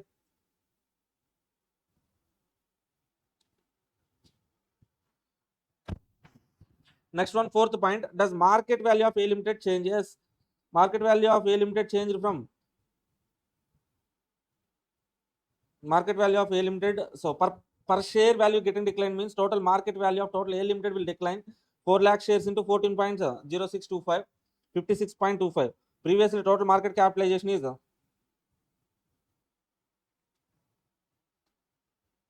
previously total market capitalization 75 lakhs. Now it is 56 total market. So per share value getting declined means total value will also decline, the number of shares into MPS. Okay, so finally, advise what would be the exchange ratio? Exchange ratio based on MPS. Okay, which MPS we need to take, sir? Revised price. Exchange ratio. Selling company MPS divided by purchasing company MPS. What is selling company MPS, sir? We have calculated here. Selling company MPS 6.25. 6.25 divided by purchasing company 14.0625. 14.0625. Okay, that's 0.44. For every one share in selling company, for every one share they will get. In purchasing company, how many shares, sir? 0.44 shares they will be getting. That's it. Okay, so next we have alternative plans of acquisition. Next three questions are based on alternative plans of acquisition only. Yes, hi guys, welcome back to BCCA. So in previous session we have discussed some important questions in chapter number 8, mergers and acquisition. Okay, now in this particular class we are let's discuss remaining questions. Read this question number 5. Okay, so alternative acquisition plans. Okay, so on this particular concept, so different acquisition plans will be there. We have to evaluate the best alternative. Okay, so how can we decide the best alternative? Means the alternative which gives the post merger EPS higher EPS, post merger higher EPS, the alternative which gives the post merger higher EPS, that alternative is best alternative, EPS or else MPS. Okay, so first of all, question number 5, read this question. MQP June 25 question. Okay, read this question, guys. Okay, if you are watching this particular class in our BCA app or else in our BCA YouTube channel, please pause this video and read this particular question. Okay, then so at least try to just think how can we solve this particular question and all. Okay, later resume the video for answer. Okay, see, Vikas Limited wishes to acquire Nikas Limited. Nikas. Purchasing company is Vikas. Okay, so target company or selling company is Nikas. Nikas is a small company with good growth prospects. The relevant information for both the companies. Vikas, number of equity shares outstanding 10 lakhs. Nikas 1 lakh. Share price nothing but market price per share 25 rupees, 10 rupees. Earnings after tax 20 lakh, 2 lakh. EPS 2. Okay, so can we calculate PE ratio as MPS given, EPS also given. Okay, so PE ratio MPS by EPS 25 divided by 2, 12.5. Okay, 10 divided by 2, 5 PE ratios. Okay, Vikas Limited is considering 3 different acquisition plans. Okay, so what is the plan number 1? Pay 12.5 per share for each share of Nikas Limited. Okay, pay 12.5 rupees per share, cash payment, sir.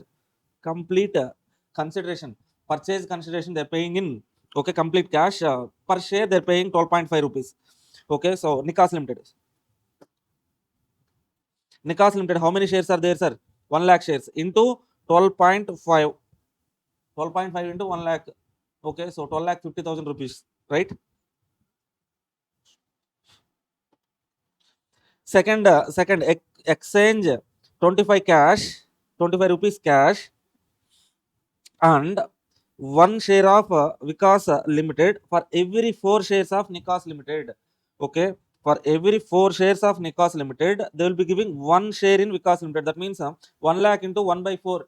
Okay, for 1 lakh shares of Nikas Limited, they will be giving 25,000 shares of Vikas Limited. Okay, so third one, exchange 1 share for every 2 shares of Nikas Limited. Okay, 1 by 2. That means 50,000 shares they are going to offer.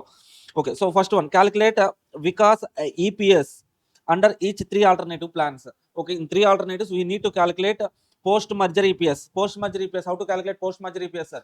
Okay, post-merger total combined earnings divided by combined number of shares. Okay, so in first alternative, they are not giving any new shares. Okay, there won't be any new issue. Okay, in second alternative, how many shares they are issuing, sir? 1 lakh into 1 by 4, 25,000 shares. In third alternative, they are offering 50,000 shares to target company. Are you getting this point? Okay, so point B, calculate the share prices of Vikas Limited under each 3 alternative if current EPS remains unchanged. Okay, so they're asking us to calculate MPS. How to calculate MPS, sir? In point A, we calculate post-merger EPS. EPS into PE ratio. PE ratio, there won't be any change. That means 12.5. We'll get MPS. Third one, evaluate a strategy for Vikas Limited to take over Nikas Limited so that post-merger Vikas Limited gets the best market valuation. Okay, so out of 3 alternatives, we have to decide which alternative gives a maximum MPS or else maximum EPS. The alternative which gives the maximum EPS is nothing but that alternative only gives, as PE ratio is constant, that alternative only gives maximum MPS. That means out of 3 alternatives, we have to select the best alternative. Okay, so first of all, to solve this particular problem, let us take particulars column, 3 alternatives column, alternative 1, alternative 2, alternative 3, 3 columns. Okay. So step 1, some basic financial data they have given, sir. Equity shares outstanding given in the question, share price given in the question, earnings after tax also given in the question, EPS also given in the directly given in the question. From this we can calculate PE ratio as well. 25 divided by 2 market price, 25 divided by 2 12.5 for Vikas Limited, 10 divided by 2 5 rupees for Nikas Limited PE ratio.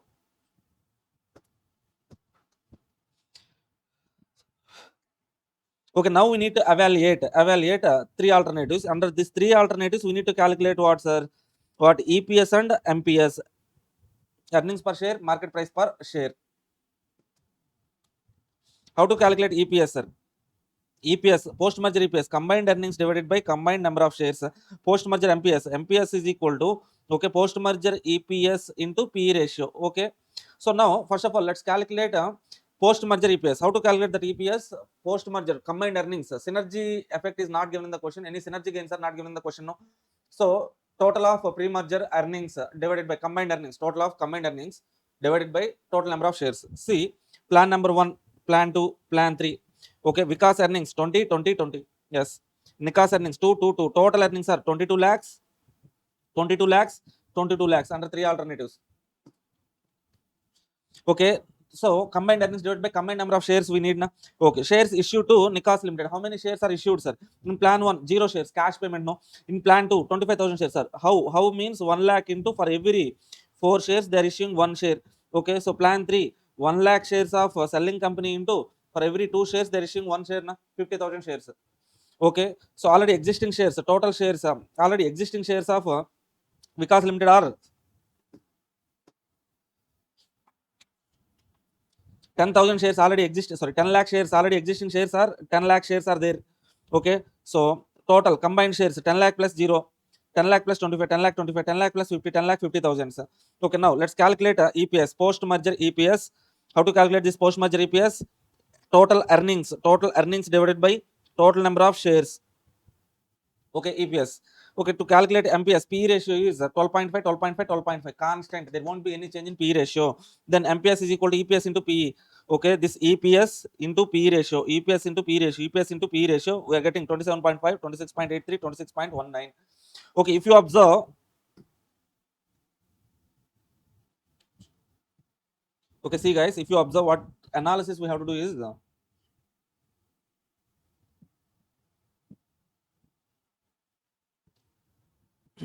see P ratio. In which alternative P ratio is high? First alternative 2.20, second alternative 2.1, third alternative 2.0. First alternative is giving higher EPS. Okay, as P is constant, in first alternative only we will get a higher MPS. Okay, so the alternative which gives a higher EPS or else higher MPS, that is the best alternative. This is the best alternative, right? First one. Okay, some strategy recommendation is also there, analysis part. Now, so similar kind of question. Question number 6, alternative plans of acquisition. So once again, pause the video. Okay. And read this particular question. Okay, try to calculate some basic, try to do some basic calculations. Read the question, try to do some basic calculations, sir. So if you're not getting the answer means then resume the video. Okay, so pause the video and comment where are you from watching this video. Okay, so I will also know from where, from which area this video got reached. I will know. So that's why please comment from where are you watching this video. Okay.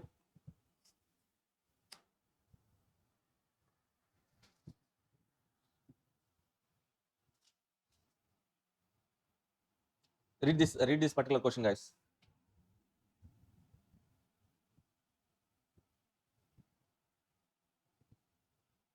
See, Pure Drugs Limited is in the pharmaceutical industry and has a business strategy of growing inorganically. It is contemplating to acquire Solid Drugs Limited. Okay, so what is our company? Pure Drug. So purchasing company. Selling company is Solid Drug Limited, which has a strong hold in cardiac segment. Pure Drugs Limited has 30 crore share outstanding. Okay, Pure Drug Limited, Solid Drug. Okay, number of shares 30 crores outstanding, which are being traded at average of 300 rupees. 330 crore average price, MPS 300. Solid Drugs Limited outstanding shares are 20 crores. Okay, MPS is 200. EPS are 12.6 for Pure Drug and Solid Drug, 12.6. Okay, they have given number of shares, outstanding shares, MPS, EPS, they have given. PE we can calculate.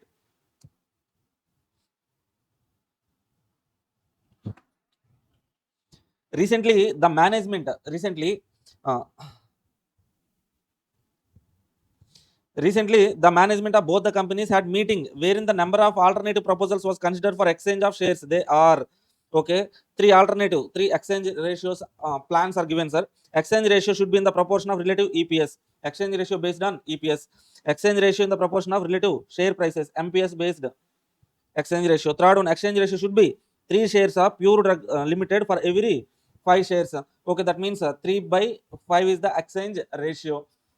Okay, now you are required to calculate EPS and MPS under 3 options. Same calculation, same like previous problem only, but here in this particular problem, exchange ratio, first alternative EPS basis, second alternative MPS basis, third alternative 3/5. Okay, we need to calculate post merger EPS, post merger MPS.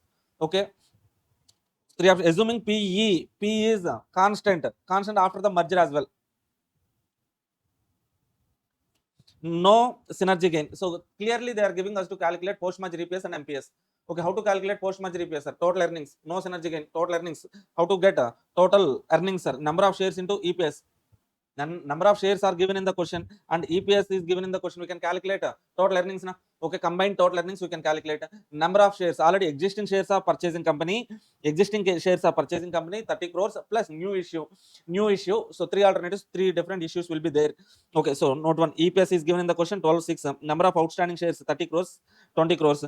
Net profit EPS into number of shares 12 into 60, 360, 6 into 20, 120.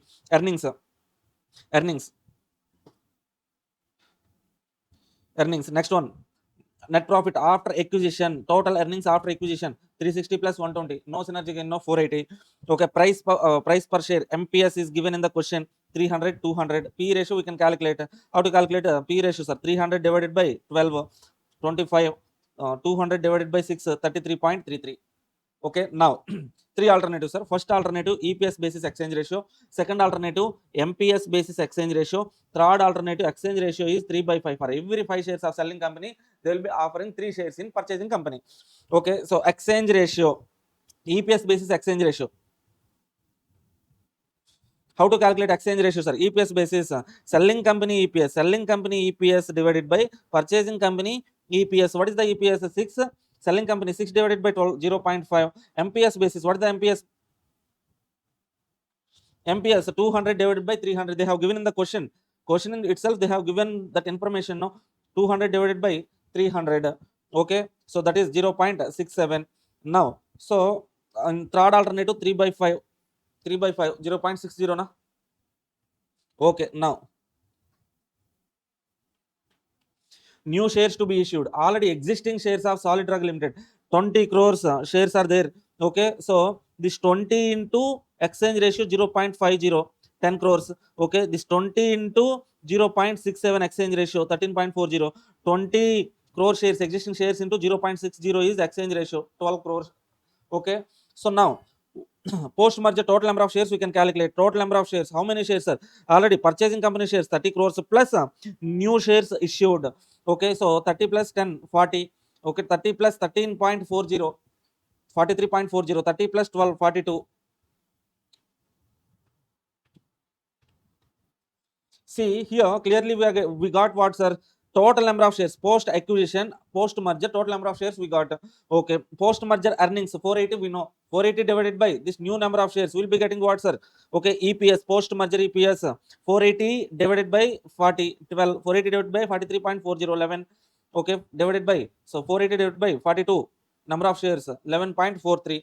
Okay, so from this information, post merger EPS into P ratio constant, which was already calculated, 25 rupees.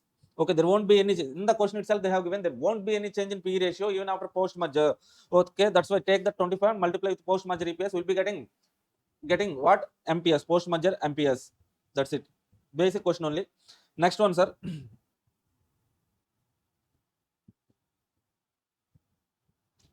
Similar ninth question also there. Ninth question same like these two models.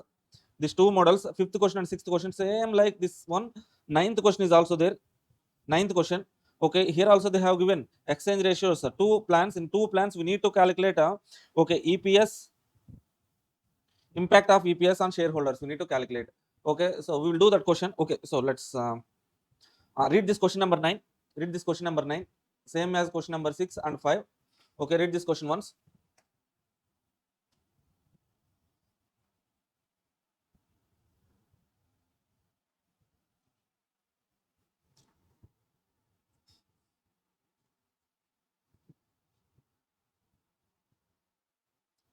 Okay, pause the video and read this question, guys. Okay, so company X is contemplating to purchase company Y.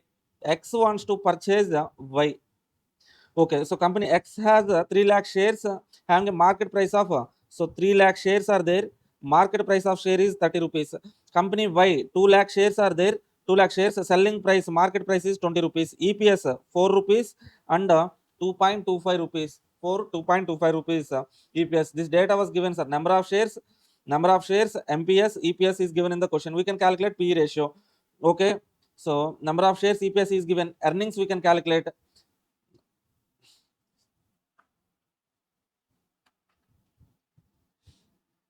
Okay, now see guys, point number 1, exchange ratio is in the proportion of relative EPS of two companies.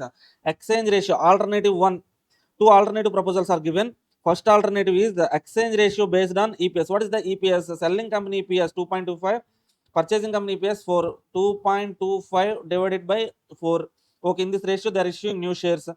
Okay, alternative 2, in alternative 2, what is the exchange ratio? For every one share they are giving 0.5 shares in new company. Okay, this is exchange ratio. Now what they're asking us to calculate EPS, earning post merger EPS, they're asking us to calculate. Then as impact on EPS for shareholders of two companies under both alternative. In both alternative we can calculate so shareholders impact on EPS of shareholders. Okay, so that we will calculate, sir. Pre-merger and post-merger we need to compare. Okay, so that we will compare. First of all, what we need to calculate? Post-merger EPS is our target under two alternatives. Okay, take outstanding shares, EPS, total earnings we can calculate, right? Yes. Okay, outstanding shares into EPS, we will get total earnings. Post-merger earnings are total.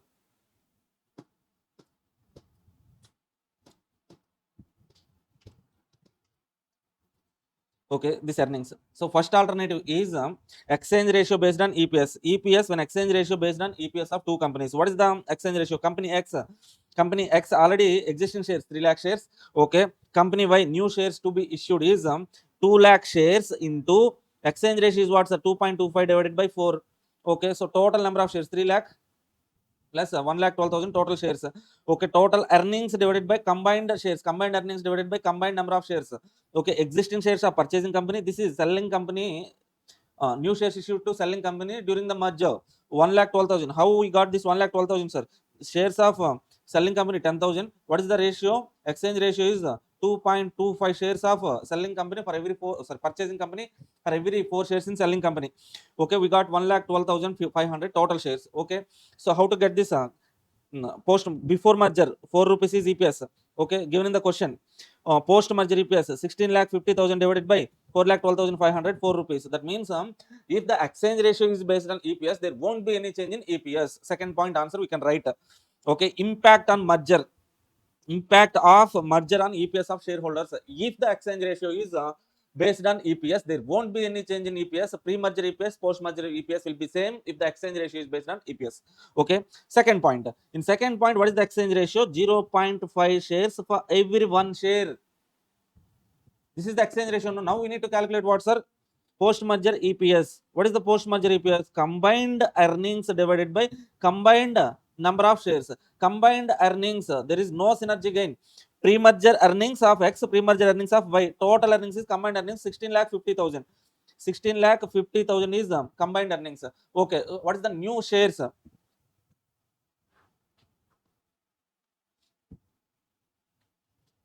See, sorry guys. Yeah, sorry. See, combined new shares. New shares will be how many shares, sir? How many shares means combined shares, existing shares of purchasing company 3 lakh. Okay, new shares. Sorry. So sorry, by mistake I said here 1 lakh, but it is 2 lakh, sir. It is 2 lakh into 2.25 by 4. Okay, that is just concept and all is same, but here by mistake I wrote 1 lakh, that is 2 lakh. Okay, now see. So combined number of shares, already existing shares of purchasing company is 3 lakh shares plus new shares to be issued 2 lakh shares into, for every 1 share they are issuing how many shares? 0.5. 1 lakh shares, 3 lakh plus 1 lakh, 4 lakh shares. 16,50,000 divided by 4 lakh shares, how much? 4.125. Okay, so now if you compare post merger, pre-merger EPS is 4, post merger EPS is 4.125.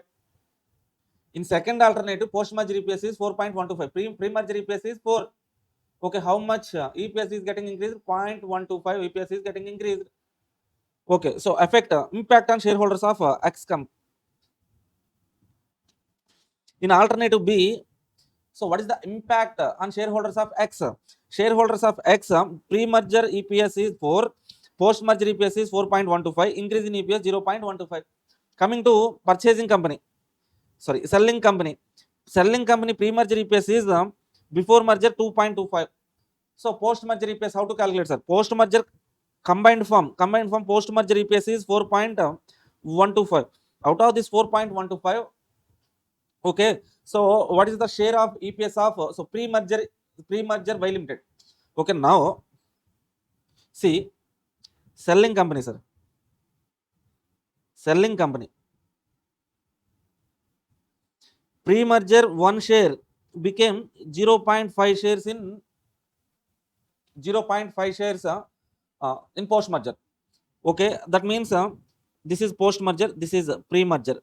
Pre-merger 1 share became 0.5 shares. Let's say if post-merger 1 share, that means pre-merger 2 shares. That means pre-merger 2 shares of selling company became 1 share in purchasing company, right? Okay, so post-merger for 1 share, what is the EPS? 4.125. For 1 share, post-merger EPS 125. That means if I have to compare this EPS, pre-merger number of shares, if I have to compare post-merger for selling company, pre-merger EPS is 2.25. Post-merger, some exchange ratio is there now. That's why directly post-merger EPS I cannot compare with pre-merger EPS of selling company. Why, sir? There is some exchange ratio. 1 share of selling company became 0.5 share in purchasing company in merged form. Okay, merged form 1 share EPS I cannot compare with the pre-merger EPS. So that's why equivalent EPS I need to write.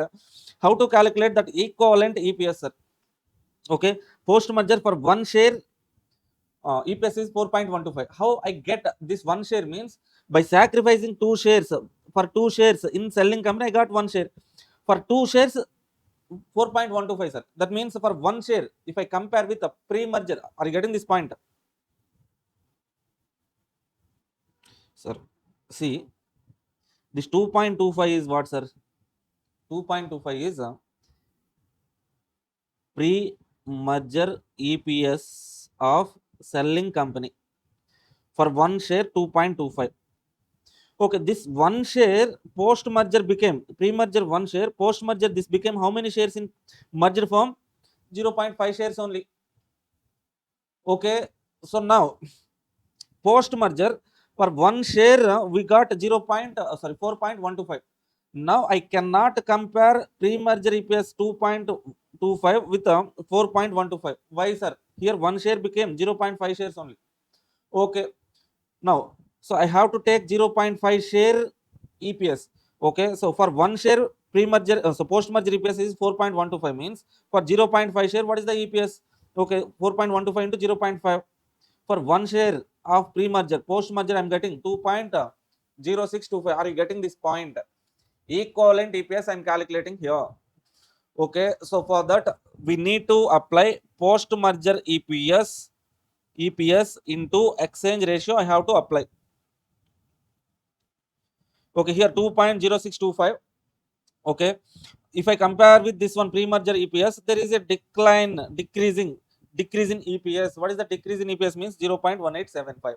That's it. Okay, next one. Now come to this particular question. Question number 7. Question number 7. Read this question, guys. Yes, read this question. Two firms, Rajan and Rekha Corporation, operate independently. They're operating independently and have the following financial statements. Rajan.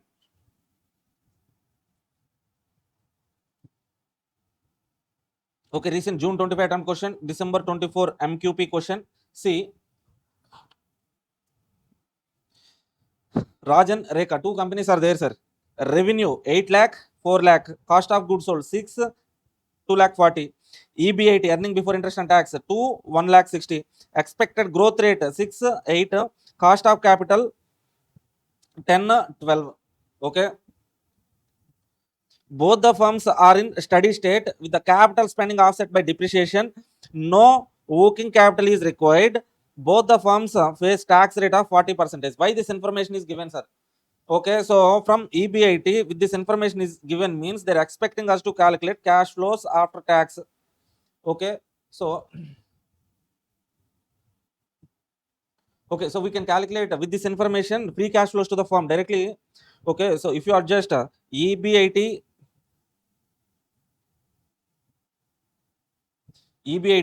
into 1 minus tax, we will get what, sir? Cash flows after tax. Cash flows after tax. To this cash flows after tax, if you adjust sorry, add back depreciation, we'll get what, sir? Cash flows after tax. Okay, subtract capital expenditure, we'll be getting free cash flows. Okay, so this depreciation and okay, so capital expenditure set off. That means okay, so nothing but free cash flows to the firm, nothing but what it is, cash flows after tax only. Free cash flows to the firm. That is how we can calculate means okay, cash flows after tax are free cash flows to the firm. That is nothing but EBIT into 1 minus T. Okay, that we can calculate, sir, with the available information. Combining two firms will create economies of scale. Okay, so economies of scale means what, sir? So as two firms producing huge quantity, their cost will be reduced. So advertising or whatever it is, which will reduce the cost from 70% of revenue to 65% of revenue. Previously cost of goods sold is 70%, now it is 65% post merger. Okay, now firm has no debt capital, that is not there, no interest. Okay, value of two firms before merger. Okay, see how can we calculate value of firm before merger, sir? Before merger, we can calculate cash flows after tax, right? Yes, EBIT into 1 minus tax. What is the tax? 40%. We can calculate cash flow after tax. Okay, so value is equal to cash flow after tax. Cash flow after tax into 1 plus G divided by cost of capital minus the overall cost of capital or else cost of equity. Okay, so this formula we can use for both the firms to calculate the pre-merger value of the firms. See now, EBIT is given in the question for two firms. Take this formula, sir. This is the formula.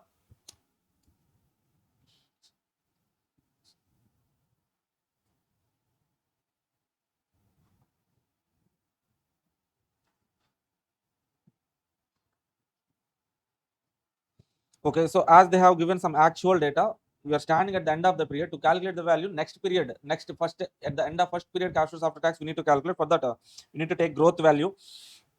Okay, so take EBIT into 1 minus tax. Okay, you'll be getting cash flows after tax. Cash flows are free cash flows to the firm. Okay, so expected growth rate given in the question 6, 8. Okay, cost of capital KO 10%, 12%. So now the value of the firm would be how much, sir? How much means okay, so cash flows after tax. This is cash flows after tax present into 1 plus growth percentage divided by KO minus G. This one, sir, this one we can calculate by using that formula.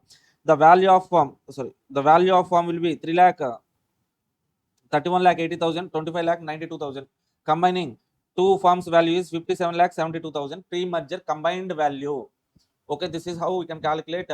So individual firms value calculation, cash flow basis, cash flows capitalization, nothing but. Okay, now now the second point, first point, two firms before merger we can calculate the value. How can we calculate? Means they have given growth rate, capitalization rate, cash flows information. Okay, capitalization of cash flows, nothing but okay, use that particular formula. We will get what? We will get values. Okay, now this is pre-merger combined value. Post-merger value of the combined firm with synergy effect. With synergy effect, what is the synergy effect, sir? Post-merger, the cost of goods sold will be reduced from 70% to 60%. Okay, then how to calculate cash flows and all? Okay, so pre-merger total revenue is what, sir? Total revenue we can expect like 8 plus 4, so 12 lakh. Post-merger also revenue is 12 lakh. Out of this, if synergy effect is there, means cost of goods sold minus cost of goods sold, how much? 65%. We will get a EBIT. From that EBIT subtract tax, we will get a free cash flows to the firm or else cash flows after tax. Okay, to that again we can apply combined firm post-merger EBIT, sir. For post-merger EBIT, what is the capitalization rate? What is the growth rate? Okay, for that we need to calculate average growth rate, weighted average growth rate, and weighted average. Okay, are you getting this point, sir? Okay, same formula, but we need to take cash flows after tax, after tax post-merger cash flows after tax. We need to calculate. Okay, for the cash flows after tax, we can calculate total revenues minus 65% with synergy effect. No, minus 65% cost of goods sold, EBIT minus tax, you will get cash flows after tax post merger. Okay, that is fine. But for capitalization, we need this growth rate as well as cost of capital. No, okay, so what is the growth rate? Here we have two growth rates, here we have two capitalization rates. Which rate I have to take, sir? Okay, we need to take combined growth rate, combined capitalization rate. How to take the combined growth rate and combined capitalization rate, sir? Okay, weighted average, sir. Use weighted average.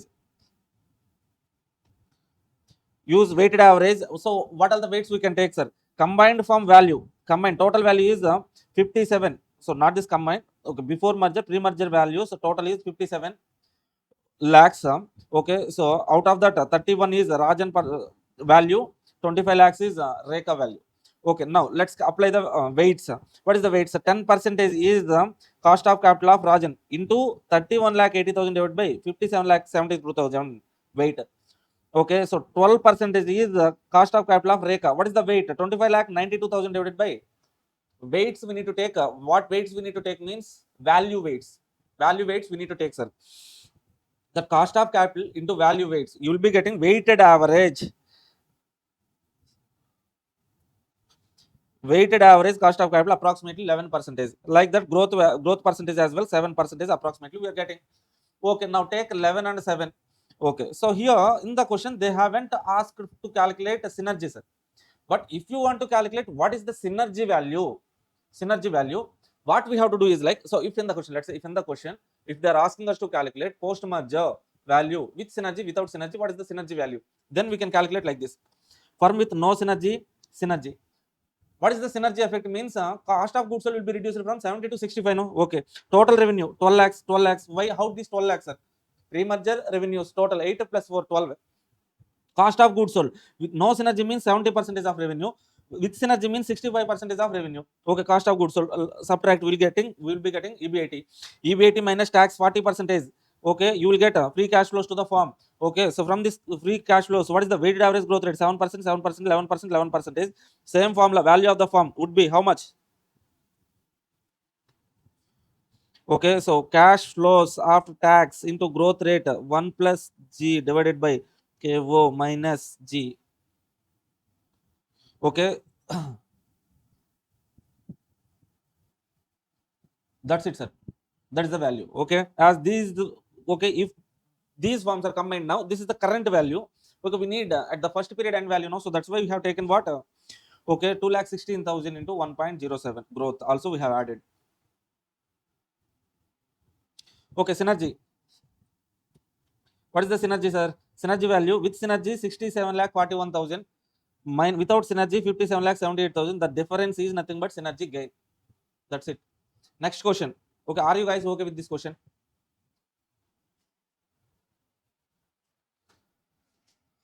Next one, sir. Question number 8. Easy question only. Very, very easy question. See, the following information is provided related to acquiring from Big Limited, target firm, Tall Limited. Big Limited purchasing company, target or selling company.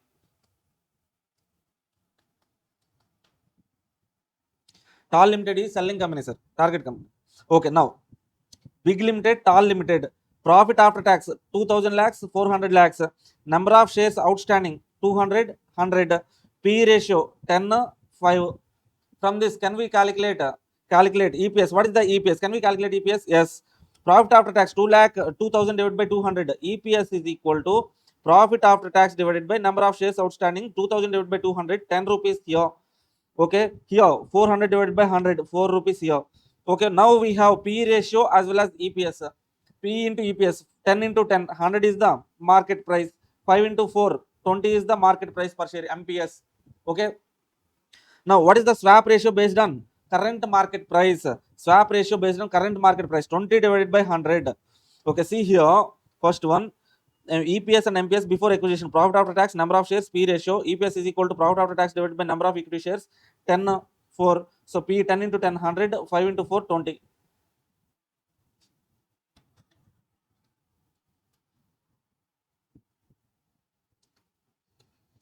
See guys, next one. First point they're asking is swap ratio based on MPS. Okay, so selling company MPS 20 divided by purchasing company MPS 100. Swap ratio done. What is the EPS of Big Limited after acquisition? Okay, so post merger EPS they're asking, sir. So post merger EPS, how can we calculate combined earnings? What is the combined earnings? No synergy gain 2,000 lakhs, 400 lakhs combined earning. 2,400 is combined earnings. Okay, next, what is the so what is the total combined shares? Purchasing company 200 lakhs is the number of shares. Selling company, new shares will be issued 100 into 20 by 100. Okay, that means you will be getting how many shares? New shares 20 lakh shares we are getting, right? Okay, so total 2 lakh 100 into 20 by 100 means 20. Okay, 2 lakh 20 shares. Combined earnings 2 lakh 2,000 2,400 is combined earnings. Combined number of shares is 220 lakh shares. Okay, 200 lakh 20, 220 lakhs. Okay, so post merger earnings divided by post merger number of shares, you will be getting what? Post merger EPS. Next one, what is the expected market price per share of Big Limited after acquisition, assuming P ratio no change? See guys, here so after acquisition 2,400 earnings, 220 number of shares, 10.91 is post merger EPS. This post merger EPS into P ratio, pre merger PE, there won't be any change in PE. They have given in the question. Okay, so purchasing company P is 10, that only will be continued after merger as well.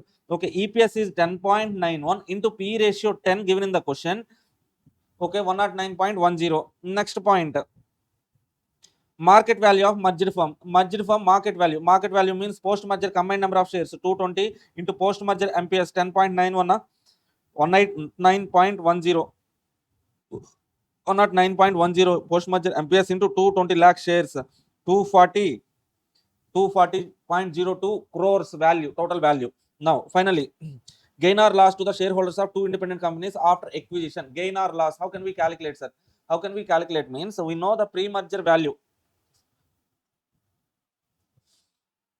Okay, see, we have to compare pre-merger value and post-merger value so that we can calculate the whether gain or loss to the shareholders. See, post-merger total value is 240, sir. 240.02 na? Yes. Okay, out of this 240.02, purchasing company number of shares is 200, selling company shares is 20 lakhs. Okay, if you divide this value, combined value between in this ratio, purchasing company post-merger value, selling company post-merger value, we can get, yes, calculate post-merger value, big limited. Okay, so 240.02 split in this which ratio? 200 into 20 ratio. Okay, post-merger value 218.20, 21.80. Post-merger, split that total post-merger value in which ratio? Shares, number of shares ratio. Okay, we will get post-merger value of two firms. Pre-merger value, less pre-merger value, we know number of shares, pre-merger number of shares, pre-merger MPS we know. Okay, 200. So how that one, sir? Number of shares, 200 into post-merger MPS 100. Here 100 into 20. Okay, so we will get in crores 200 crores, 20 crores. The difference is the post-merger value, pre-merger 200 to 218, 22, 1.80. That means they got their value got increased 18.20, 1.82. That's it. Simple question. Okay, this post-merger value, gain or loss comparison, how can we calculate means value, pre-merger value compared with post-merger value. How to split the post-merger value between the two firms means in their holding, shares holding ratio. Okay, now come to this particular question number 10. Question number 10, read this question once. Yes guys, read this question.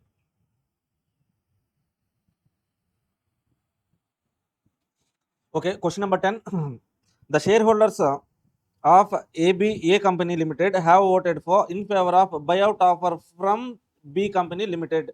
Okay, information about each firm is given below. Moreover, A Company Limited shareholders will receive one share of B Company Limited for stock of every 3 shares they hold in A Company Limited.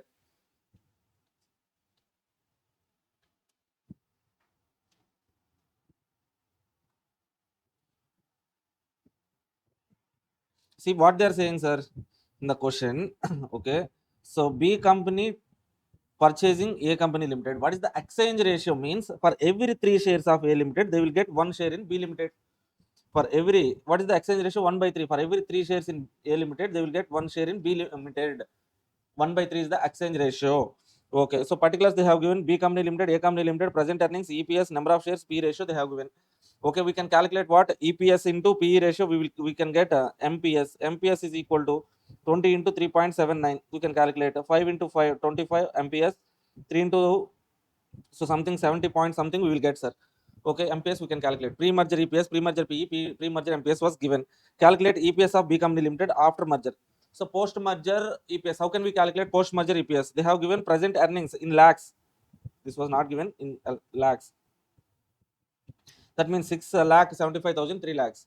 Post-merger EPS, total earnings 3 lakh, 6,75,000. Total 9,75,000 divided by combined shares. How many number of shares? Already B Company purchasing company shares 1,70,000 shares into new shares to be issued to A Limited 60,000 into 1/3. That means 20,000 shares. 1,70,000 plus 20,000, 1,90,000. Okay, so post-merger EPS we can calculate by 3 lakh. So plus 6,75,000, 9,75,000 combined earnings, combined number of shares 1,70,000 plus 20, 1,90,000. Post-merger EPS we can calculate. Yes, first point they're asking, calculate EPS of B Company Limited after merger. Post-merger EPS is 5.132. Post-merger EPS. Okay, so post-merger EPS is 1.532. Now the point, calculate P/E ratio. Second point, sir, very very important. Calculate P/E ratio if NPV of acquisition is 0. Net present value due to acquisition is 0. That means what, sir? That means what? Okay, so simply we can say like there won't be any increase in the value of the firm after post merger. Let's say for example, what is the pre-merger value, sir? That we can assume like MPS is constant even after merger. Okay, let's say for example here MPS is 3.97 into 20. What is the MPS? Please calculate that one and let me know. 3.97 into 20, how much? 79.40. Pre-merger MPS 79.40. For B Limited purchasing company, MPS pre-merger 79.40. NPV 0 means 0 NPV due to merger means there won't be any gain. There won't be any increase in the value per share even after merger. That means even after merger, even after merger, BA, after merger, let's say it is BA company. Okay, for that company, MPS, post merger MPS should also be 79.40. Okay, now what is the post merger MPS, sir? Post merger MPS should also be 79.40. Pre-merger MPS only, the post-merger MPS. Why, sir? There won't be any increase in the value. Why? How means they have given present value of NPV is 0. Okay, so they are not getting any benefit due to this particular merger. Okay, now how to calculate post-merger PE value, sir? Post-merger PE, MPS divided by EPS. Post-merger MPS is equal to post-merger PE is equal to post-merger MPS. Same MPS 79.40. Post-merger EPS 5.132. You will be getting 15.47. Okay, that is the point. Are you getting that point? Previously we have calculated. So if P is constant, we have calculated MPS. But in this question, in reverse, they are saying like MPS is constant, then what is the P ratio? Okay, that's it, sir. Next one. Second point, evaluate what B company limited might consider to be the value of synergy between the firms. Okay, what is the synergy? So even though their MPS market price per share is not at all increasing, value not at all increasing. Okay, so they will assume like some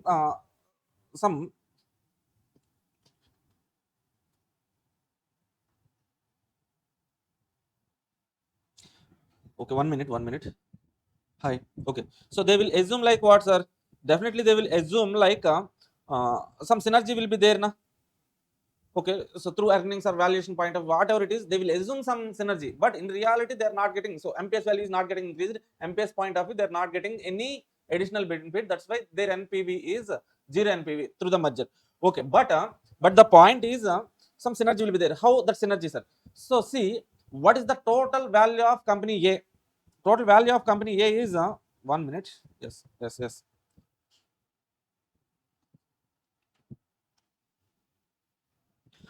Total value. So capitalization, total capitalization will be how much means see, what is the MPS of A company limited? EPS 5, PE 5, 5 into 5. MPS is equal to 5 into 5, 25, sir. MPS. Okay, how many number of shares? 60,000 into 60,000 shares into 25. That means 15 lakhs is the value, pre-merger value of A limited. That 50 lakh value of A limited, so being purchased by B limited, right?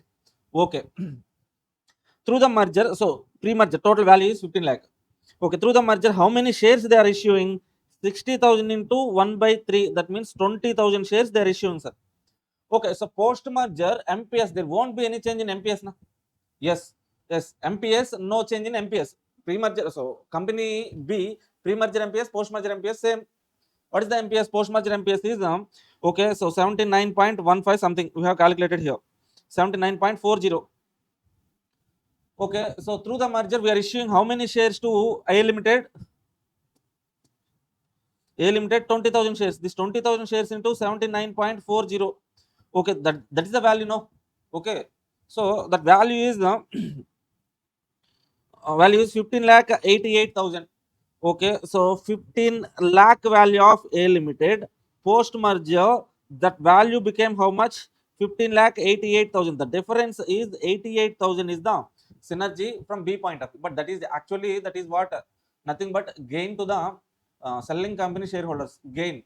But so B perception from B point of view, value of synergy, this that company B may consider as this as a synergy, you can say like, okay, but in reality, okay, so B company value not at all getting increases, sir. Why means MPS, market price per share, before merger, post merger same only, and PV 0. But from A company, selling company point of view, their pre-merger value is 15 lakh, but post-merger, number of shares into post-merger MPS, their value is getting increased by 88,000. Okay, B is not getting anything, but A value is getting increased.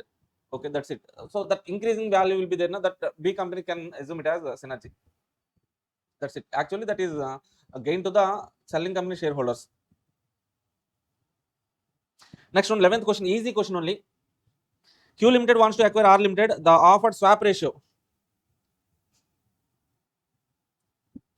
Swap ratio is 1:2, 1/2. That means 0.5 shares for every 1 share in the selling company. Particulars, Q Limited wants to acquire R Limited. Q Limited, purchasing company. R Limited, selling company. Okay, profit after tax 18, 3,60,000.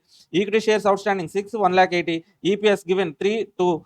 P ratio also given 10 times, 7 times. MPS also given 30, 14. Okay, calculate number of equity shares to be issued by Q Limited for the acquisition. How to calculate, sir? Q Limited, R Limited, selling company number of shares 1,80,000 into swap ratio 0.5. That means 90,000 shares they have to issue. Calculate post merger EPS. Okay, so how to calculate post merger EPS, sir? Post merger earnings, combined earnings 18 lakh plus 3,60,000, 21,60,000 divided by combined number of shares. Through the merger, they're issuing 90,000 shares. Pre-merger, so existing shares of purchasing company 6 lakh, 6 plus 96 lakh 90. Okay, so go to this calculation. 90,000 new shares issued. Okay, post merger EPS. Okay, combined earnings 18 plus 3,60,000, 21,60,000. Number of shares 6 lakh plus 96 lakh 90.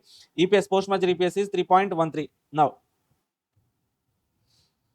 evaluate equivalent earning per share of R Limited. This is the point, sir. Previously also in one question we have seen this point, equivalent EPS of selling company. Selling company R Limited, R Limited. So pre-merger, post-merger. Pre-merger, 1 share became, in the merger process, that 1 share became 0.5 share, right? Okay, that means post-merger 1 share means pre-merger 2 shares. Okay, so this 1 share is equal to post-merger 1 share is equal to pre-merger 2 shares. What is the post-merger EPS for 1 share? 1 share, how much EPS we got, sir? How much post-merger EPS is like 3.13. 3.13. Okay, what is the equivalent EPS? Equivalent EPS means for post-merger 1 share. Okay, pre-merger it is equal to 2 shares.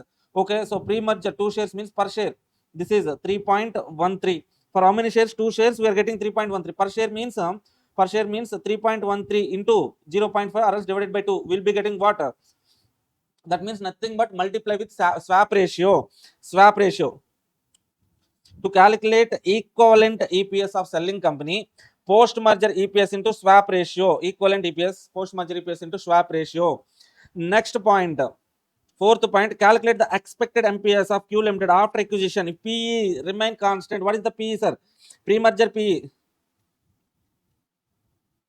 Pre-merger PE 10 times. Okay, so how to calculate expected MPS?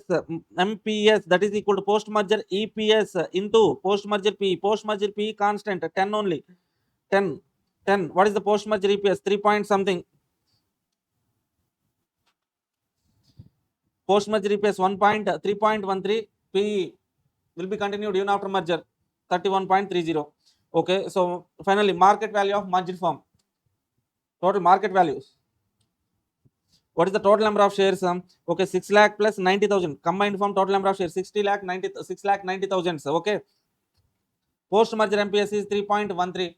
Number of shares into post merger MPS. You will be getting, this is the value of post merger value of the combined firm. Okay, some small formula, small points will only be there. Here the new point is equivalent EPS of selling company. For that post merger EPS, combined firm post merger EPS into swap ratio, that is nothing but okay, equivalent EPS of selling company. That's it. Okay. Yes. Yeah.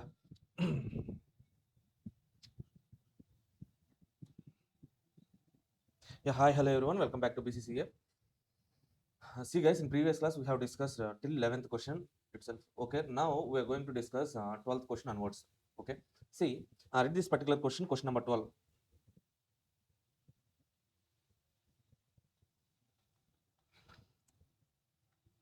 See, question number 12. R Limited is intending to acquire S Limited. R Limited wants to acquire which limited? S Limited. That means R Limited is purchasing company, S Limited is selling company. Okay.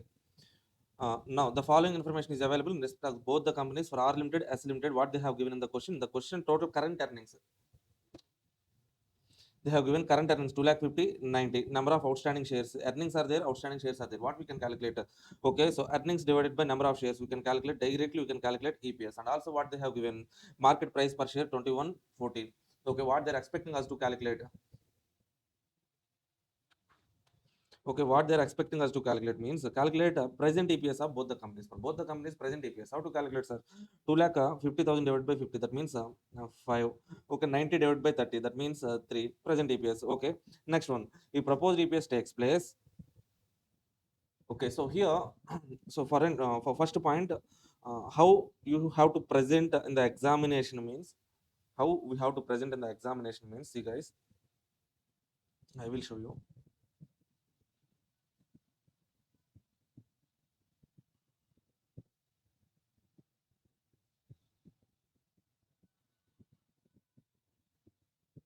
Simple and easy question only.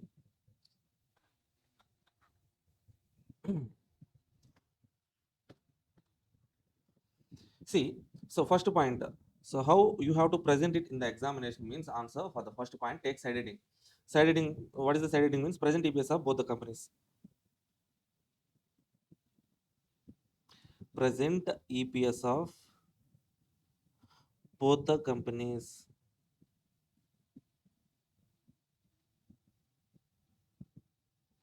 Both the companies present EPS. Sir, how to calculate the present EPS? Sir, take both the companies R Limited, S Limited.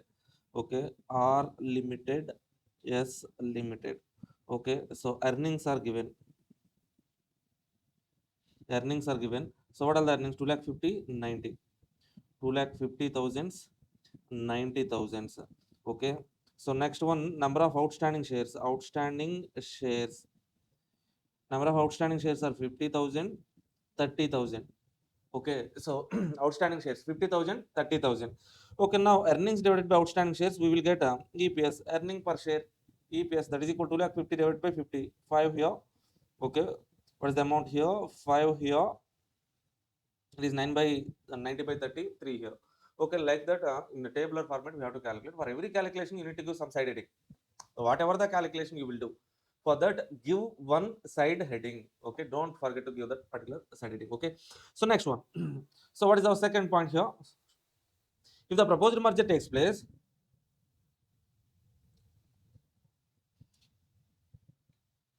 if the proposed merger takes place, evaluate what would be new EPS for R Limited. So that means what they're asking us, sir, new EPS for R Limited means post-merger EPS they're asking us to calculate, right?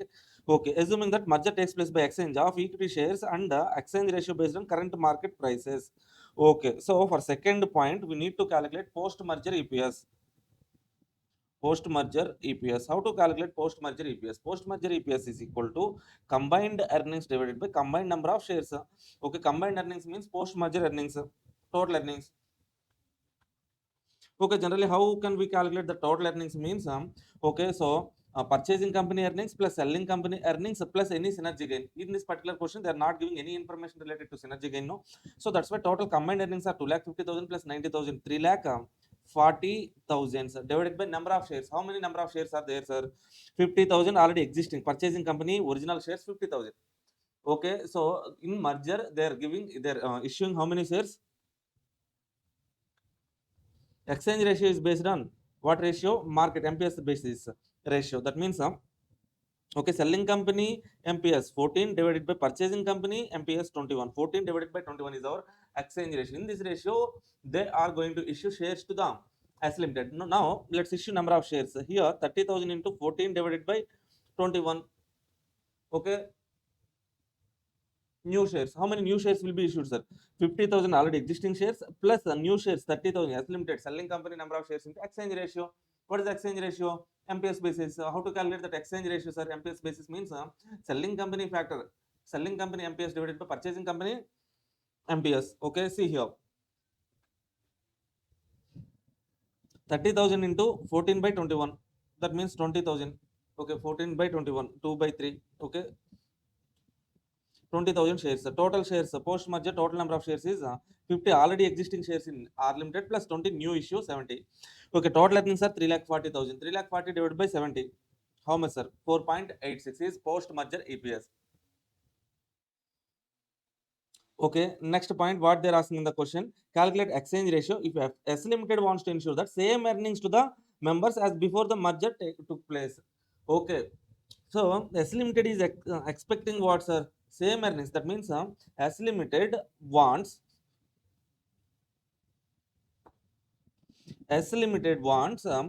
pre-merger EPS is equal to, okay, so post-merger EPS. That means in the merger, so in the during the process of merger, okay, so there is some exchange ratio. For every 3 shares they have given 2 shares now, so that's why we have to take a equivalent equivalent post merger EPS. Okay, pre merger EPS should be equal to equivalent post merger EPS. That is what they're asking, sir.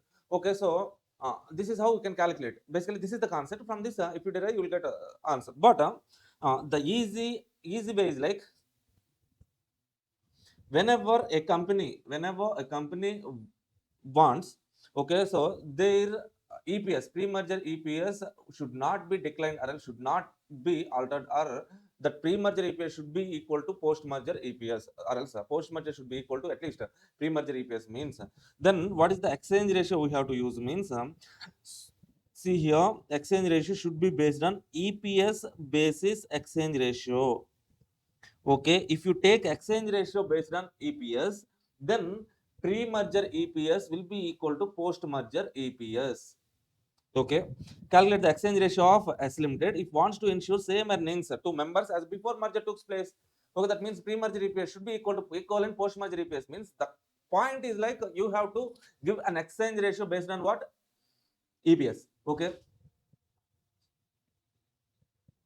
see, what is the EPS basis exchange ratio? What is the EPS here? EPS is the 3 by 5. Selling company EPS 3, purchasing company EPS 5, 3 by 5, 0.6 is the exchange ratio. Okay, you can check this one. Total shares of R Limited receivable by S Limited shares, 30,000 shares into exchange ratio. Okay, how many shares? New issue will be 30,000 into 0.6, 18,000 shares. Okay, total number of shares of R Limited post merger number of shares 50,000 plus 18, 68,000. Total earnings 3,40,000, 2,50,000 plus 90, 3,40,000 divided by 68,000. Okay, you'll be getting what? 5. Okay, so 5. So to this 5, if you apply, okay, what is the post pre-merger earnings of R Limited is the 5, post-merger EPS. So pre-merger EPS 5, post-merger EPS is 5. Okay, so for S Limited selling company, pre-merger EPS is 3, right? Yes, what is the post-merger EPS, sir? Post-merger EPS is not 5, sir. For selling company, equivalent EPS we have to take. For equivalent EPS, you need to apply this 5 into exchange ratio. What is the exchange ratio here? 5 into, so exchange ratio is 3 by 5, right? 3 by 5 exchange ratio, or else 0.6. If you apply, you will be getting 3 only. Equivalent EPS. Equivalent. Why this ratio we have to apply, sir? Before merger 5 shares became 3 shares post merger now. Okay, so that's why we are calculating equivalent EPS. What is the EPS of? Okay, so equivalent EPS of before merger. So that's why post merger EPS for selling company, okay, equivalent EPS. If you want to calculate selling company equivalent EPS, post merger EPS into exchange ratio. Okay, that's it. That is the point, sir.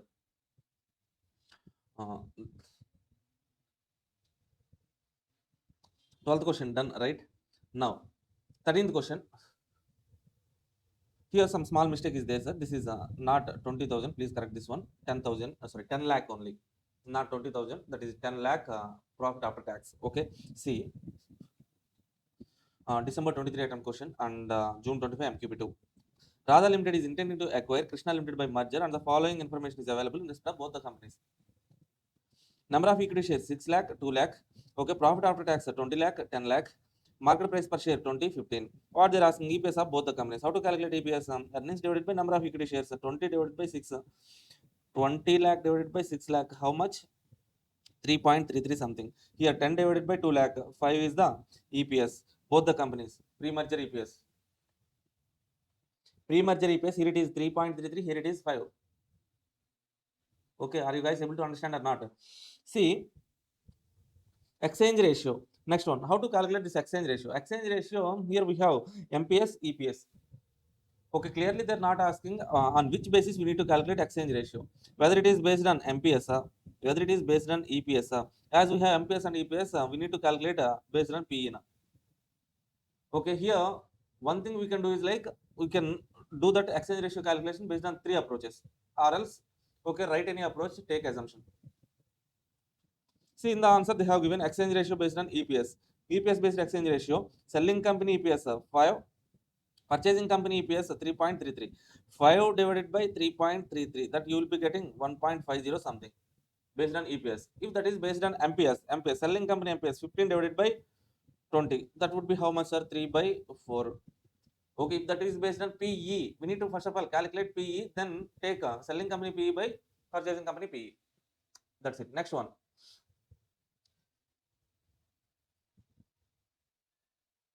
Okay, next question. Question number 14. MQP December 23 attempt or December 25 attempt MQP. So for December 25 attempt itself, they have given one MQP, no. So MQP June 24 attempt. Okay. So Reliable Industries, RIL is considering takeover Sunflower Industries SIL. RIL is now taking over SIL Limited. Okay. Two company. Okay, particulars of two companies are given in the question, that is RIL, SIL. Okay, RIL is purchasing company, SIL is selling company. Earnings, earnings after tax. Okay, what they have given in the question? Earnings after tax given in the question. Or profit after tax or else earnings after tax was given in the question, that is okay, 20 lakh, 10 lakh. Okay, equity number of shares 10, 10. Okay, EPS, okay, they have directly calculated EPS and given 20 by 10 2, 10 by 10 1. Okay, PE also given 10 5. Okay, as we have EPS and PE, we can calculate what okay, MPS we can calculate, sir. How to calculate MPS? MPS is equal to okay, EPS into PE. Okay, so 2 into 10, 20 here. For RIL, 20 is the MPS. 1 into 5, 5 is the for SIL, 5 is the MPS. Now, okay, see, first point, calculate the market value of each company before merger. Okay, how to calculate market value of each company before merger means, first of all, we need to know what is the market price per share. Yes, based on EPS and PE, we can calculate MPS not 25. Now, number of shares into this MPS, that is the market value. Okay, see here. EPS is given, PE is given, we can calculate MPS. Okay. This MPS into number of equity shares will be getting what? Market value. Simple. First point answer over. Next, coming to second point, assuming that management of RIL Limited estimates that shareholders of SIL Limited will accept an offer of 1 share of RIL Limited for 4 shares of SIL.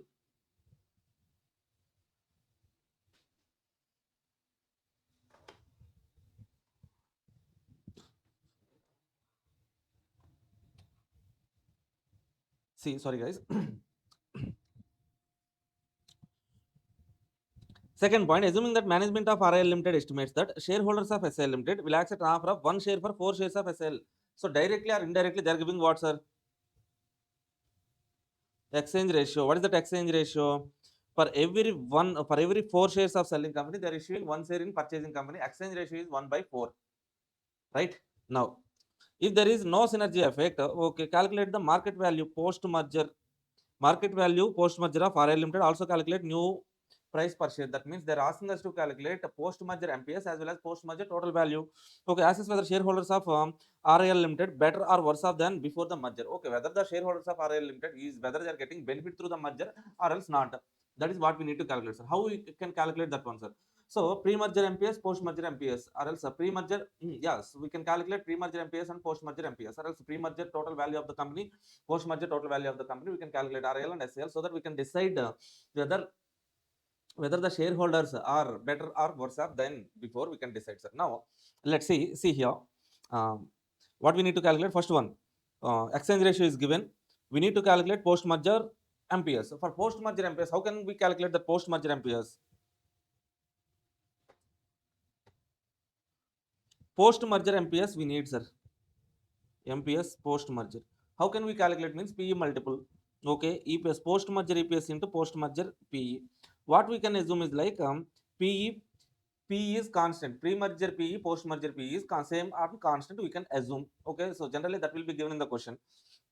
Here they haven't given, but okay, we can assume like there won't be any change in PE. Pre-merger PE 10, post-merger also there won't be any change in PE even after post-merger. Okay, now MPS is equal to post-merger EPS. How to calculate this post-merger EPS, sir? After merger, how can we calculate that EPS, sir? We have been doing this only. Now, from the beginning of the chapter itself, many problems are based on post-merger EPS only. How can we calculate this post-merger EPS? Combined earnings divided by combined number of equity shares. How to calculate this combined earnings? Combined earnings are nothing but, okay, so earnings are 20 lakh, 10 lakh, total 30 lakhs is combined earnings. See here, combined earnings 30 lakhs divided by combined number of shares. So combined number of shares means, okay, so selling company number of shares plus new shares issued.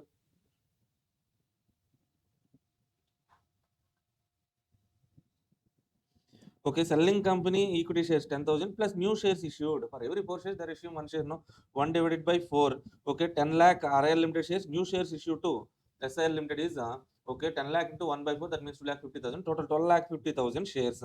12.5 lakh shares are being issued. 30 lakhs divided by, okay, see here, 30 lakhs, new post-merger earnings, equity shares, 12 lakh 50,000. Okay.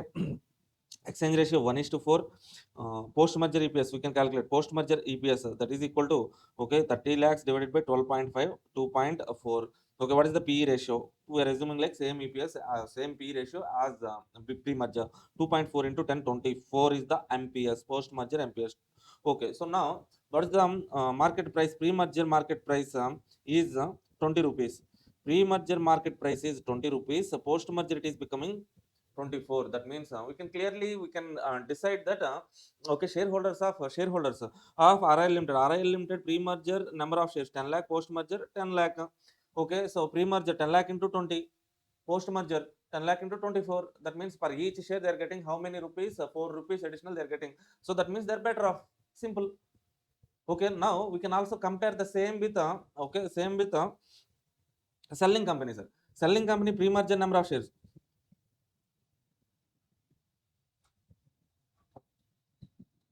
Selling company pre-merger number of shares. How many shares? 10 lakh shares. What is the pre-merger MPS? Pre-merger MPS is 5. 10 into 5, 50 lakhs. Post-merger, through the process of merger, how many shares they got? 2.5 lakh into, okay, so what is the price of each share? 24. Then what will be the gain or loss? Okay, 2 lakh 50,000 into 24, 60 lakhs. Okay, pre-merger market value 60, 50, 10 lakh is their gain. Okay, so SI Limited shareholders also gaining only. Okay, are you getting this point, sir?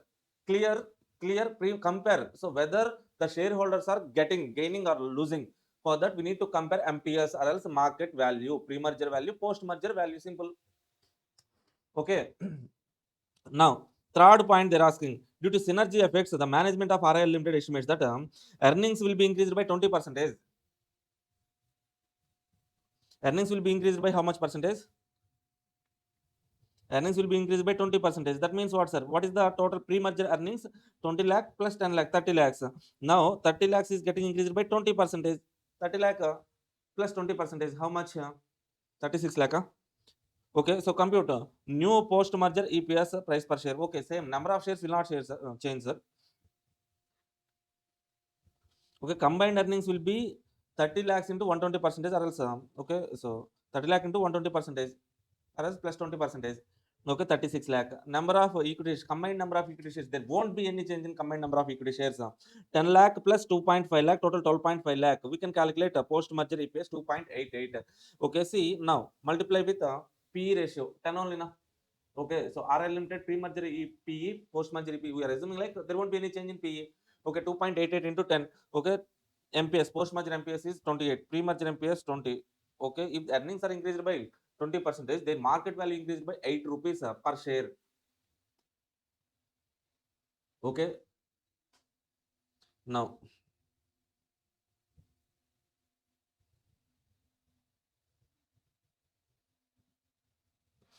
question number 15. Read this question once. So whoever watching this video, okay, please pause this video and read this particular question and try to solve this question. If you are not getting the answer, then resume the video. Okay, guys. Okay, so if you are watching this video in YouTube channel or else in our particular BCCA app, okay, so please, so if you are watching this video in YouTube, please comment in this particular video where are you from watching this particular class, okay, so that we will know how far this video got reached. And one more thing I want to tell you guys is like, okay, so if you got benefited, if you get any benefit from this particular video after getting the results, okay, so please contact us. Okay, we will invite you. So if you get qualified in group 4 or else CMA final both groups, okay, by watching our marathons. Okay, so after you qualify, after you getting the so after clearing both groups or else group 4, please contact us. Okay, we will invite you to our BCCA. Okay, so Firestone Fill Station. Okay, now guys, XYZ Limited is considering merger with ABC Limited. XYZ Limited shares are currently traded at. So clearly two companies are there, sir. First one is XYZ Limited. Okay, ABC Limited. XYZ Limited shares currently traded at 25. It has 2 lakh shares outstanding and its profit after tax. Okay, XYZ. What is the information they are giving? The information they are giving is okay, MPS. See, let's read this question. Profit after tax amount to 4 lakhs. For ABS Limited, 10 lakh shares outstanding, current market price 12.50, profit after tax 1 lakh. Merger will be affected by means of stock swap. Okay, ABC has agreed to a plan under which XYZ Limited will offer the current market value of ABC Limited shares. Okay, who is offering here? XYZ. That means who is purchasing company, who is selling company. Okay, who is giving the offer? XYZ. Okay, ABC Limited shares. Okay, now compute the pre-merger earnings on EPS and P ratios of both the companies. Simple question. The data is given in the question. Okay, profit after tax says for XYZ 4 lakh, ABC 1 lakh is given in the question. Information given in the question. Number of equity shares outstanding 2 lakh, 1 lakh. That also given in the question. We can calculate what? Profit divided by number of EPS we can calculate. And also they have given what, sir? MPS also given in the question. Okay, MPS 25, 12.50. We can calculate what? PE ratio. PE ratio is equal to 12.5, 12.50 PE ratio. Okay, now point 1 completed.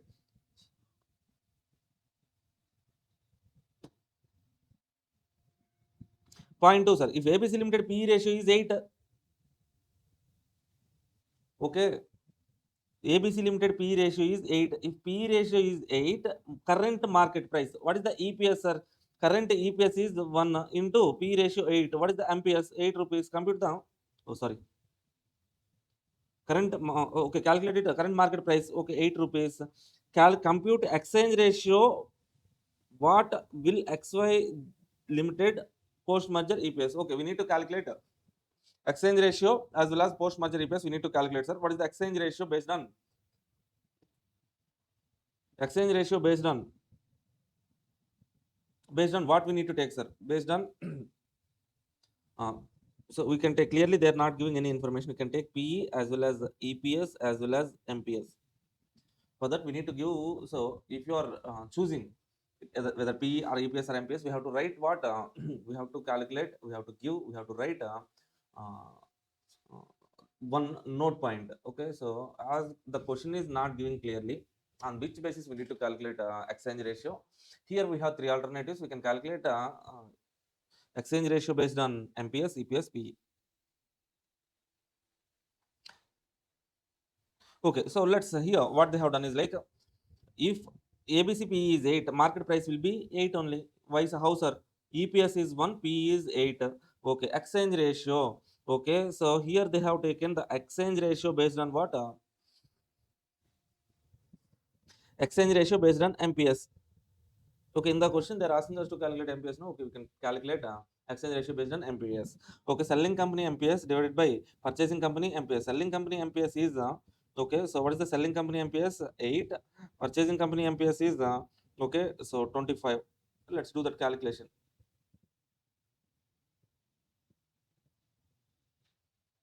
8 by 25. Okay, so MPS based. Okay, so exchange ratio selling company MPS 8. Okay, purchasing company MPS.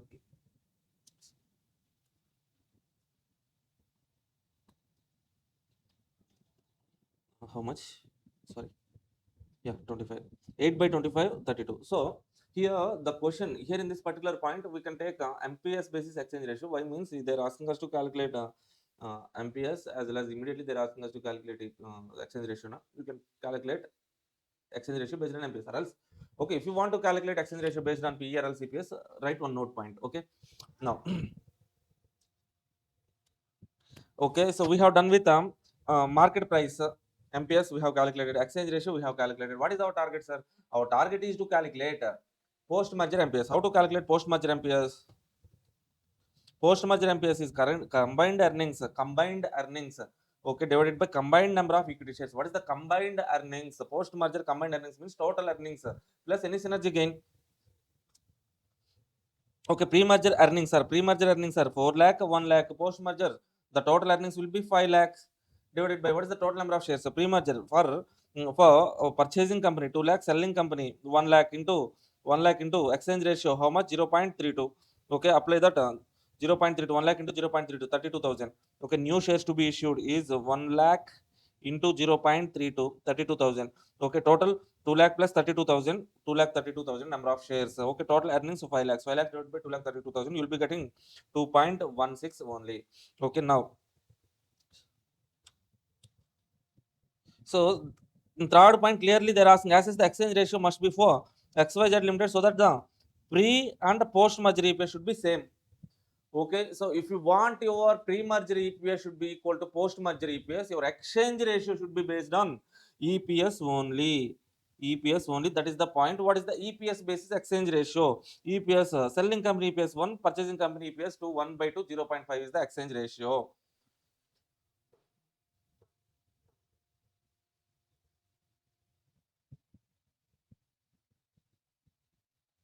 Okay, 0.5 is the exchange ratio. Or else we can do what, sir? We can use, okay, pre-merger EPS is equal to pre-merger EPS is equal to post merger EPS. Okay, pre merger EPS 2 we know, post merger EPS total earnings of 5 lakh divided by okay 5 lakh divided by shares, number of shares 2 lakh plus 1 lakh into exchange ratio. Okay, so that one by using this equation and all we can do that calculation as well. Okay, so here directly they have done what, sir? Sir, single liner we can write. If you want your pre-merger EPS, post-merger EPS same means you have to take exchange ratio based on EPS.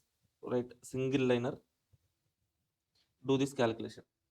Okay, or else you can use the pre-merger EPS is equal to post-merger EPS. Pre-merger EPS to post-merger EPS calculation combined earnings divided by so existing shares of purchasing company plus new shares. We don't know that new shares. No, if you know exchange ratio, then only we know the new shares. Otherwise, we don't know the. So see here. In this particular problem we can do what, sir?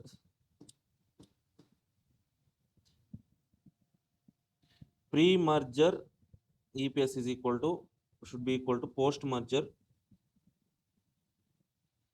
EPS. What is the pre-merger EPS, sir? Pre-merger EPS is equal to 2. Post-merger EPS, how can we calculate? Combined earnings. Combined earnings divided by 5 lakh divided by so total number of shares. What is the total number of shares? Total number of shares are purchasing company total number of shares 2 lakh plus selling company new shares issued. Combined shares. Post-merger combined shares will be 1 lakh into exchange ratio Okay, so bring this one to the left side, that one to the right side, this one to right, this total to the left. We will be getting what?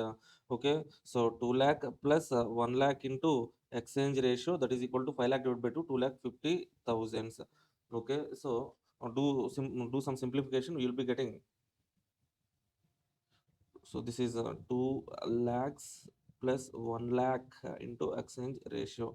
Okay, so now 1 lakh into exchange ratio, that is equal to 2 lakh 50,000 minus 2 lakh. You will be getting what? 1 lakh into exchange ratio, that is equal to 50,000. Okay, exchange ratio, that is equal to 50,000 divided by 1 lakh, 0.50.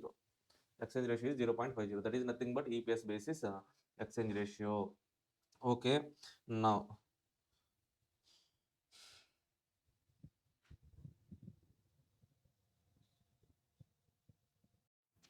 yeah, hi, hello everyone, welcome back to BCCA.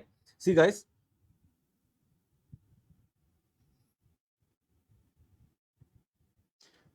okay, let's read this particular question number 14.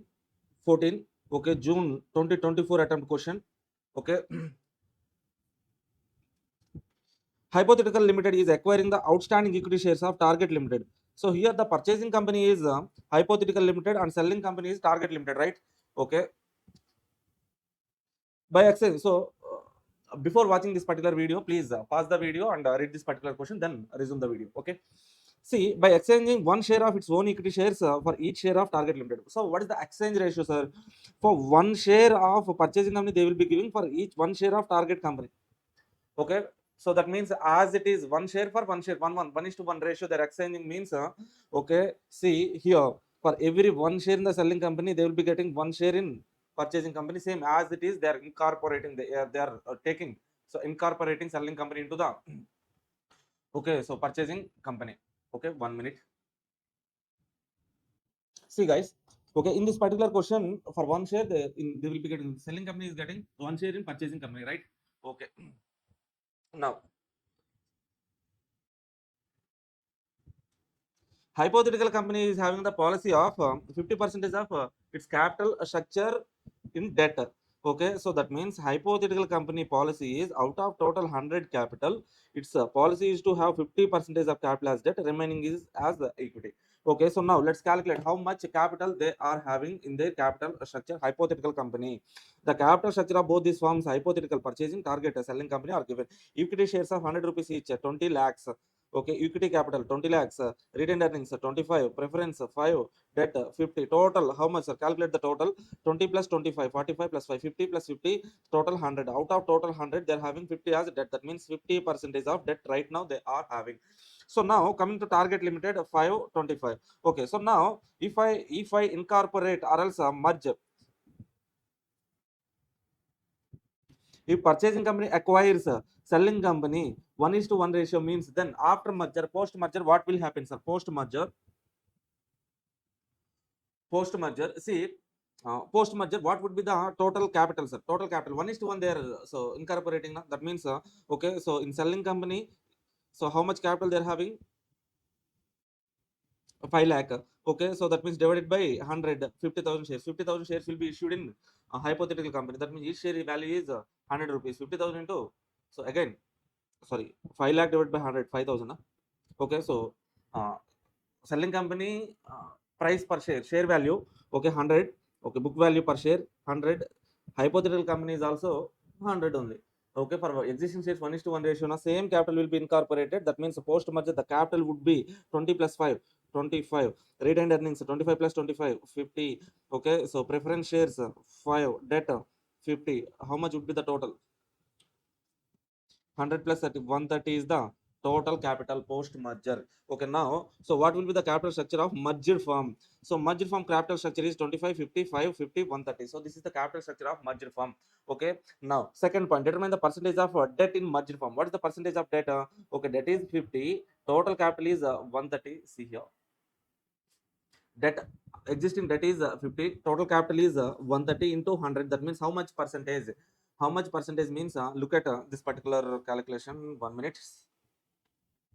Okay, 38.46, sir. 50 divided by 130 into 138.46 capital structure. Yes, how much? So financial risk declined. So has merged from financial risk declined. So what does it mean by financial risk, sir? So debt represents financial risk. If you are having huge debt means high risk, low debt means low risk. Why that is risk, sir? Financial risk means anyway. So even if you get profits, even if you are not getting profits, you have to pay interest on debt. No, so that's why that is a financial risk only. Having that is somewhat risk.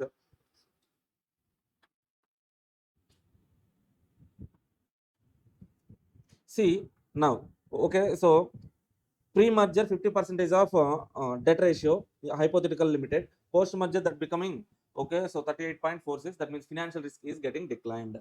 Okay, now finally, how much additional debt combined from merged from borrow to return to a capital structure of 50% of debt. Right now, debt percentage is 38.46%.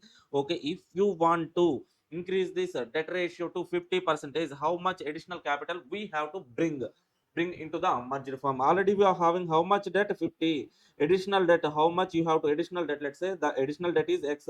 How much you have to bring to make this ratio 50 percentage? How, sir? Debt by total capital, that is equal to 50 percentage. How to calculate debt ratio? Debt, already existing debt 50. Okay, 50 plus a new debt to be raised is X. Let's say for example, what is the existing total capital? 130. If you raise some debt, this capital will also be raised. No, so that is equal to 50 percentage. 50% means 0.50. Then we can calculate, bring this denominator to the right side. 50 plus X, that is equal to 50 into 130. 130, 130, 50 into 130 means how much, sir? 65. Yes, 65. Okay, plus 0.5x. Now bring this 0.5x to the right side. 1x minus 0.5x. 0.5x, that is equal to 65 minus 50. 15. How much it would be? Finally, this will be, finally this will be X is equal to 15 divided by 0.5, that is equal to 30 lakhs. 30 lakhs additional debt we have to bring to, okay, so to make the capital structure 50% of debt. Yes, guys, see. Okay, are you guys okay with this particular question? See, first point, merged from capital structure, add total capital. Why, sir? Why we need to add means, okay, 1:1 ratio. Okay, even if you do detailed calculation, that is 1:1 same, add total capital of two firms. Okay, if that is if the exchange ratio is different means we have to calculate, sir. We have to calculate that equity shares issuing and all by swap ratio and all. Okay. Now first point, second point, yes, that is the decline, financial risk decline. Okay, so to bring back the debt ratio to 50%, what, how much debt we need to raise? Okay, take that new debt as X. Okay, do the calculation, you will be getting X equal to 30. Okay, now, so question number 17, next question. This question is also there in our BCA workbook. Okay, the following information. Okay, so before solving this question, just pause this video and read this particular question. Pause the video, please read this question once. Pause the video, read this question once.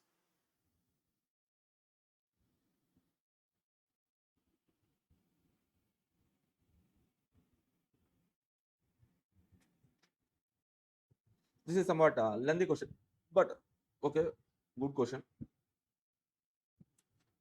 Okay, question number 17, December 2023 attempt question.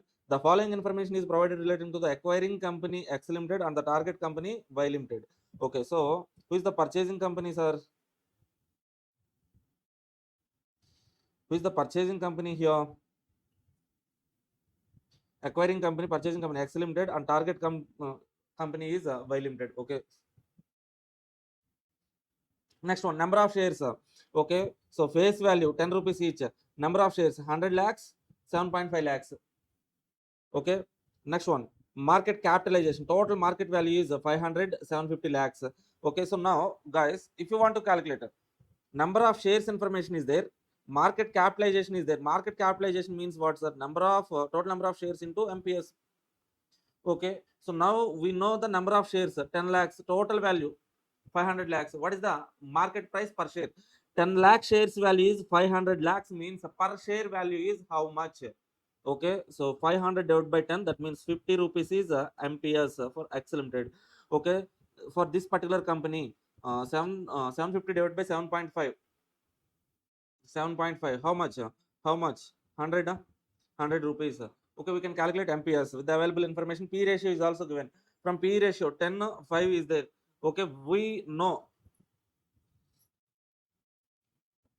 right now, we know that P ratio 10, 5, MPS value, market price per share, we know. Can we calculate EPS? Yes. How to calculate EPS, sir? EPS is equal to, okay, so P ratio divided by, let's say for example, EPS is equal to P ratio divided by MPS. No, sorry guys. P ratio, what is the P ratio? MPS divided by EPS. Then bring this EPS to the right side. EPS is equal to MPS divided by PE. EPS is equal to EPS. EPS is equal to MPS divided by PE ratio. Okay, now MPS here 50 divided by 10. EPS is 5. 100 divided by 5. EPS is 20. Okay, reserves and surplus is given. Promoters holding are also given. Out of 10 lakhs of shares, 4.75 lakhs of shares are belongs to promoters. Here 7.5 lakhs. Out of the 7.5 lakh shares, 5 lakh shares are belongs to, okay, promoters. Now board of directors of both the companies have decided to give fair deal to the shareholders. Accordingly, swap ratio is given here. Okay, so how they are giving swap ratio means, for that swap ratio, weights are decided 40, 25, 35 respectively for earnings, book values, market price. Okay, so how to calculate swap ratio means, first of all, we need to calculate, so they are giving swap ratio based on EPS, swap ratio based on book values, swap ratio based on MPS. We need to calculate the value which we get by using EPS. EPS 40% of weightage, for book values 25% of weightage, for MPS that is 35% of uh, weightage. So that means, first of all, we need to calculate three swap ratios. For the three swap ratios, take these weights and calculate weighted average. After calculating that weighted average, that only we need to take as the swap ratio. Okay, so first point, they're asking us to calculate swap ratio. To calculate swap ratio, three swap ratios we need to calculate: EPS basis, BV basis, MPS basis. Let's calculate MPS value, book value, EPS value. See in this particular question. Okay, so in this particular question, they have given market capitalization is given in the question, market value. Okay, so number of shares are given, P value is given, P ratio is given. Okay, now market capitalization divided by number of shares, you will be getting what? MPS, you will be getting MPS. First of all, MPS, market capitalization divided by number of shares of 500 lakhs divided by 10 lakhs, that means 5, that means 50. So 750 divided by 7.5, that means 100 MPS. First one, calculator. Okay, here the order is different, but we need to take so first one, market capitalization. Okay, second one, number of shares. Third one, market capitalization divided by number of shares, you'll be getting market price per share. Then write PE ratio. Okay, then market price MPS into PE ratio, you will get a EPS, that is equal to fifth one, sorry, MPS divided by PE ratio, will be getting EPS. Okay, 50 divided by 10, 5, 100 divided by 5, 20. Okay, we got EPS as well. Okay, from that EPS, now we have EPS as well as MPS. Okay, other thing we need is book values. How to calculate book values, sir? What is the total? Okay, so total share capital value, number of shares, how many shares are there, sir? How many shares are there? 10 lakh shares are there. 10 lakh shares, each share value, face value 10 rupees. 7.5 lakh shares are there. 10 rupees. That means, okay, so share capital 10 into number of shares, 100 lakhs here, 75 lakhs here. And also they have given reserves and surplus 300 lakhs, 165 lakhs given in the question. Add total, you will be getting net worth. Net worth divided by number of shares. Net worth 400 divided by 10 lakh shares. That means 40 is the book value. Book value, how we get this book values means, total net worth divided by number of shares. Okay, so here 40, here 32. That is how we can calculate EAT, sorry, uh, EPS, MPS, book values. After getting these values, what we need to calculate, sir? After getting EPS, MPS, and book values, based on these three values, we have to calculate swap ratio. How to calculate swap ratio? Based on EPS, selling company EPS divided by purchasing company EPS, selling company MPS divided by purchasing company MPS, selling company BV divided by purchasing company BV. Like that, we have to calculate. So not one compute relative value based on weights. Earning swap ratio. Swap ratio based on earnings. What is the ratio? Weight is 40% ratio. So EPS is 20, selling company, purchasing company 5, 20 by 5, 4, 40% of 1.60. Next one, book value based. Book value is 32 and 40. 32 divided by 40. What is the weight? 25% is given in the question. So multiply, you will be getting 0.20. Market price. Weight is 35%. Market price 152. So you will be getting this one. Add this total, you will be getting 2.50 is the swap ratio. 2.50 for every one share in selling company. We have to give how many shares in purchasing company? 2.50 shares.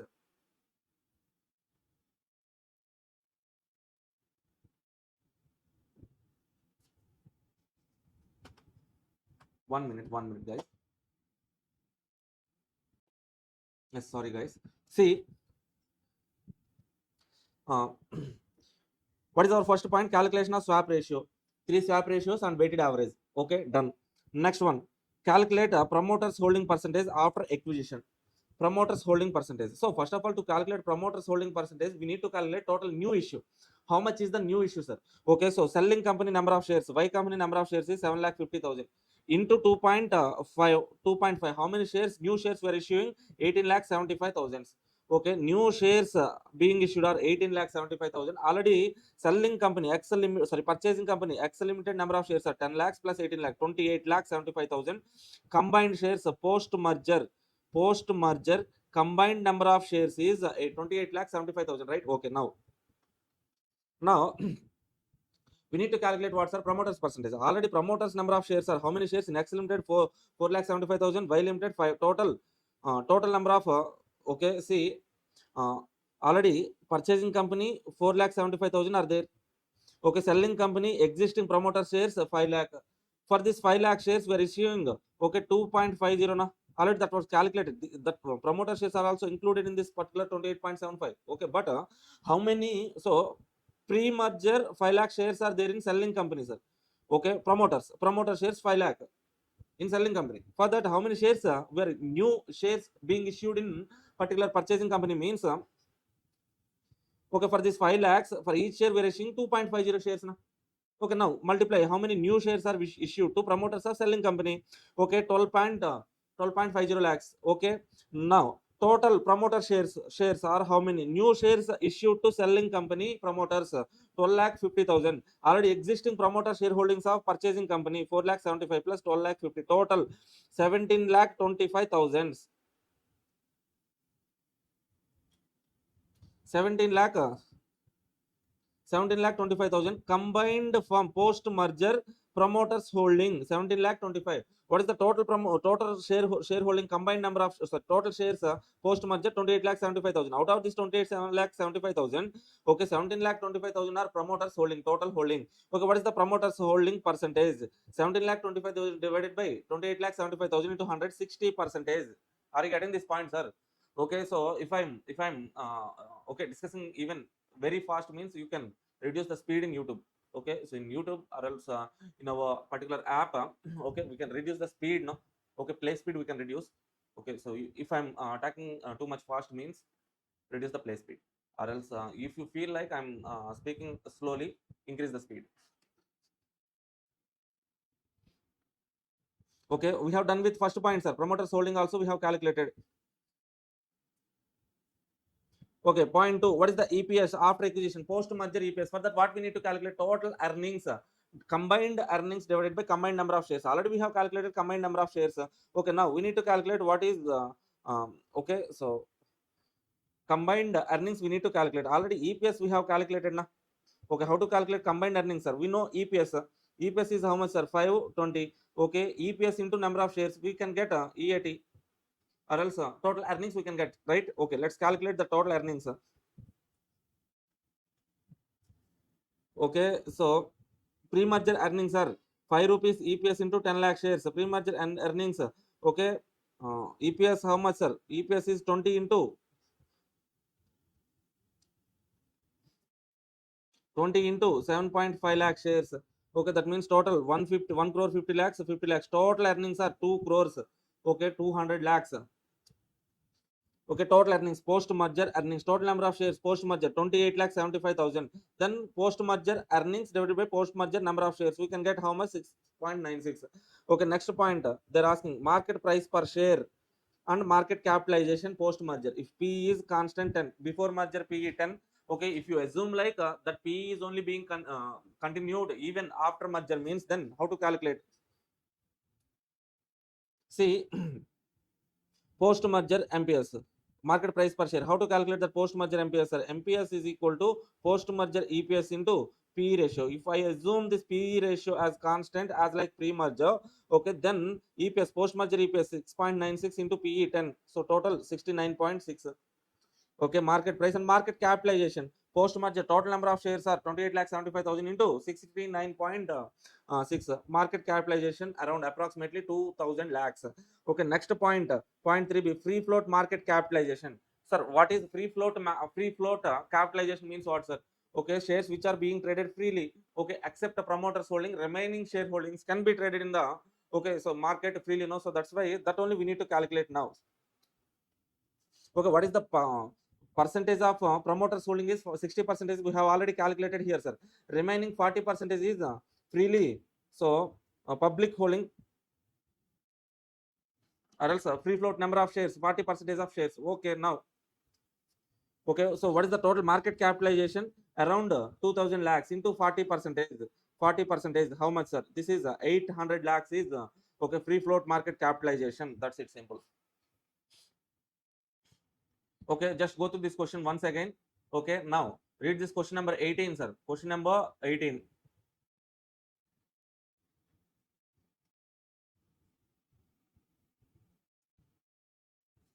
Question number 18. Please pause this video and read that entire question. Okay, read the entire question. Okay, try to solve that question. If you are getting, it's fine. If you are not getting the answer, then resume the video.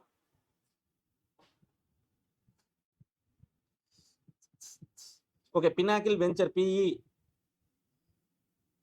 private equity investor is considering investing how many? How much, sir? 4,000 millions in equity of best systems. Okay, so Pinnacle Ventures, Pinnacle is wants to invest in which company? Best systems. How much, sir? 4,000 millions. 4,000 million they want to invest. Okay,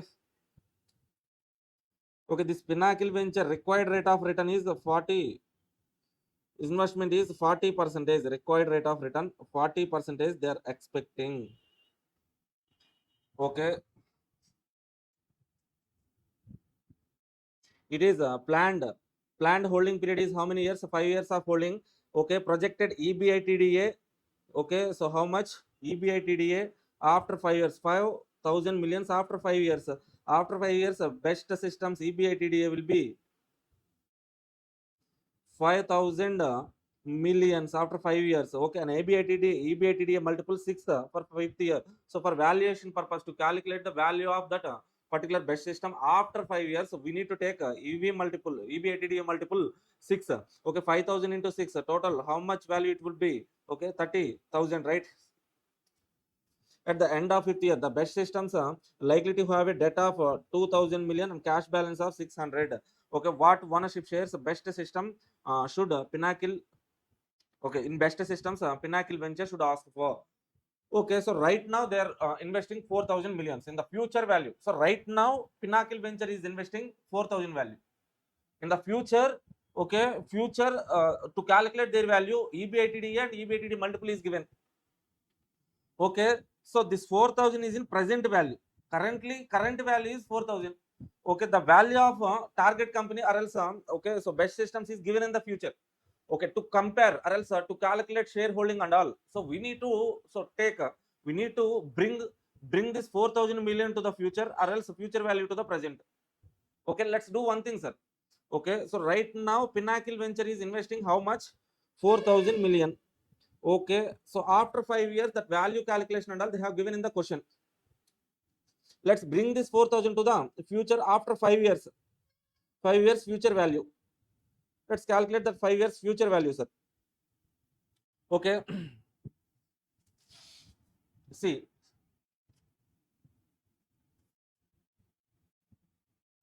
sorry guys.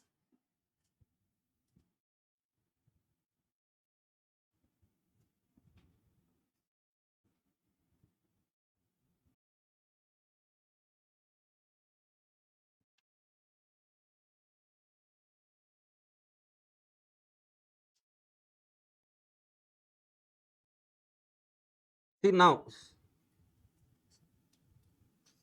Okay, so at what capitalization rate we have to bring this 4,000 to the future value, sir? See, first of all, let's write given data.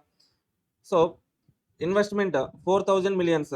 Okay, required rate of return 40%, holding period 5 years, projected EBITDA after 5 years 5,000 millions, EBITDA multiple 6. Okay, debt after 5 years 2,000 millions, cash balance after 5 years 600 millions, right? Yes. Now, so future value. So now if you invest 4,000 millions, what will be the future value after 5 years? 5 years future value will be, we need to multiply with the future value factor. Okay, so what is the future value factor, sir? 5 years future value, 5 years future value factor at the rate, which percentage we need to take, sir? The required rate of return is 40%, no? 1 plus 0.40. Okay, so future value factor 1 plus okay, I means required rate here 0.40 whole power 5.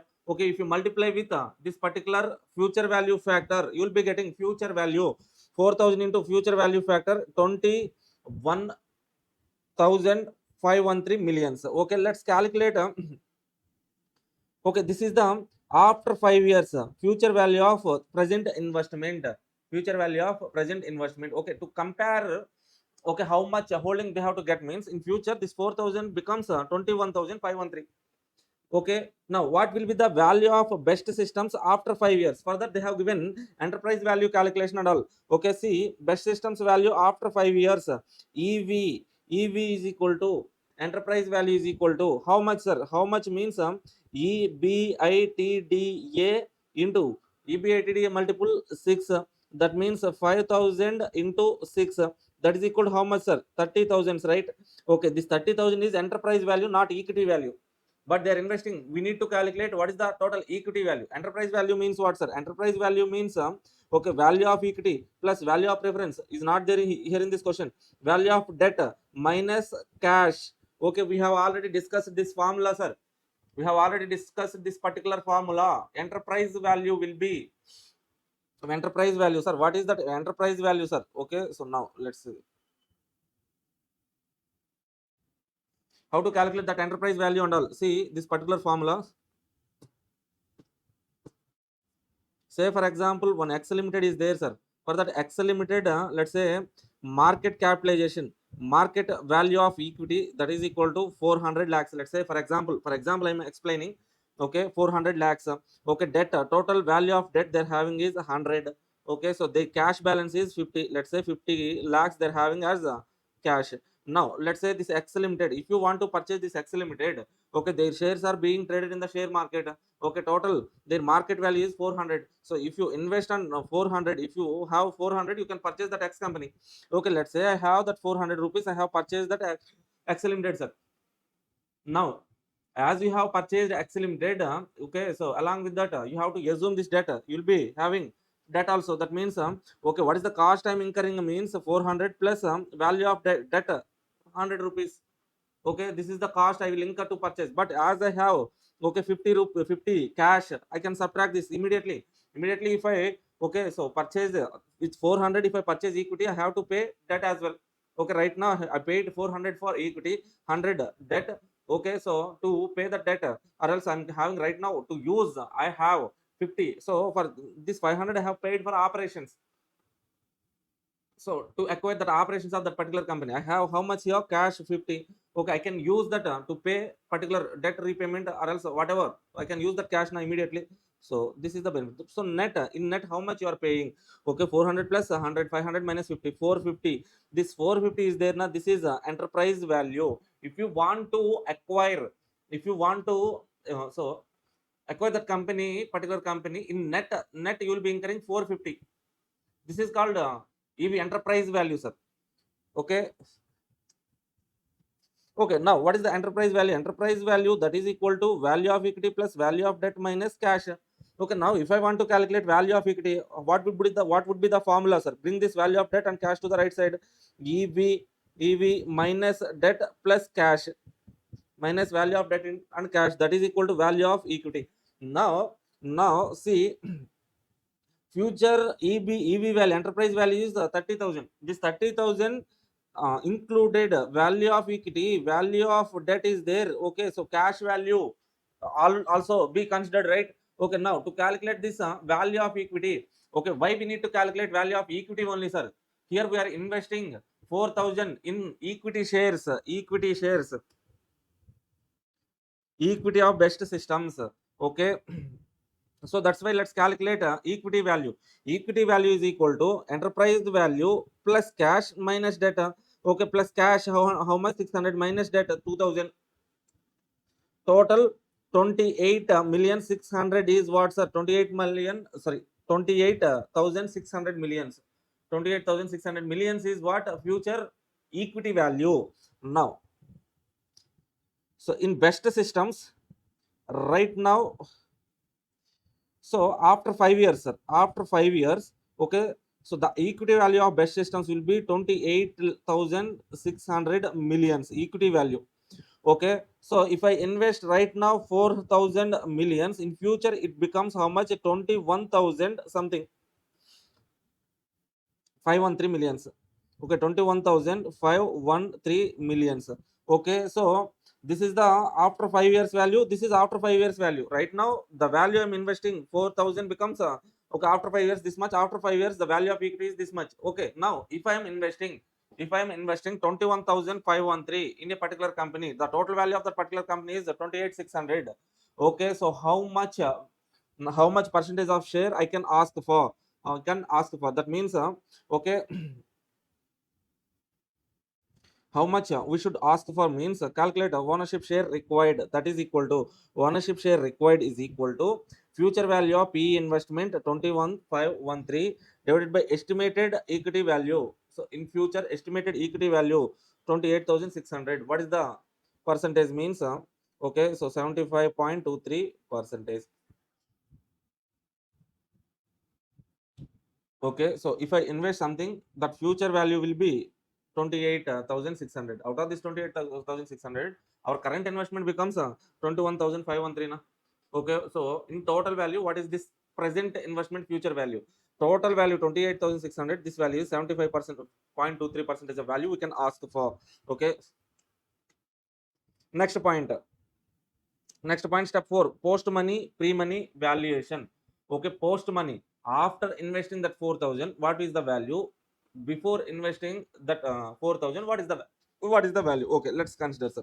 Okay, see, present current investment of 4,000, current investment of 4,000, how much share percentage we are getting, sir? 75.23. Okay, if I invest 4,000 now, for that we can ask for how much? 75,000, 23 percentage, right? Okay, then for 100 percentage, how much it should be? How much it should be means 4,000 divided by 75.23. 4,000 divided by 0.7523, you will be getting how much? 5,318. 5,318 is total value. So total value post money. So if you invest that 4,000, total value becomes how much? 5,318. Okay, so 5,318 is total 100 percentage value post money. Okay, so out of that, what is the present investment? 4,000. Okay, remaining value is 13,018. Okay, see, this 4,000 if I invest, total becomes 5,380. Okay, if I don't invest pre money investment, so value, pre investment value is okay, 1,318. Okay, pre money value of equity 1,318, post money value of equity 5,318. That's it, sir. Are you getting this point? Are you guys able to understand this one or not? Okay, right now, so right now I'm investing 4,000, sir. In future, okay, equity value is 28,600. Okay, see this one I am telling. If I bring this value to the present also, we'll be getting, okay, if you bring this value to the present value, you will be getting 5,318. Or else if you don't know the, okay, if you are having some doubt regarding the capitalization rate and all, generally we need to use that particular 40% only. Okay, okay, so but if you are having any doubts, means simple calculation is like for 4,000 investment. So this 4,000 after 5 years it is becoming 21,000. Okay, so how much? 513. Okay, after 5 years the total value of best systems, total value becoming 28,600. Okay, so total value after investing, total value becoming 28,600. That means out of total 28,600, what is the percentage of 21,513? That is the, okay, so percentage share value we need to, share percentage we need to ask for. Okay, 75.23 percentage. Okay, okay, now for 4,000 we are getting 75.23 percentage, means 0.7523 means for 100 percentage how much, sir? Okay, that is the calculation. Okay, 5318.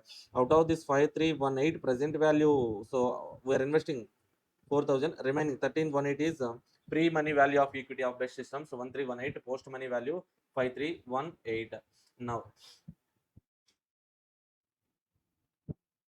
Now read this question number 19, pause the video and read this particular question, then resume the video.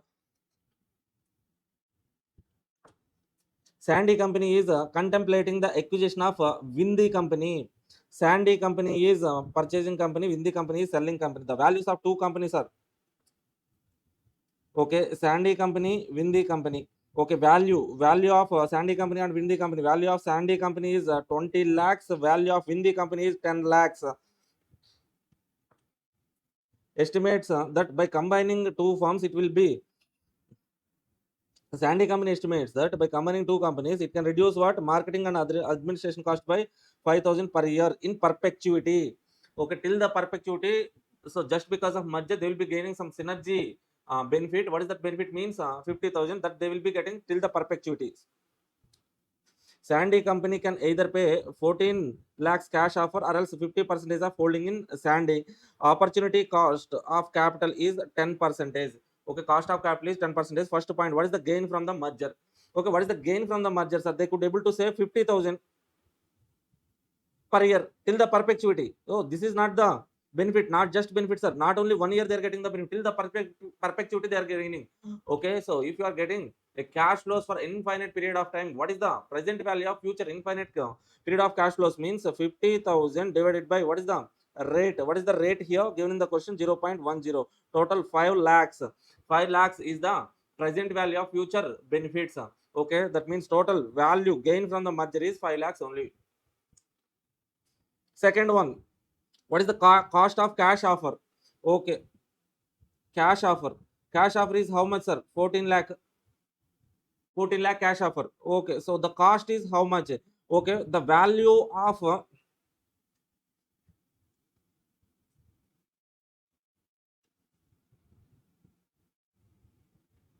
see here.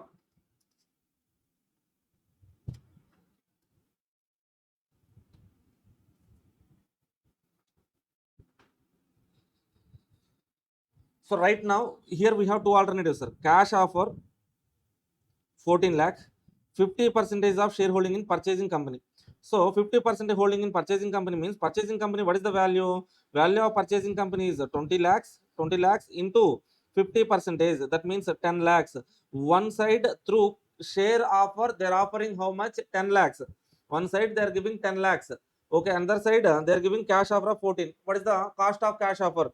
Okay, opportunity cost or whatever it is. Okay, additional cost they are giving is 4 lakhs. Okay, they're having two alternatives here. One side cash offer 14 lakhs.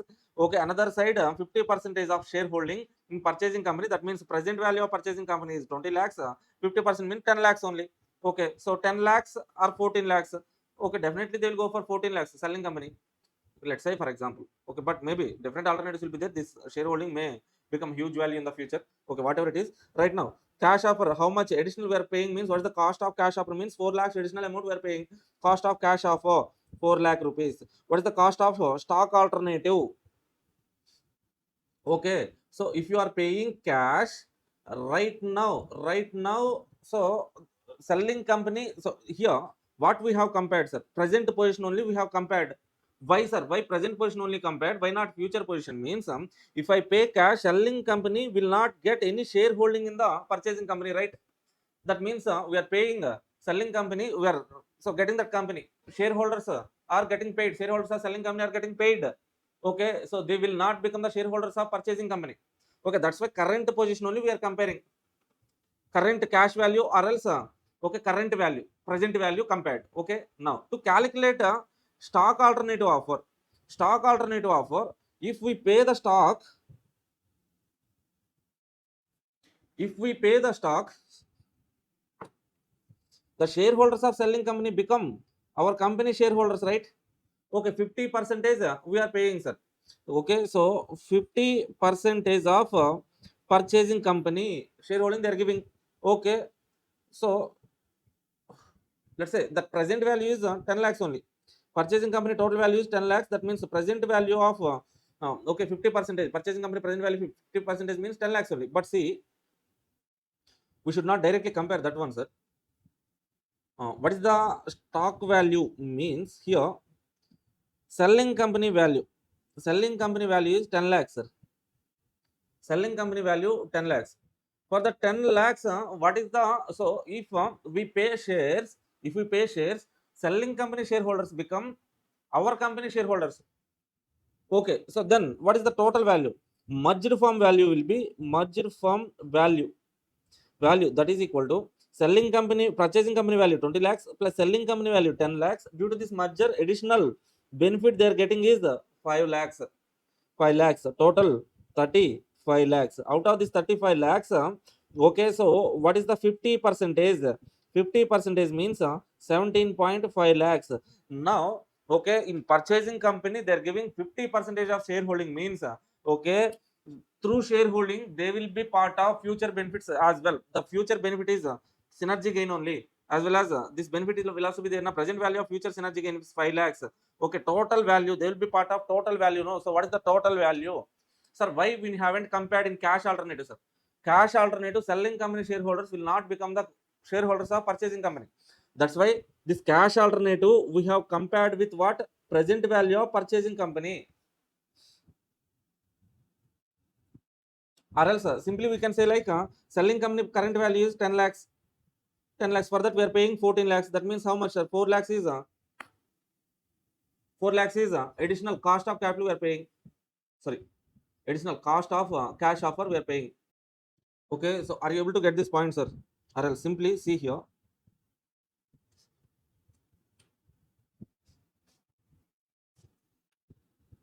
Selling company, what is the present value? 10 lakhs. For the 10 lakhs, how much cash we are paying? 14 lakhs. Okay, 10 lakhs value we are paying 14 lakhs. That means cost of cash offer is 4 lakhs. Simple.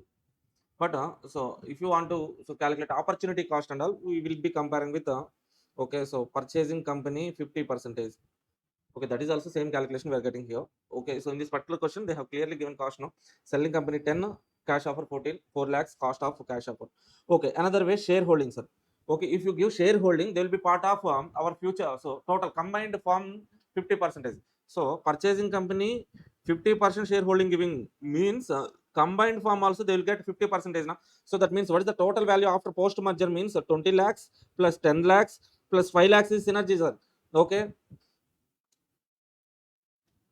okay, total 35 lakhs into 50 percentage. 50 percentage means effectively we are giving how much? 17.5 lakh benefit we are giving through shares. But what is the okay value of selling company? Value of selling company 10 lakhs only. 10 no 17.5. How much? 7.5 lakhs only additionally they are paying.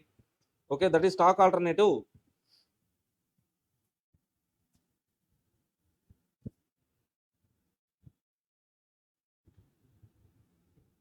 Stock cost of stock alternative, sir. Here we have that clear calculation and all. Combined firm value 20 lakhs, 10 lakh, 5 lakh total value. Okay. So in the combined form, we are paying how much? 50 percentage means okay, 17.5. Okay, so and present value of selling company 10 lakhs, 7 lakh 50,000 is that one, sir. That is the calculation. Or else simply we can say selling company value 10 lakhs.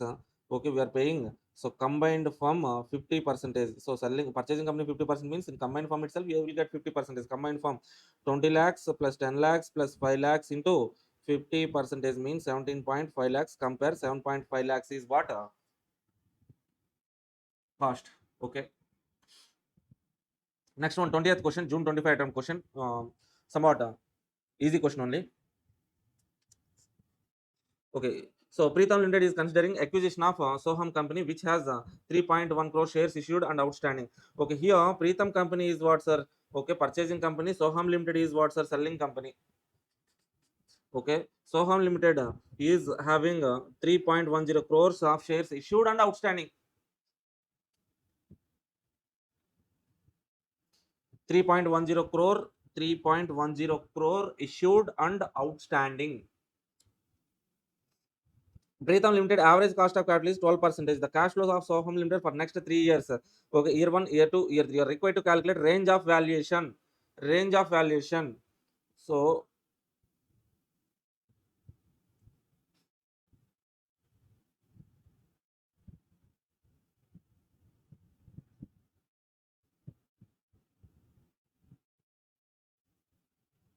okay, see, we need to calculate range, sir. So, with the available information in this, look at this particular question only. In this question, to calculate the range, what is the minimum value?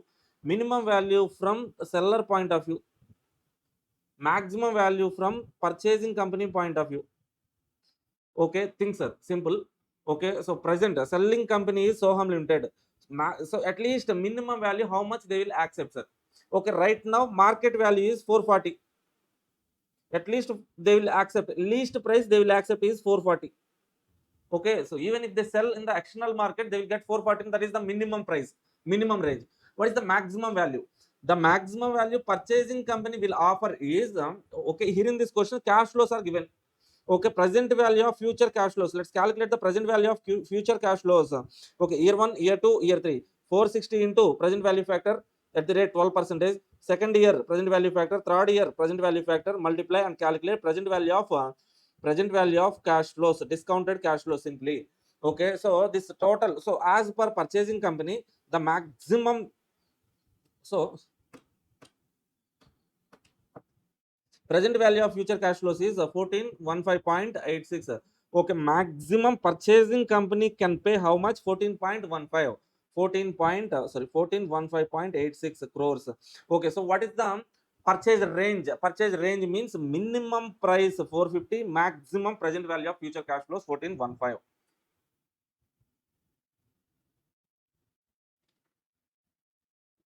Okay, that's it, sir. Simple. That is enough. Here they have given data.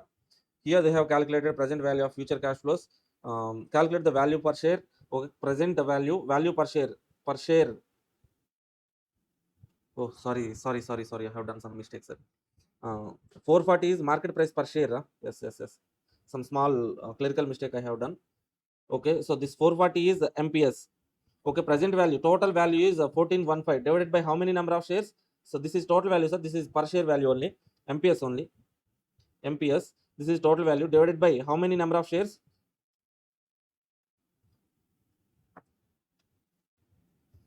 3.10 crores. Then you will be getting how much? You will be getting 456.73. Okay, so what is the price range? Minimum price 440, maximum 456.73. That's it, sir. Here I said total value, but not market price per share. Okay, the concept and all is same, just some clerical mistake. Okay, so that's it, guys. Till now we have done with 20 questions. Yeah, hi guys, welcome back. Now I'm going to discuss this question number 8A, sir. 8A. For this question number 8A, they have been asking comparative statement or else common side statement. Okay, so if you observe, this concept was given in chapter number 1, sir. Chapter number 1 of SPM. There we have financial statement analysis. See, financial statements and their analysis is there in chapter number 1 of SPM. Okay, what does it mean by financial statements? Okay, financial statement is end product of accounting process. We know. Okay, how many? As per Okay, as per section 240 of Companies Act 2013. Okay, schedule 3, financial statement includes balance sheet, P&L account, cash flow statement, statement of changes in equity, explanatory notes. Okay, these all are okay financial statements. Now, so tools or techniques for financial statement analysis. Tools or techniques for financial statement analysis. One of the most important tools are comparative statement and common size analysis. Two statements, sir. See, first one, comparative statement. What is comparative statement means? So financial data for multiple periods to identify the changes in financial position and performance. Okay, here, okay, so financial statement for multiple periods will be given. Multiple periods will be given. Then what we have to do, sir? Then we have to so calculate increase amount of absolute number and relative number increase. Okay, let's say for example some simple number I'm taking, sir. Say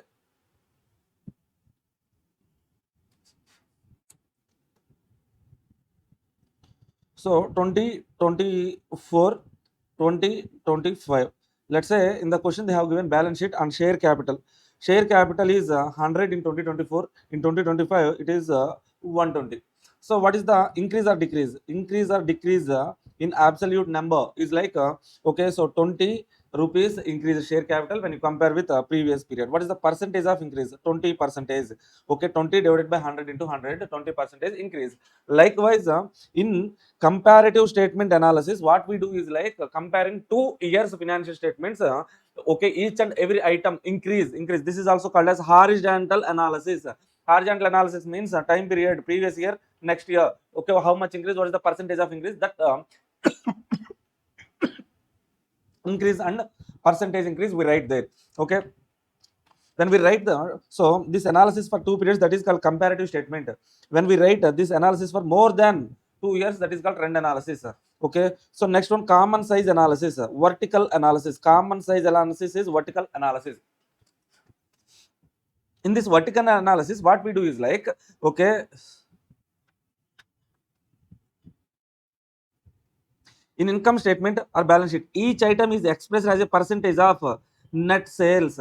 Okay, so in income statement, each item is expressed as a percentage of net sales. In balance sheet, each item is expressed as a percentage of total assets or total liabilities. In cash flow statement, each item is expressed as a percentage of total inflows or total outflows. Here we are going to write so so vertical percentages we are going to write in this particular comparative common size statement. Let's say for example, say in vertical statement, share capital is given, outside liabilities, other liabilities are so let's say 200, sir, total 300. Here what we do in common size statement is like okay, we compare the share capital as a percentage of total in 2024. Okay, what is the percentage? 100 divided by 300. Okay, so some 33.33 percentage. This one is 60. Okay, 66.67 percentage. Like that we express percentage. Okay, for next 20-25 years. Okay, so share capital increase to 120. So outside liabilities 200 only. That's total 320. Now express this individual items as a percentage of total. As a percentage of total. Here we write the percentages. Okay, then we compare this percentage with the next percentage. Okay, this is some kind of analysis. Okay, so see the point is like in comparative statement, common size statement, statement and comparative statements. In comparative statement, okay, we write increase or decrease from first one period to another period. Horizontal percentages we write. In common size statement, vertical percentages. Each item will be expressed as a percentage of total. The simple point, sir. Now come to this particular question. Okay, here. So from question number 22. Okay, MQP June 25 attempt, MQP December 23 attempt. Okay, see here the balance sheet of Maras Limited for year ended 22-23 were given as follows. Okay, so items balance sheet items as at 31st March 22, 31st March 23. 3 years data is given, sir. Now at the end, how would you prepare common size balance sheet of Maras Limited? Common size balance sheet. Interpret the observations. Okay, now what is common size balance sheet, sir? So common size balance sheet means see here first one, equity and liabilities are given, non-current liabilities are given, current liabilities are given. Okay, so provisions, so total value of liability side total is given, sir. How much total? 58,676, okay, in 2022, 23, 74,919, okay, this is the total of liability side. Okay, so coming to asset side, what is the total? So same total will be there now, okay, 58,676, 74,919. Now what we have to do is like, okay, see this share capital, okay, 696.60 is there now, express this as a percentage of this total. Okay, so next, okay, next period 726.70 share capital increased. So now this one also we need to express as a percentage of this total. Okay, see here in the answer, common size balance sheet. So share capital 696.60, it's as a percentage of this total 58,676. Okay, 696.60 divided by 58,676.60, 1.187 percentage. Next one, equity suspense 30.07 as a percentage of this one, 0.051. Next one, reserves and surplus 31,256 as a percentage of this one, 53.27 percentage. Like that, each item will be expressed, each item of liability side will be expressed as a percentage of total. Okay, yeah, all these items will be expressed as a percentage of this total. Okay, all these items will be expressed as a percentage of this total. That is called common size statement. Now coming to asset side, all these items will be expressed as a percentage of this total. Okay, so next year also as a percentage of this total, sir. Okay, so writing that percentage is called nothing but common size statement. Now we have to do some analysis, sir. What kind of analysis we have to do is like,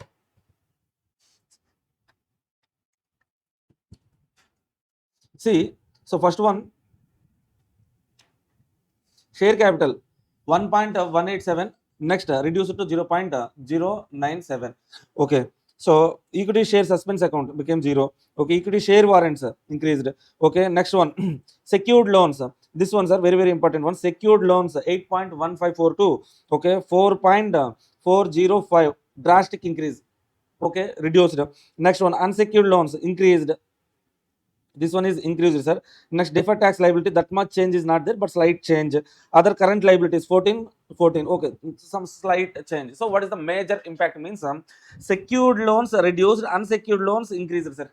Secured loans reduced, unsecured loans, what does it indicate, sir? Okay, it indicates like secured loans, some kind of debentures were repaid, or redemption of debentures might be there. Okay, so that kind of understanding we have to make. And coming to asset side, net assets are reduced from 54 to 41. Okay, so capital work in progress increased from 6.2 to 15.357. Okay, investments reduced by 1%, slight change. Inventories reduced, some slight change. Trade receivables slight change. Cash and bank balance slight change. Okay, other current assets some changes are there, sir. So this analysis we have to write in second point, sir. Analysis and presentation of observations. First one, proportion of unsecured loans has increased. Unsecured loans increased from 15.56 to 19.94. Okay, secured loans reduced from this one to this one. Due to why the secured loan reduced? Due to redemption of non-convertible debentures. There might be there some repayment of term loans might be there.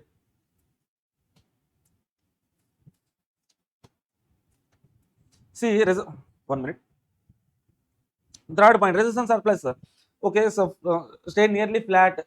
No, that much big changes are there, not there in resistance surplus. And current liabilities has reduced from 40, so slight change. Okay, provisions slightly increased, deferred tax liabilities slightly reduced. Okay, net fixed assets fallen from 54 to 41. Capital work in progress increased. Okay, like that, that changes we have to write. That's it. That is called common size statement, common size balance sheet. Okay, so in common size balance sheet, vertical ratios we have to write. Okay, so common size balance sheet. Comparative statements we have to write horizontal. Comparative, common size, comparative horizontal, common size, vertical ratios. Okay, so after this question, next we have similar kind of common size statement at question number 26. Look at this question, sir. This question is also from the following income statement. For income statement, they are asking us to write a common size statement and also interpret the results. Income statement, net sales, okay, less cost of goods sold, gross profit, operating income, less interest on long term debt, okay, profit before tax for 2 periods were given. Okay, common size statement means what, sir? Vertical percentages we have to write. In income statement, what is the total means? We have to take this net sales as 100%, 100. Okay, on this net sales we have to express remaining all other items as a percentage of this net sales. Let's say cost of goods sold 2023 5,70,000 sir, expressed as a percentage, gross profit as a percentage of 10,50,000. Okay, this operating expenditure as a percentage, operating profit as a percentage of 10,50,000. Okay, interest profit before tax, these all are the percentages on net sales. Okay, so next year also we have to write this percentage. What analysis we have to do is like okay, see net sales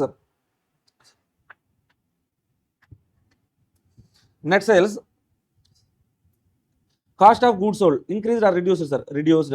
Okay, so even the net sales amount is increased, okay, that analysis we are not doing, but common size statement, cost of goods sold is reduced sir. Gross profit increased. Okay, other operating expenditure, yes, increased. Operating profit increased. Okay, interest reduced. Okay, profit before tax increased. Okay, so this is for this we have to write some analysis. Okay, if you observe, actually cost of goods sold reduced from 54.29% to 47.78%. Cost of goods sold is reduced, sir. That means okay, they have implemented some measure to reduce the cost. Okay, that kind of analysis we can do. Okay, for interpretation and all, you can go through these 2 points. On our own wordings, we can write this analysis, this percentage, whatever the observation you have done. You can simply write cost of goods sold from 54.29 to 47.78 got reduced. Like that, you can write your own points. Okay, 7 marks, sure short questions, sir. Okay, next one, common size statement, comparative statement. For that comparative statement, we have 2 more questions. See, comparative statement. Next one is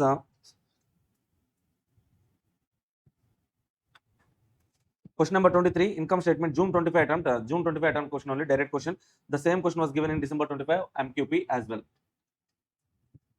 Okay, see, last year Mr. Sandeep was engaged as a consultant to the expert electrics and prepared some analysis, cost volume profit relationship. Among his findings was the profit volume ratio, PV ratio. PV ratio is how much, sir? PV ratio 40%. So contribution to sales, okay, contribution to sales is how much? 40%. That means okay, from plant to selling price 50 rupees. For 50 rupees of selling price, 40 rupees is 40% is contribution, means 20 rupees is the contribution. Okay, so that means let's say selling price 50. What is the minus variable cost? You will be getting contribution 20 rupees. That means variable cost is how much, sir? 30. Okay. The firm expected to sell 8,000 units at a price of 50 rupees, which would result in an income of 96,000. Sandeep stressed the point in his report that chief executive of company that profits would change at a rate of 0.40 for change in sales. Yes, the PV ratio they're saying like 40%. Okay, for any change in sales, profit will be changed by 40%. They are saying like the chief executive called Sandeep and tell him like okay, 1 minute. Yes, guys. Okay, see. Okay, so they are expecting like company profits would change at a rate of 40% as PV ratio is 40%. For every increase in 1 rupee, their profit should increase at 40%. But what happened? So the chief executive called Sandeep to tell him that results did not come out as were told to him. That means okay, the Sandeep has given some information and actual results are somewhat different. Okay, the firm has earned a profit of 1,26,400 and sales volume of okay 4,53,600. Although variable cost per unit were incurred as expected. Okay, that means variable cost per unit 30 rupees is same per unit. Okay, the firm had a higher fixed cost than expected because of 4,000 advertisement campaign. Okay, so the campaign was coupled with an increase in selling price and chief executive was very pleased with the results. However, Sandeep is asked to explain why profit did not match with 40%. Okay, added sales volume of 53,600, but rather than somewhat more, you are required to do the following. Okay, reconstruct income statement for the year for actual results. Okay, so income statement reconstruction, sir. Okay, so let us see what was the planned data given. Planned data. See, look at that selling. First of all, let's write it in income statement format, sir. Write it in income statement format for planned income statement. Okay, so per unit values and total values. Let's write. Okay, what is their planned sales is like for 8,000 units. They will be selling. Their plan is like they will sell 8,000 units. Okay, what is the sales, sir? Sales.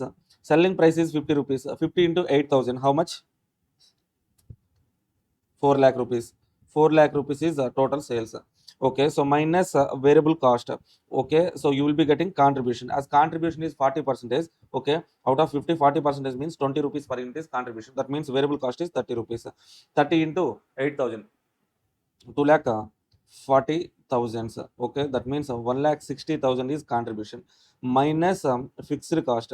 So fixed cost, how much is the fixed cost, sir? Fixed cost is not given, but they have given some profit.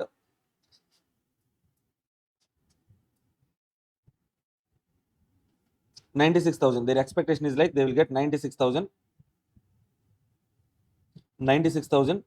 profit. Okay, see, let's say profit,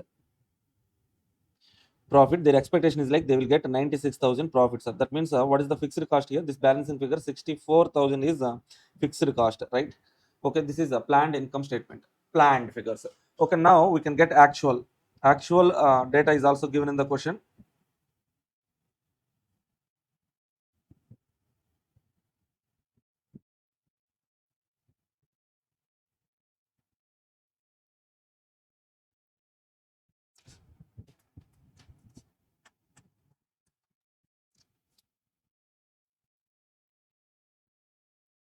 Actual.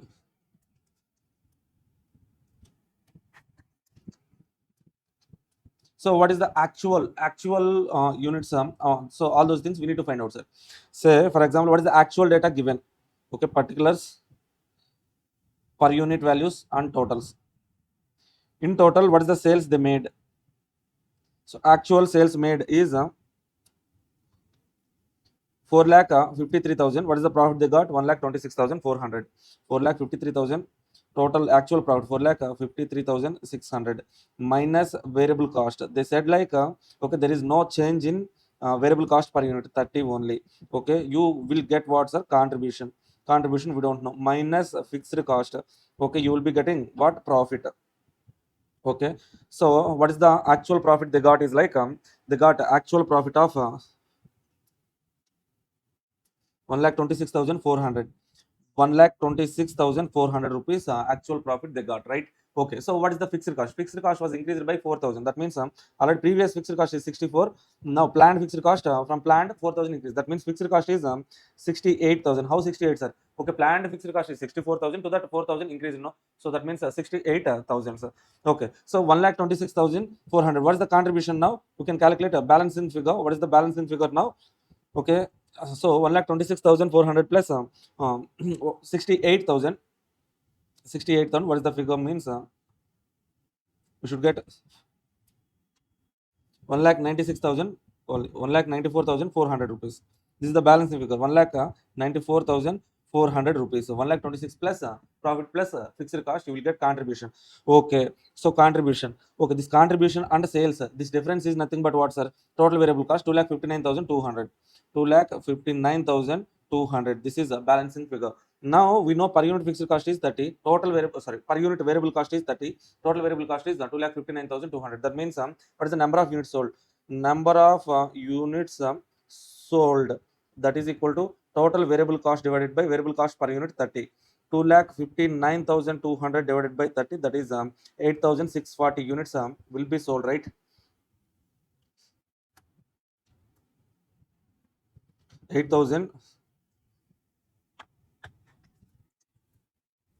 8,640 units actually sold. Okay, so from this we can calculate selling price per unit. 4,53,600 divided by how much? Number of units 8,640. That means 52.20 is the selling price. So what is the contribution? 22.20, right? 22 point sorry 5 52.50, 22.50. So are you guys getting this point, sir? Okay, so how I got this 52.50 means 4,53,600 divided by number of units sold. How I got this number of units sold means okay, by taking this profit figure and fixed cost figure, I have calculated contribution. Contribution sales difference is variable cost. Variable cost divided by per unit variable cost 30. I got number of units. Okay, so total sales divided by number of units 52.50. Variable cost 30. Okay, contribution per unit 22.50. That means okay,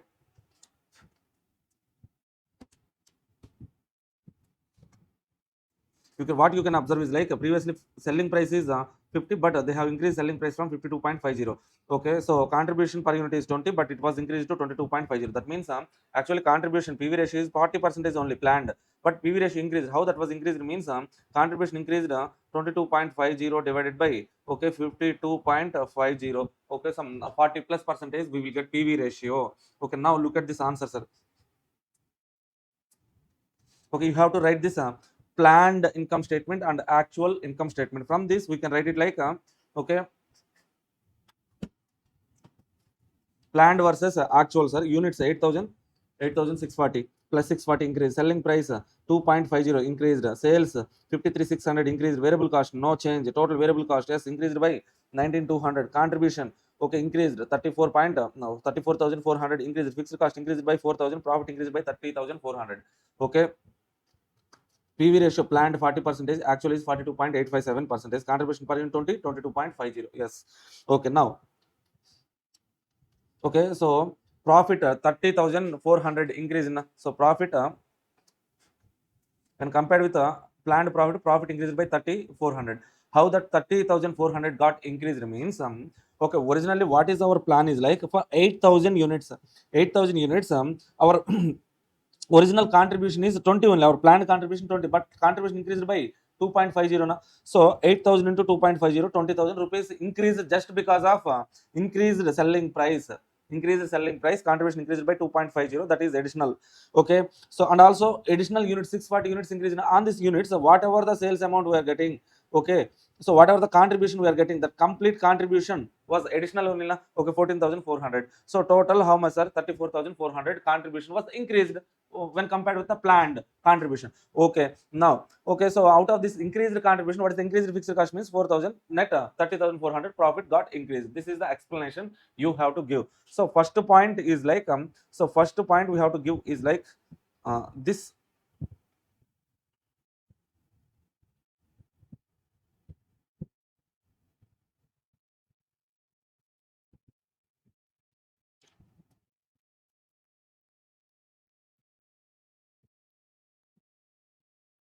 This particular, okay, so this particular thing we have to write, sir. Planned income statement and actual income statement you have to present at the first.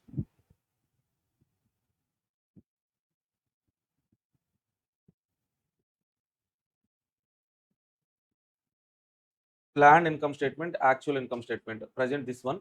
Later actual statement, so this is also not needed. And comparison,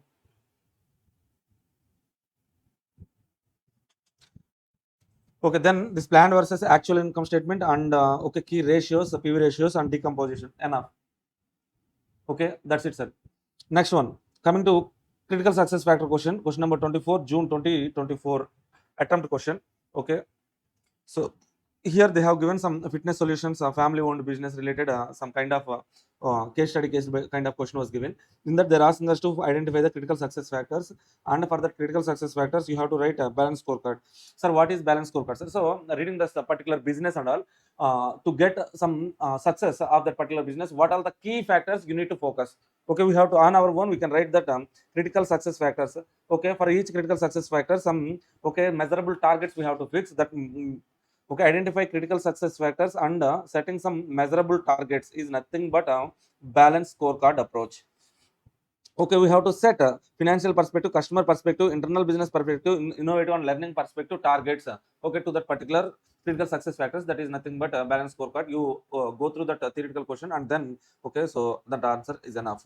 Okay, now then comparative income statement 2025, sorry, December 24 MQP. Okay, question number 25. See, comparative income statement they're asking, sir. Comparative income statement, not okay, common size statement. So in comparative income statement, what we have to write? So the following are the extract of income statement of A Limited for the years 23, 24 net sales less cost of goods sold, gross profit, administrative expense, selling expenditure, advertisement expenditure, other selling expenditure, total selling expenditure, operating expenditure, operating profit, other income, other expenditure, profit before tax, income tax, profit after tax. That statement was given. 2 years data is also given in the question. Now comparative income statement we have to write and need to interpret the results. So how to write this comparative income statement, sir? Okay, so net sales for 2023 is 1,70,000. Okay, next year net sales is 1,90,000. How much got increased? 20,400 net sales increase. What is the percentage of increase? Okay, 20,400 divided by 1,70,000, 12% got increased. Okay, cost of goods sold. Okay, 1,05,000 to 1,20,000. How much increased? 15,000. Okay, 15,000. 15,000 got increased. What is the percentage of increase? 14.3%. Next one, gross profit increased. How much increased? What is the percentage of increase? Like that we have to write. Okay, so absolute numbers, amount increased and percentage increase. Okay, we have to write these figures, sir. Okay, this is nothing but comparative statement, horizontal comparison. Okay, so after writing this, we have to, if you want to interpret the results.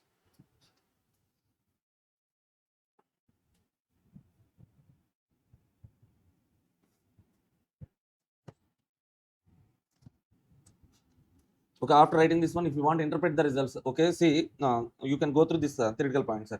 Okay, so what interpretation you can make is like, okay, sales, net sales increased by how much, sir? 12% net sales increased. If net sales increased by 12%, so but cost of goods sold increased by 14.3%. What could be the reason? Okay, actually, if sales are getting increased, means cost of goods sold should also be increased by same percentage. But what happened in reality means, okay, maybe input cost got increased 1 point, or else this additional sales were made at a reducing selling price. Okay, that's why even the sales were increased by 12%, but cost of goods sold increased by 14.3%. Okay, so on gross profit increased by how much percentage? 8.3%. Okay, administrative expenditure increased by 13.3%. Okay, administrative expenditure here, selling expenditure, advertisement 13.3%. Okay, 1,000 rupees increase. Okay, like that we can analyze, you can write this. Okay, cost of goods sold may increase value due to higher quantity sales, but due to higher input cost also. Okay, as sales increase, cost of goods sold will also increase, but it should be increased by 12% only, but in reality it increased by 14. That additional increase is maybe due to higher input cost, or else the sales were made at lower selling price. Okay, there is the explanation given in this point. Then, okay, so there has been substantial improvement in other incomes. Other incomes got increased, sir. Okay, how?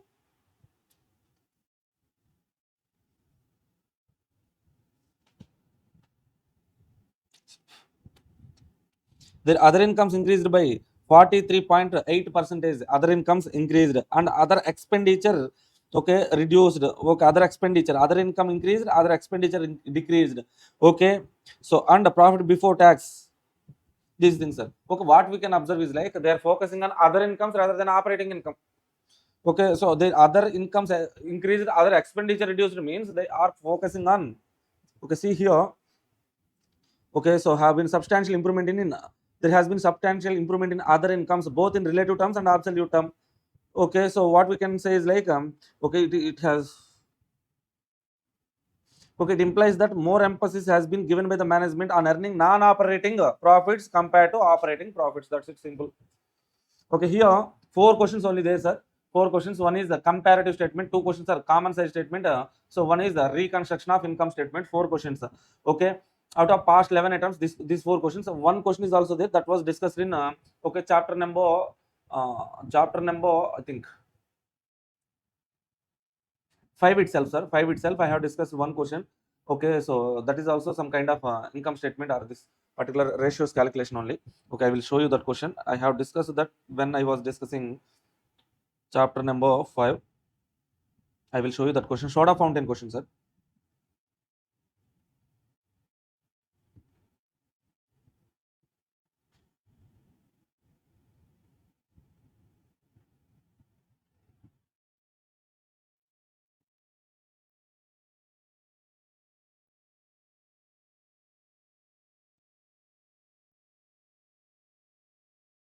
See, look at this question. Number 4, income statement. Let's share the common size statement.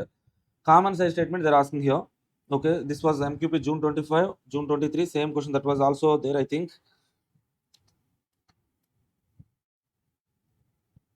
Okay, next one. drugstore sell pharmaceutical toiletries,